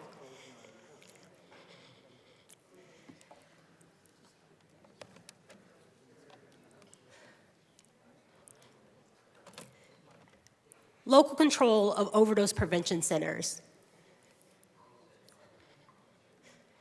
is a sound, evidence-based intervention that gives our frontline workers the opportunity to keep our folks alive. You all noticed how long we were recessed, working through an amendment. It's because our colleague brought an excellent amendment that needed to be workshopped and worded in a way that fit just right, but it made the bill better.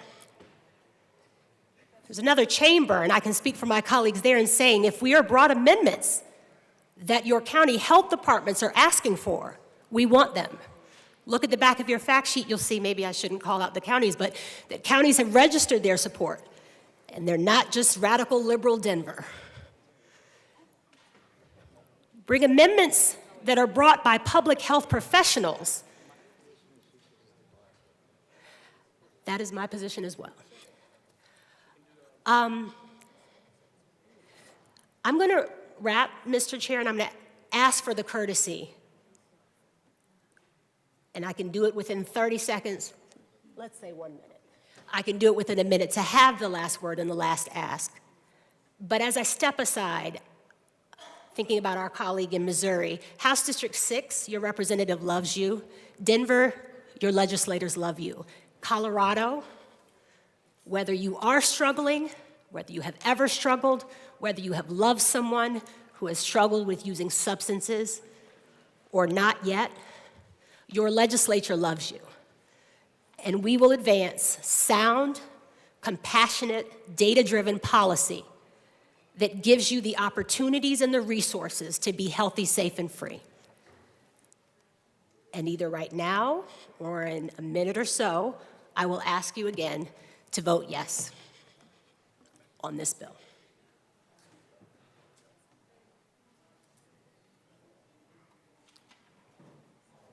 It looks like that's it.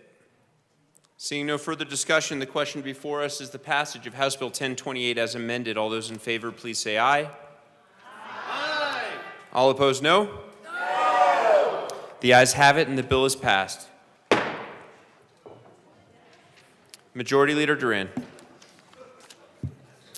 Thank you, Mr. Speaker Pro Tem. I move the committee rise and report. Seeing no objection, the committee will rise and report.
The House will come back to order.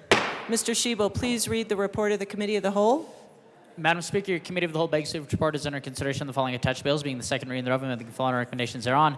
House Bill 1028 is amended, 1030 is amended, passed on second reading, order revised, order engrossed and placed on calendar for third and final passage. Senate Bill 6673 is amended, 128 and 134 passed on second reading, order revised and placed on the calendar for third reading and final passage. Speaker Pro Tem Degree Kennedy. Thank you, Madam Speaker. I move that the House now adopt the report of the Committee of the Whole. Members, you've heard the motion. There are amendments at the desk. We're going to take these in alphabetical order by bill, starting with House Bill 1028.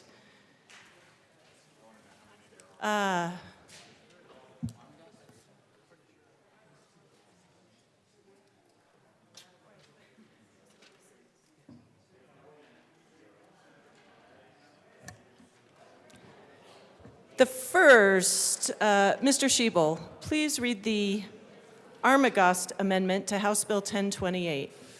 Representative Armagost moved to amend the report of the Committee of the Whole to reverse the action taken by the committee in not adopting the following Wilson Amendment, L6 to House Bill 1028, to show that said amendment passed, that House Bill 1028 is amended passed. Representative Armagost. Thank you, Madam Speaker. I move the Armagost Amendment to the Committee of the Whole report. And ask to be properly displayed. Perfect. It is properly displayed. Please proceed. Thank you, Madam Speaker. So, as we mentioned before, the idea of striking line 1, this is something, with all the discussion we've had tonight, everything that we've covered, I think we've collectively come up with the idea of the right thing that we need to do tonight, and striking line 1, striking the enactment. I think we can do the right thing tonight, or we can send this forward to where it's going to happen inevitably anyway by the time it gets to the governor. So tonight we can do this, just striking the enactment and call it what it is. I ask for an aye vote. Representative Epps. Thank you, Madam Speaker. There are many things that I appreciate about my governor, and one is that he always reminds us that we each have our jobs to do. He asks us to do our jobs as individual chambers and reminds us to not do his job for him. And in that spirit, I ask for a no vote. Seeing no further discussion, the motion before us is the adoption of the Armagost Amendment to the Committee of the Whole report. Mr. Shebel, please open the machine, and members proceed to vote. Representative Luck, how do you vote? Yes. Representative Luck votes yes. Representative Story, how do you vote? No. Representative Story votes no.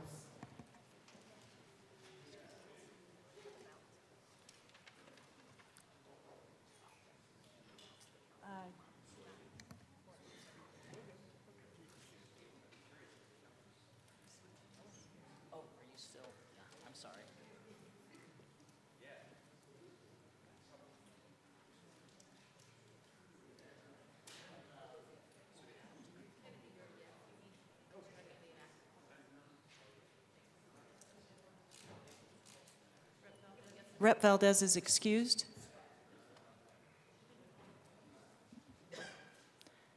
Please close the machine. With 22 aye, 36 no, and 7 excused, the motion is lost. Mr. Shebel, please read the DeGraff Amendment to the Committee of the Whole report. Representative DeGraff moved to amend the report of the Committee of the Whole to reverse the action taken by the committee in not adopting the following DeGraff Amendment, L60 to House Bill 1028, to show that said amendment passed, that House Bill 1028 is amended passed. Representative DeGraff. Thank you, Madam Speaker. So this is just an opportunity to verify and validate that the people of any municipality would like to have one of these awesome facilities in their neighborhoods, since not everybody had the opportunity to volunteer, like our sponsors. So this would just say everybody that's within a half mile, that it would go to a vote, because they would be the most affected. So after they clamor and petition their government to have one of these nearby, then they will just have the vote to affirm it because they think it's so awesome. So I ask for an aye vote. Representative DeGraff, I do need for you to move the amendment. I move 8002 to House Bill 1028 and ask that it be properly displayed. I need for you to move the DeGraff Amendment to the Committee of the Whole report. Okay. Let's very late. I'm sorry. Thank you. I move to amend the report of the Committee of the Whole to reverse the action taken by the committee in not adopting the following DeGraff Amendment L060 to HB 24-1028 to show that the amendment passed and that HB 24-1028 as amended passed. That will do, and it is properly displayed. I ask for a yes vote for the reasons previously stated. Seeing no further discussion, the motion before us is the adoption of the DeGraff Amendment to the Committee of the Whole report. Mr. Schiebel, please open the machine and members proceed to vote. Representative Luck, how do you vote? Yes. Representative Luck votes yes. Representative Story, how do you vote? No. Representative Story votes no.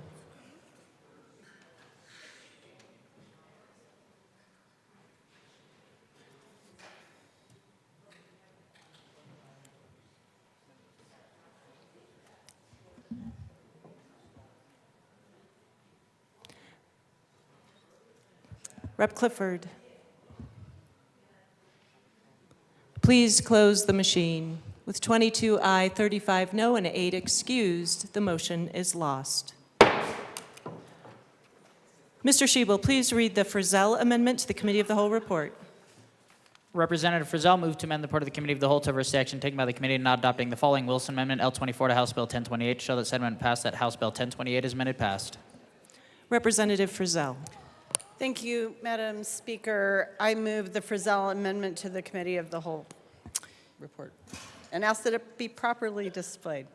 And I think you said report, correct? Committee of the Whole report? Yes. Thank you so much. It is properly displayed. Please proceed. Thank you very much. Members, we have spoken a lot this evening about taking care of Coloradans, keeping Coloradans safe.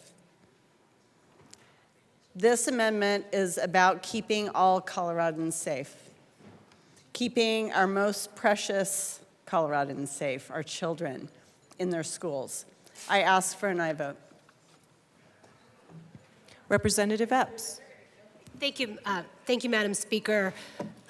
With deep appreciation for the folks who are the experts in this work, doing this careful work from 8th and Lincoln in Denver to Adams County and far beyond, we are not hearing this as being something that our public health advocates are asking for, and so neither will I.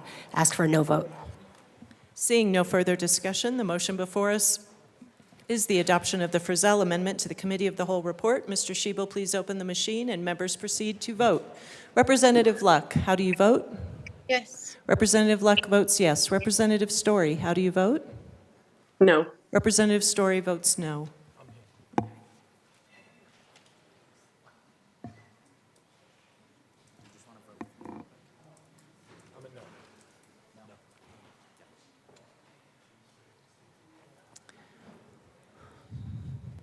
Joseph?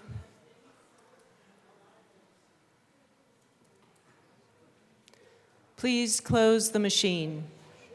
With 29 aye and 29 no, and 7 excused, the motion is lost.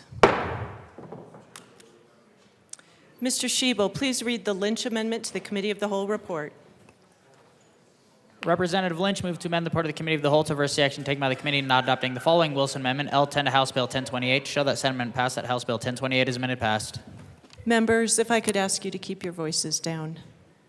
Representative Lynch. Thank you, Madam Speaker. I would like to move the Lynch Amendment to the report of the Committee of the Whole and ask that it be displayed. It is properly displayed. Please proceed. Thank you, Madam Speaker. So this is really simple.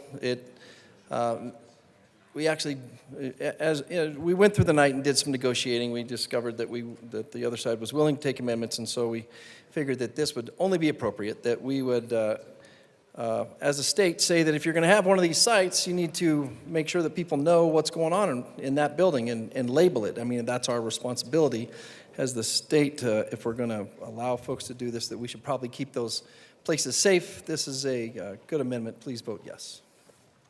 Representative Mabry. Thank you, Madam Speaker. Members, I will echo the sponsor of the bill and just state that those who are doing the work, the public health experts, they aren't asking for this. So with that, we will urge for a no vote. Seeing no further discussion, the motion before us is the adoption of the Lynch Amendment to the Committee of the Whole report. Mr. Shebel, please open the machine and members proceed to vote. Representative Luck, how do you vote? No. Representative Luck votes no. Representative Story, how do you vote? No. Representative Story votes no.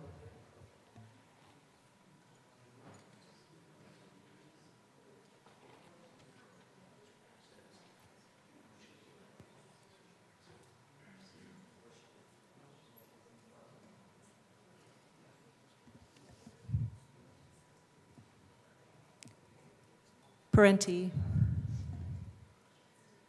Please close the machine. With 24 aye, 34 no, and 7 excused, the motion is lost. Mr. Shebel, please read the Soper amendment to the Committee of the Whole report. Representative Soper moved to amend the report of the Committee of the Whole to reverse the action taken by the committee in not adopting the following Soper amendment, L62 to House Bill 1028. Show that said amendment passed, that House Bill 1028 is amended passed. Representative Soper. Thank you, Madam Speaker.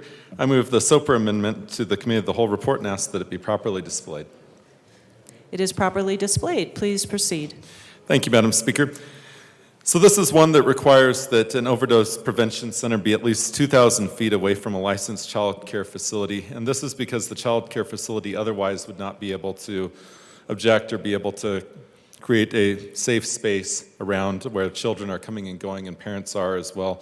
We certainly want kids to be able to get an early start in life without certainly crossing paths with people who also are going through difficult times at the Overdose Prevention Center. And I certainly believe that we need to keep both vulnerable groups separate and ask for a yes vote. Thank you. Representative Epps. Thank you, Madam Speaker. Because we would like our municipalities to be able to authorize this, and that we understand that daycares can be in homes, and this would literally make Denver not a place that could enact its ordinance. For that and other reasons, we ask for a no vote. Seeing no further discussion, the motion before us is the adoption of the Soper amendment to the Committee of the Whole report. Mr. Shebel, please open the machine and members proceed to vote. Representative Luck, how do you vote? Yes. Representative Luck votes yes. Representative Story, how do you vote? No. Representative Story votes no. Representative Judah, how do you vote? No. Representative Judah votes no.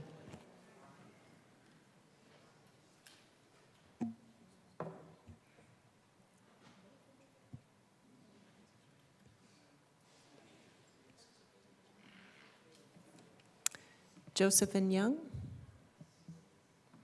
Please close the machine. With 27 aye, 32 no, and 6 excused, the motion fails. Mr. Shebel, please read the Weinberg amendment to the Committee of the Whole report. Representative Weinberg moved to amend the part of the Committee of the Whole to reverse the action taken by the committee in not adopting the following Puglisi amendment, L59 to House Bill 1028. Show that said amendment passed, that House Bill 1028 is amended passed. Representative Weinberg. Thank you, Madam Speaker. It's an honor to serve with you. An honor to serve with you. Fellow colleagues, I'm going to ask one more time for this one.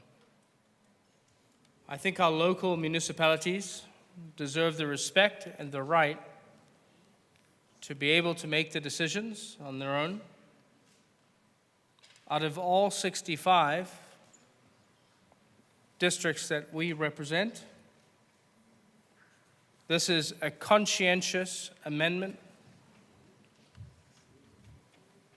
that I believe would benefit this bill.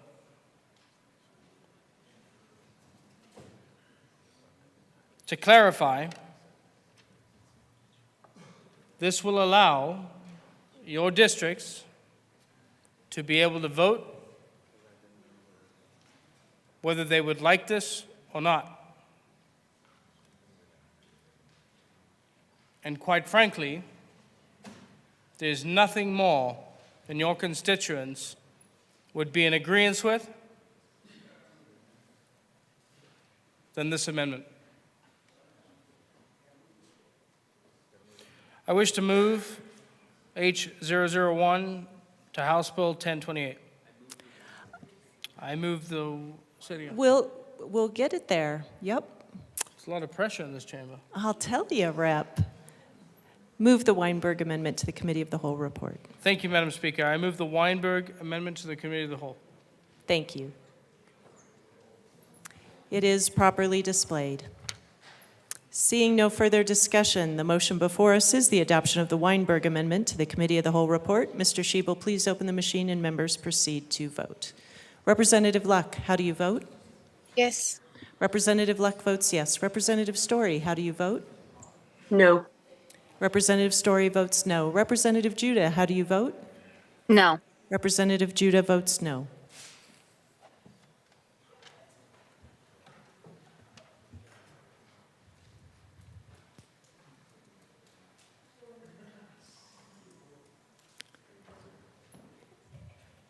Hamrick and Marshall. Please close the machine. With 27 aye, 32 no, and 6 excused, the motion fails. Mr. Shebel, please read the Wilson Amendment to the Committee of the Whole report. Representative Wilson moved to amend the report of the Committee of the Whole to reverse the action taken by the committee in adopting House Bill 1028 to show that House Bill 1028 as amended lost. Representative Wilson. Thank you, Madam Speaker. I move the Wilson Amendment to amend the report of the Committee of the Whole, reversing the action taken by the committee in adopting House Bill 24-1028. It is properly displayed. Please proceed.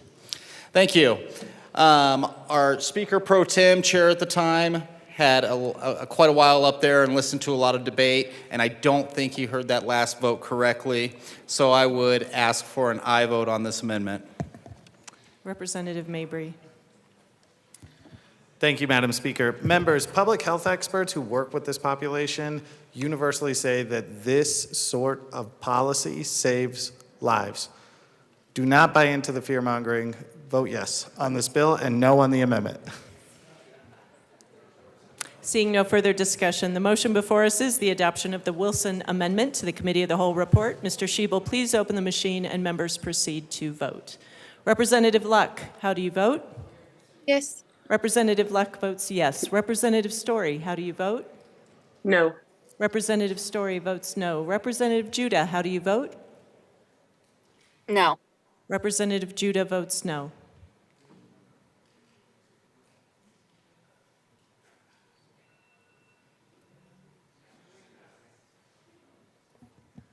Representative Parenti. Please close the machine. With 21 aye, 38 no, and 6 excused, the motion is lost. Mr. Shebel, please read the DeGraff Amendment to Senate Bill 66 and the Committee of the Whole report.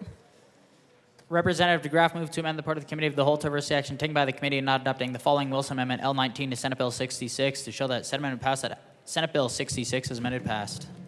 Representative DeGraff.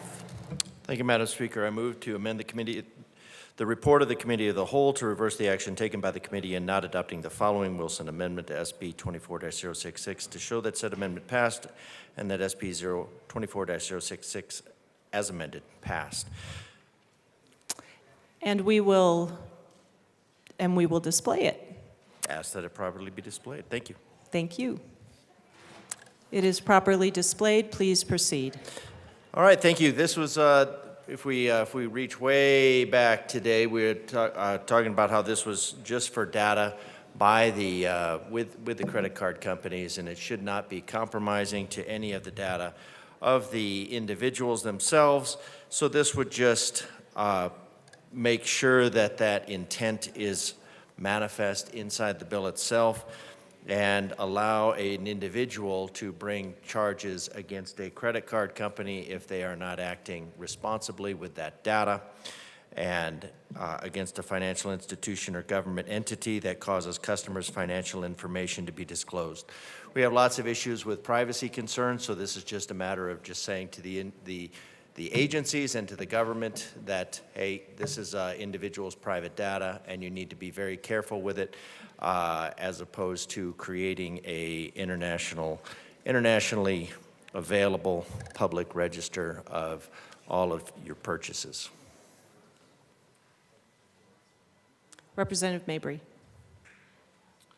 Thank you, Madam Speaker. Members, we ask for a no vote. Assistant Minority Leader Winter.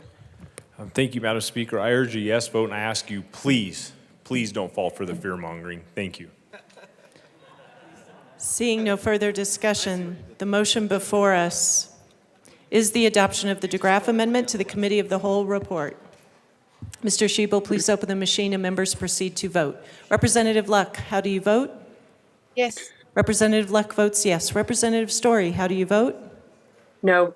Representative Story votes no. Representative Judah, how do you vote? No. Representative Judah votes no.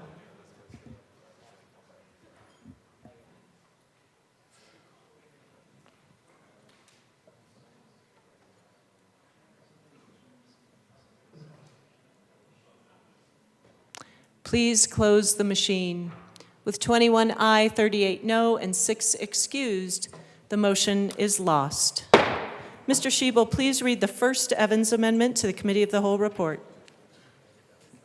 Representative Evans moved to amend the report of the Committee of the Whole to reverse the action taken by the committee in not adopting the following Wilson Amendment, L18 to Senate Bill 66. To show that said amendment passed, that Senate Bill 66 is amended passed.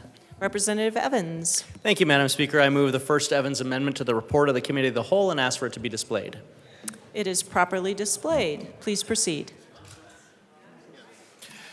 All right, colleagues, we talked about this. I really don't like the overly broad definition of firearms accessories, and so we can fix that with this. We want to save the sponges. We talked about that at length. I don't need to rehash it. Save the sponges. Vote yes on this amendment. Representative Mabry. Thank you, Madam Speaker. I hate sponges. Vote no on this amendment. Seeing no further discussion, the motion before us is the adoption of the first Evans Amendment to the Committee of the Whole report. Mr. Shebel, please open the machine and members proceed to vote. Representative Luck, how do you vote? Yes. Representative Luck votes yes. Representative Story, how do you vote? No. Representative Story votes no. Representative Judah, how do you vote? No. Representative Judah votes no.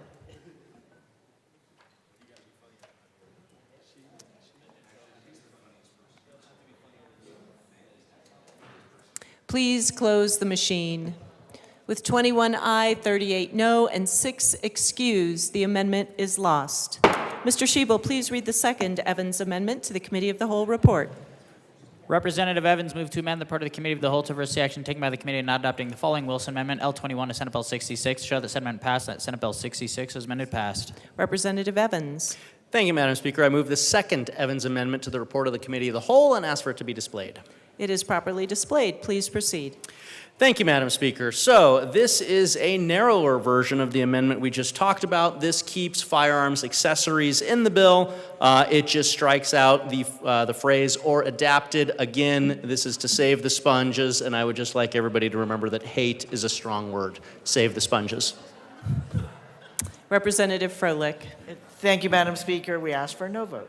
Seeing no further discussion, the motion before us is the adoption of the second Evans Amendment to the Committee of the Whole report. Representative Luck, how do you vote? Yes. Oh, I didn't ask you to open the machine. Mr. Shebel, please open the machine. Members proceed to vote. Representative Luck. Yes. Representative Luck votes yes. Representative Story, how do you vote? No. Representative Story votes no. Representative Judah, how do you vote? No. Representative Judah votes no.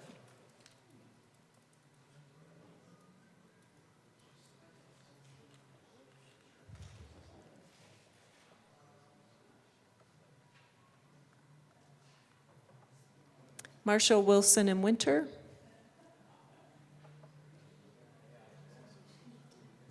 Please close the machine. With 19 aye, 40 no, 6 excused, the motion is lost. Seeing no more amendments at the desk, the motion before us is the adoption of the Committee of the Whole report. Mr. Shebel, please open the machine and members proceed to vote. Representative Luck, how do you vote? No.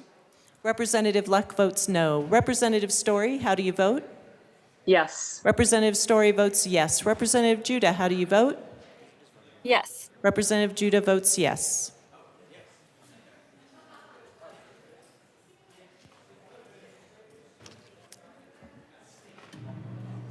Please close the machine. With 41 aye, 18 no, and 6 excused, the report is adopted. Madam Majority Leader. Madam Speaker, I move to lay over the balance of the calendar to Thursday, April 4th, 2024. Seeing no objection, the balance of the calendar will be laid over until Thursday, April 4th, 2024. Members, we do have some business to care for. Madam Majority Leader, do we have any announcements before we go to business? Madam Majority Leader. Thank you. Yes, a reminder that tomorrow is Denim Day, so hopefully you've made a contribution so you can wear your jeans. And that's it. Thank you. Representative Parenti.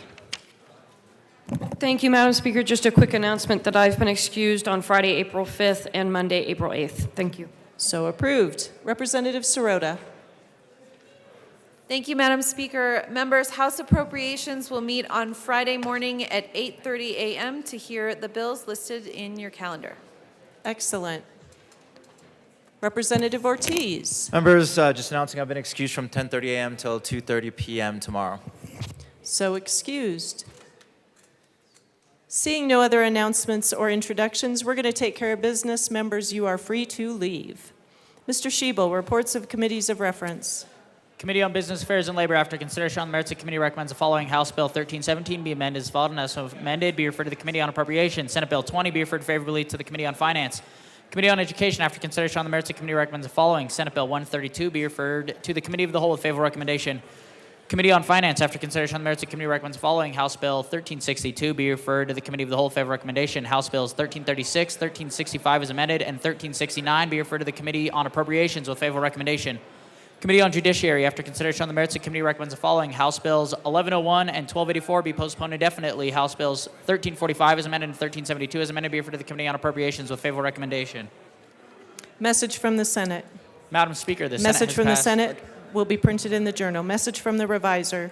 We herewith transmit Message from the without comment. reviser will be printed in the journal. Introduction of resolutions. Thank you. House Joint Resolution 1021 by Representatives Duran and Puglisi, also Senators Winter F. and Danielson, concerning Sexual Assault Awareness Month and in connection therewith, recognizing April as Sexual Assault Awareness Month and designating April 24th, 2024 as Colorado Denim Day.